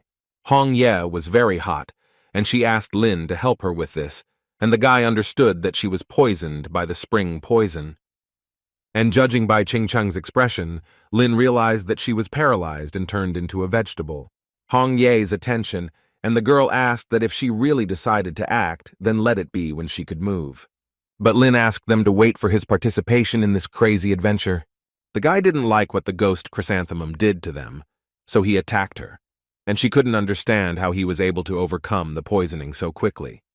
Although the ghost's resistance was stronger than their expectations, the system task had accumulated a large supply of resistance, and Lin had enough strength to cope with the poisoning. This angered the ghost, and she planned to attack him even harder to see how he would cope this time. She began to saw through blocks of stone with her powerful breath in an attempt to hit Lin Kuei. Having filled herself with earth rock, she sent balls of earth at him. Lin was not against it, since his favorite game was football, and previously, he even wanted to become the leader of the great national football team. Therefore, he competently processed its attack and sent it back to the sender. This angered the ghost, and she steamed even more poisonous swords at him, but Lin was very agile and easily dodged them. Then Lin climbed onto the ghost, and since her tail was very soft, the guy concluded that she had little physical mobility. Therefore, he suggested doing a softening massage. Although the guy wasn't much of a massage therapist, he had no equal in martial arts. The guy didn't have the same poisoning abilities as the ghost, but he did have a large anti-pest potion. After this, the ghost gave up and activated a recovery field from harmful toxins to all his loved ones. After the terrifying effect of the ghostly poison, Hong Ye didn't understand how Ching Chung ended up in her hands. But she replied that she was poisoned by love and pretended that it was not from her awakenings. Hong Ye said that apparently she was mistaken because she only loved Lin Kuei. Hong Ye vaguely remembered that Lin was also under the influence of the ghost effect, and she didn't know how he felt at all. But as soon as she saw how Lin detained the ghost, she realized that even if everyone in the world fell, Lin would remain the only survivor in the world. After everything she had done, the ghost realized her guilt and asked to be released so that she could continue to fertilize the earth. Hong Ye took pity on the ghost and invited Lin to take him under his responsibility, and the guy was not against accepting him as a pet. The ghost was happy with any verdict that would guarantee her salvation, and Hong Ye said that she would be in her spiritual world. When the ghost appeared in her spiritual world, she thought it was quite cozy and beautiful. But she was not alone there, as there was a snake spirit there, who was glad that after a while, Hong Ye pleased her with a new companion. The snake turned out to be very hospitable towards Chrysanthemum, and they offered to live in harmony and become good neighbors. Chrysanthemum was not happy to be in the spirit world because she thought that she could be free as a pet, but not with the spirit of the snake. Lin was glad that everything ended so well, and he wanted to go in search of Queen Shinvura. But suddenly a demonic portal appeared in front of them, from which the Queen of Ghosts came out, and she was not happy that they behaved like that with the rest of the monsters on her territory. Lin was frightened by the sudden appearance of the ghostly queen, and Hong Yi noticed that this queen seemed much stronger than the ones they had fought before. Lin had a choice: kill the ghostly queen, ridding people of the threat by receiving A-level soul jade, retreat by receiving agility points, or turn into her toy and be without the charisma reward. Shimura attacked them with her web, and she wondered if the little devils from Daxia would be able to resist her. Having chosen the first option, Lin understood that soul jade would help not only him, but also his sister. He then warned everyone not to touch the web, as it tended to take away strength. Through her web, Shinmura summoned small spiders that had frantic power and were explosive. With his body, Lin heroically covered Hong Ye from the attack of the spiders, since this pain did not cause much damage to his body, because it was at the S level. Hong Ye was very pleased that he made such sacrifices to protect her. Queen Shinura did not plan to defeat them alone, so she summoned another army of her faithful spiders. Qing Cheng and Hong Ye also began to help Lin resist the ghostly spiders. Although Ling Shi was in the egg, she was a strong enough demon queen to cope with ghosts using only her magic. When they saw her power, they were surprised, and Qing Cheng realized that her strength was already inferior to Ling Shi's. Lin waited for the Ghost Queen's next move, but she found it funny that they thought she only had one ability. She decided to use her timing skill and take on her strongest S-class humanoid form. After that, the Ghost Queen was not going to give them another chance to win. This time, it was much more difficult for them to escape from the web, and they experienced the true power of an A tier. Shinura believed that Lin Kuei was not worthy to protect such a beautiful girl as Hong Ye. Lin was surprised that because of her ability, he could not break free and save his wife, and he offered the ghostly queen a one-on-one fight. But she believed that a weakling like him did not deserve to fight her, so she sealed him in the ground. Shinura invited his beautiful lady to leave this coward and become her servant, but Hong Yi told her not to dream about it. Shinura didn't like this answer and stabbed her claw into Hun Ye, showing her S-rank strength. The Ghost Queen believed that an A-rank weakling like them could not compare to her strength. Lin Kuei did not understand how it was possible that a simple web could hold him like that, and he became convinced of this difference between the A level and the S level. All the time it was in his head that he could not save his comrades, could not protect his relatives, could not protect his woman. It was this feeling of powerlessness that made him realize that he was in fact weak and that his strength had not yet reached its limit. But he whispered to himself, asking his strength to become stronger so that he could break through and save everyone. And suddenly the energy began to reach out to him, and he realized that these were magical shards that heard his call for help and began to pour into his body. The power of supernatural abilities continued to accumulate, and he awakened a new god within himself. The Phantom Queen felt threatened and decided to eliminate him on the spot. Lin let her feel the power of the 1,000-year-old gods and wanted to teach her a lesson for the pain that Hong Ye experienced. After that, he freed his wife and promised Hong Ye that this was the last ghost who managed to harm her. Mo Qing Cheng was surprised that the guy was able to awaken such a power that was close to S rank. The Ghost Queen believed that the guy's newly awakened abilities were no match for her strength, and she attacked him again. And although she dared to use the power of the great Sia Pangu, it was unsuccessful. Shinura was angry that her blade, which was capable of cutting metal alloys, was unable to penetrate his armor. Lin Kuei finally felt superior to the Ghost Queen. The queen did not like his boasting, and she wanted to defeat this loving couple so that they would forever be underground in the lands of Yindao. But Lin blocked all her attacks, not giving her the slightest chance of victory. In this attack, she lost her invulnerable spider legs and was confused. How did Lin Kuei deal with them so easily? After all, she had S-level initial strength. But Lin told her that it was all because he also reached S, rank after transformation, and his strength was higher. He decided to end this once and for all by summoning his divine axe. Kuei's new explosive attack was so strong that it was able to plow up the entire road of the street. But after such an attack, Queen Shinmura was still intact, and she asked to be released in exchange for valuable information about the last 2 ghost kings of Minyuan. Lin knew of one of them named Hanba, and she revealed that he had S-tier strength and was a master in fire abilities. He also captured the 3 cities of Yingdao and united them into a single territory called the City of the Dead. One of his abilities was to summon an army of zombies. This was all the information that the Ghost Queen possessed, and since she told it, she wanted to leave. But because she insulted Daxia and offended his wife, he killed her in one blow and received an A-rank soul jade for completing the mission. He decided to give this jade to his sister to quickly restore her human form. After absorbing the jade, Ling Shi rose into the sky and was about to evolve. The girl was reborn into a plush creature with wings, and Lin was incredibly happy to see his little sister again. Qing Cheng was very interested in what the girl's pedigree was, and the guy said that his mother had blood from the demonic clan. Therefore, Ling Shi had the ability to awaken the monster race. Once the battle was won, Kanya and the rest of his family came to celebrate the victory. But they didn't know that Ling Shi had finally evolved, and they were very happy with such a pleasant return. The girl was so cute in her new monster form that the others fought over who would sleep with her at night. At that moment, they were met by Hong Shan and his companion Xia Shui, who was glad to meet his relatives. Lin suggested that since he was following them, he might have gotten bored, and Hong Ye said that they had cell phones and that he could just dial them. But Hong Shan was all right with Lin Kuei, and he said that he was just traveling and met them by chance. He also recently heard from Hanbu, one of the 8 demon ghost kings, and said that he planned to fight him. And since Hong Shang knew that Lin planned to defeat him, he warned him that he could not cope alone, since the Ghost King was at S level. But this did not stop Lin.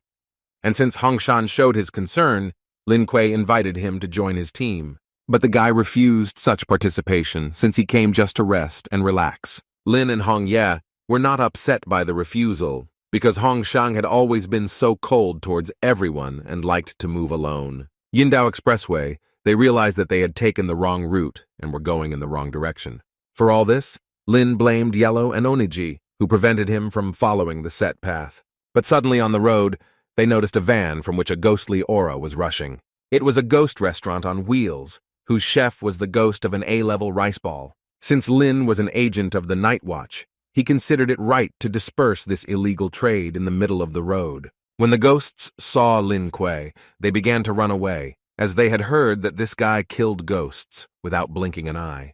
This surprised the guy because he did not expect that, having received the ability of a god, ghosts would begin to behave this way.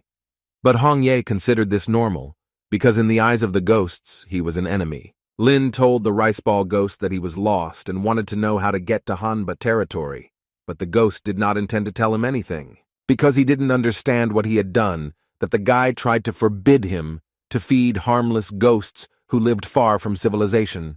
But Lin was not going to touch the peaceful ghosts and just wanted to ask him for directions. And the ghost was ready to tell where he was going if only he would defeat him in culinary skills. Lin had a choice: kill the ghost, receiving power points, defeat him with the help of skills, receiving ball machine gun, or admit his lack of culinary skills, receiving agility points. This was a tempting offer from the system, so Lin agreed and told the ghost that his hidden ability was master cooking. And the ghost was looking forward to a master class from him. The first challenge of the race was fast food burgers, and after completion, the teams will have to try all the entries and rate each other. Lin boasted that he was the only person who knew the recipe for the Crab King, and the ghost was interested to see how he would cook it. When they started cooking, Lin showed off his juggling skills very impressively, and invited everyone to his delicious burger cooking classes. Lin's family didn't understand how he could combine such strange ingredients, and Anji made a note for later that she needed to teach the guy how to cook normal burgers. At this time, the rice ball ghost was finishing cooking, and he chose only the freshest ingredients for his upscale burgers. The first test came to an end, and the members of the ghost team began to taste Lin Kuei's food. They didn't really want to try these sandwiches, as the filling left much to be desired. But when they tasted them, the taste seemed incredible to them. They were ruddy pieces of sad bread with melting cheese inside and notes of sauerkraut. It was Lin Chiyu's team's turn to try the food prepared by the ghost, and the guy thought the burgers were pretty good. But the seafood in Yingdao tasted like nuclear radiation. Kuei's family mostly liked free food, and taste wasn't that important to them because they liked to eat free food. The rice ball ghost liked the sandwiches so much that he begged the guy to teach him how to make them. At this moment, Oniji was in a great mood and decided to share the delicacies she had prepared with the ghosts. The ghosts were surprised that humans could eat it, and being monsters, they decided not to show their fear of human food. And when they tried the cologne, they were delighted with the taste sensations of this dish, and the only drawback was the strange smell. To the rice ball ghost, the taste reminded him of something similar to their golden grain dish from an island. Oniji knew this, so she deliberately retained some of the taste of the intestines.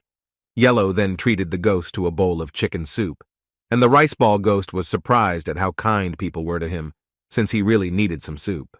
But later he realized that the soup was not simple, as it contained a mixture of sweet, sour, bitter, spicy, and salty, so he did not feel very good. Yellow had always wanted to use this dark cooking technique because Lin Kuei had teased her about it before, and she studied these recipes to try to do the same. The rice ball ghost was giving up as he couldn't take it anymore, and he gave them a map to the location of the Ghost King Hanba.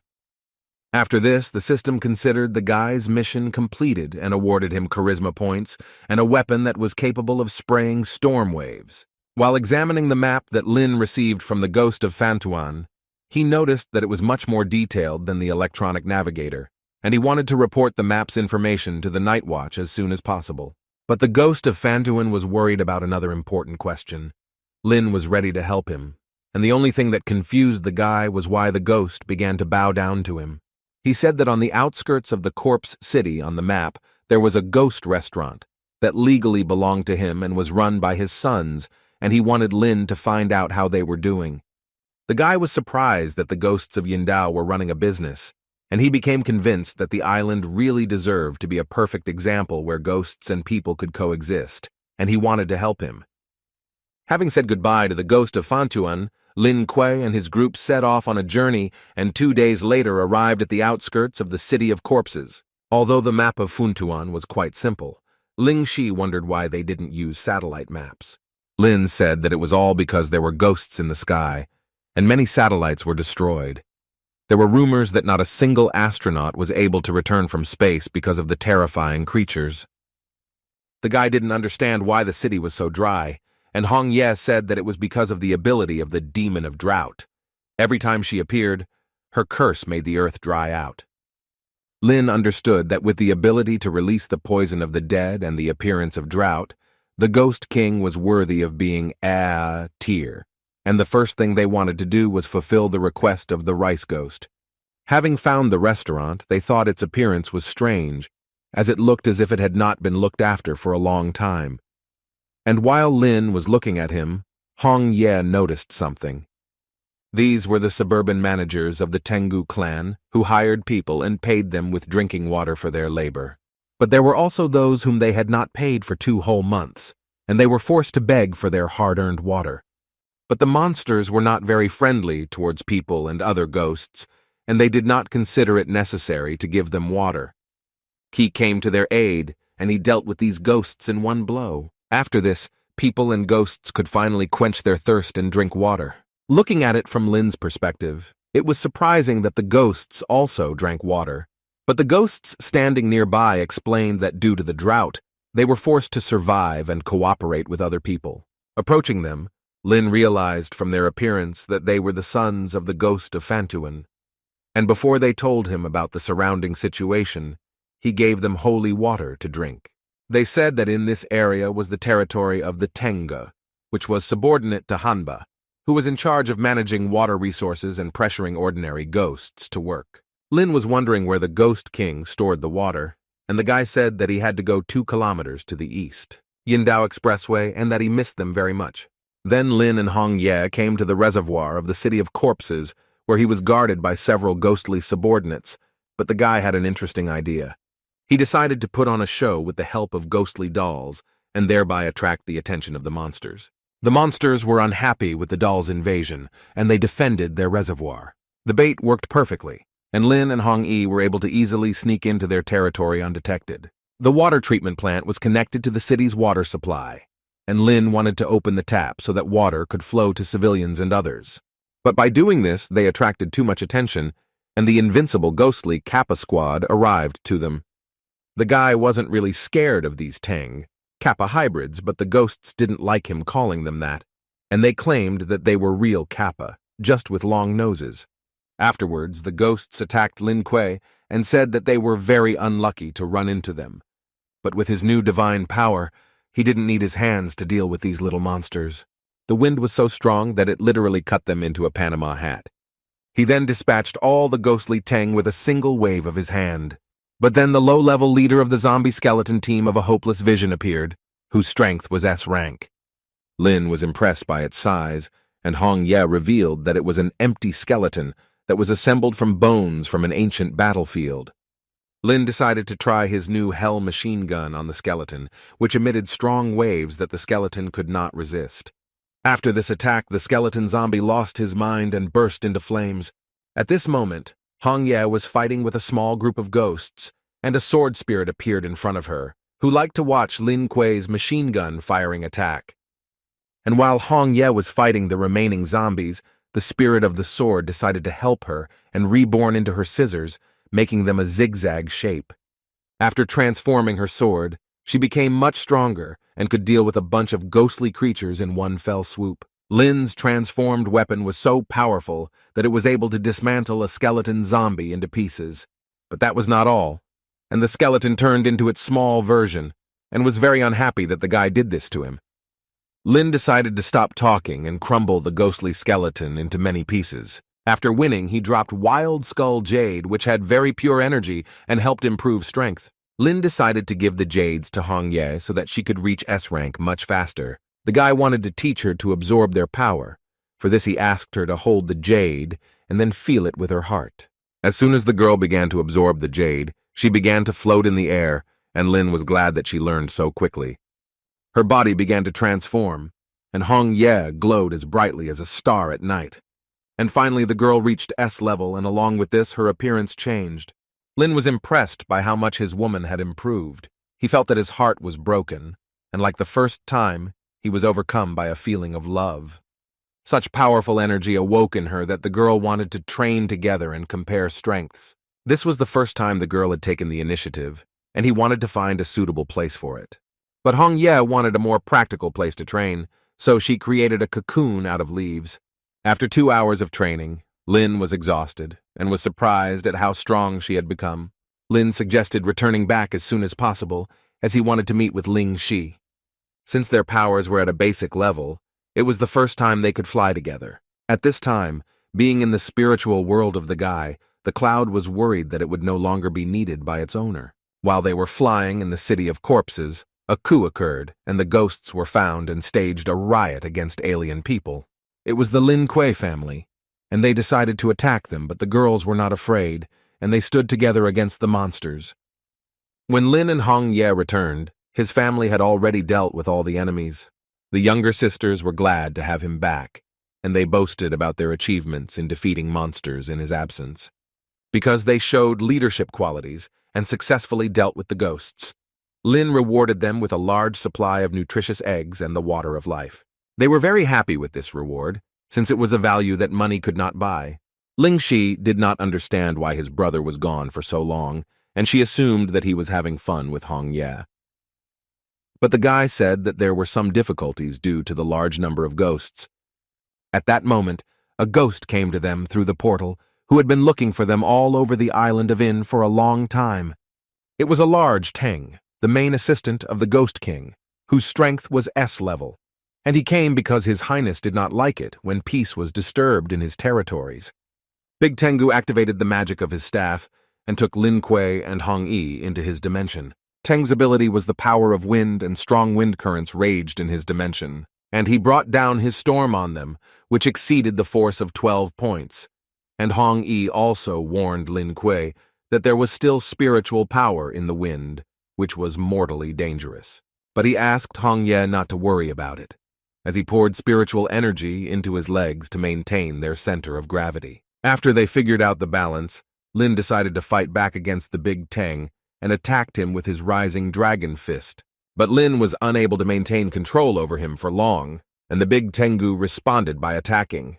Hong Ye was worried about Lin Kuei's condition, but the guy claimed that he was fine, and he said that it was difficult to get close to the Big Teng for a long time due to his storm attack.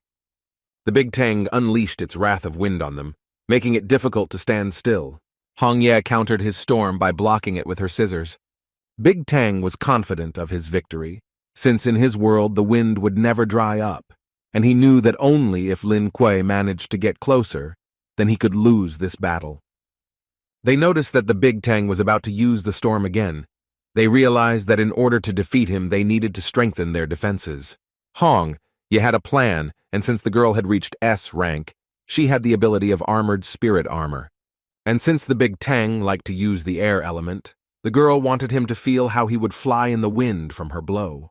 The Big Teng was impressed by the girl's defensive skills, and he noticed that this armor was several times inferior to her previous one. Lin really liked the red leaves in the shape of the spirit armor, and he knew that this time he could fight the criminal while fighting side by side with his wife. The Great Teng was confident that no human would be able to look past his dangerous storm. But with the new power of S rank, Hong Yi could calmly fly into the peak of the storm. completely ignoring all its consequences. Rushing through the spiritual force of the storm, Hong Yi attacked the enemy with great speed. Then came the turn of Lin Kuei's attack, and they had a saying in Daxia, pulling out hair to stimulate the growth of new ones. So he demonstrated it on his feathers. Big Tengu was not happy that he got involved with this demon of Daxia, and Lin Kuei advised him to run away as quickly as possible, because this was just the beginning. Since he no longer had wings, he could not fly, but Lin showed mercy and said that he would catch him. But at the last second, the big Tang escaped the danger and was caught by strong gusts of wind. Hong Ye was ready, so she intercepted him in the air and attacked. This was the first time Lao Tzu received such a serious injury and was exhausted. But Lin and Hong Yi decided not to stop there and finish what they started with this criminal. Lao Tzu had no intention of giving up and wanted to stop them with his deadly wind. Hong Ye took the attack on her armored armor, and the girl believed that he did not deserve to fight against them, since his strength was not enough. Lin noticed that he was trying to use his treasure called Lupin. It was a magical staff that was used by the highest powers of this world. He took this strong source of power from him, and so that he could not attack them with it, he destroyed it, breaking it into pieces. Lao Tzu was terrified, as he knew that the destruction of the Lupin would cause the wind in his dimension to go out of control. This happened. Real chaos and destruction reigned in his world. Strong hurricanes began to destroy everything in their path. To get out of this dimension, Hong Ye used her blood spirit scissors, with which she created a spatial crack. Lao Tzu realized that without his looping, he would not be able to control the Huangquan storm, so he had to rely on Lin Kuei's help.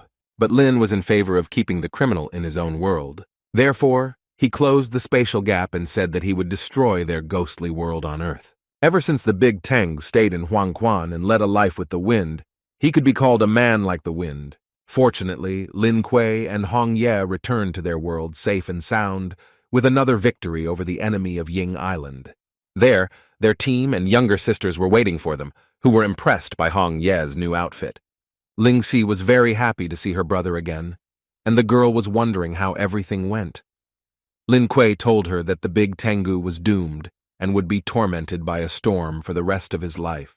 After such a battle with ghosts, Lin suggested that Hong Ye repeat the same training again, but the team didn't really appreciate it being discussed in front of them. Afterwards, they went on to explore the city of corpses and exterminate ghosts. They were close to the central part of the city, and were getting close to finding Hanbu. And Yellow found it strange that she felt ghostly energy, but did not find any ghosts. But suddenly Hong Ye noticed something strange and called everyone to look at it. They saw a group of zombies come out of a local cafe with their hands full of food. They noticed that they had no desire to attack them because they were simply living normal lives like humans, not realizing that they were zombies. Suddenly the music started playing, and the zombies reacted very violently to it, and began to run towards the source of the sound. Lin suggested that the team follow them and see what they were up to. At this moment, Ching Cheng, Kanya, and Oniji were upset that they were not taken along. Many zombies gathered in one place and staged a rock concert. Lin and the others followed the zombies and were surprised that they also listened to music like ordinary people. At that moment, a girl appeared on stage, descending from heaven, who was glad that so many newcomers had gathered at her concert. It was an entry-level S-level zombie singer who wanted to perform a song especially for the new arrivals. She sang that only Zombie Diva would live forever, and she truly believed it. The zombie crowd absolutely loved her sweet voice and felt like humans while having a good time at this concert. Lin found this strange, but since Hong Ye had previously been a ghost, she understood them perfectly and knew that they also had a need for entertainment. Despite their appearance, Lin still did not trust them and suspected that there was something more hidden behind these ghosts. The guy realized that this song was not so simple because it was capable of zombifying and confusing people, because even Ling Shi and the others were involved in it. And even his wife, Hong Ye, began to hum songs along with everyone, and only Lin Kuei remained sane. The zombie didn't really want help from strangers, since she already had her own army. Lin had a choice: make friends through songs, receiving power points, retreat alone and seek new opportunities, receiving agility points, or tear zombies to pieces, receiving toughness points. Although the system hinted to him that it wanted his choice to be the first option, Lin wanted the third, so he attacked Diva. Since this was what Lin specialized in best, he managed to tear her dress. But the zombie diva didn't appreciate the gesture and threw him off the stage. After this, the task was accepted, and he received a reward, 30 experience points. The guy was glad that he managed to deceive the system and get the reward so easily. For such rudeness, Diva told him to come out and sing a duet with her. The guy understood that if he defeated Diva, then perhaps she would lift the musical curse, and he would save Hong Ye and the others, so it was a good deal for him. The diva told all the listeners that they would have a musical battle, which the zombies were delighted with. When the girl began to sing, the weather changed dramatically, and thunder rained all around and lightning flashed. This was due to her context of the song about making the weather change a reality. When Lin realized that her ability was to attack through music, he used the technique of dolphin screeching into the microphone. It was a very unbearable sound that blew your head away, and the zombies could not tolerate it. With this, he returned Hong Ye to her previous state, and the girl no longer felt a headache and was glad that Lin Kuei came to the rescue. His sisters also returned to normal, but the sound was so vile that they did not understand where they had sinned that they had to listen to it. The diva didn't like the fact that the guy was spoiling her concert with his dolphin roar, and the guy asked not to speak so ignorantly about his singing. Afterwards, they started all over again, and Lin intended to rap, as the guy suddenly felt an influx of inspiration and felt like a rap god. The diva liked how the guy got into the rhythm, and she wanted to show everyone what real rock and roll is.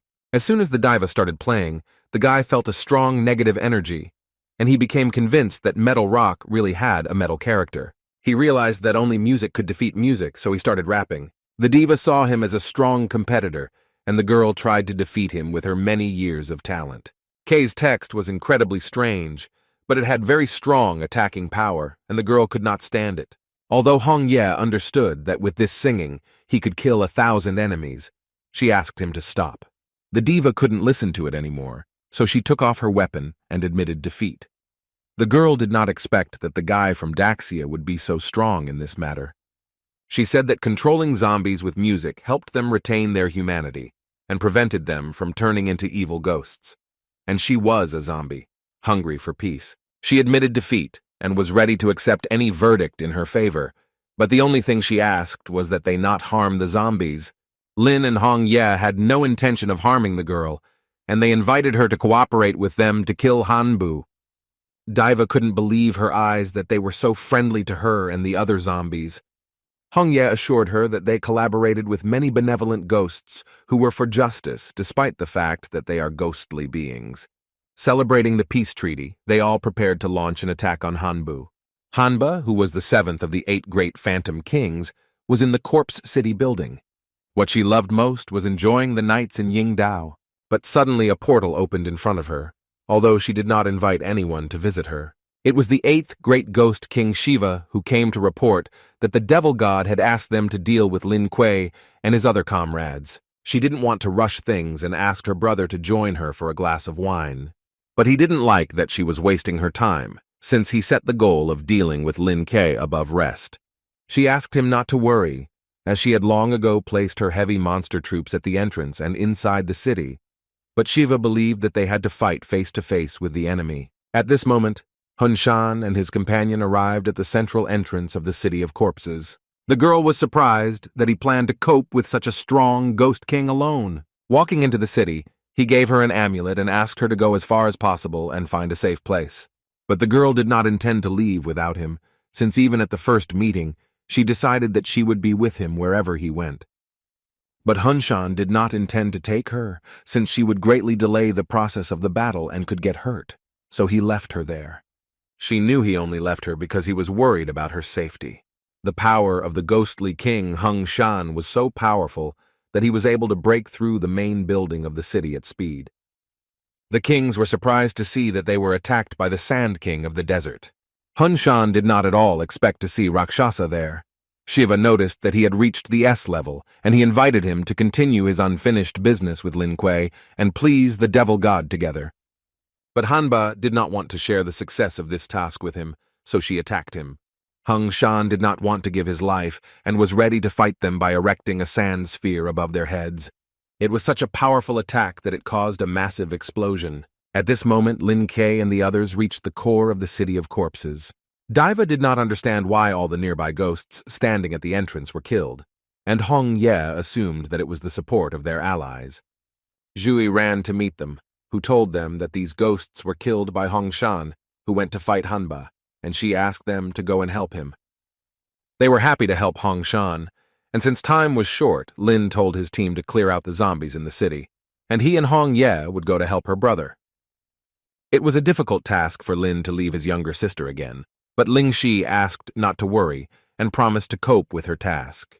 On the way, they met a wanderer who forbade them to move further. He introduced himself as a monk, the master of Qingfang, the guardian of Corpse City, and respectfully asked them to leave the city. Hong Ye was very unhappy with this because she wanted to help her brother, so they refused the monk's request. At this moment, Lin felt a violently strong energy nearby that did not look like an ordinary ghost, but Hong Ye said that it was because the monk was a Buddhist. Because they did not comply with the monk's request, he pulled them into his field of ghostly domain. When they appeared in the ghost world, they saw a meditating monk sitting on the roof who had no intention of attacking them. And Hong Ye said that it was because he did not dare to attack them. Since the monk did not dare to attack on his own, he called upon the spirit of Taiju, the protector of the Dharma. But the spirit was unable to attack Lin Kuei, because he activated absolute defense to ask Hong Ye to leave the battlefield, since he wanted to fight this spirit alone. The guy believed that this spirit was too simple for him, and he erected a large accumulation of energy and sent it straight at him. The monk did not understand how mortals allowed themselves to treat the demon Buddha this way, and he believed that they had no faith. Lin deprived the ghostly spirit of its limbs so that it could not do anything. Hong Ye was impressed by the work done by Lin Kuei, and then she wanted to help and participate in the fight against the monk. The guy cut the demonic spirit into many pieces and believed that the spirit did not deserve to be a Buddha, since the victory was too easy. Then he attacked the monk himself, but he blocked his blow and was very unhappy that the guy had deprived him of his spirit. And even with Hong Ye's strength, they were unable to attack the monk, and they realized that the monk was not as simple as he really seemed. With this action, the monk cast a curse and suppressed their spiritual powers, so they were unable to attack him. The monk abruptly changed the no-touch rules and wanted to attack them, but not before offering to admit defeat and join his Buddhist school. Lin had a choice: find the monk's weak point, receiving 40 power points, continue the battle, receiving 30 power points, or admit defeat, receiving charisma points. Although it seemed strange to him that the reward had a difference of 10 points, he seemed to understand the monk's weak point. Since they did not give him an exact answer about the Buddhist school, he decided to deal with them with the help of scissors. Although Lin could not attack him due to the curse, he could use his skills to defend himself. But the guy realized that they could not hold on like this for long, so he sent his puppet legion to him so that they would show him their care. This was the first time the monk had seen such strange creatures, and because he did not know what power they possessed, he felt fear of them. He decided not to pay attention to them and to be as callous as possible towards them. But with their love and affection, they melted the ice in his heart, and he could no longer be so cold. Hong Ye said that after tempting the monk, Qing Fangzhu's curse did not work and their spiritual power was restored. After this, Lin enjoyed being able to use his physical abilities again. This was the first ghost in history to die in battle from overexertion. After that, the system rewarded the guy with 40 power points. But Lin was not happy with such a small reward, since the ghost had S-rank power and was not at all simple. They were surprised when they saw the monk's unusual jade, which was of great value and had great power. The system announced that it was a rare Qingfangzhu soul jade that could summon creatures, and this time Lin Kuei was completely satisfied. He immediately absorbed the power of the spiritual Jasper and received 2 summoned guard spirits. The guardian spirit was the embodiment of the master god, and the stronger the master, the stronger the guardian spirit's combat power would become, and a large amount of spiritual energy would be required after summoning it. Then they got out of the monk's spiritual world and moved to the aid of Hung Shan. At this moment, the Lin Kuei sisters were dealing with the city zombies, and although Ling Shai was in a different form, her fighting abilities remained the same. And Qing Chen used her new ability against zombies, and Kanya found use for it in her skills, using acceleration to quickly freeze the enemy. The diva used her music so that the zombies could become kinder and go over to their side. and Yellow was delighted with how Diva could subjugate a large number of zombies. And Onaji invited her to stand and sing next to her as Lin did. Lingxi noticed that the bodies of the zombies they defeated contained energy force, and she had the desire to absorb it. Due to the large amount of energy, her body began to expand more and more, and she thought about trying to transform into a human form. The girl did not stop growing, so she decided to do it. She succeeded, and she finally gained human form and reached the initial S level. Her sisters and others were very happy that the girl was back again, and they admired her beauty. Her new body was much stronger than the previous one, and she gained the ability to fly as well as wide wings. Yellow became jealous that after her reincarnation she became much taller than her. But since the girl was already 15, this was quite normal for her age. Afterwards, Oniji showed her the bear cub that she had been protecting for her all this time. The girl really missed her plush friend and was glad to be with him again. At that moment, a high wall of fire was approaching them at high speed. It was the former fire tires who wanted to deal with these strangers. Lingxi was very unhappy that this ghost dared to interfere with her warm meeting with the bear. Sisters found it funny that some tire was given demonic power, and they were confident in their sister that she would easily defeat this creature. When the fire ghost found out that the demon queen was among them, he assumed his full form.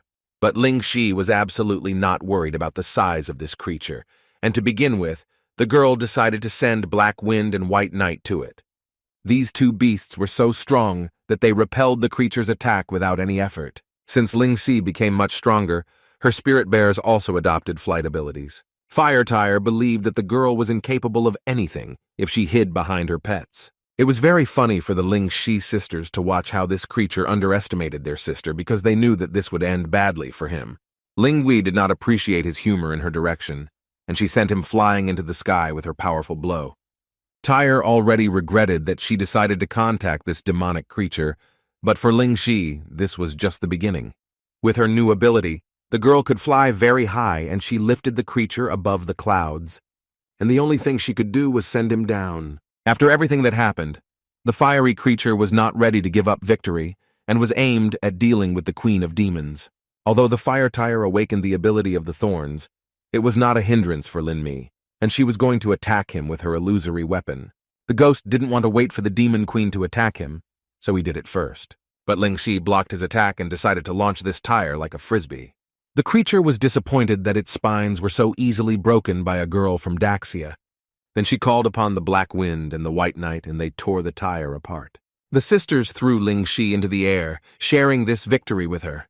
During this time, the main building of the ghostly Queen Hanba was destroyed by the Desert King Hunshan. The guy single-handedly stood up to two of the strongest last kings. Hanba appreciated its S-rank destructive abilities, but she was sure that the sword was no match for her spear. Ghost King Shiva asked him to realize that with the initial levels of an S-rank beginner, he would not be able to handle the two of them. They didn't consider it a worthy contender, as there was a big gap between the entry-level and mid-level S-class. Therefore, Hanba wanted to implement the law of the abyss and kill this traitor. Kuei and Hong Yi came to his aid, who wanted to bring these demonic kings to justice and take their lives. Hanba was very happy to see them, as she had planned to find them herself. Shiva wanted to bring this boy to the demonic god as soon as possible in order to receive a reward for him. But then he was interrupted by the demonic king Hunshan, who wanted to fight him with swords. Shiva did not understand Hunshan's intentions because he was wounded and weak to resist, but his true power was not revealed, and he was reincarnated as a real Sand King. Shiva could not understand how this was possible because after the transformation he reached the average S level. Hungshang revealed that he didn't want to use the ghost's power to see what they were capable of. This suited Shiva quite well, and he offered to have a fair sword fight. The queen didn't really like that this couple wanted to pit two against her, but Lin thought it was a reasonable decision. And since they were not showing their mercy, she had no intention of being polite, so she dispersed her pheromones into the air. Lin warned Hong Ye that he urgently needed to hold his breath, as there was poison in the air. The Phantom Queen transported them to her dimension of the drought field so that she could deal with them without prying eyes.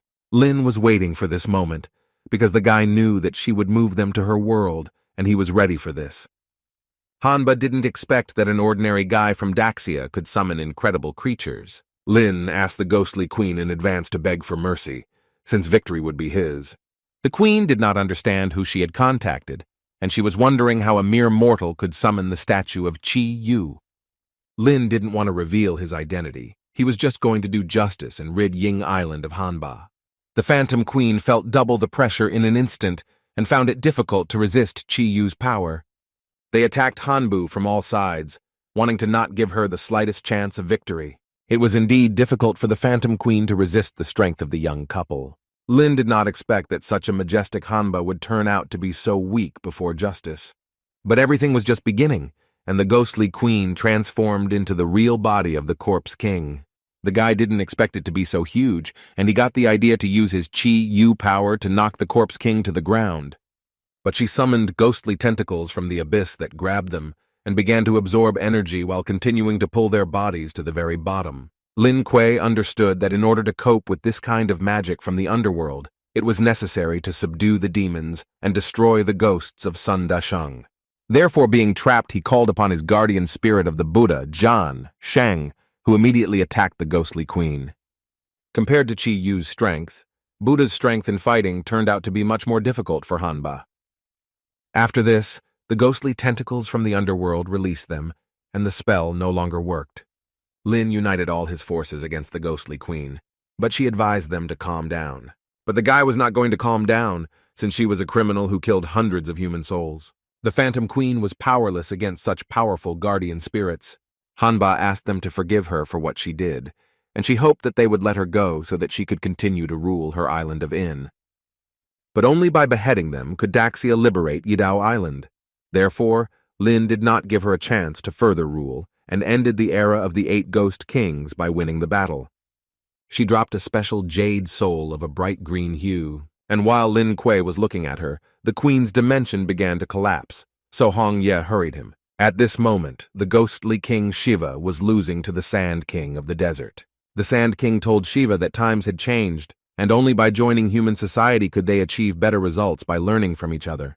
But Shiva believed that it was impossible to coexist with humans, so he attacked the Sand King Hengshan on the sly. Hengshan was sorry that his speech did not inspire Shiva, so he saw the only option to deal with him. At this moment, Hong Ye and Lin Kuei safely escaped from the dimension of the ghostly queen, which was destroyed. Seeing Hengshan, they shared with him the news that they had defeated Hanba. And when they learned that he had also destroyed Shiva, this news could not help but rejoice. Since all the ghost kings had been defeated, the next thing Lin wanted to do was go to the remnants of the underworld to deal with Yang Xiao. When his little sisters saw that they were back, they immediately talked about their victory over the zombies in the city. Lin was glad that Ling Shi had regained her human form, and he noticed the progress in her growth and strength, and he also realized that the little girl had already grown up. Congratulating everyone on their victory, Lin said that this was far from the end, since the power of the underground world was not completely exterminated, and the remaining ghosts were in Winter Beijing. Lin invited everyone to meet the others and celebrate the victory together in the evening. Looking from the outside, Hong Ye admired Lin Kuei as he became a real leader and began to develop plans for everyone. While watching the sun set with his whole family, the guy imagined how he would finally deal with Yang Xiao and the demonic god of the underground abyss, and then with the entire underworld of monsters. The captains of the Night Watch gathered their troops and set off on spaceships to Dongjing on Ying Island. And Ling Hua called her brother to notify him about this. This time, not only the night guards were sent, but also the Daxian military, and she was grateful to her brother that his team helped them create a great advantage over the ghosts. But Lin also did not sit still and went with the whole team to Dongjing. During the trip, Lin told Hong Ye about his sister's plans, and the girl was pleased with this combination of forces for the sake of destroying the ghosts of the underworld.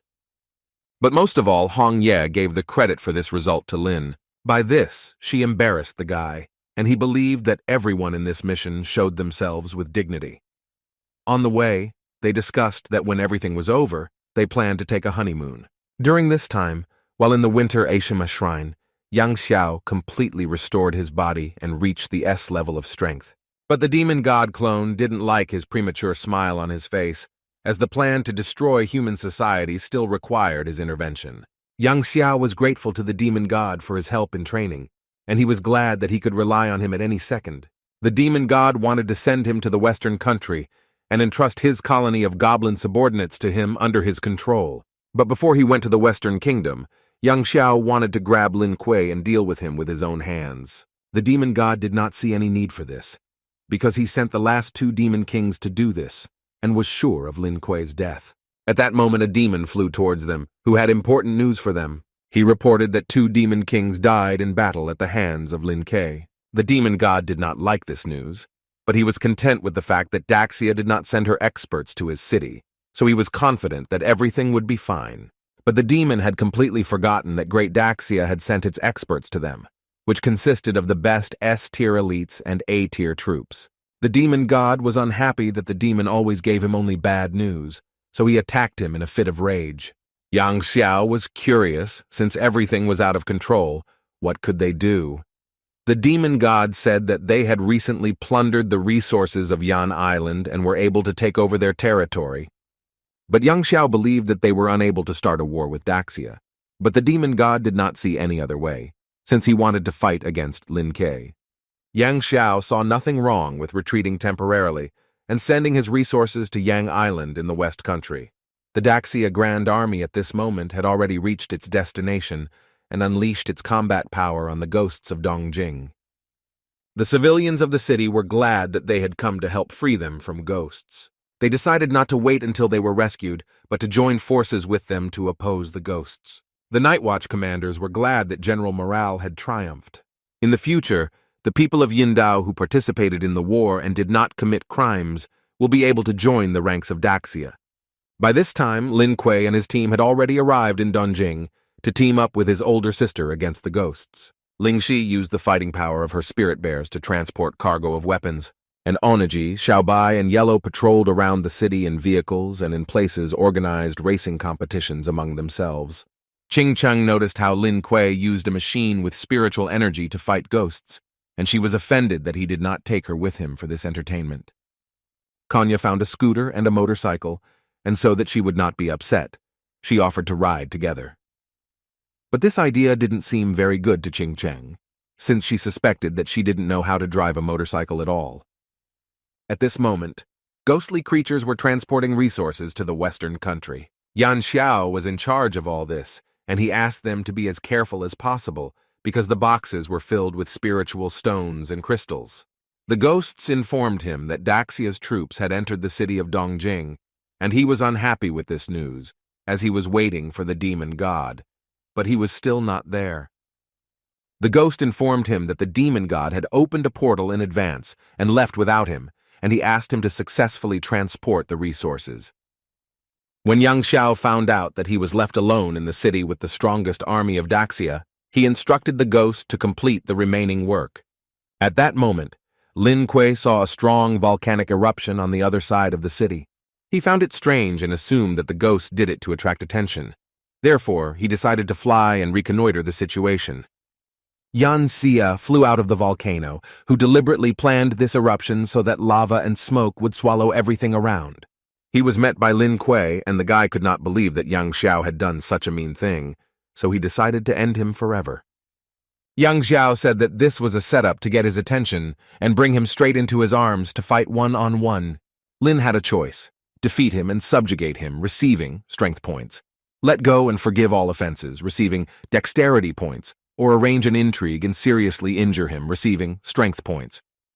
The guy chose the third option, and they began the battle over the volcanic abyss. Yang Xiao told him that he was no longer the little boy he used to be, and that victory would not be so easy. In their fight, they accumulated very strong energy, which resulted in an impulse and was thrown from both sides. Lin noticed that the amendment benefited Yang Xiao, as he was much more powerful than before. Yang Xiao didn't want to talk much and was going to show him what absolute power suppression was. He summoned the huge Yamada no Orochi snakes, which had S-class demonic power.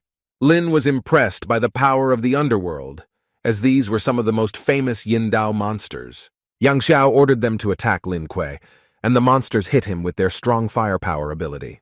The guy also decided to call upon the Holy Buddha to fight his demonic snakes. Buddha was so strong that he was able to tie the snakes together by tying them in one knot. Since the Yang Xiao creature could not cope with Lin Kuei, he intended to do it himself. Lin ordered the Holy Buddha to detain Yang Xiao and demonstrate his strength to him. While the monkey master distracted his attention, Lin and Qi Yu dealt with the demonic snakes. Lin asked Yang Xiao to admit defeat because no matter how many times they fought, he always defeated him.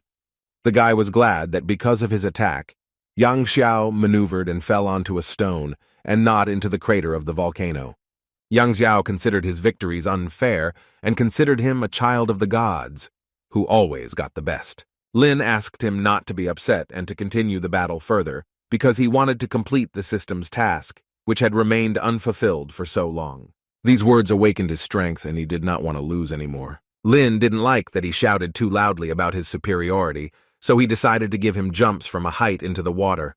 But there was too little splash, so he gave it 0 points. After this, the task was successfully completed, and he received a reward of 66 power points.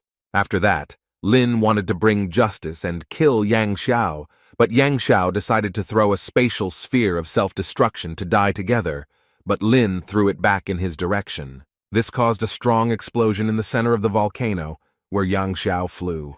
Drifting across the volcanic plates, Yang Xiao didn't expect to see Lin Ke after what happened, so he opened a portal to escape. But Lin was not going to let this criminal go, so he grabbed him at the last moment. Yang Xiao took a desperate step of the old demonic method, which gave him life. Lin was upset that he managed to escape again.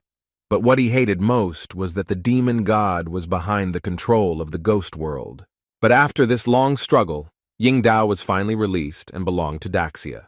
When the monsters were exterminated, Daxia's troops completely occupied the entire island of Yingdao. On the coastline, the guy met his older sister, who was delighted with his work. She said that because the demon god and the others fled to the western country and could return at any time, she remained there with Captain Yun Shi for defense. Lin believed that she also showed herself worthy, especially since Lin Hua inherited her father's fighting spirit and led the Yingdao group. And he saw how dedicated she was to her work.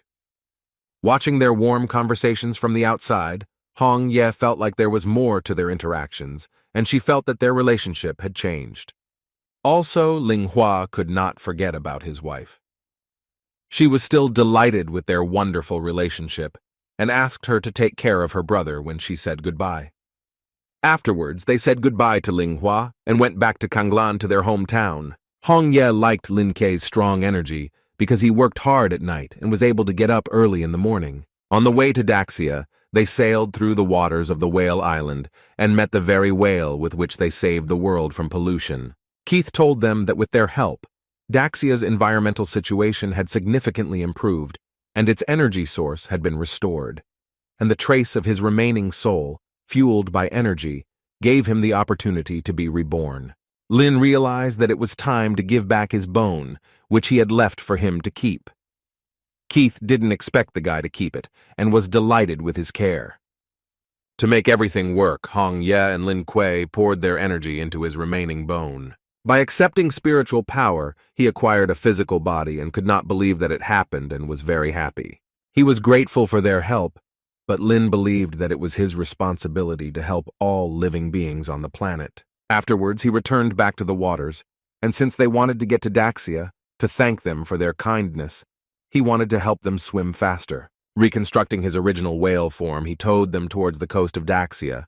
They arrived at the shore of the city of Kanasi, and the guy was grateful for such help.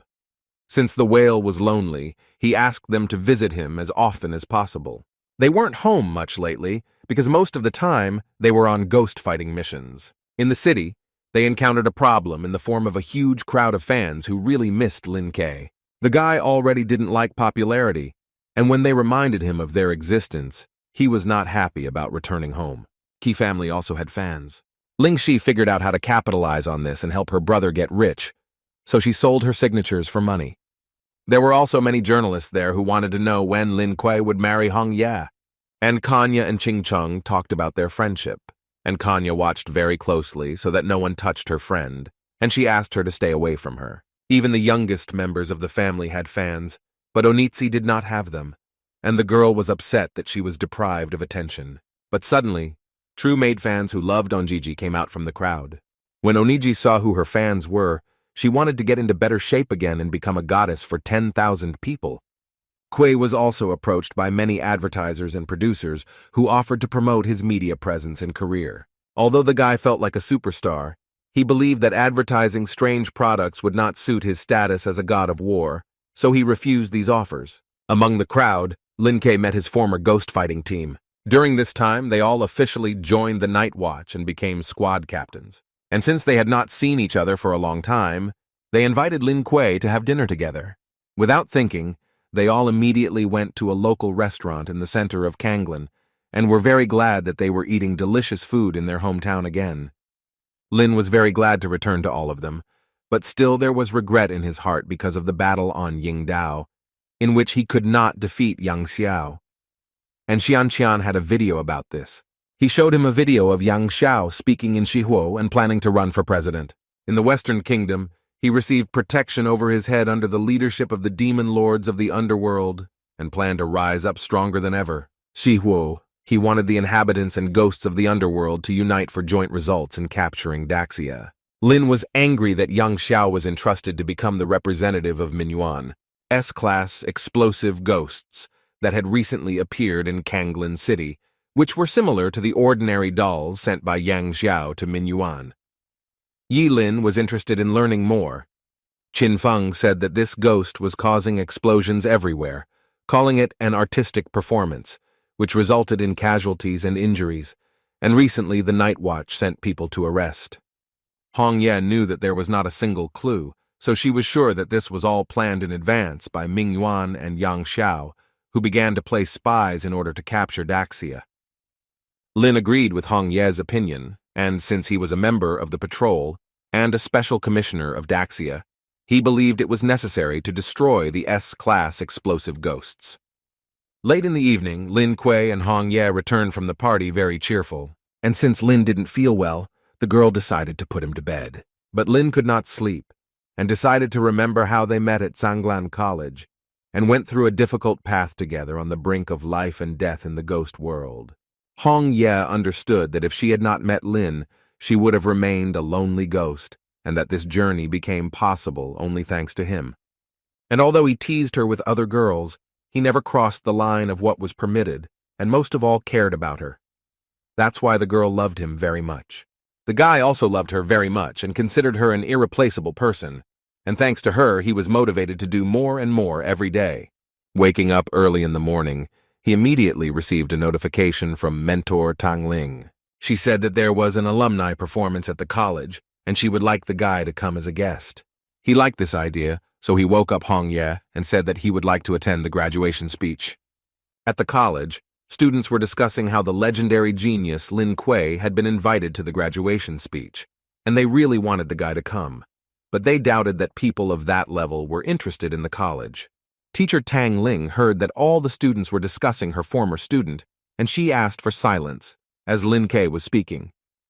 Lin decided to do it spectacularly and fly out of the sky together with Hong Ye on an umbrella above all the students. Watching the guy, Tan Lin noticed how every year the young man became more and more like his father. When the students saw Lin and his bride, they were in seventh heaven. The first thing Lin was interested in was asking the students if they were worried about graduating and if they thought about their future. The students were moved to tears that he was interested in something that was really important to them, because many were worried about their future. The guy told them that in the beginning he was absolutely the same. He was scolded in the same way, looked down on and disliked just because his abilities were at the FFF level. He had no talent.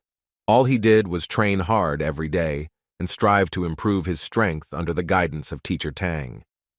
And over time, he began to participate in various missions. And some thought his awakening abilities was fate, but he didn't accept fate. He just did a lot. And at the same time, he started getting feats and making a lot of friends during quests. And what was also important was that he met his first love, who supported him throughout his journey. And he said that if they worked as hard as he did, they could reach the top of their lives. The students were very motivated by the speech, and they also wanted to try to join the Night Watch and travel around the world, dealing with ghostly creatures. Teacher Tang Ling noticed the girl Chu Junyao, whom Lin Kuei had known since childhood, and she wondered if she would approach him. Chu Junyao did not want to approach because she was ashamed in front of the guy, since the girl had not spoken very well about him before, and she believed that he was unattainable for her. But suddenly a man appeared among the people, shouting that this guy was a threat to the world, and that he needed to be caught immediately. But in reality he was the threat, and it was an explosive ghost who was unkind to Lin Kuei. At this moment there was a threat to the entire Kanglin College, and Teacher Tang urged everyone to leave the event. Hong Ye and Lin Kuei managed to hide from the explosion using absolute protection. At this time, the city was in chaos, and many explosive ghosts were walking around. And on the roof of the house their leader sat and watched everything that was happening, who was pleased with how well his subordinates were doing. It was a ghost named Blaster, who had the highest S class. He destroyed cities that the demon god could not capture. Lawlessness and devastation continued to occur on the streets of the city, but a detachment of Night Watch came into the city, who wanted to stop the ghosts and other criminals. At this time, while the others were destroying the city, the ghosts rested on the roofs of houses and watched their subordinates. But while they were resting, Lin and Hong Yi quietly attacked them and defeated them with their attack. While walking around in search of crime, they saw how two guys attacked a cute girl. Lin had a choice: impress the criminals by receiving Advanced Demonic Sword card, suppress the criminals with his strength by receiving Strength points, or leave and pass by receiving Agility points. The guy liked that the system allowed him to complete two tasks at the same time, so he wanted to show him and Hong Yi his true feelings. When the criminals saw Lin Kuei, they began to run as fast as they could, as they knew that he was a high-ranking member of Daxia and the Night Watch division. But Lin did not allow them to leave ahead of time, so he delayed them with a wall of transformation of the powers of a supernatural being. They repented and promised that next time they would not rob and would be honest citizens. But Lin had no intention of harming innocent people without clarifying the situation. Since he felt well the true feelings of everyone, he further wanted to check how much they could renounce evil and strive for good. He told them to sing that they were grateful to Daxia for raising them. After that, they sang and thanked their country for such a wonderful opportunity to meet Lin Kuei. After that, the task was accepted, and Lin received the Advanced Devil Sword card reward plus 50 power points. The guy was glad that for the first time he received 2 awards at the same time. And although the criminals complied with his request, this did not change the fact that they committed a crime. Therefore, Lin Kuei attributed a criminal case to them. The next step was that Lin suggested that Hong Ye work together to deal with the ghost of the explosives. At this time in Shuoba Palace, Yang Xiao was satisfied that the explosive ghosts he sent out were doing their mission perfectly. As a result of the explosion, other ghosts invaded the city, and since the era of opposition was over, he planned to rule Daxia. But his most important priority was the destruction of Lin Kuei, because of which he lost his leg. There were still people in Kanglin City who were destroying everything under the orders of Ghost Blaster. Kui and Hong Yi came after him, who heard that it was an improved S-class blaster. The ghost had been waiting for them for a long time, since he deliberately attracted attention so that they would come to him. The blaster seemed quite durable to Lin, so he decided to use the card's new weapon summoning ability on it. He received the purple gold heavenly demon knife. Lin didn't care what the weapon was.